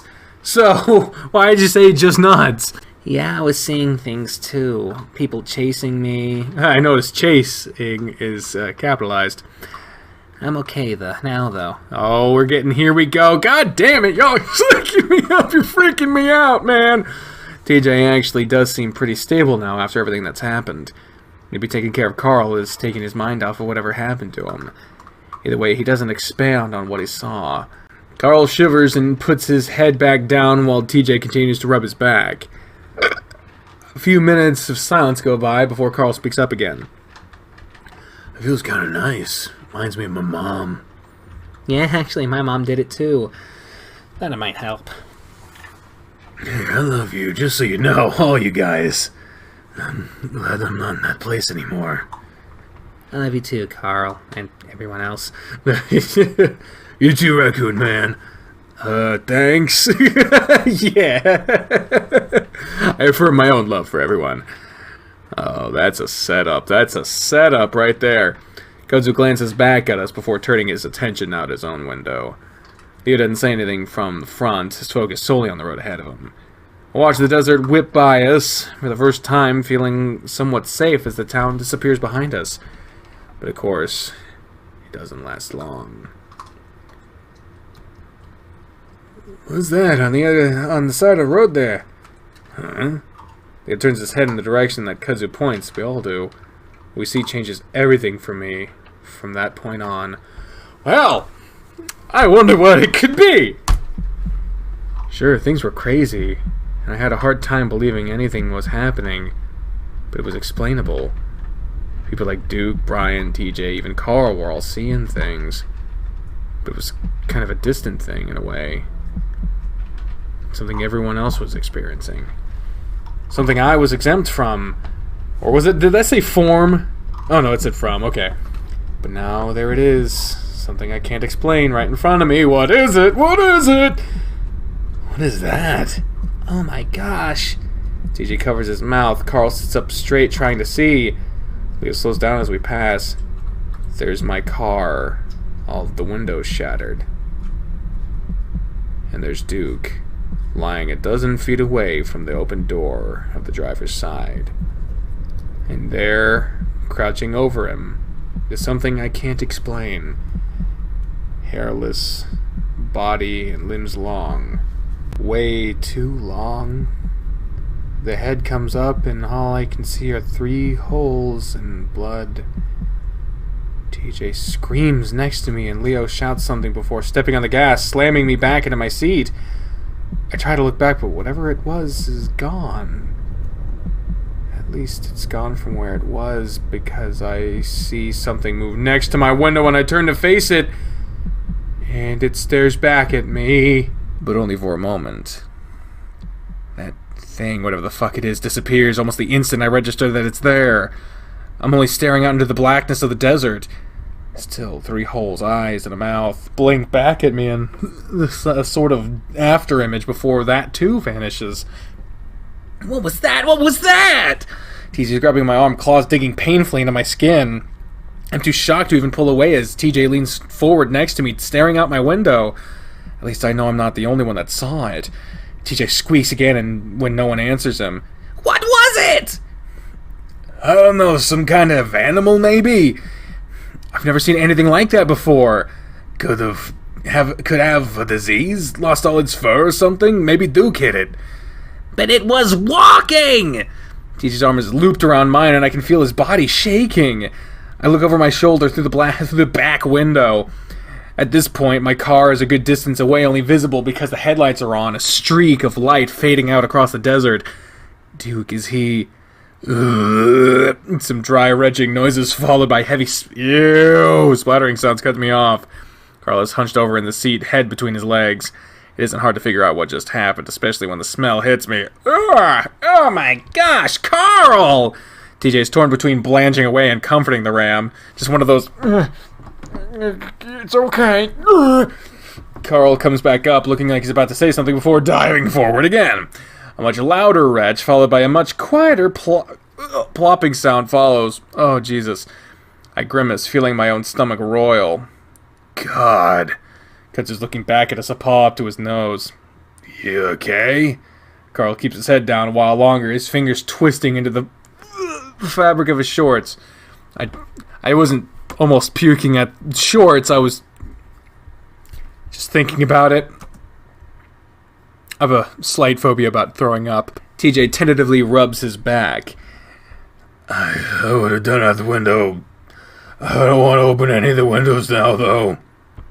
It's okay, Leo. Are there any napkins up there? Oh, shit. I fucked up that line. Can we do another take, please? This fucking voice actor is shit. He's never done this shit before. Like he thinks that's an excuse. Fucking hell. Be a fucking professional. Take 2 and action. It's okay. Leo, are there any napkins up there? Leo, who's been silent up until now, remains silent. He's staring out of the windshield hard, paws on the wheel in a death grip. After a moment of silence, Kudzu checks the cup holders, then drops down the glove compartment. After rummaging around for a minute, he pulls out a stack of fast food style napkins. He hands them back to Carl, who starts mopping up whatever mess he's made on himself. During all this, I'm still glancing out of the windows. Not head on, though, because I'm terrified I'm going to look straight into those eyes again. We drive in silence for the next 5 minutes with no creature in sight, thankfully. But I don't know what to think right now. There's no way what I saw was some kind of animal, like Kudzu implied. The way it moved, the way it was crouched, and most of all, its face. I've never seen anything like it. At least not anything that's not a Halloween costume. Maybe one of the locals dressed up in a costume or something. How the fuck did it keep up with the car? Were we going that fast? Leo did slow down a little. I keep thinking these thoughts to myself. Everyone looks freaked out enough without any more speculation. So instead, I lean back in my seat, deciding to just close my eyes. We're on our way out, and soon I'll be safe in a police station or a hospital or something. It'll be explained when the cops get here. I try not to think about Duke on the ground, Janice in the diner, Jenna out there somewhere with that thing. I shake my head, eyes still closed. Are you okay, Chase? DJ's arm is still around mine. The places where our fur is pressed together are getting hot and sweaty. I don't mind, though, as long as it brings him some comfort. Yeah, I'm just tired. Actually, now that I mention it, I am pretty tired. I didn't exactly get much sleep in Kudzu's trailer, or Brian's. I start to drift off as my head bumps gently against the headrest, the soft whir of the AC on my forehead. What the fuck? The car lurches as Leo slows us down again. Reluctantly, I open my eyes, half expecting to see some other kind of nightmarish ghoul out the window. But I don't see anything. Just the road stretching ahead of us. What's wrong? Leo's quiet for a moment. I can't see his face since I'm right behind him, but I can see out the outline of his twitching ears. I don't... Leo turns in his seat, looking out the passenger window, then his own. I'm heading the right way, right? I look out the window as well, not seeing anything except sagebrush and cacti. But then I do notice something. The mountains, which had been on the right, are now on my left, rising up ominously in the distance. Had we turned around somehow? Unless we were on the highway, which we definitely aren't. The road merges right under the highway. There's no way we could miss it. I hear TJ gasp softly next to me. I look over at him, but he's looking straight ahead out the windshield. I do the same, and in the distance I can see headlights off the side of the road. No way. What is it? Leo brings the car to a hard stop, throwing me forward into the seatbelt. And he does a quick 3-point turn, shoving me right, then left, before I'm smacked back into the seat as Leo accelerates again. Oh, careful, my parents will kill me if you fuck up the ride. Carl laughs nervously. But no one pays attention to him. There's no fucking way I was going straight. There's that side of the road that takes you up some of the trails. Maybe we sort of went off on... Leo snaps at the link suddenly. There's no way, TJ. The road is fucking gravel. I would have noticed. Leo was hunched in his seat like an angry dad, staring out of the windshield, his ears practically dancing on his head. I could feel TJ trembling, so I lean into him a bit, letting him know that I'm there. It's clear that Leo doesn't want any talking, so we're all quiet. This time I keep my eyes open, staring out of the window in case Leo did get sidetracked somehow. I focus on the mountains, making sure that they don't disappear. They slope up and down gently under the moonlight, speckled with the dark spots of rock and vegetation. Vaguely, I remember back when I'd been obsessed with skateboarding and had always imagined myself skating those slopes on car trips to Peyton. Up and down, if only Echo had anything like that. The only slope we had was the one down from Carl's mansion, and it was way too big. I tried to skateboard down it once, but that had ended in disaster when I blinked, staring out the window as the mountains just disappear, slope down into nothing. I squint and look out at Carl's window. Sure enough, the mountains. Leo. I know! Leo speeds up instead of turning around, though. This is imfucking-possible! What are you doing? TJ's claws come out against my skin as he gets that scared cat look in his eyes. Leo mumbles, mostly to himself. There's no way we're going back to Echo. Leo, slow down a little. Leo lets out a small growl but relents and TJ's grip on my arm loosens some. I'm gonna keep going until I see that car because I sure as hell didn't turn around that time. The tone in Leo's voice keeps any of us from arguing. Though I hate to admit it, something about his demeanor has me just as scared of him as I am of whatever is out there. Another minute of driving, more awkward silence. Then Leo hisses through his teeth. Straight ahead of us, the headlights appear. What? I must be dreaming. It's like we're stuck in some kind of loop. Leo slows down more and more until we come to a gentle stop. We sit there in silence, staring at my car about 100 yards in front of us. Leo starts muttering darkly to himself, looking out the windows, looking at the dashboard. I want to ask him if he's okay, but I know what the answer is. TJ makes soft whimpering sounds next to me like he's trying not to cry, and I finally put my arm around him. It's okay, it's just dark, and we're going off-road somehow. I whisper whatever comes to my mind, and to explain what the fuck is happening. Carl has his head down in his paws, completely quiet. He could be asleep for all I know. I think about suggesting that maybe we should wait it out until morning in the car. But as I open my mouth, I hear a scratching noise from the back of the car. TJ's ears perk up, which lets me know that I'm not the only one. Instinctively, I turn around in my seat. Bits of glass fly into my face, and the next thing I know, I'm cowering in the seat, head down as far as I can push it. Carl, very much awake now, screams at Leo, "Go, go, go!" Leo's already on it, and I feel the car jolt forward. Then I'm bouncing up and down in the seat as we go off-road. Leo not bothering with a 3-point turn this time, instead going for a full U-turn. We're back on the asphalt, speeding down the road when I feel it's safe to raise my head back up and look back out the back window. For a moment, I'm terrified that I'm going to find that thing crouched on the trunk, staring in at us. But instead, all I see is a giant hole through the back window, the remaining glass jagged. You guys okay? Leo looks back and forth between us and the road ahead of him. I sit up fully. I think so. I yell at him over the sound of the car and the wind whistling around behind me. Carl is bent over in his seat too, brushing glass off his hat and hoodie. I look at TJ, who's crouched over in his own seat, covering his head. Bits of glass are scattered on his back and his head fur. I pick some of the pieces out from his fur and then his neck and lead forward over to him. TJ, are you okay? TJ shudders and doesn't say anything as I plug some of the shards from under his collar. What was that? Stop! What was that? Kudzu shouts back at us, staring through the window. I don't know! I don't want to think about what I actually think it was. Leo keeps up with the high speed, hitting some of the potholes hard enough that I'm worried we're going to get a flat. Going to be in some real trouble. We drive on for another 5 minutes in silence. And then the headlights of my car appear right in front of us again. This time, no one says anything, and Leo doesn't bother turning around. I watch out my window as we fly past my old car. Duke is still there on the ground, no movement from where he was last time we saw him. Since this is the area where the creature seems to be prowling, I look out the back window. I want to be ready in case it tries to come through again. But nothing happens. All I see is a small stretch of asphalt illuminated red from the taillights, and all I hear is the wind whipping through my ears. I keep a hand on TJ's back as he continues to remain hunched over. Carl sits quietly, staring out his window. On the bright side, the bashed-in back window has diminished the smell of sick. Sparse dots of light show up on the horizon, indicating where Echo is.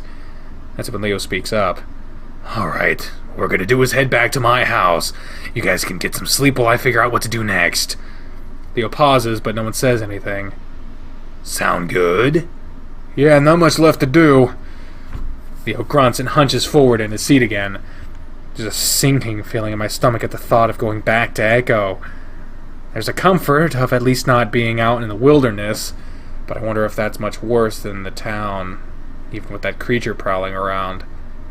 I stare out my window, watching the mountains move slowly by under the moonlight as we turn onto Lake Emma Road.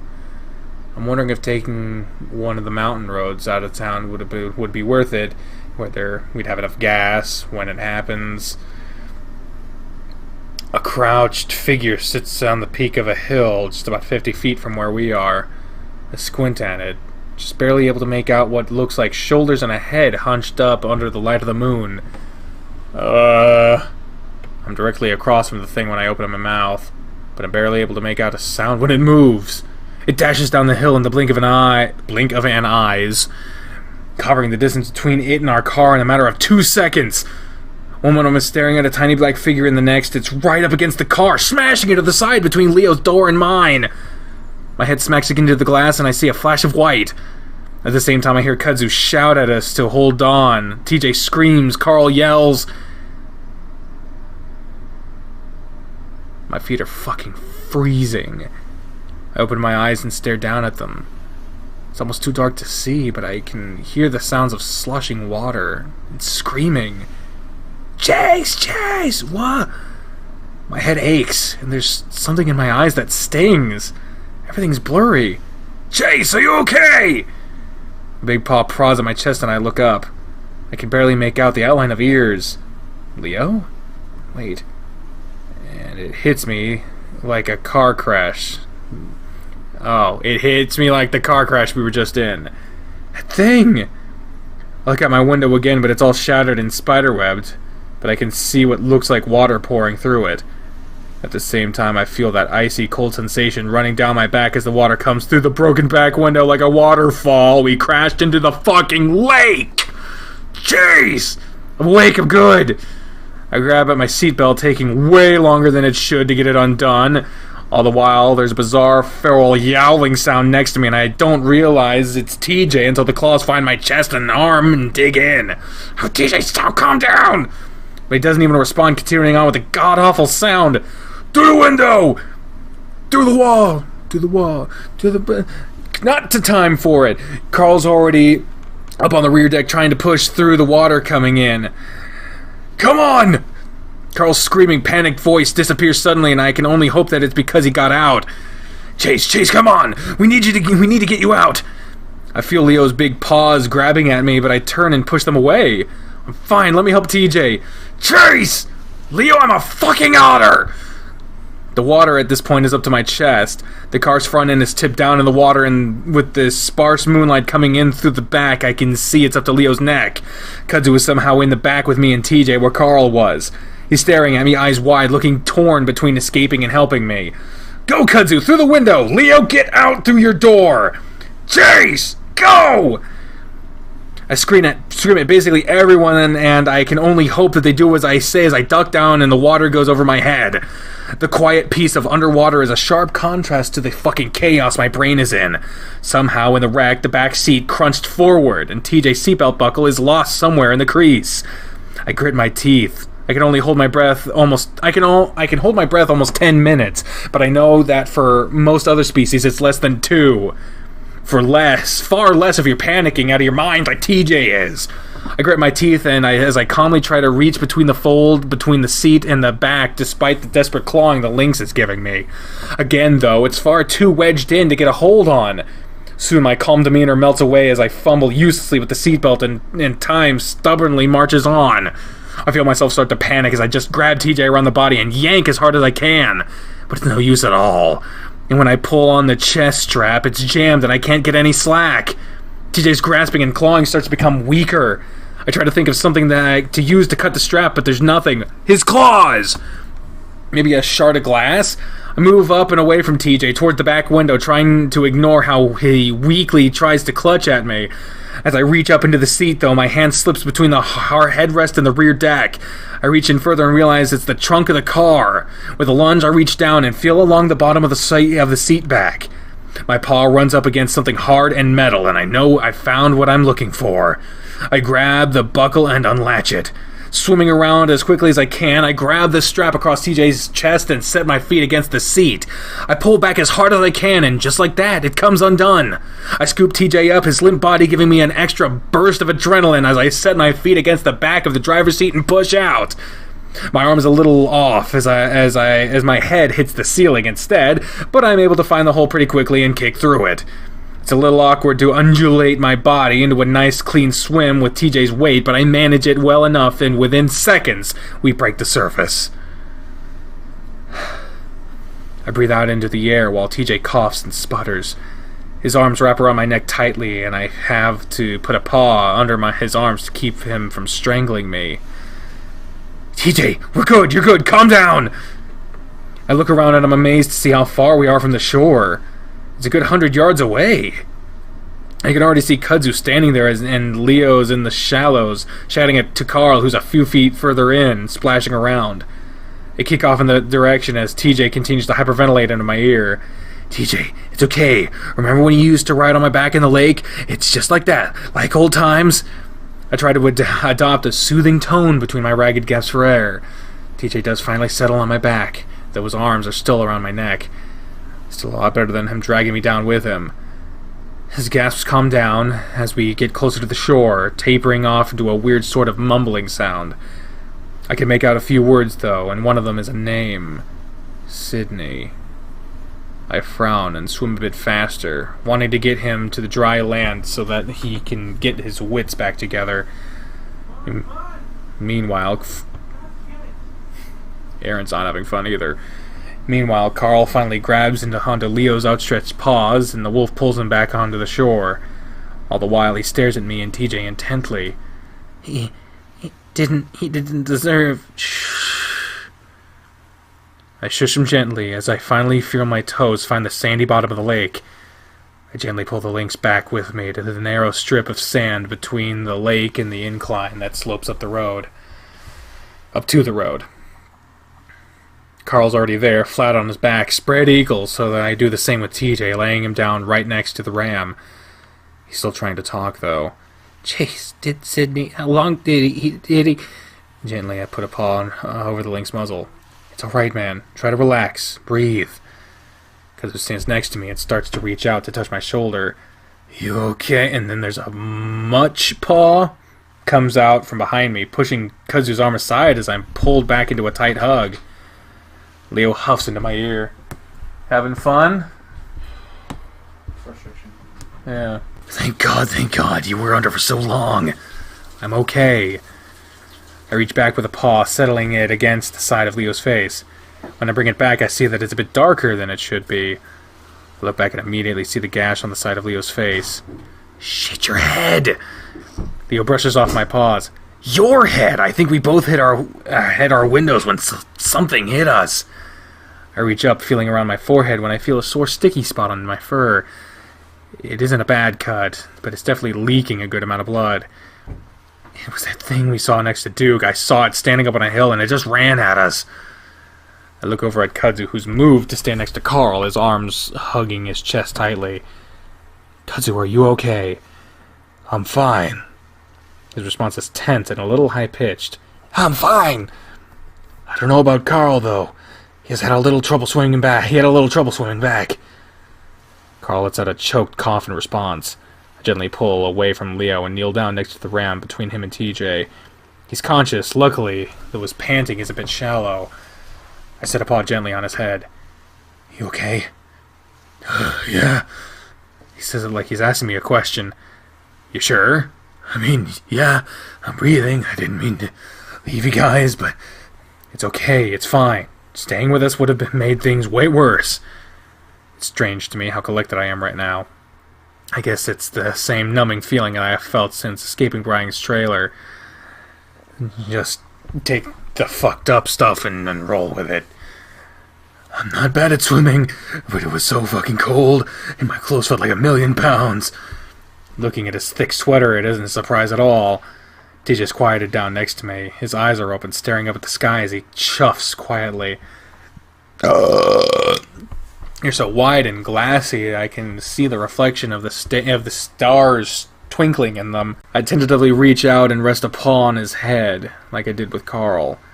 TJ barely reacts, continuing to stare up at the sky. TJ. I feel Leo's huge presence crouch down next to me as he gets close and whispers into my ear. Listen, we should get going to my house. I don't like being out here, especially if that thing really did do it.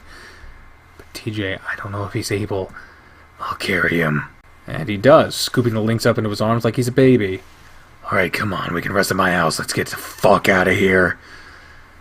Leo starts trekking up the rocky slope. Kudzu and I wait for Carl, who lays on the ground a moment longer before finally rolling over and getting laboriously up to his feet. I hold one hand, and Kudzu holds the other. And together we make our way onto the road, and back into Echo. The walk to Leo's house is short, only about 15 minutes, but it feels like it takes much, much longer than that. Every tiny sound makes me jump, and I'm steeling myself for the moment when I see that creature again. Nothing happens, though. No screaming, and no gunshots. Aside from the crickets, the town is dead quiet. Still, we keep to the shadows, cutting through some backyards and sagebrush, probably picking up dozens of spiders and ticks along the way. It's funny, despite everything that's going on, spiders are the biggest thing that are on my mind as I push through the branches and foliage. Finally, the wolf's small house appears out of the dusty, dark night. Leo walks ahead of us with TJ. TJ asked to walk in his own halfway there, and now he's clinging to Leo's hand like a kid afraid of getting lost at the mall.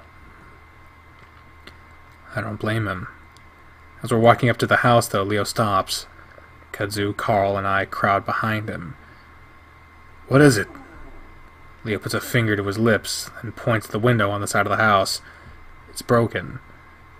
Shit.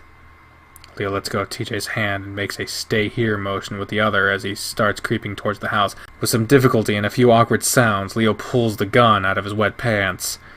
I scream internally at the thought of Leo going in alone, but he is the only one with the weapon now. Apparently Kudzu had lost his during the whole lake incident, which Leo is pretty pissed about. Leo tries the door, then disappears inside, reaching out to make sure the screen door doesn't bang shut behind him. And then he was gone. We stand there in the silence for a moment, and Kudzu whispers, Hey, let's stand back, just in case. Yeah, okay. Kudzu turns towards the road while I face towards Leo's house. Carl and TJ stand on either side of us. TJ hasn't said a word since Leo put him down. Ever since what happened at the lake, something in him snapped. Maybe we should have just gone up to my place? Carl gazes up sadly towards the mountains, his mansion somewhere hidden in the darkness.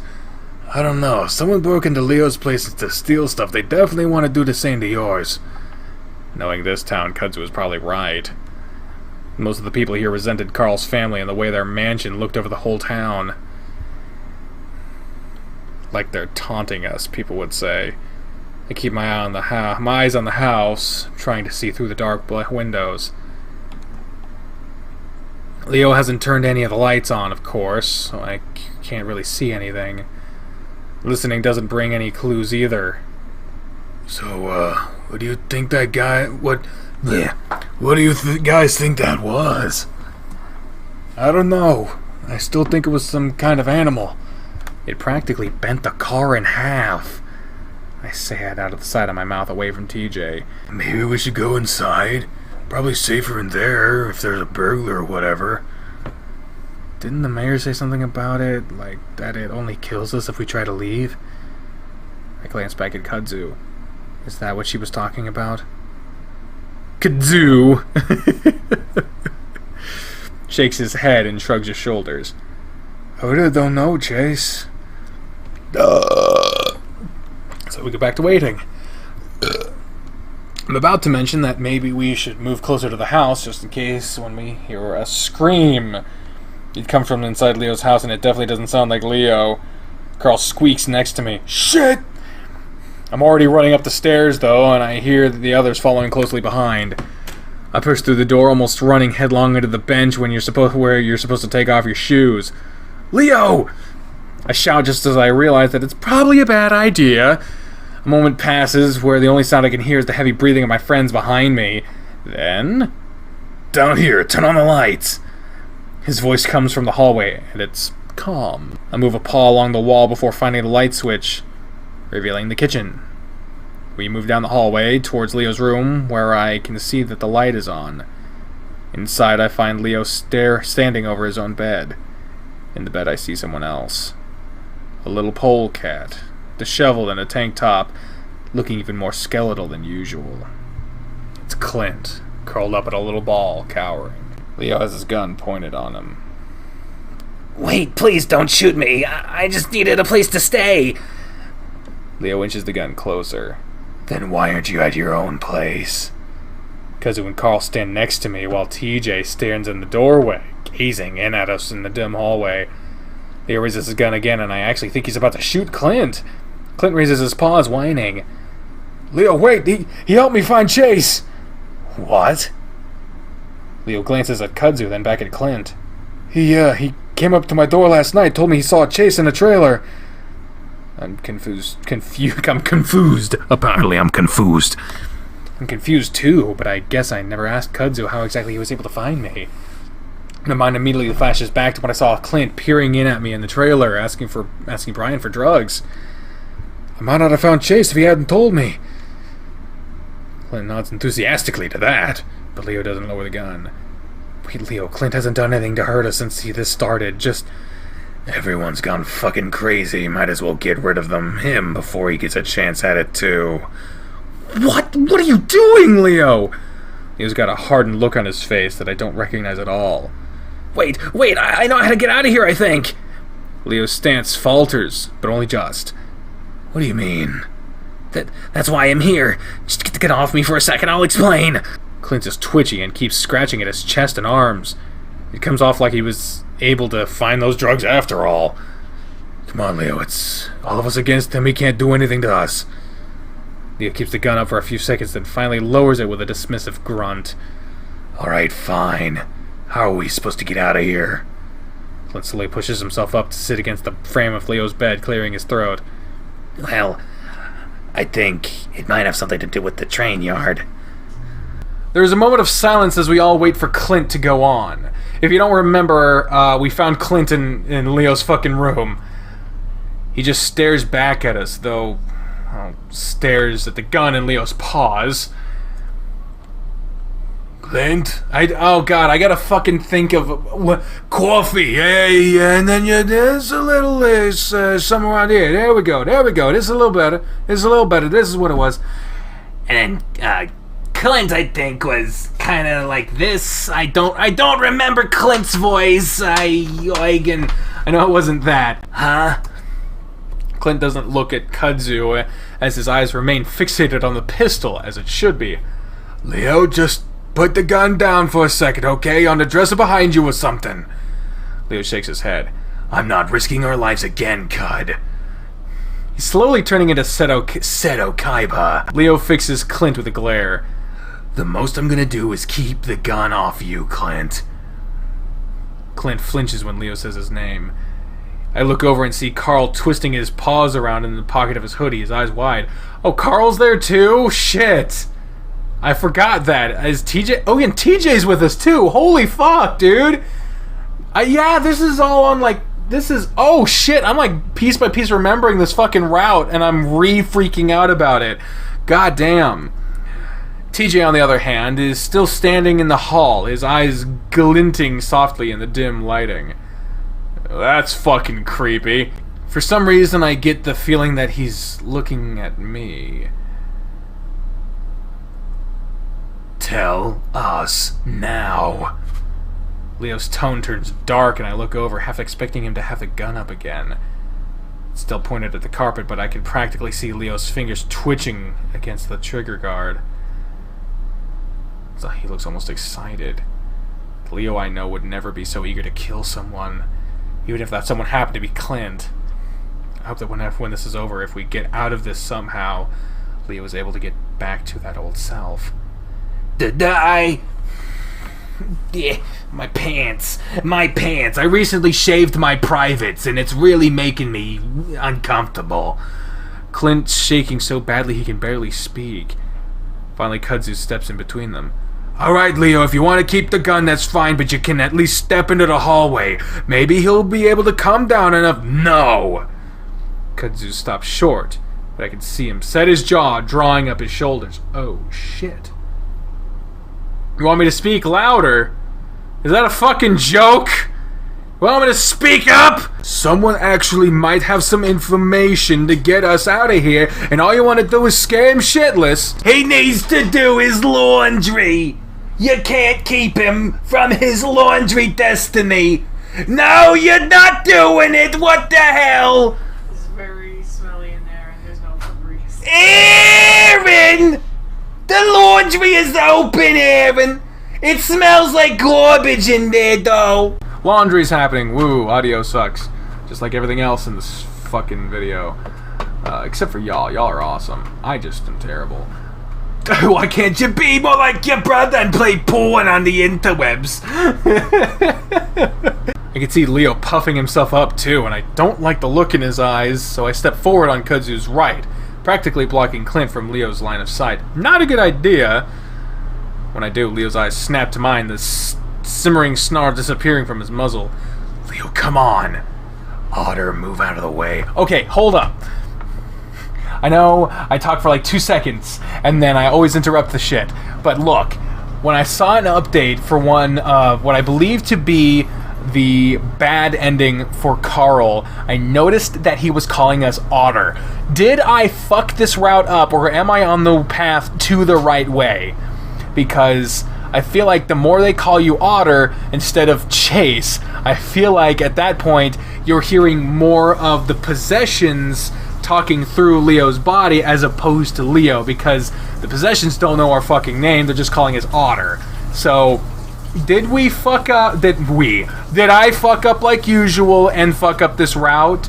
And am I potentially getting the bad ending? Because if so, I might have to do this shit again, and I don't know about that shit. His tone is gentle, like I'm some kind of kid. No, Leo, you're acting weird right now. Just calm down for a sec, Kay? Leo frowns at me. Hey, I'm just trying to keep all of us safe. I see the wolf leaning his head to the side a little, like he's trying to keep an eye on Clint. Leo, let's go out into the hall. Kudzu, I give the raccoon a sidelong glance. Can handle him for a few minutes, okay? Kudzu nods. I take a few cautious steps toward Leo. He's looking between me and Kudzu right now, and there's a different look on his face, one that I'm having trouble placing. I reach out and gently touch his arm.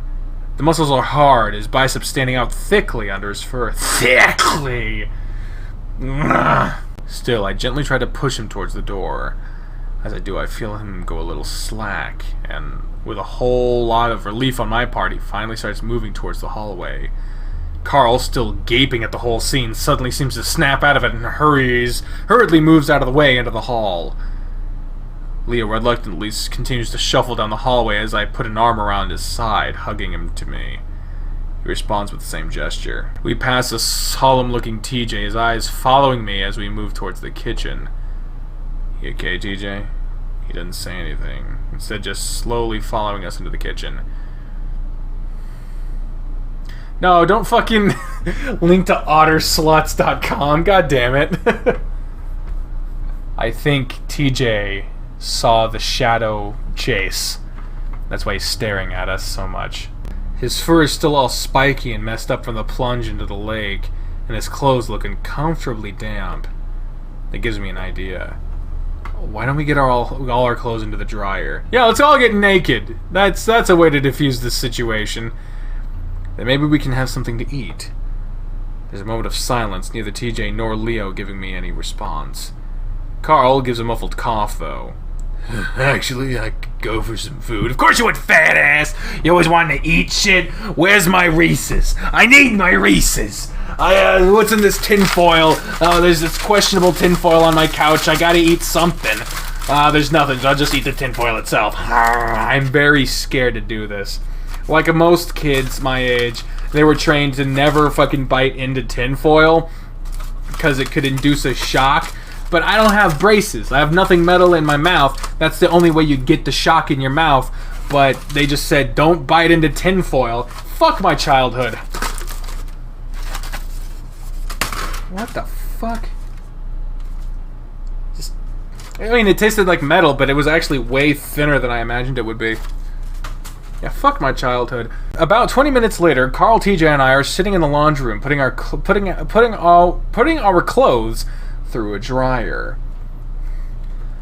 I can hear Leo in the kitchen frying something up on the stove. While I should be worried about not keeping an eye on him, he's calmed down considerably since we were in his bedroom.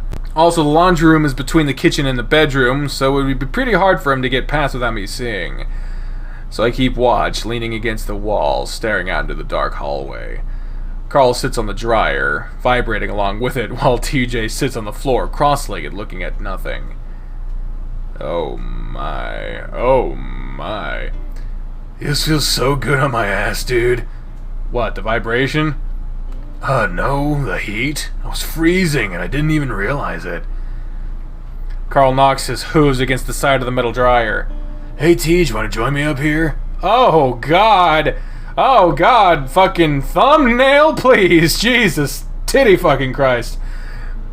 No, thank you. You could just lean up against the side. You gotta be cold, too. This time TJ doesn't say anything, and I finally look away from the hallway. TJ, are you okay? Do you want to talk? TJ looks up at me, again with those emotionless eyes. No. He says it due quietly. And I mean, it's just so quietly, it's almost like he didn't say anything at all. I hold his gaze for a while before looking away. Don't worry about it, Tej. We're gonna be out of here in no time. This flippant attitude. Flippant attitude.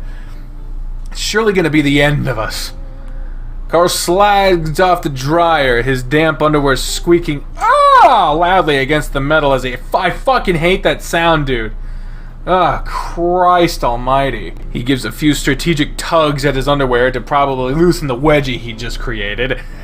Then he sits down on the ground in front of TJ, cross-legged as well. TJ barely looks up at him, and I notice the link's trembling slightly.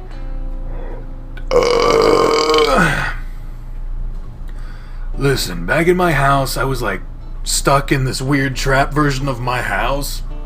Like there was no exit. TJ finally glances up at the ram. We've seen that. And well, I thought I was gonna be stuck forever, and I was panicking. It was like a nightmare that wouldn't end. But then, right as I was giving up, you guys woke me up. I mean, sure, I sort of woke up into another nightmare, but at least it's with you guys, right? Here's shifting, and the bedroom door swings open fully, and Kudzu appears, slipping out and closing the door quietly behind him. So you're leaving Clint alone? The raccoon spots me and moves over to stand next to me, his ears perked. Hey. Hey. I see Kudzu's nose twitch at the air, looking towards the kitchen. Leo? He's cooking. So how'd it go? You were in there for a while. Kudzu sighs and leans against the wall of the hallway, looking back at the closed door. Kudzu sighs and leans against the wall of the hallway, looking back at the closed door. I don't know, really. He said something about a train going through here the past few days after everything started. Through the rail yard? That's what he says. Huh. That didn't make much sense. That rail yard has been abandoned for the past at least 50 years. Are you sure he isn't just like the rest of us, seeing things? Because he shrugs. I really don't know how to tell with a guy like him. Yeah. Okay, fuck this box. Fuck this box and whoever put this fucking box in here. It's this empty fucking Sprite box. You can go fuck yourself, box. Christ. Jesus Christ. Yeah. Well, I remember some guys inspecting the rails a few weeks ago. Maybe they opened one up again. That idea also seems strange to me, but I don't know much about trains. So what if there is a train going through here? Are we just gonna jump onto it? That was his plan anyway. Sounds like fun. My mind jumps to Robert Smith and what exactly happened to him when he tried to hop on a train. Even if we were able to get on a train, could that creature thing still get to us? I mean, he hit a car so hard it flew into a lake. A train may be heavier, but fuck. I was able to... Yeah, there we go. I was able to knock the car into a lake. I don't know how capable it is. So when does the train come? He's not sure. Said it seemed random. I sigh loudly. Then we all jump as the dryer finishes with a loud, grating buzz. I shakily rub my face, then move over to open the dryer. Now, let's at least get our clothes back on, then we can go to the kitchen and tell Leo's what's going on. We all sit at a table, eating quietly as Kudzu tells Leo everything. Starting at the beginning of time with the Big Bang, and there's a lot of fucking things to say if you're including everything. The food looks like some sort of vegetable stir-fry. The first bite reminds me that I'm starving, and it's hard not to just try to shove it all in my mouth at once. Carl, sitting across from me, does just that. That sounds like a load of bullshit. Kudzu shrugs. I notice how we're still leaving him alone. In a room with a window. He could be gone. We don't fucking know. I don't know what else to go on. Why would he lie anyway? To buy himself some time. Kudzu closes his eyes for a second, breathing in deeply. Listen, Leo, there's no way he's gonna try anything. He's scared out of his mind right now. Duke was scared. Didn't stop him from trying to kill us. It's probably worse that he's scared. Leo looks up the hallway towards the bedroom, and I'm starting to not like the look in his eyes again. In fact, I'm wondering why the fuck we left him in that room alone in the first fucking place. Leo starts to show his teeth. I reach out and rest a paw on the wolf's arm, again, feeling the tensing of his muscles underneath the fur. You know, he's being a bit of a dick, but, again, he kind of has a point. Why did we leave him in the room alone? Don't worry about it. But he jerks his arm away and suddenly turns on me. Why the hell are you on his side with this shit? You were with that fucking bear. You know what these crazies are doing. These crazies. I wince internally at being reminded of the incident, but I try again, reaching out. Yeah, but Clint isn't Brian. You know he was pushed around by that bear too.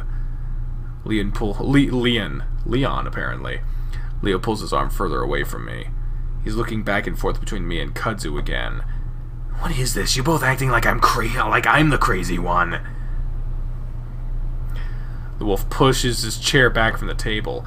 I heard you whispering shit in the hallway. You were saying things behind my back. Oh, here we go. There's his eyes at Kudzu. Whoa, dude, chill out. Why don't you keep eating, Carl? Damn. Leo shifts his gaze towards the bedroom again before abruptly standing up. We're gonna check on him.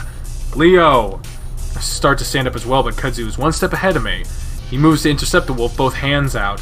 Come on, Leo! But he doesn't get to finish. Instead, the wolf goes straight into him, grabbing one of his arms and punching at his face! Kudzu sees it coming and is able to duck, but he's not quite fast enough. Leo's knuckles glance off the raccoon's muzzle. Motherfucker! Knocking his head around!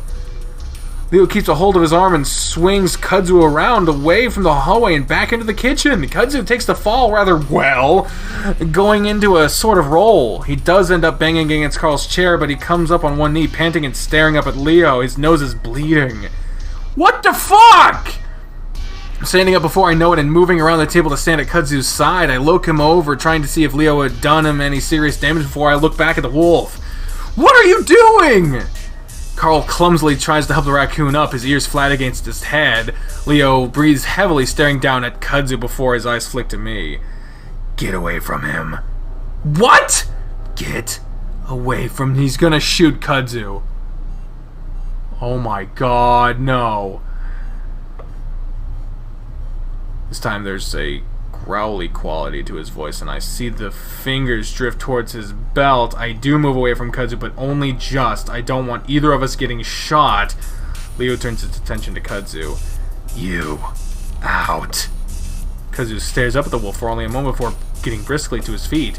His breathing is so erratic, I'm wondering if he's going to have a panic attack. Gives me a single glance before hurrying out of the kitchen. I want to stop him, get in his way like he did Leo's. The look on Leo's face right now has me frozen, and I can't do or say anything as I watch the raccoon's tail disappear. I hear the door swing open and bang shut. I look back and almost jump as I see Leo's eyes are still on me, studying me. He stares a while longer before turning away and stomping loudly down the hall. Okay, maybe he doesn't shoot Kudzu, but he's probably gonna fucking shoot Clint.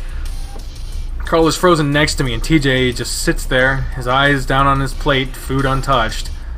Still numb, I have to force myself to walk forward, following Leo, terrified of what's about to happen.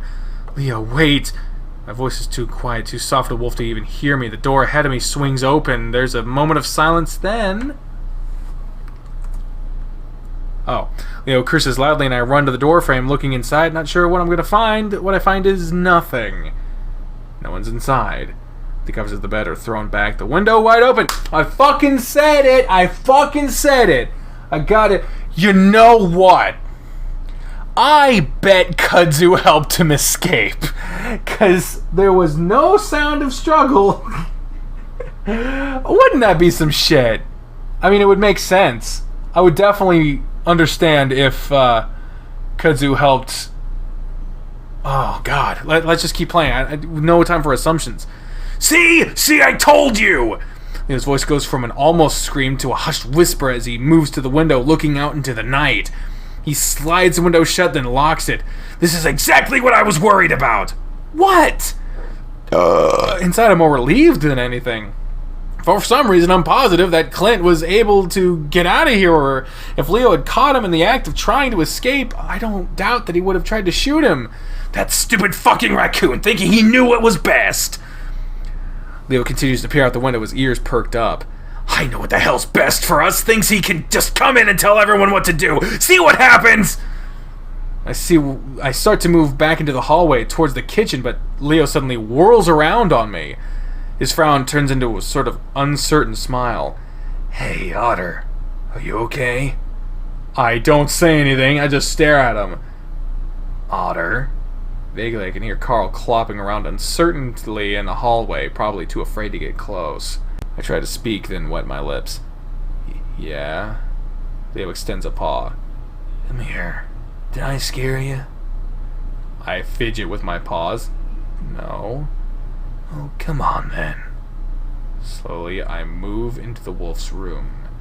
Despite my dragging feet, my mind is racing, trying to decide what the hell is going on and what the hell I'm going to do.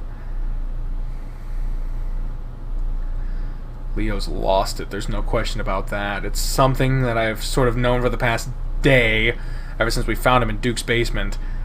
And now it's getting worse. A lot worse. Still, I continue to move towards him, like I'm in some sort of dream. Soon he's got me wrapped in his arms, and despite the warmth, despite the strength I feel in them, I don't feel good about it at all. I'm just scared. Chula. He breathes it into my ear, sending shivers down my spine. I told you that I'm going to protect you. I'm going to keep you safe. It's exactly what I'm going to do.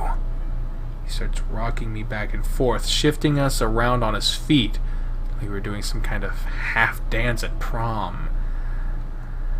He moved us around. He moved us around so that I'm looking at the door. I can see Carl's horns, his eyes fearfully peering into the room. That raccoon, he wasn't good for you. Good for me? He helped me. Leo gives me a squeeze that almost knocks the breath from my lungs, that cuts me off. Maybe, maybe not.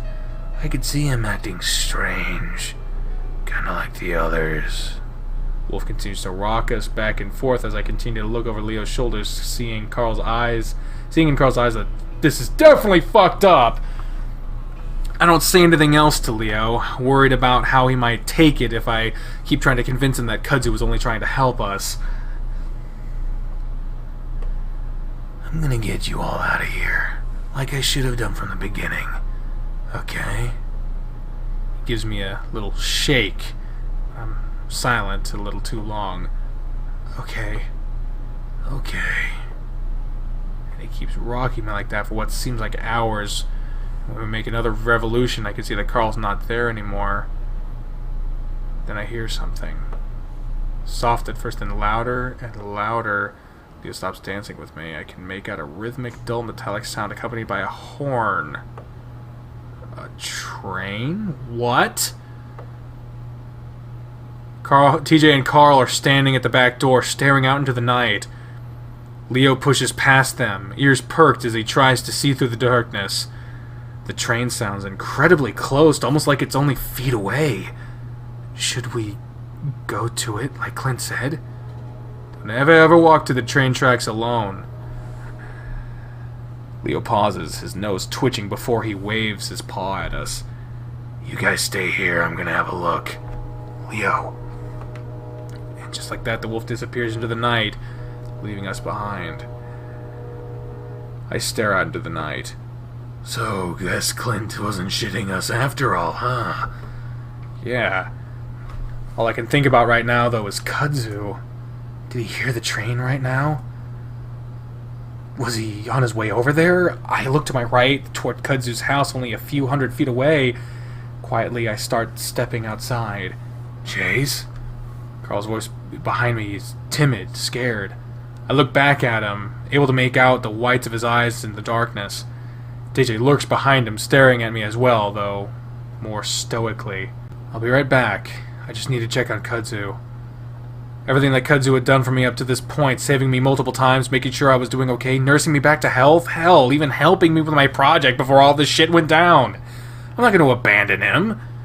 Just like with Leo when he was imprisoned by Duke, I feel it's my responsibility, only this time the urge is even stronger.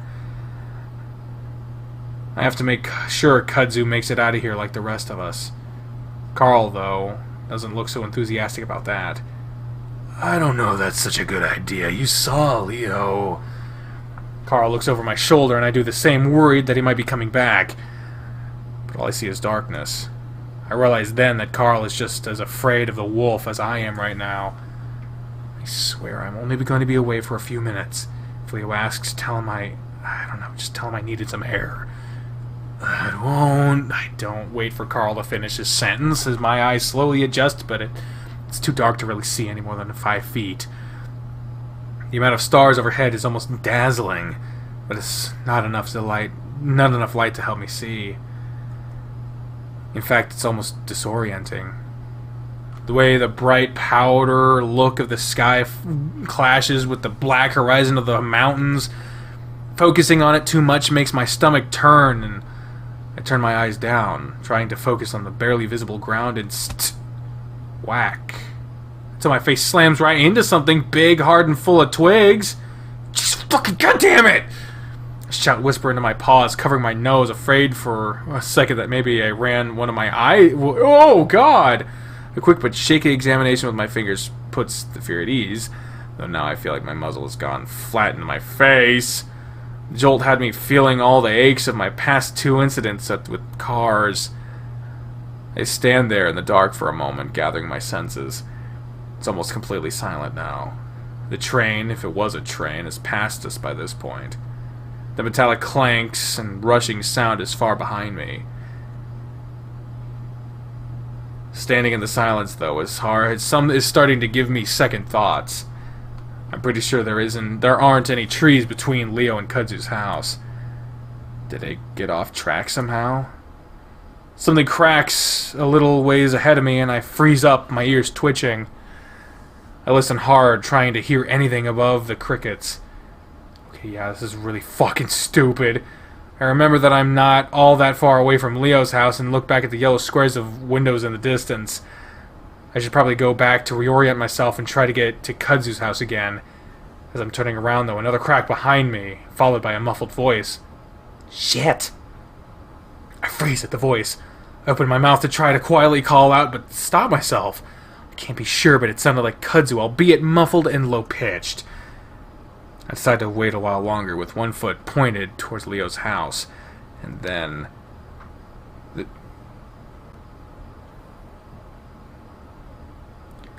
This time the sound is right next to me and jump into the air.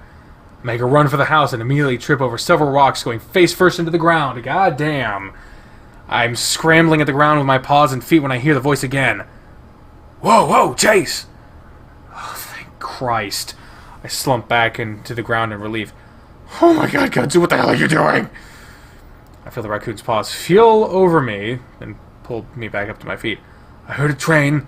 I saw someone. Are you okay? Or in a faint light of the stars, I can make out Kudzu's ears at the tip of his muzzle. My eyes have adjusted to the point where I can even see the mask in his fur. I heard a weird fucking noise over by my door. It sounded like someone was trying to unlock it, which they shouldn't, because everyone is in the house right now. The door is still locked, but the latch is undone. The swinging lock. Just out of pure paranoia, I'm gonna do that latch real quick. I ain't fucking around with this shit. Yeah, I wanted to come get you in case we were gonna try to hop the train. I look over my shoulder, trying to listen for the train again. A little late for that, huh? Oh, yeah, but I didn't want to leave you behind. I rub my face where I hit the branch. Listen, I don't know what's going on with Leo, but maybe we can go back and try to talk, because he shakes his head. Nah, I don't think he's gonna listen. As much as I hate to admit it, Kudzu was probably right. Well, I'm not gonna leave you out here after everything we went through. I see a glint of white teeth as Kudzu gives me a small smile. Oh, well, thanks, man, but really you should probably get back before he... There's something! At that moment I realized something. Wait, what were you doing out here? You said you saw someone. Kudzu shifts slightly from one foot to the other. I thought I did, at least. Like someone from the town, or... I think it was your friend. What? Yeah, Fox? Jenna? Jenna? My eyes go wide as I turn back to the darkness, squinting. Where? Where'd you see her? Kudzu turns to look with me, then takes a few steps forward. Well, I was going back to my trail after the whole thing with Leo, and then this fox girl just kind of jumped up from the side of my house. Oh, where'd she go? My heart's hammering in my chest right now as I strain to see her. Jenna's been on my mind ever since the very beginning, and her absence has only become more prominent after finding the others. Well, I think she went off in that direction. Kudzu points into the darkness. I could hear her running off, but then the footsteps stopped, so I thought she might have stopped and hid somewhere. Come on, then. I motioned Kudzu forward and stepped towards the darkness of the wilderness. Hold on, I was going to grab a flashlight. There's no way we're finding anything out here at this time of night. You go get them, I'll wait. Of course, I'm terrified of being left alone, but I'm also terrified of Jenna running away if I don't keep watch. I'm getting the feeling she might be under the same influence that Carl or TJ had been earlier. You sure? Yeah, I want to stay here in case she comes out. I wave him away. Okay, but yell if something happens, alright? Okay. Yeah, we're only just highly pursued after the entire town. Kudzu goes in and comes out within less than a minute, though it feels like way longer than that. While he was gone, I risked a few loud whispers in Jenna's name, but didn't get any response. Pretty soon, a beam of light is sweeping the dirt, sagebrush, and cacti as we slowly make our way in the direction that Jenna had run. Apparently, it was through the backyard and out towards the desert. I'm worried that maybe she didn't stop running. Why was she running? Did she say anything? I whisper softly to Kudzu as I follow along with him, one hand on his shoulder. No, just looked up at me and took off. Looked terrified of something. I frown, my paw tightening a bit on the raccoon's shoulder. Maybe it's just because she doesn't know you, right? Maybe she was heading to Leo's place. Maybe. I try to focus on the sea of pale glow in front of me, the bright, cold light of the flashlight sucking the color out of the desert. The grays, the whites all sort of blend together after a while, and the swinging motion of the beam starts to lull me into a weird hypnotic state. Not the time, man! It's at this moment that I catch movement out of the corner of my eye on the right, where the light isn't currently pointed. I hear the sound of shifting dirt and gravel, immediately followed by a bizarre, high-pitched snarl that makes me gasp in horror. I eventually even piss myself a little when, as I see the glint of white teeth, Kudzu tries swinging the beam back towards the direction of the sound at the same time as I try to pull him back with the paw on his shoulder.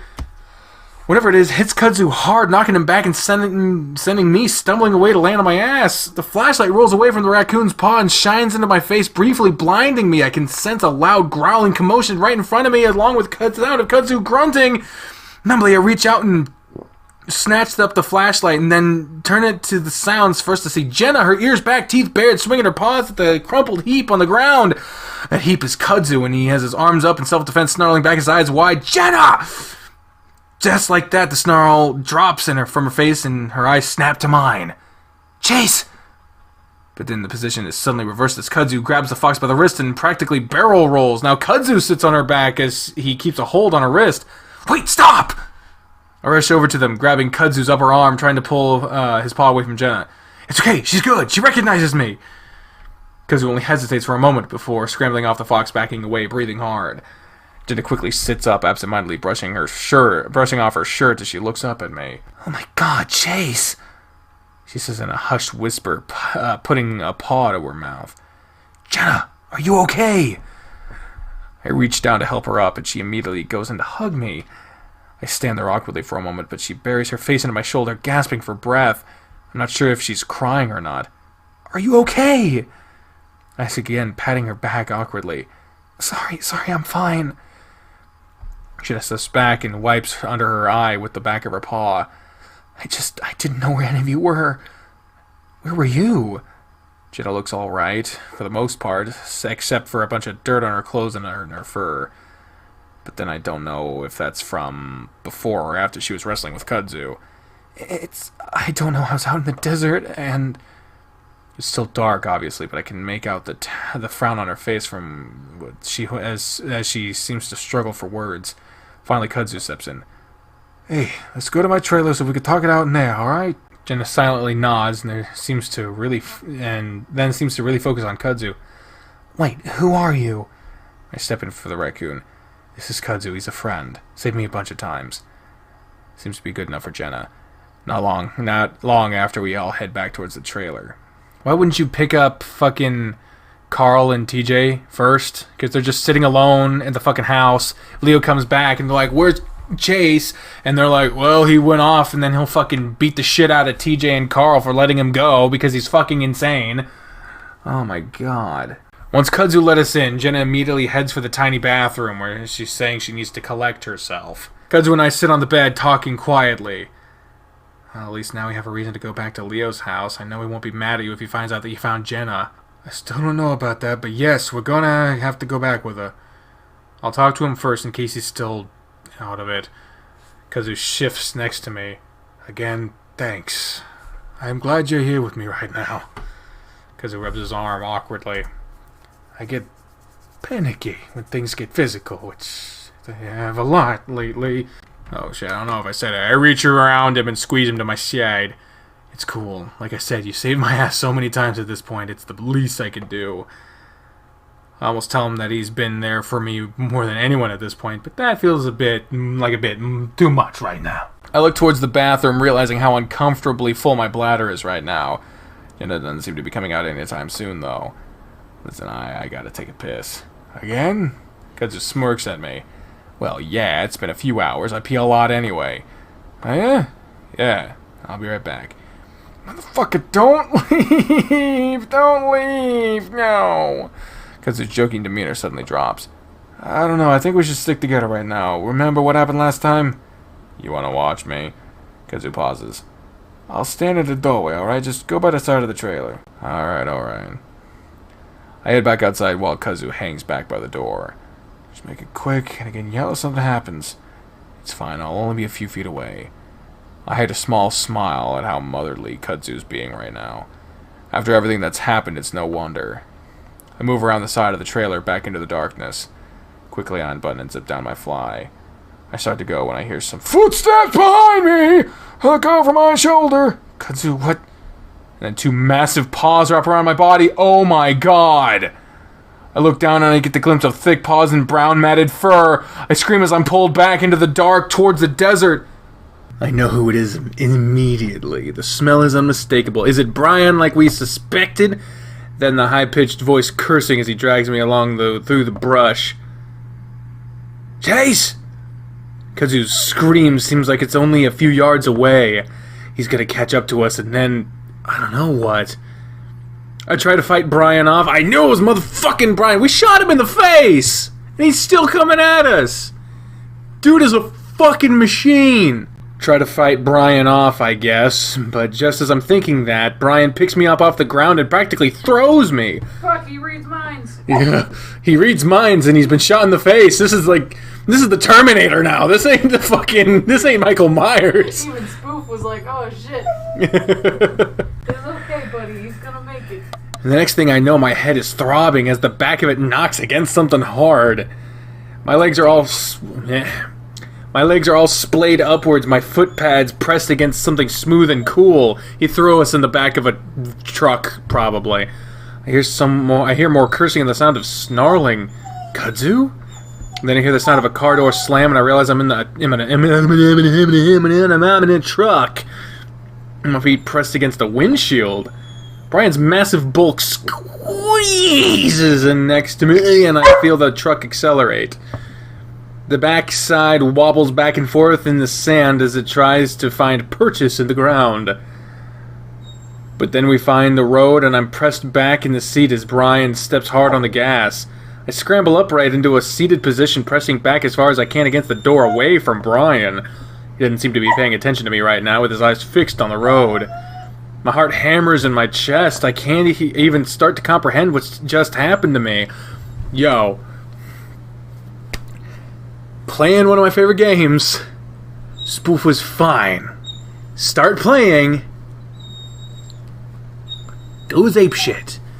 He's been fed. Because I'm out here. He's been fed, he's been given food and water. That's what feeding him means. He's been outside, so he doesn't need to potty. He's just fucking he's an attention whore. Is this real? Am I dreaming? How did I end up fucking things up so badly again? Brian takes a hard turn and I almost tumble into him. Ugh.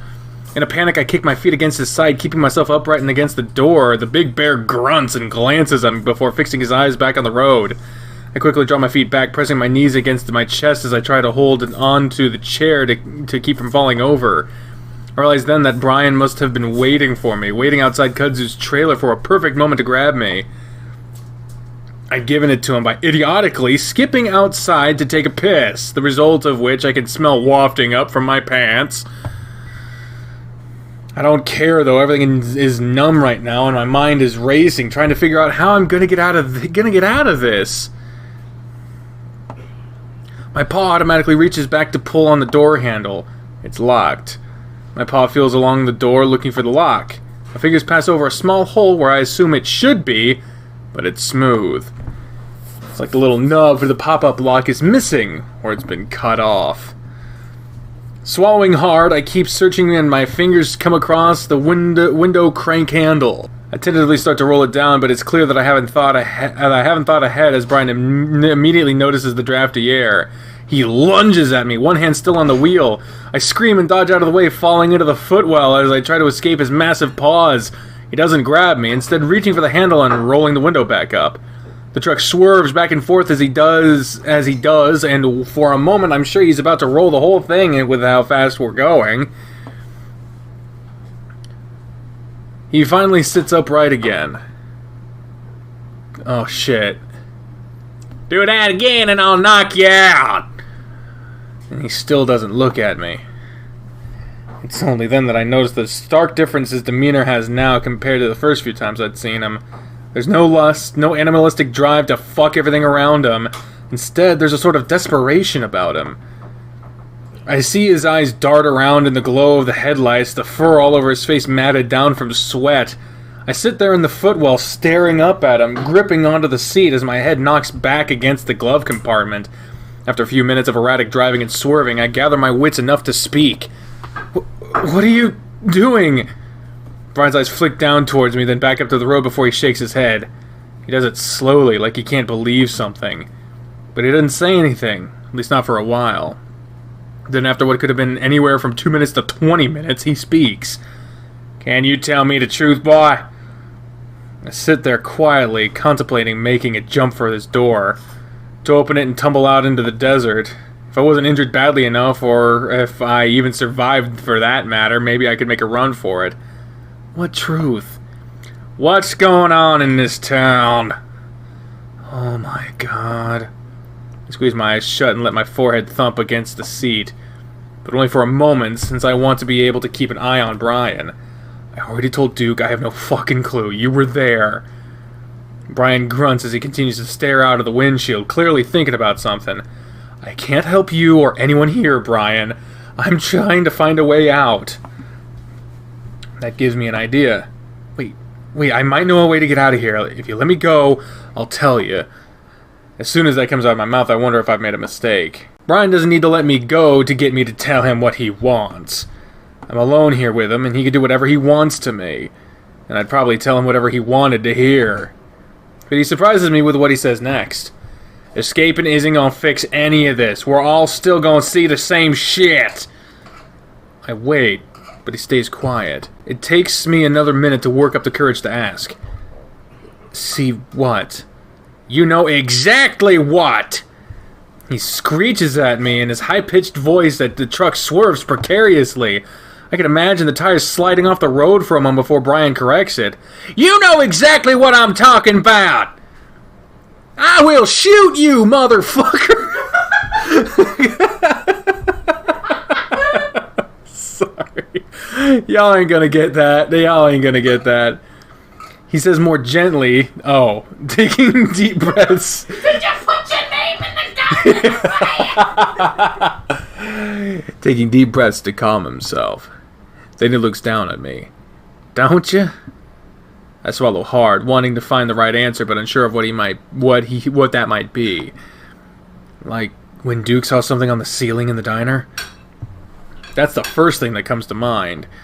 It's something that Brian saw with me. He lets out a cold guffaw.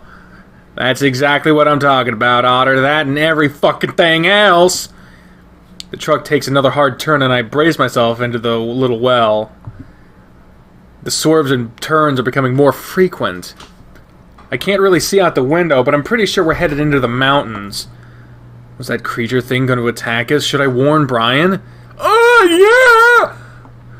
Thing fucking launched your car from the road into the lake. You think that's worth a note? But we've all been seeing shit for a long time, even before this crazier shit started a few days back. Brian glances down at me once again. Had you seen stuff around here? My mind immediately thinks back to when I was a kid. I'd seen plenty of things, plenty of horrible things. But the psychiatrist had said that was normal, that sometimes kids hallucinate. I notice that Brian's not wearing his seatbelt, and I start to toy with the idea of grabbing the wheel. Again, I might be killed. It would at least stop Brian from taking me to wherever it is he's taking me. It might even be better to die. Maybe. But my parents, my friends, they haven't really seen stuff. Except Jenna, and now TJ and Carl after all this started. Brian grins with his crooked and missing teeth. Seems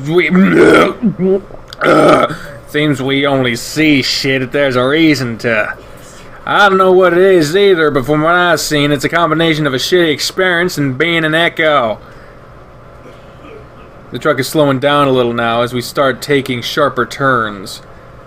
Brian's calmed down at least, but it also means that we're definitely deep in the mountains at this point, the road having turned to gravel. When I was a kid in Peyton, I didn't see shit, even though I had a pretty fucked up childhood. My mom left me when I was 6 because my dad was a piece of shit, but you know she's a piece of shit for leaving me with him. Anyway, you know where Mom and Dad told me she'd gone? I don't say anything until Brian looks back down at me expectantly. Where? Brian cackles and sends a chill up my spine. That aliens are taking her.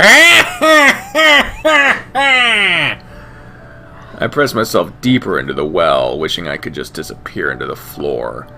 I think he must have been drunk or high, or both. Drunk and high on the same time on an airplane doing something crazy. But it stuck with me, you know? I nod, trying to keep the bear happy as he drives along a road so curvy it seems impossible in my mind. Then, when I was a teenager in 87 or so, I got myself a boyfriend. More of a fuck buddy, we kinda hated each other. He talked too much, but he was a good fuck, and the only faggot I knew. God damn it. Jesus Christ, it's a line! It's in the fucking... Damn it! So I came here every other week or so to fuck him. Then something weird happened on my second and third trip out here. I remember the moon was red that night because of the forest fires out west. And I kept looking at it, and that's when I saw a flying saucer. Like one straight out of a cartoon with lights and a dome thing on top. I couldn't believe it, but there was a fucking... But it fucking was floating through the sky, and you know, even though it looked stupid as fuck, I knew. Brian takes a big wide turn and the truck slows more and more until it comes to a rumbling halt. My ears ring in the silence as Brian continues to stare out into the night, the headlights lighting up his face. It knew I saw it. It was fucking evil. I just knew it. Brian finally looks down at me again. That night and almost every other night after, I'd wake up and couldn't move, and aliens would be around my bed. And there was this one alien and I knew was my ma. She didn't look like my ma, she looked like an alien, but I just knew it was her, and she'd do these things to me, sometimes my mouth and my eyes and my nose, but usually to my dick, torture me, and it felt fucking real. Brian chuckles, still staring at me. Fucked me up good, and I blame my boyfriend for it, for bringing me to Echo, because I was sure that's where the evil came from. I outed him that year, and he had to leave town 'cause of it. The massive bear shakes his head. Didn't stop the dreams, though. Brian puts the truck in park, then shuts off the engine. We sit there in the darkness and silence, and even though I just emptied my bladder, I feel like I'm gonna piss myself again. Never told anyone that before. I didn't say anything as I just breathed through my mouth, trying to make as little sound as possible. There's something fucked up in this town that makes us see things, feel things from our past as some shit. Duke told me about it, how it's been happening a long fucking time, but I think there's a way to fix it. Brian suddenly opens the door and jumps out. He slams the door hard enough to make my ears pop. For about 5 seconds I will myself to move, to run, to open his door and sprint into the night. But my body refuses to move, and before I know it, the bear is yanking open my door and grabbing me by the wrist. And if you help me out with this, we can be done with it for good. He pulls me out roughly. Oh, Jesus. My legs are like rubber when he sets me on the ground, but he holds me up easily with his paws on my arms. And you promise me to help, then I'll let you go and we'll be free of the evil, okay? All I can do is nod dumbly. Alright, it's gonna be easy, Otter, I promise. Brian transfers his iron-like grip onto my wrist and starts to pull me along. I stumble after him weakly, trying not to trip in the darkness. Brian stops next to the truck bed and starts to rummage around inside. I feel like I'm gonna pee again. What do you need me to do, though? Brian finally pulls something out and looks shiny and heavy. I open my mouth to scream, and that's when a burst of light comes out of one of the ends of it. It's a mag light? The fuck is a mag light? I stare at it, gaping stupidly. Brian sweeps the beam of light around. What the fuck is a mag light? Is it a flashlight? I don't know. All around us is gravel, sagebrush, and some cacti. I have no idea where we are. I need to get something, and it's in a place that's too small for me to squeeze into. I need your help to get it, okay? Okay, but what is it? Brian ignores me, looking around. He seems to settle on a direction and sets off, pulling me along with him. Anyway, it makes me think all these ghosts and UFOs and monsters people see in the woods, I think they're all connected somehow. Yeah? I focus on trying to keep the bear happy, pretending to be interested in his ramblings. Meanwhile, we're not even on a trail, just pushing through thick brush and sharp rocks. Yeah, like little bits of echo are everywhere in the world. Some small like a house, some huge like a town. That makes sense. No, it doesn't. None of this makes sense. But I have to focus on getting away from the bear. I know I should have made a run for it back in the car, but there's no helping that now. We walk for maybe about 100 yards. As we do, the land starts to incline and become steep. Brian even slips up a few times, but I'm worried he's going to fall on top of me. Each time he manages to catch himself, then yank me up after him. After a few minutes of huffing and puffing, we reach a bit of an outcrop with some large boulders. Brian lets go of me and clambers up one side. Before I can even think of running, he's turned around and grabbed me by the scruff. I squeak as I'm lifted into the air, feeling like a pup again before I'm set down beside the bear. Brian looks around, keeping a hold of my wrist as he does. After some stomping and looking around with his flashlight, he seems to find what he's looking for. He brings us to the edge of a boulder, and he lifts me up again, this time by the wrist. I kick around for a moment, before he lowers me slowly into a dark, spacious hole. I start to wonder if it's going to go down. I'm starting to wonder if it's going to go down for a while, and I panic before my feet touch down on soft, cold dirt. Musty, cold air wafts from the black space in front of me. Immediately, Brian drops down next to me, snatching up my paw again. He shines the light into the dark patch in front of me, and I see what looks like a narrow tunnel burrowing into the side of the incline we're on. What is that? Brian grunts and starts to pull me into the opening, but I pull back. Brian yanks me hard, and I feel like he almost dislocates my shoulder. I yelp loudly. Shut up! Brian hisses at me as he turns sideways to better fit into the tunnel. It's the mine, you idiot! What? I look back at the opening, back towards Echo, gently illuminated by moonlight. I thought it was sealed. It is. This is a back entrance. Duke told me about it years ago. Said his family's known about it for decades. We pushed through for a while until we come to another tunnel. This one twice as wide as the one we were just in. Jesus. It branches to the left and to the right. Brian stands there for a moment, inhaling deeply as he looks around. Hang on, it's been a while. Can't help myself from blurting out, You don't know where to go? I expect him to hit me or something, but he ignores me. Finally, he pulls me to the left. The idea of being trapped here with Brian, lost in a mine, is more terrifying than anything that's happened in this town so far. They are so musty and dry, I feel like coughing and sneezing at the same time, but I try to hold it in so I don't upset Brian. We walk for another 10 minutes or so, taking a few more turns. I try to memorize the route in case I'm able to break free, but after 5 or so branches I realize I can't remember the second or third. Brian suddenly speaks up, nearly making me jump in the darkness. After a while, I stop seeing aliens. His grip is tight, and I can feel that the circulation to my paw is cut off. It's like I'm just a mass of pins and needles at this point. It's just a mass of pins and needles. Now I just see people. What kind of people? People you know? I try to keep Brian talking while I think. At some point, he's going to have to let go of me again, and that's when I'm going to have to make a run for it, no matter what. Kozo probably saw which direction we drove off in, and he probably went to Leo to get the car. But at this point, I doubt they're going to be able to find us, at least not in time. We went out into the mountains, probably through some back road that none of us even knew existed. Then Brian took me through hundreds of yards of desert to find a tiny opening behind some boulders. There's no way he's going to find me here. I'm on my own. Well, I just see one person, but the person changes every now and then. Brian pauses, looking into a narrow opening in the tunnel wall, even more narrow than the first passage, depending on who it was that I last knew. Before I can figure out what he meant by that, I'm shoved hard, forced to enter the passage in front of Brian. It's just wide enough that I can walk straight, my shoulders nearly touching both sides.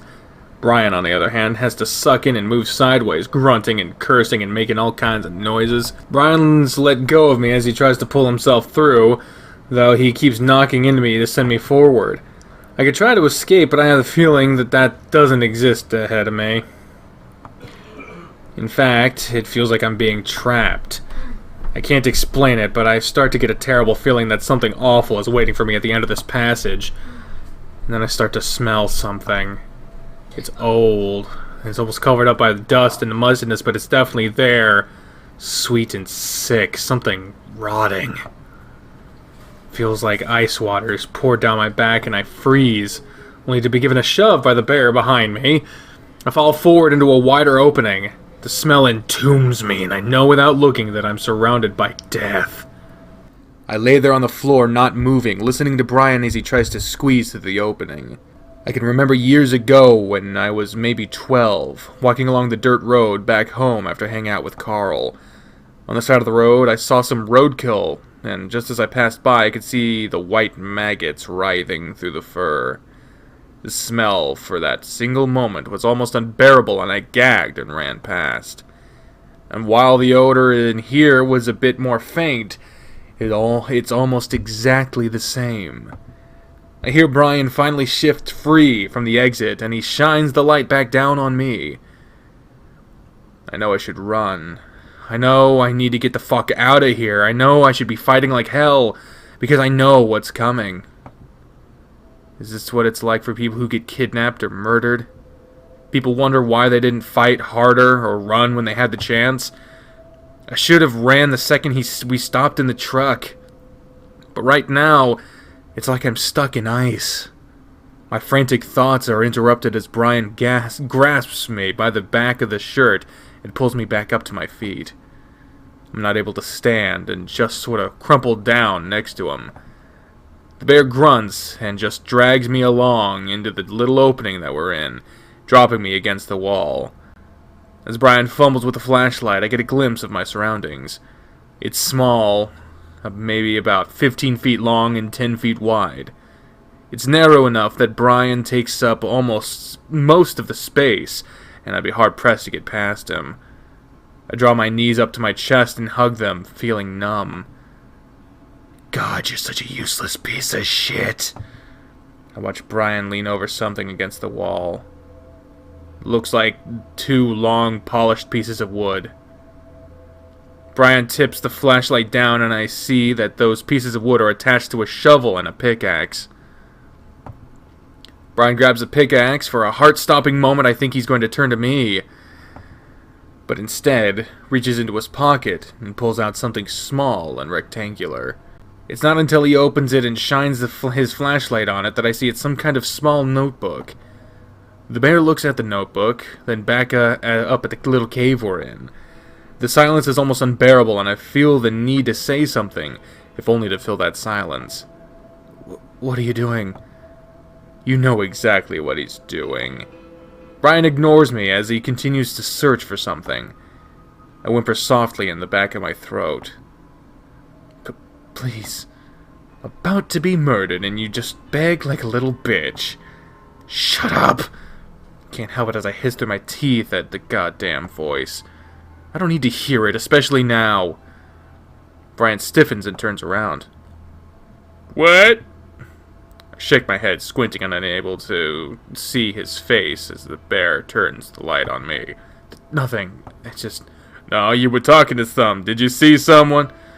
Did you see someone? I'm trying to remember what fucking voice. Yeah, he had. Did you see someone? No, I don't know. I shut my eyes against the light and only see blood red. Brian chuckles and my vision goes back to black as he takes the light off me. I was the same way as you. Let me tell you something though. Ignoring it ain't gonna make it go away. Brian finally stops scanning the ground and crouches down. It takes me a moment to realize what he's looking at until he reaches down and picks it up. A smooth stone. Brian looks at it for a moment, thinking. Then he drops it off to the side and looks back down at his book. Daniel, 19, ferret. He was the smallest, I think. Should be enough room. What?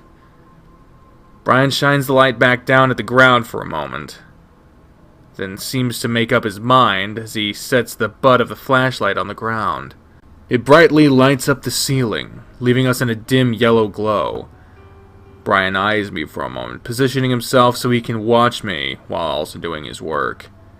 Crouching over, Brian starts breaking through the hard surface of the dirt with a pickaxe, grunting with each stroke.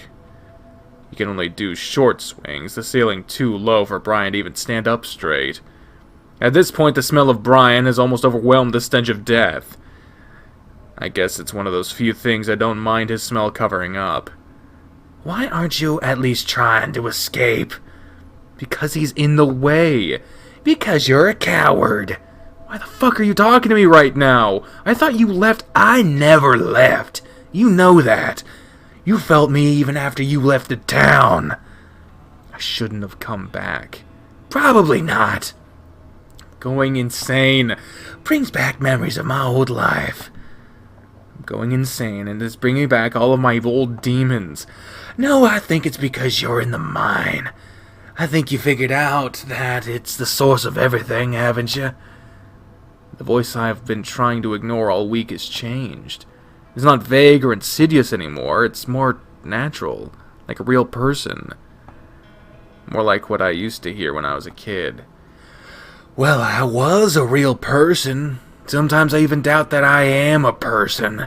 I am that person. It chuckles, and I feel the back of my brain itch. More like what do you call it, a simulation? He waits for an answer, but I don't want to talk to it. Oh, stop pretending I'm not here. You can feel me. You felt me looking over your shoulder since you got here. I let my head thump against my knees, closing my eyes. Well, really ever since Sydney. Just ignore it. But I can understand. Even I feel as though something is controlling me. It's the oddest thing. Hey! I snap my head up, jumping as I find the bear staring right at me. Hell, you mumbling? Nothing. Brian chuckles again and reaches across the other wall, grabbing the shovel. He starts digging up the loose patch of dirt in front of him. Yeah, keep it to yourself, I guess. But like I said, you ain't the only one. Brian gestures behind him with a thumb towards the ground. I look and see nothing except a few stones on the ground. After Rachel back there, things got way worse than aliens for me. I saw her at night crawling on my ceiling, peeking out from under my bed, staring at me from a window. Brian grunts as he digs the shovel deep, then lifts, turning a pile of dirt out to the side. So did Duke. Drove him crazy. Turned him into a speed addict. Not that I mind. He was always my most reliable customer. The sick, sweet smell starts to grow again, and it's starting to become overpowering. I feel like I should keep him talking, get him comfortable, and buy myself some time. Should you, though? Who's Rachel? Duke's wife. I try to remember what I know about Duke's marriage, aside from the fact that he isn't married anymore. I realize then that I do remember Rachel, but just barely. She was only around when I was in grade school, and was pretty nice as far as I can remember. Didn't he divorce her? Brian shrugs as he stops digging, resting on the handle. I guess he sorta did, but I mean, she was dead by then. They wanted my stuff, but didn't have the money, so I cut him a deal to fuck for the drugs instead. I mean, I can't say I like bitches and all, annoying and whiny, but she let me go way further than Duke ever did, so I mainly fucked around with her. It's not hard for me to picture exactly what the fucking was. Then one day, I guess I went too far. She died. We buried her right there. Brian points more specifically at a rock sitting against the other side of the wall. The big bear starts to dig again, more vigorously, lengthening the patch he's working on. But I didn't see her until right after I buried her, maybe a week later. The bear shakes his head and laughs mockingly. You'd think I'd stop me from doing it again, but you know, when the last breath came out of her and she sort of shuddered on the table. Brian glances up at me. Blew my load without even touching it. Made me wonder how good it could be with a guy if it was that good with a bitch. You want him to keep talking? Brian pauses in his sudden spurt of digging and looks up at me again. Probably wonder why I'm telling you this, thinking I'm crazy. But I don't know. Feels good to tell someone. You're like my own therapy, Otter. The bear looks back down at the hole he's made. The smell coming out of it was so overpowering I'm on the verge of gagging again. I don't see her anymore, though. It changes with each one. 7 stones. And it'll probably change again. And with that, the bear comes at me. The space is so small that it only takes him 2 steps. I scream and cover my face. Coward. And try to fold up into a tight as ball as I can. Before I knew it, Brian has me back again. Brian has me by the back of the shirt. He drags me over until I'm kneeling next to the hole. I can see it's definitely a grave now. You already knew. Because I can see the bones poking through the dirt, the bits of blue and white cloth that were its clothes. You mean Daniel, the 19-year-old ferret. I feel like telling all this to you, and me being nice to you so far. Maybe don't come back after me. Just move on. I feel Brian move around behind me, then press something cold into the back of my head. A gun.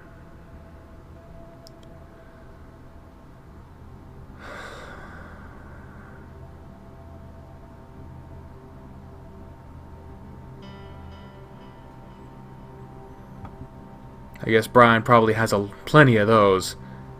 I'm doing the town some good after all. How? I blurred out, my mind racing, trying to think of something, anything to get out of this. Brian does pause, though. How what? How is this helping anyone? Why are you doing this? A few seconds go by, and I'm sure I'm about to hear the crack of the pistol. The last thing I'll ever hear. And then Brian sighs. Again, I feel like I should tell you everything so you know, and so you don't come back to fuck with me. But Duke, he said all this started when you came back. I told you, I have no idea why. My voice rises in pitch as I start to panic. Duke has already tried to kill me, even after we tried to convince him I had nothing to do with any of this. Not any of this? Are you sure of that? I feel Brian set his feet beside me, and I can picture him getting ready to pull the trigger.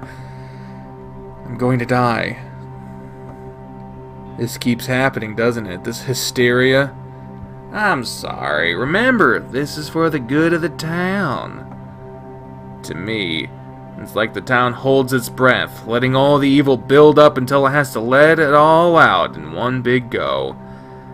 Brian grips into my head for pressing the barrel of the gun into the back of my head.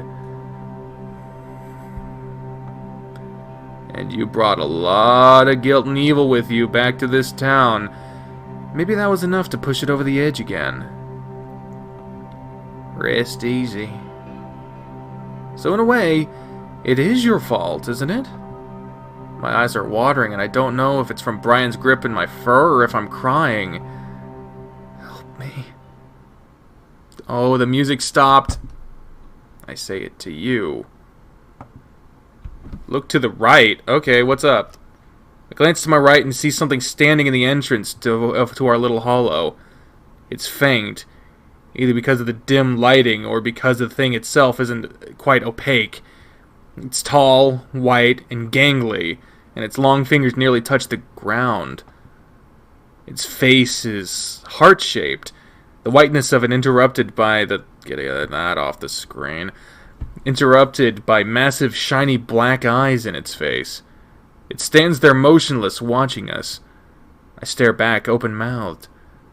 Brian must have taken notice because the next thing I know, the bear squeals. It's so loud and high-pitched I wince.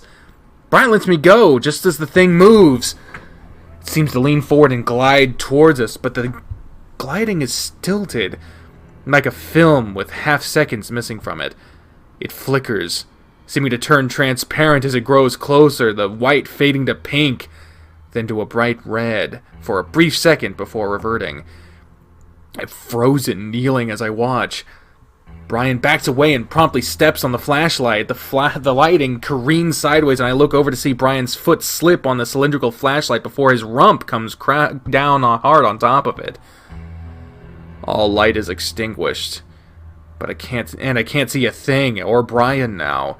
I hear him though, and he lets out another screech of pure fear like a wounded animal.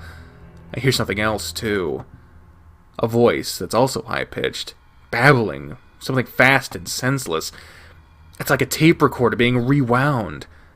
Brian's screeching impossibly turns up a notch, and I instinctively move forward away from the horrible sounds, and I pitch forward into the hole. The smell engulfs me, and I can feel the hard, knobbly things in the dirt around me. Where are we going? Just taking a back road. But we're leaving the city. Yeah, well, I live outside the city. You didn't tell me that. Let's just go back to the club. Alright, pull the fuck over, let me out. I said pull over! Where the fuck is the lock? You best not be doing that. Hey, get off me!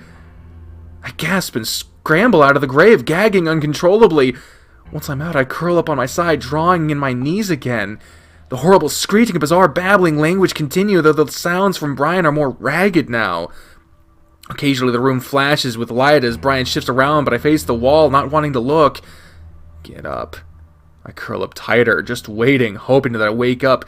You sniveling little shit, get up! I press my face into the dirt. Trust me, there's far worse out there, and it's coming for you unless you get up and get out. I've given up. Well, the only option is to get up. You force yourself up and onto your hands. And, ooh, it's referring to us now. As opposed to Chase in first person. That is fucking with me. That is fucking with me. Who are we? Because he was talking to us for that moment. And now you force yourself up onto your hands and knees and start crawling into the direction of the exit. The flashlight continues to be rolled around, giving you glimpses of where you're going. The sounds from Brian have stopped. Now it's just the mechanical gibberish that seems to be growing in pitch and speed, but you don't look back. You don't need to see that. The otter is already broken enough. What? What the fuck? Soon you're crawling through the exit, and the cacophony behind you is immediately muted. It becomes more and more faint until it almost disappears as you come out the other side. Once you're free, you stand up in the comparatively fresh, cool air. The main tunnel. You remember this place. You also know the tunnel's like the back of your hand. It's pitch black, but you feel along the walls you should be able to find your way out. You head to the right, down towards the end of the main tunnel, with your right hand dragging along the wall. Then you feel an opening with your hand, and you take a left, and then another right. And finally, a final right. It takes you out the back exit. Nick had drilled the directions into your head so far too many times for you to... Oh, hell. Red eyes appear at the end of the tunnel, and the end of the stretch, and then end of the last stretch. You freeze and observe.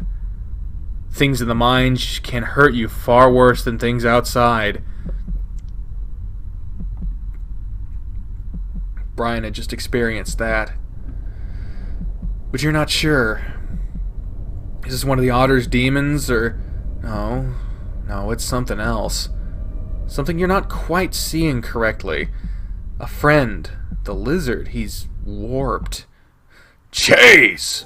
I slump to my knees, shaking uncontrollably as Flynn shines a light down on me.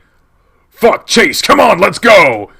Flynn yanks me to my feet, and the next thing I know, I'm stumbling after him. Out of the mine, and out of what I'm now completely convinced is hell. How the fuck did they find me? I sit in the passenger seat of Flynn's truck, feeling numb. I choose to stare out of the window, watching the desert rush by as Flynn tries to ask me questions. Where's the bear? I shake my head. Is he still in the mine? I think so. What happened? I don't know. It feels strange to be back out here. While everything is definitely fucked up and strange out here in Echo, at least it makes more sense. It makes some sense. The mine is completely different. It's chaos. That's the word. Chaos. What? How did you find me? I look back at Flynn and see he's staring at me closely, barely keeping an eye on the road.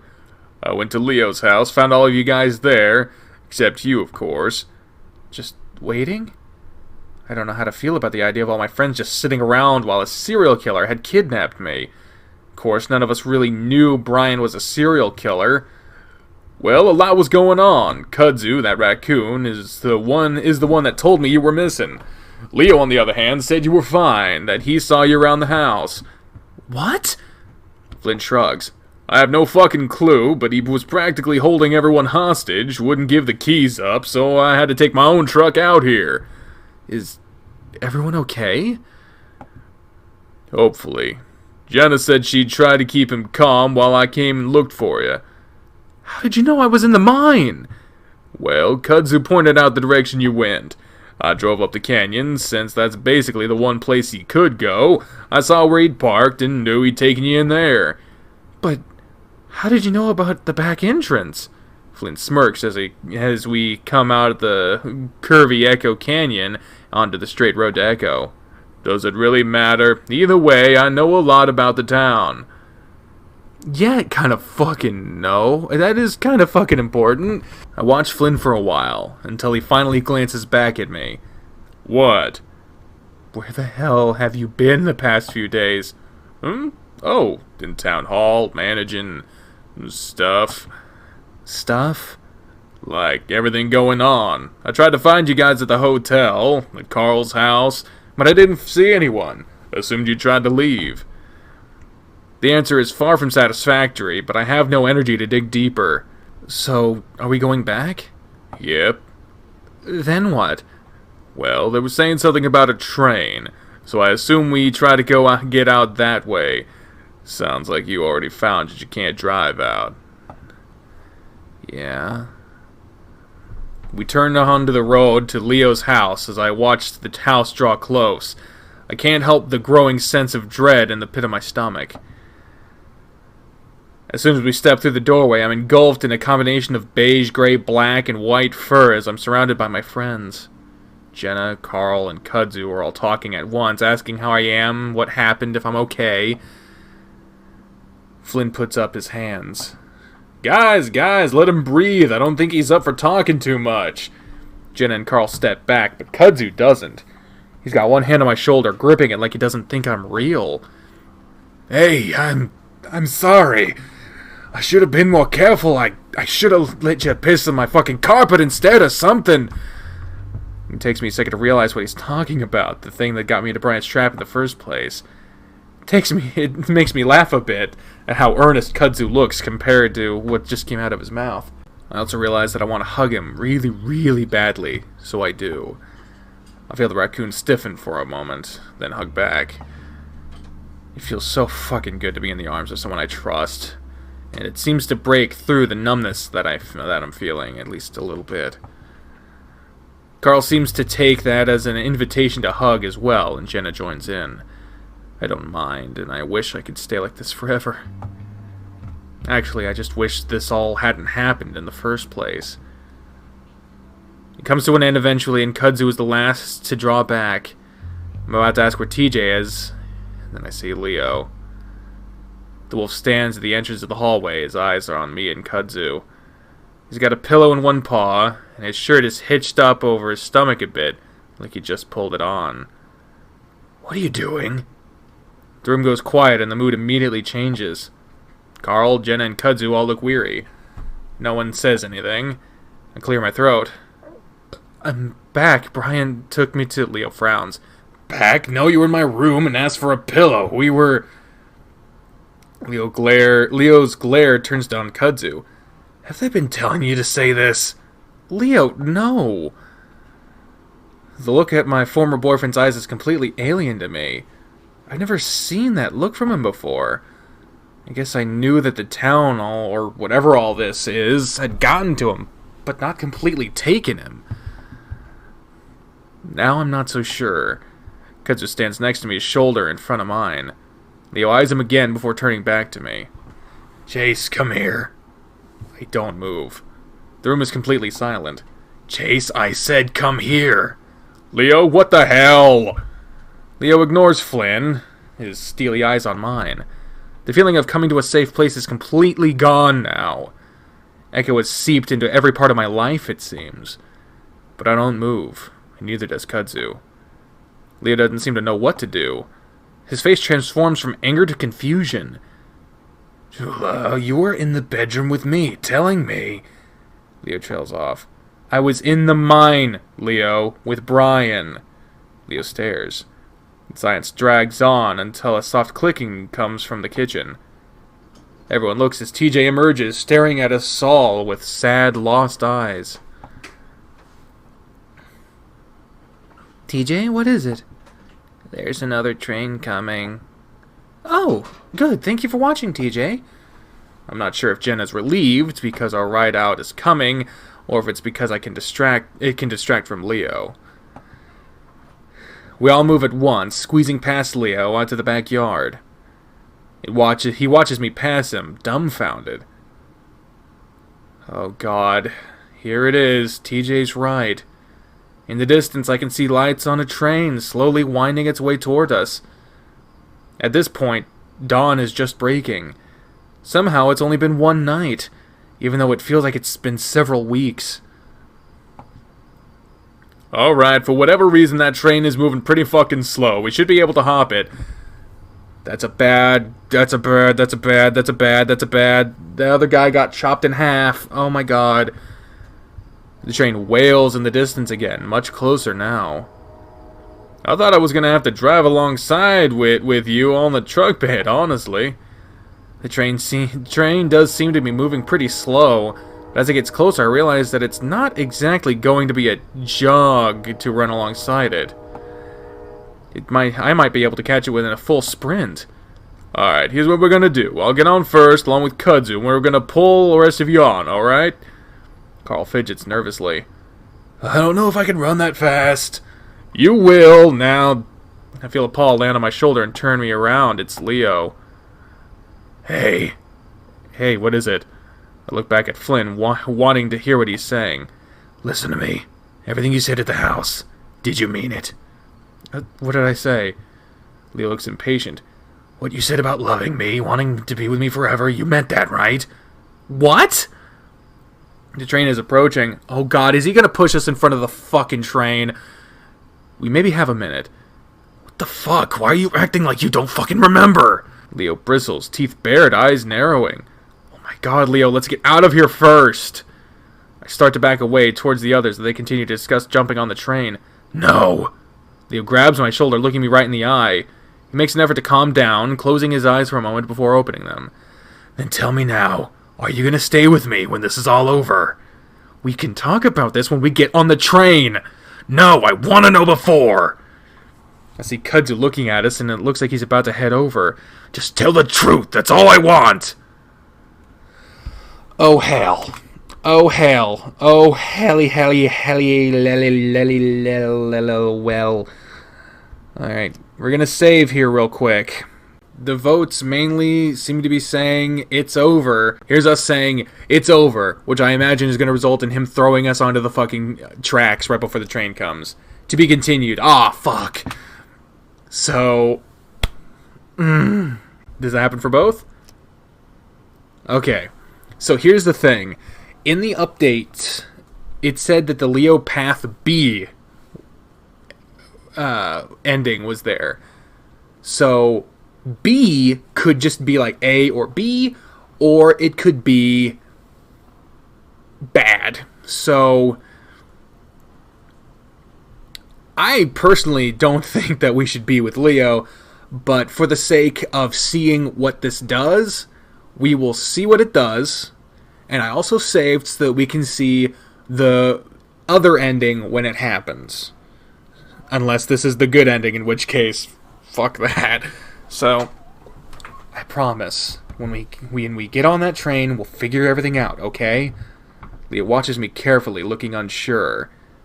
Kudzu was next to me at that moment, though, and he pulls me back toward the group. Come on, we're going now.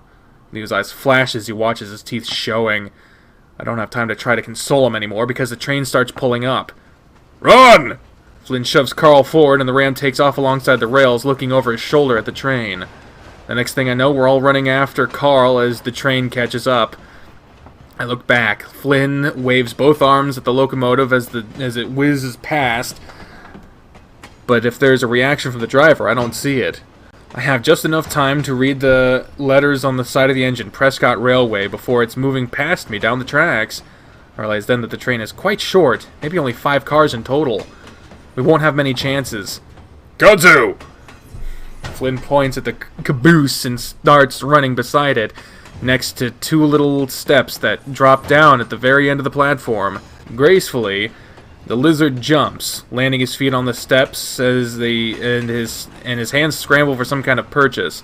He finds it and pulls himself in. At this next second, he's reaching out, holding onto a handle of the caboose as he grabs one of Kudzu's paws. With much more ease than Flynn had, Kudzu jumps onto the steps and pulls himself onto the platform.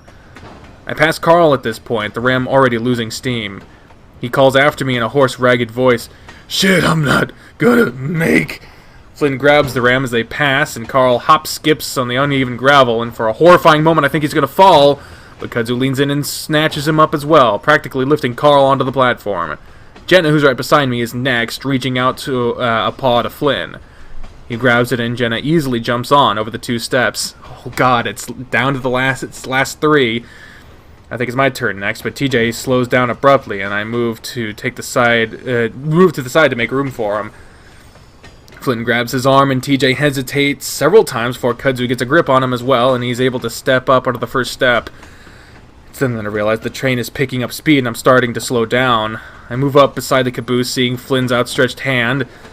Now that I'm next to it, I can see how terrifying this is. The wheels clack loudly in my ears, and I have no idea how I'm going to lift one leg up while keeping at this speed, but I grasp onto Flynn's hand and see Kudzu's paw reaching out as well. The train's going way too fast now, and I know that I'll only have one chance at this. I pull down on their hands and lift my feet up to land on the last step. Once my feet make contact, relief floods through me. I can't help myself as I grin and take my first step up. Then I hear the sound of stomping footsteps beside me. I look back and see Leo running right next to me, snarling with every breath. I start to move quickly, wanting to be out of the way for Leo's turn, but that's when I see him already reaching out for me.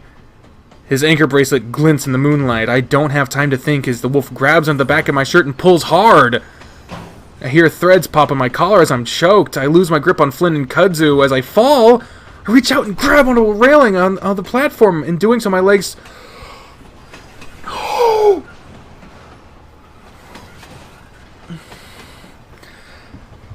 my legs swing onto the train and I lose my grip. I hit the ground hard and roll several times before something catches my legs. I'm pulled violently with the train and unbelievable pressure squeezes me like my calves are caught in a vice. Suddenly the train lets me go and I come to an abrupt sliding stop on the gravel. I lay there stunned, feeling nothing. Then an almighty throb goes through my legs. I gasp and push myself up and see my feet missing. Oh my god! Fuck! I stare as my legs seem to end where the ends of my pants do.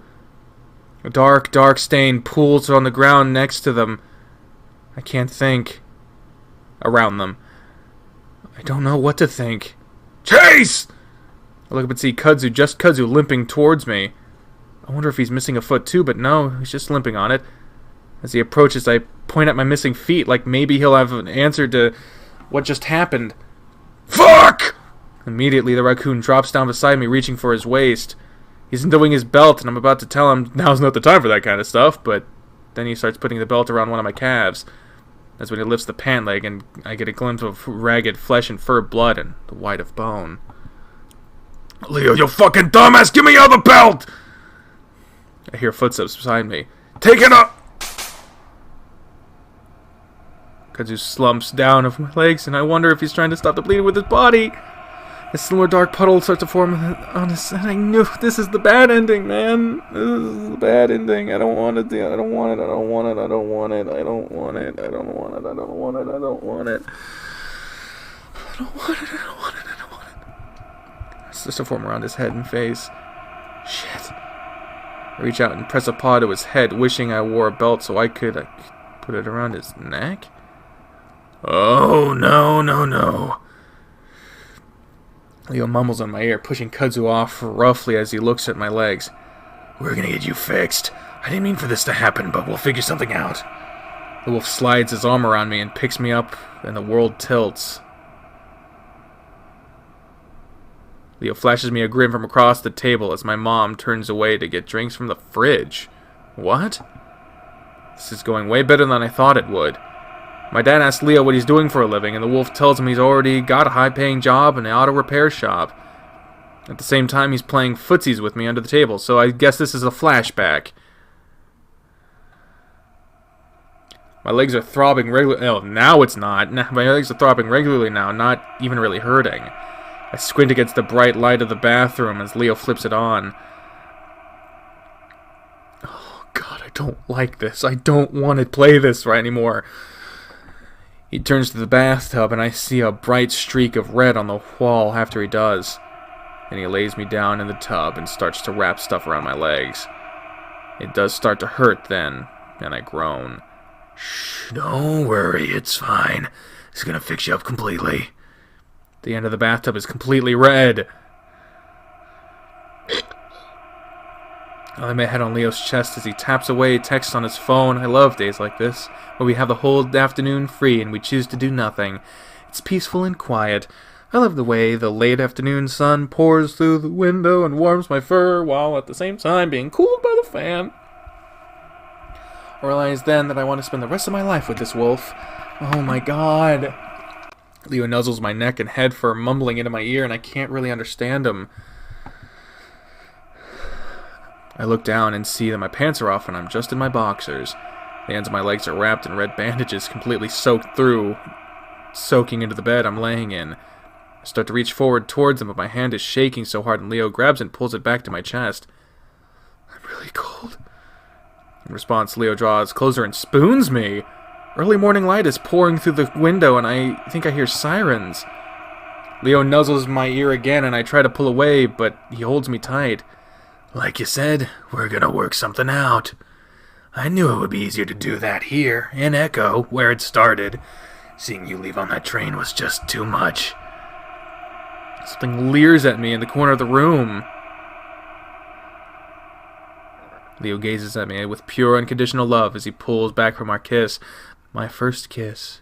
My excitement comes out in a burst of giggles as I hug my wolf to my body, feeling his soft warmth against me.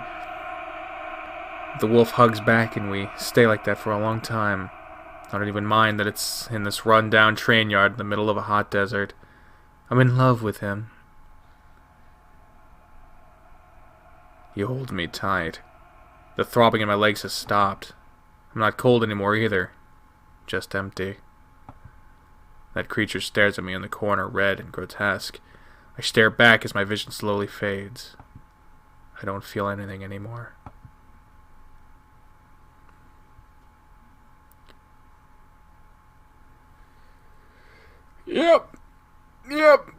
Yep, that was the bad ending. That was a really bad ending. That was a really fucking bad ending. And I don't like it. I don't want it. I don't like it. I don't want it. I don't like it. I don't want it. I don't want it. I don't want it. I don't want it. I don't want it, man. The bad ending was, we'll work something out. This time we're going to say, it's over. It's over for you, punk. Leo's eyes bore into mine as I look back at him. Now isn't the time for this. In fact, it's the absolute worst time for something like this. I just realized my fucking monitor's turned way too damn much. There we go.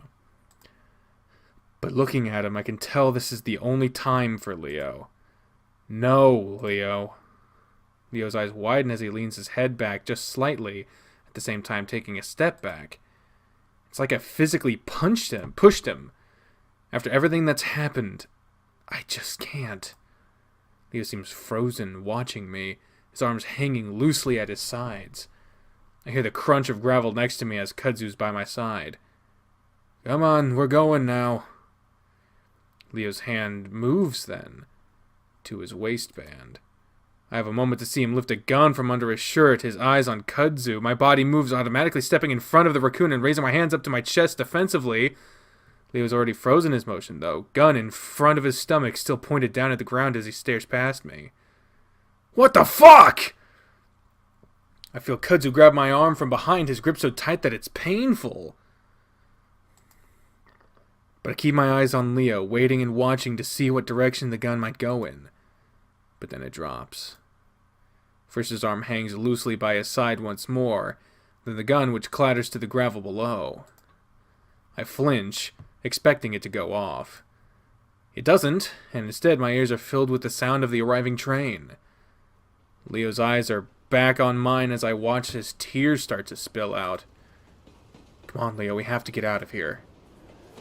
Kudzu pulls me back and I turn away from Leo and the town of Echo as I rejoin the rest of the group. Run! Flynn shoves Carl forward as the ram takes off alongside the rails, looking over his shoulder at the train. The next thing I know, we're all running after Carl as the train catches up. I look back. Flynn waves both arms at the locomotive as it whizzes past. That's the wrong past. But if there's a reaction from the driver, I don't see it. I have just enough time to read the letters on the side of the engine. Prescott Railway before it's moving past me. See, there's the right past. What the fuck? Down the tracks. I realize then that the train is quite short. Maybe only 5 cars in all. We won't have many chances. Kudzu! Flynn points at the caboose and starts running beside it, next to 2 little steps that drop down at the very end of a platform. Gracefully, the lizard jumps, landing his feet on the steps as his hands scramble for some kind of purchase. He finds it and pulls himself in, and the next second he's reaching out, holding onto a handle on the caboose as he grabs one of Kudzu's paws. With much more ease than Flynn had, Kudzu jumps onto the steps and pulls himself onto the platform. I pass Carl at this point, though I'm already losing steam. He calls after me in a hoarse, ragged voice, "Shit, I'm not gonna make." Flynn grabs the ram as they pass, and Carl skips on uneven gravel for a horrifying moment. I think he's gonna fall. We already know. But Kudzu leans in and snatches him up as well, practically lifting Carl onto the platform. Jenna, who's right beside me, is next, reaching out a paw to Flynn. He grabs it and Jenna easily jumps on over the 2 steps. I think it's my turn next, but TJ slows down abruptly, and I move to the side to make room for him. And it started. Flynn grabs his arm, and TJ hesitates several times before Kudzu gets a grip on him as well, and he's able to step up onto the first step. It's then that I realize the train is picking up speed, and I'm starting to slow down. I move up beside the caboose, seeing Flynn's outstretched hand. Now that I'm next to it, I can see how terrifying this is. The wheels clack loudly in my ears, and I have no idea how I'm going to lift one leg up while keeping up this speed. But I get a grasp on Flynn's hand, and I see Kudzu's paw reaching out as well. The train's going way too fast now, and I know I'll only have one chance at this. I pull down on their hands and lift my feet up to land on the last step. Once my feet make contact, relief floods through me. I can't help myself as I grin and pull myself up onto the steps. I'm fucking nervous. My throat literally clenched up out of nowhere. I don't know if we're safe or if this whole plan is going to work, but we carried it out somehow, and that feels good for once. Then I remember Leo and look back, expecting to see him running next to the train. Instead, all I see is the brush and gravel rushing past. I look back towards the town, and I think I can make out a small figure in the distance, exactly where I'd left him. Where the hell is Leo? I stay silent, but Flynn follows my gaze towards the desert. Shit. At that moment, I'm not sure what I should feel. Probably relief? But what I do feel is an incredible wave of sadness, like a physical wave smashing into my body. Probably the same thing Leo felt when I told him. Some part of me knows that this shouldn't matter right now. All that matters is that we might just have escaped with our lives. But leaving Leo behind? Someone I'd known for most of my life? Someone who'd protected me, been a friend to me, guided me through the worst parts of my life.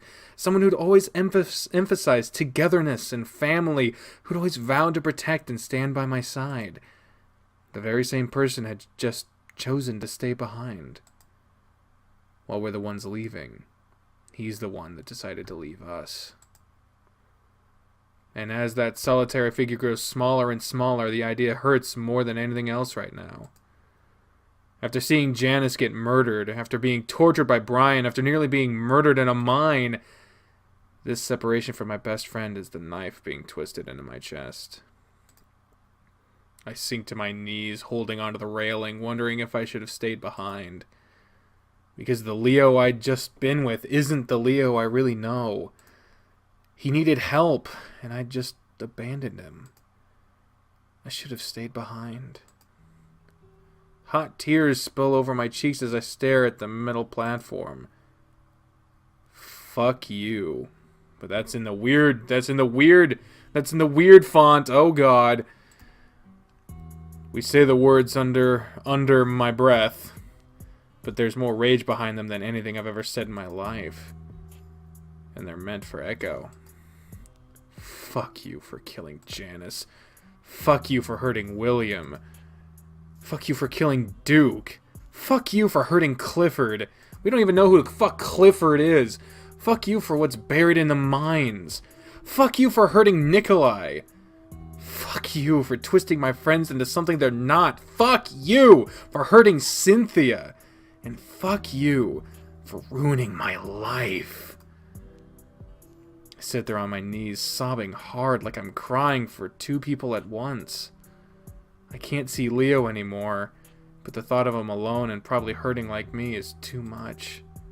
I don't know how long I cry for, but it feels like a long time. After a while, I feel a paw on my shoulder. I imagine the rest of my friends standing there staring at me.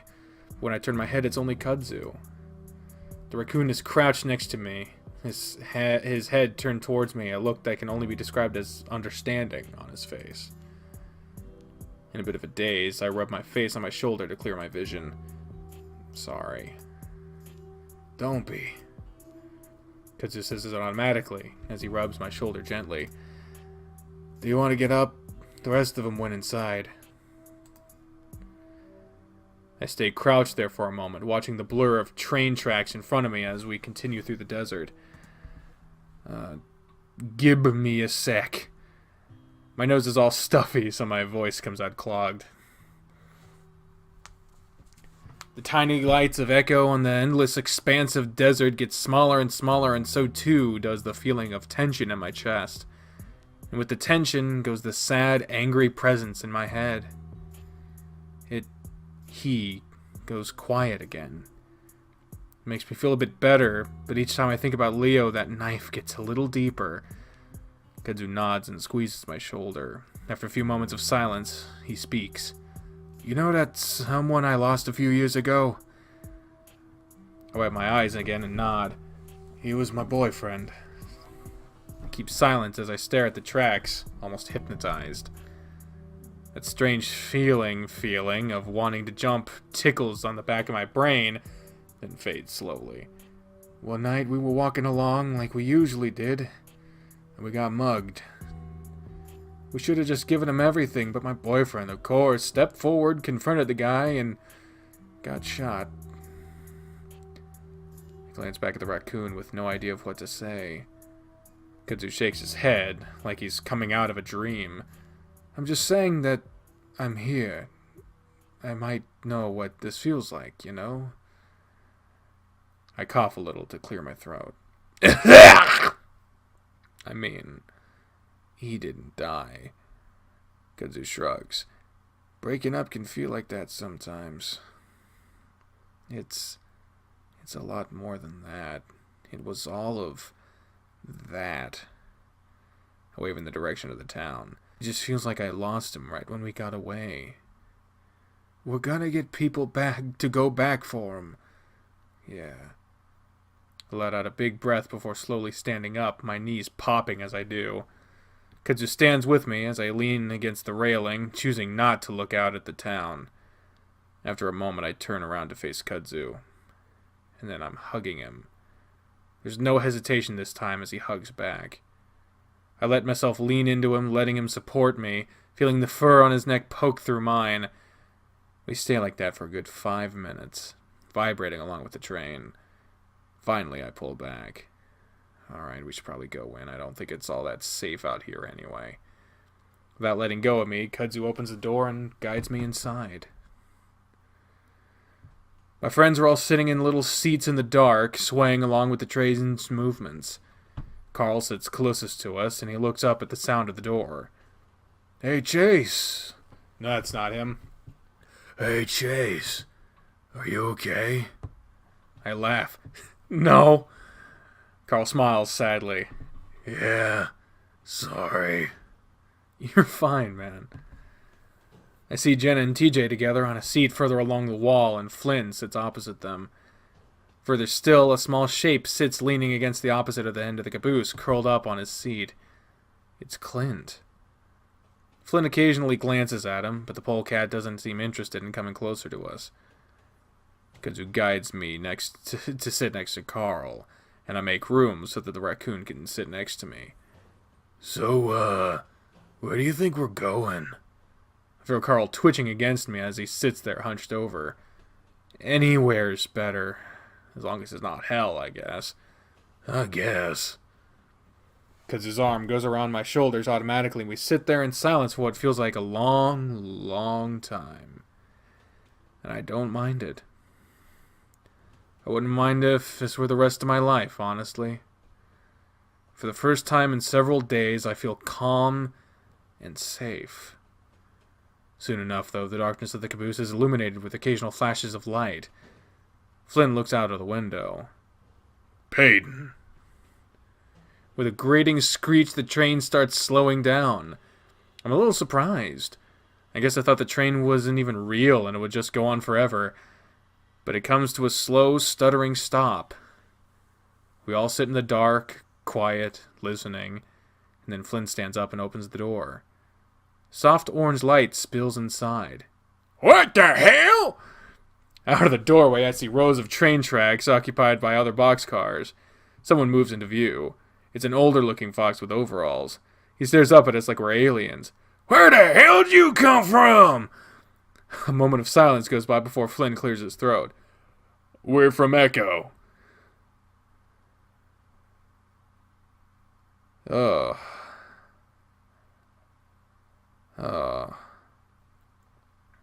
Huh?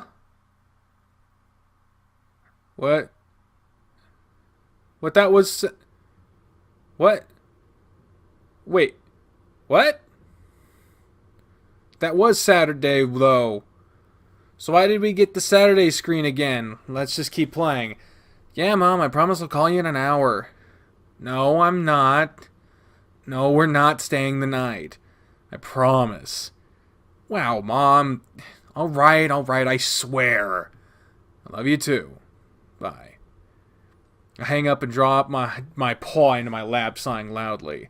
Kudzu laughs. Everything okay? I rub my eyes. Yeah, I guess. She's just worried, obviously. Kudzu reaches over and sets his paw on my knee, squeezing briefly before returning it to the steering wheel. I can still turn back, you know. I take in another breath and hold it. It's tempting. It might even be a better idea to just let the past die. But now that I'm leaving the area for good, I want to see it one more time.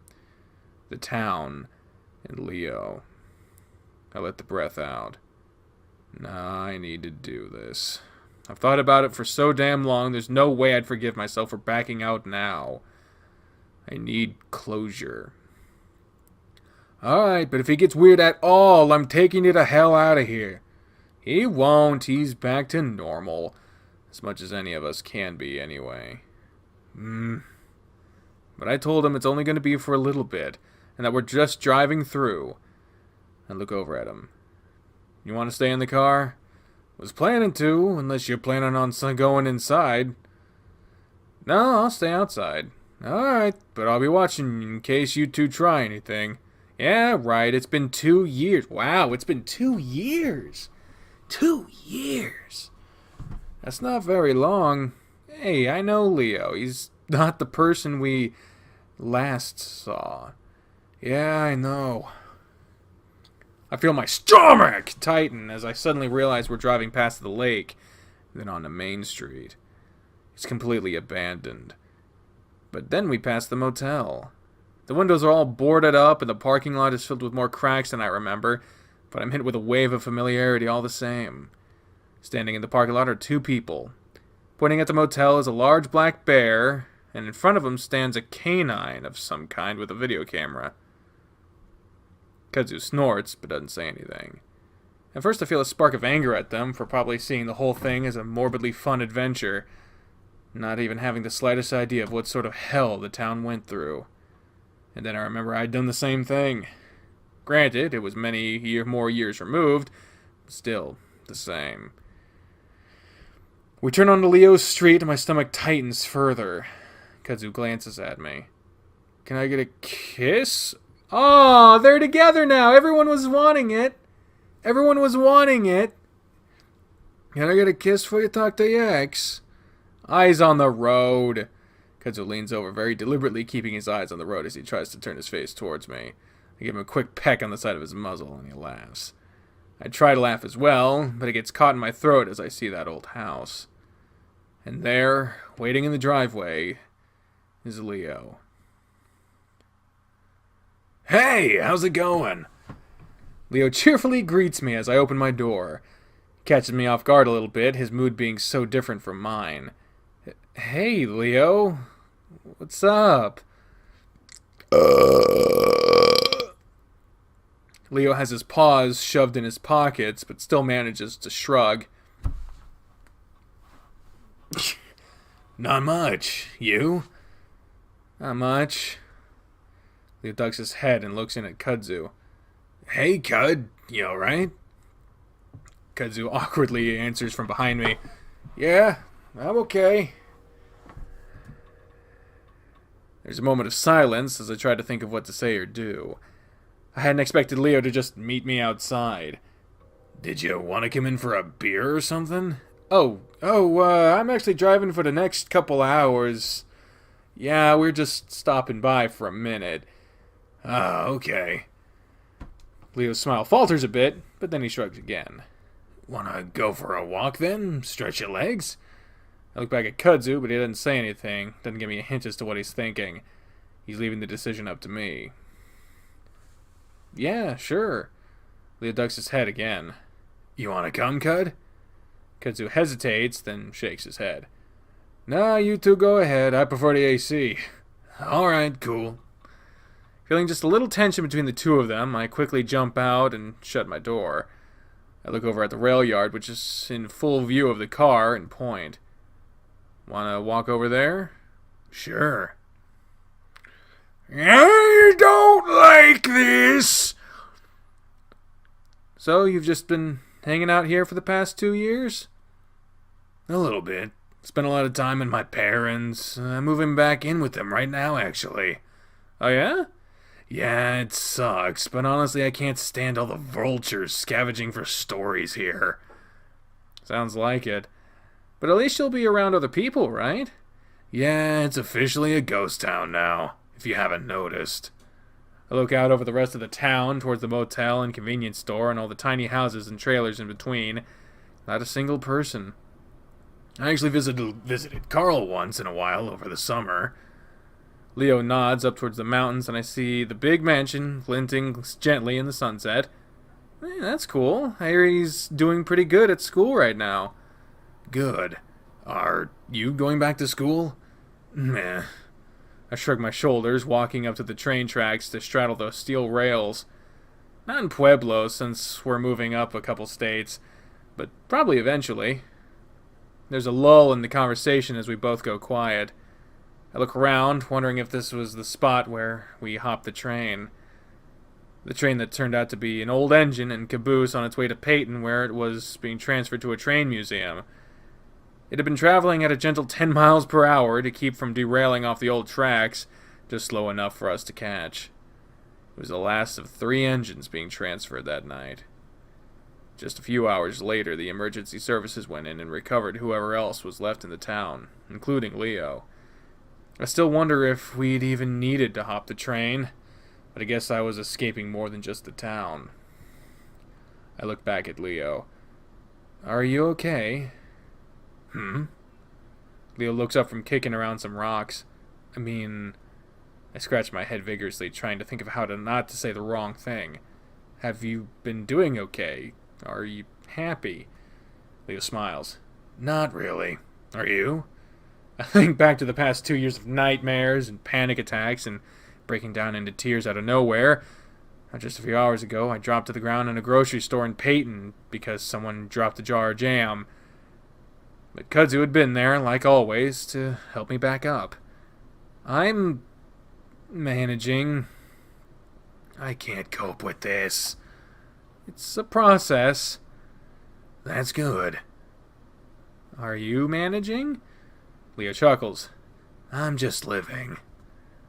Are you getting help? Like professional help? Yeah. No. Oh. Well, it can really help. I like to do things on my own these days. Leo looks back towards the car, Kudzu barely visible through the windows. People can help. You don't have to do everything on your own. I think it's best if I stay away from people for now. I noticed the anchor bracelet missing from Leo's wrist. I looked down at the tracks. Listen, I'm sorry about everything that happened. I wish I could do things over, even before what happened here in Neko. Leo looks at me for a moment, a sad smile on his face. The last 2 years have been hell for me. I cried myself to sleep every night thinking about you. I felt my face flush with embarrassment and, for some reason, shame. But last month, for the first time, it stopped. I stopped thinking about you every hour. I stopped thinking about what you might be doing, about how he might be treating you, about whether or not you're thinking of me. Yeah, I still think about you sometimes, and when I do, I still cry. But now it hurts less. So yeah, I am doing better, Chase. Oh, well, that's good. I have no right to feel a little sad, but I do. I'm sorry, Chase, for not protecting you the way I should have, for trying to control you and do all that shady shit behind your back. Whatever the fuck was in this town that made us all go crazy, I realized it twisted up my thinking. But those thoughts were always there. Echo just brought it up to the surface. So I'm a shitty person, and you made me realize that, and I'm sorry I brought you into it. Just know that I really did love you. Leo looks over my shoulder at the car again. Anyway, you should get back to Cud. He'll take care of you, and I hope you'll take care of him. Okay? My mouth hangs open for a little bit, but he snaps me back to reality. Oh, there goes gravity. Yeah, I'll do that. I start walking back to the car, but Leo doesn't follow me. I pause. Do you want my new number? We can talk. No. The surprised look on my face makes Leo laugh. It's a real laugh. Kinda sad, kinda happy, but real. That wouldn't be good for either of us. So we're just saying goodbye forever? That old knife in my heart starts twisting again. Leo shrugs. You never know. I stand there, 10 feet away from my first boyfriend, my first kiss in this very rail yard, my best friend. Hey, if you drive through Peyton again, I'm always open to have another chat. Maybe you'll catch me in a better place. I will. I say it immediately, and Leo smiles at me. So I'll see you again someday. I look forward to it. All right. Bye then. Goodbye, Chase. I walk the rest of the distance to the car and open the passenger door before getting in and sitting down. With the door still open, I look back one last time. Leo stands there, paws just still jammed in his pockets. His fur outlined with orange and gold light from the setting sun highlighted his head fur, like a halo. I take it in for a moment, then wave. He waves back. And with that, I close the door.